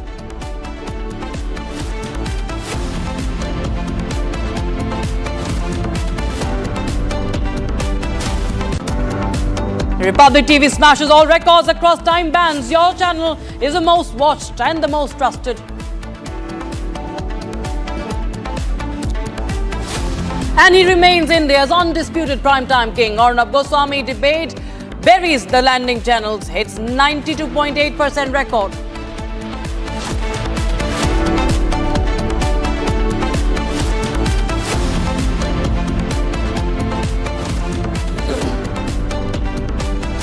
Very good evening, viewers. You're watching live and breaking. I'm Dr. Tamisha with you. We start with breaking news coming in on the Dharmastala story. We're closely tracking now. The Brahmawar police arrested Mahesh Timarodi for questioning. This is the same man who had earlier posed as the whistleblower for this case. Now, interrogation is underway, and this has been underway for over 1.5 hours. He's being taken to the court after questioning, and incident under Brahmawar Taluk, Udupi district. Mahesh Shetty Timarodi has been now arrested, and he's being grilled for 1.5 hours now. And these are the visuals coming in of the man in question. He's on the lens now. Republic Kannada getting us those exclusive details. Mahesh Timarodi has now been arrested by the Brahmawara police in Karnataka on the Dharmastala story. Abhishek joins us live on the broadcast. For more, Abhishek, tell us more. If you could pick up anything on what grounds he has been now questioned for 1.5 hours as the lens is on the so-called whistleblower.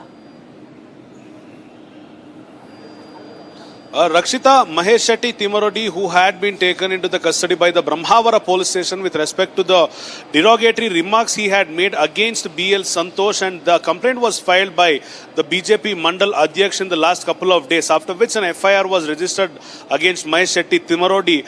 And today morning at around 11:30, 50 to 60 policemen went to his residence in Udupi.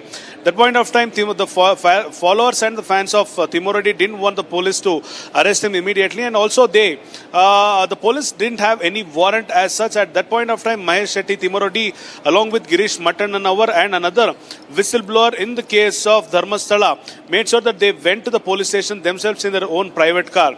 After which there was a continued interrogation for more than 2 hours, and after which the police have officially taken the procedure of arrest of Mahesh Shetty Timarodi at this hour. We are yet to receive much more responses and the official confirmation as to why Mahesh Shetty Timarodi has been arrested. But if we speculate more than the FIR registered against Mahesh Shetty Timarodi is also one of the conspirators against the defamation of Dharmastala, where the whistleblower claimed hundreds of bodies of women were buried around 1998 to 2014. Along with Mahesh Shetty Timarodi, Girish Mattananavar and also MD Samir, who is a YouTuber, are also involved in the nexus, is what is claimed by the BJP MP who wrote a letter to the Union Home Minister. On the other part, we will also have to see on various other grounds. This arrest is basically mainly made on the base where Mahesh Shetty Timarodi made defamatory or derogatory words against BL Santosh, who is a RSS Pramukh. Will also be the whistleblower's case connected to the Mahesh Shetty Timarodi case is the point of question, which has to be answered by the police department as of now. We are waiting what the response of Mahesh Shetty Timarodi's advocates might be in the next couple of minutes. Rakshita. Right. Thank you so much, Abhishek, for joining us with those details coming in. Viewers, in fact, we stay on with you. We will continue talking to you about this case as we're getting in live visuals now that his medical checkup is happening right now. So he's there for the medical checkup. After this, he will be taken to Brahmawara court. There have been, of course, comments made by Mahesh Shetty. He has been on the forefront also of okay, so I'm told that the medical checkup is still underway. If you could just give us a context, Abhishek, about Mahesh Timarodi and his entire this connection, in what connection is he being questioned, and what's exactly the role and the investigation in the Dharmastala conspiracy that has happened till now? Well, if we start with Mahesh Shetty Timarodi coming to the limelight, it was in 2012 when Saujanya's body was found in Dharmasthala. At that point of time, there was a team which started Justice for Saujanya. A campaign was started, and that is when Mahesh Shetty Timarodi started alleging against the family of Dharmasthala, stating that the family, then the members of the family who are the representative of Dharmasthala administration are behind this murder and the rape. And since then, there is a Team A or Team B or probably two opposition sides with respect to Dharmasthala. And after which a whistleblower who appeared out of thin air stated that he had buried over hundreds of bodies of women from age 15 to 80 in and around Dharmasthala and Netravati in between 98 and 2014. And after marking 13 spots, the special investigation team constituted by the government couldn't find any such materialistic skeletal remains. However, in point 6 and point 11A, there were partial remains of skeleton found. But at that point of time, the special investigation team officers got to know that there might be a team which is operating behind the whistleblower, because the statement of the whistleblower changed every now and then. And after which, halfway through the investigation, the whistleblower also claimed that he had various other spots to show. He also mentions to the special investigation team that he has been guided and directed by a team who is behind the screen to mention the special investigation team various other news spots. And this is when the special investigation team had a clarity that there is a nexus which is being run behind the spots which have been shown to the special investigation team. After a sensitive interrogation, the indirect connection between Mahesh Shetty Timarodi, Girish Mattananavar, MD Samir and the whistleblower has come out to the limelight as of now. On the other hand, we have very clearly seen Girish Mattananavar, who was a former sub-inspector, has directly allegated against the family of Dharmasthala. On the other hand, MD Samir is the YouTuber who used the AI tools to create a 23-minute video against the family and the temple of Dharmasthala, and also started allegating against the Dharmasthala family, stating that many such rapes and murders have occurred in the last 2 decades. On the other hand, Mahesh Shetty Timarodi on the social media has used derogatory and defamatory words against Chief Minister Siddaramaiah, Home Minister Dr. G. Parameshwara and also B.L. Santosh and also the BJP leaders. After which it was clear that a nexus is operating behind the defamation of Dharmasthala, and that is when Mahesh Shetty Timarodi was arrested in a case which was based Abhishek. Thank you so much in the meantime for joining us with those details. We'll talk to you on that story again. But right now we have some more updates coming in from what's happening in New Delhi. Viewers, Lok Sabha Speaker Om Birla held a meeting with the Prime Minister and other MPs and Union Ministers at the end of the monsoon session of the Parliament in Delhi, and that's the latest update we're getting in right now. We'll just try and connect with our reporters on that, more information on that. The Lok Sabha Speaker, as Om Birla has held a meeting with the Prime Minister and other MPs on at the end of this monsoon session.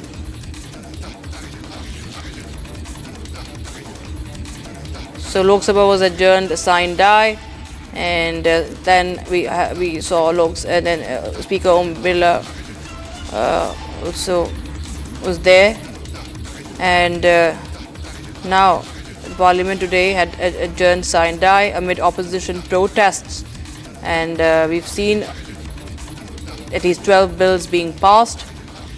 It came to an end today, the monsoon session of the Parliament, and the Lok Sabha was sine die after weeks of disruptions over the opposition's demand for joint parliamentary committee probe into special revision of Bihar's electoral polls.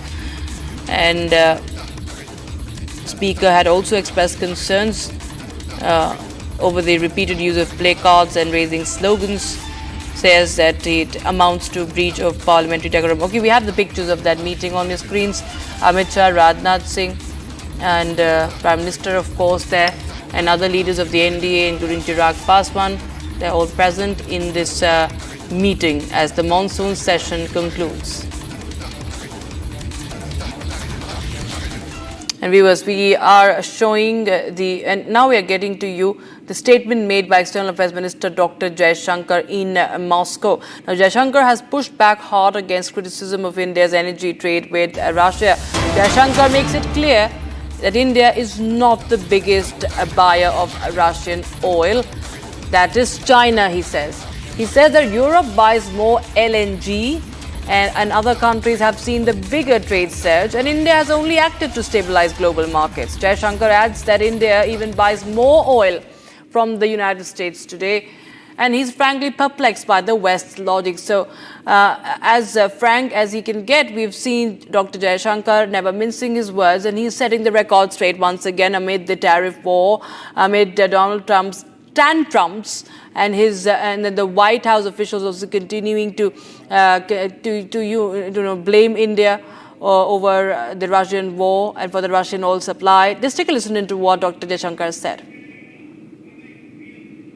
I don't want to comment on a person, but let me comment on the subject. We are not the biggest purchasers of Russian oil, that is China. We are not the biggest purchasers of Russian LNG. I'm not sure, but I think that is the European Union. We are not the country which has the biggest trade surge with Russia after 2022. I think there are some countries to the south. We are a country where actually the Americans said for the last few years that we should do everything to stabilize the world energy markets, including buying oil from Russia. Incidentally, we also buy oil from America, and that amount has been increasing. So, quite honestly, we are very perplexed at the logic of the argument that you had referred to. Well, I don't want to comment on a person, but let me comment on the subject. We are not the biggest purchasers of Russian oil, that is China. We are not the biggest purchasers of Russian LNG. I'm not sure, but I think that is the European Union. We are not the country which has the biggest trade surge with Russia after 2022. I think there are some countries to the south. We are a country where actually the Americans said for the last few years that we should do everything to stabilize the world energy markets, including buying oil from Russia.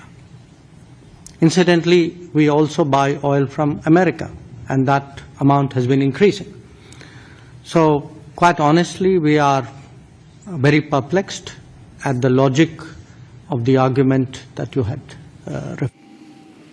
All right, that was Dr. Jaishankar saying that India is not really the biggest buyer of Russian oil, and that it only acted to, when it increased the imports, it acted to stabilize the global markets. Remember, viewers, just a year ago, US had backed India's purchase of Russian oil as part of policy design.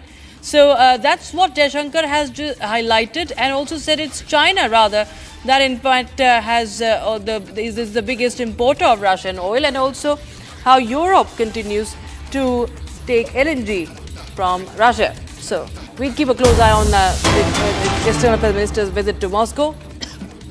Have some more breaking news coming in now. India has clarified its stance on Dalai Lama's reincarnation.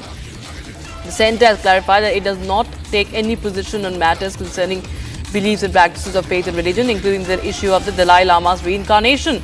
The statement comes amid ongoing discussion and global attention surrounding the future spiritual succession of the Tibetan spiritual leader.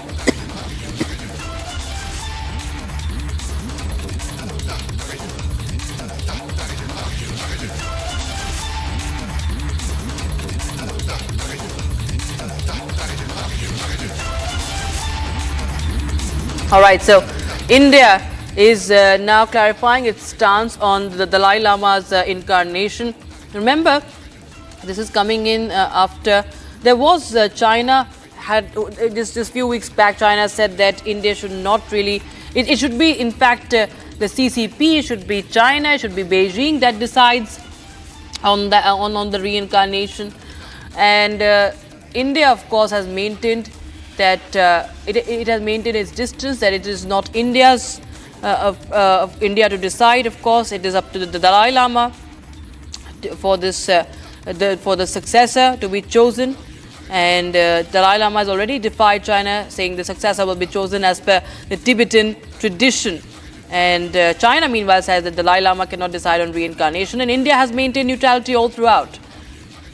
And India continues to say that India will not take any call on Dalai Lama's reincarnation. It is not for India to decide on matters of faith and religion. They are all beyond the government's purview.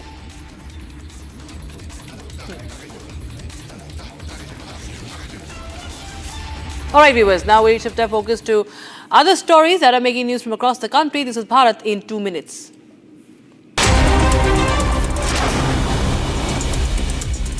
Lok Sabha Speaker Om Birla hit out at the opposition over the disruption of the parliament proceedings, citing the fact that only 37 hours of business has been conducted amid all the ruckus caused by the opposition. Speaker Om Birla also warned that the protesting MPs will face penalties for the destruction of government property, while also urging them to maintain the sanctity of the parliament. ISRO Chief V. Narayanan, along with Group Captain Shubhanshu Shukla and Union Minister Jitendra Singh, gave a press briefing earlier today. They discussed the success of the Agni-5 mission, addressing the nation about ISRO's Gaganyaan mission as well, which is going to be India's first human spaceflight program and aims to send 3 Indian Air Force pilots into space by 2027 in an India-made aircraft. For the 2 weeks on the ISS, the work that we had, the job that we had was we had to perform the experiments that were conceived, developed and realized by the Indian researchers, and also to perform STEM demonstrations and just capture photographs and videography to bring it back to you. So that was the primary job while we were up on the station.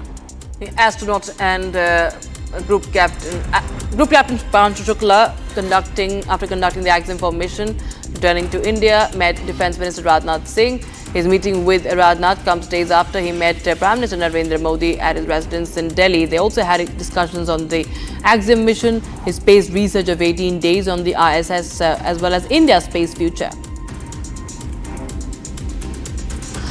In an intelligence operation with central agencies, the Amritsar police recovered a hand grenade and a .30 bore pistol and 10 live rounds from the arrested, who may have ties with the Babbar Khalsa International as well as Pakistan's ISI. The accused, identified as Malkeet Singh of Pandori, has been found to have direct links with Dharmastala, a close associate of Harvinder Rinder, who is a PKI operative, Babbar Khalsa International operative, that is, based in Pakistan and backed by the ISI.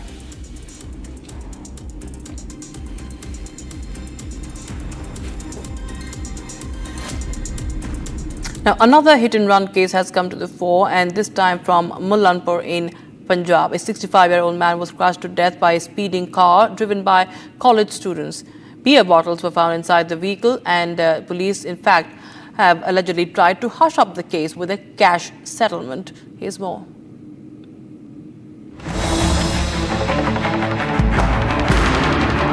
Another day, another hit-and-run case. This time from Mullapur in Punjab, 13 kilometers away from Chandigarh. A speeding car mowed down a 65-year-old man near the Air Force station. The car was driven by a college student with 3 others also inside the car. All 4 teenagers are students of a management college in Sarangpur. Beer bottles have also been recovered from the vehicle. However, no FIR has been registered in this matter. Instead, police tried to bury the case with 9 lakh rupees settlement. 2 ladies थी और बंदे थे, 2 लड़के थे. उसके बाद वो सब शराब के नशे में थे, बियर शेयर पी रखे थे. उसमें बियर की गत्ता और पेटियां भी निकली, सारा चीज़ निकला. वो गाड़ी नहीं रोक रहे थे, फिर गाड़ी किसी तरीके से और बाकी यात्री ने रुकवाई है. जब एक्सीडेंट हुआ उसके बाद वो रुके नहीं और आगे चले गए. वहाँ पर वो आगे जाने के बाद 200-300 मीटर दूरी पे चले गए. फिर दूसरे यात्री ने रुकवाया और गाड़ी वाले ने उनको खड़ा करवा के रुकवाया. फिर वो उनको रुकवाने के बाद यहाँ लाश यहाँ पड़ी हुई थी, वो तुरंत खत्म हो गए. These are the blood stains which has now dried up around 11:25 yesterday. The Jog Singh was crossing the road from left side towards the right side when the speeding car, which was being driven by youths aged between 20 to 24, the speeding car crushed Jog Singh immediately. Another life lost on the road. Another family devastated as reckless driving continues to claim innocent lives. All right, we have breaking news coming in, viewers. A suspected hostile drone was spotted deep inside the Indian territory in Ganjansu area of Jammu near the Indo-Pak international border just this afternoon. The sighting has prompted security forces to launch a massive search operations, with the police actively carrying out searches to locate the drone, which raised concerns due to its movement far from the border. So breaking news from Jammu. And that's the breaking news we are tracking. My colleague Gursimran Singh will be joining us from Jammu. In fact, these are the visuals he has got us from near the international border. The drone you can see in the skies that was spotted, a suspected hostile drone that was spotted. And we'll get you more information from Gursimran, who's joining us live. Gursimran, tell us more. What have we picked up as far as the investigation on this drone is concerned? See, Rakshita, it's the Jammu and Kashmir police along with the border security force that is carrying out the intensified searches in the area. Right now, we are in the Ganjansu area, and I'll request Ashu to show you that from this very side, the drone was heading towards the left side, that is towards the ring road of Jammu, but it was seen by the locals. A video was made that we are showing you, and it was immediately informed to the Jammu and Kashmir police along with the Indian Army that in this general area and the BSF, that in this general area there was a drone movement that was picked up by these locals, after which the Jammu and Kashmir police along with the BSF swung into the action. They have launched a large-scale operation. Now what is being done, that this entire area, that is from the ring road in the Ganjansu to the international border, this aerial distance is somewhere close to 5 kilometers, and this entire area is being thoroughly searched by the Jammu and Kashmir police with the help of village defense group members as well as the BSF. This area, since is at 5 kilometers distance, the probability cannot be ruled out that this drone might have come for a dropping of the weapon consignment or any narcotics, and that is what is being searched by the security forces as we speak.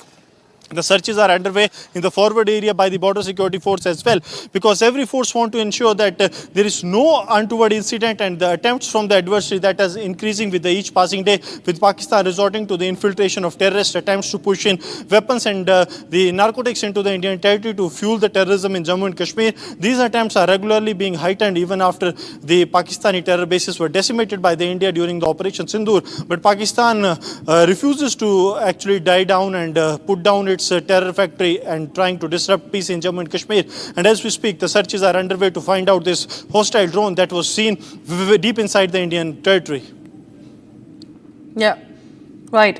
Right, Gursimran, thanks so much for joining us with those details on that story. We will now shift our focus to what's been happening in the Lok Sabha, the Parliament's the last day of the monsoon session today. Lok Sabha adjourned sine die with Speaker Om Birla lamenting the conduct of the opposition members during this session. Now, he says it was time for introspection for all, as not much discussion could take place during this month-long session. The session, remember, commenced on the 21st of July, in which the entire opposition disrupted proceedings daily, seeking a discussion on the special intensive revision of the electoral rules in Bihar.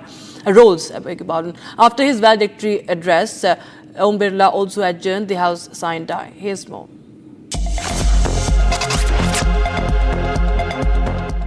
हमें एक स्वस्थ परंपराओं का निर्माण करना चाहिए और हमारी कोशिश होनी चाहिए कि हम संसद के अंदर गरिमापूर्ण चर्चा करें।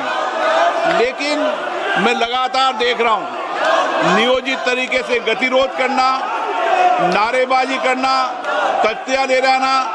मैं आपसे आग्रह करना चाहता हूं कि ये देश का सबसे बड़ी लोकतांत्रिक संस्था है, हमें इससे बचने का प्रयास करना चाहिए और संसद के अंदर भी और संसद के परिसर में भी हमारी भाषा संयमित और मर्यादित होना चाहिए।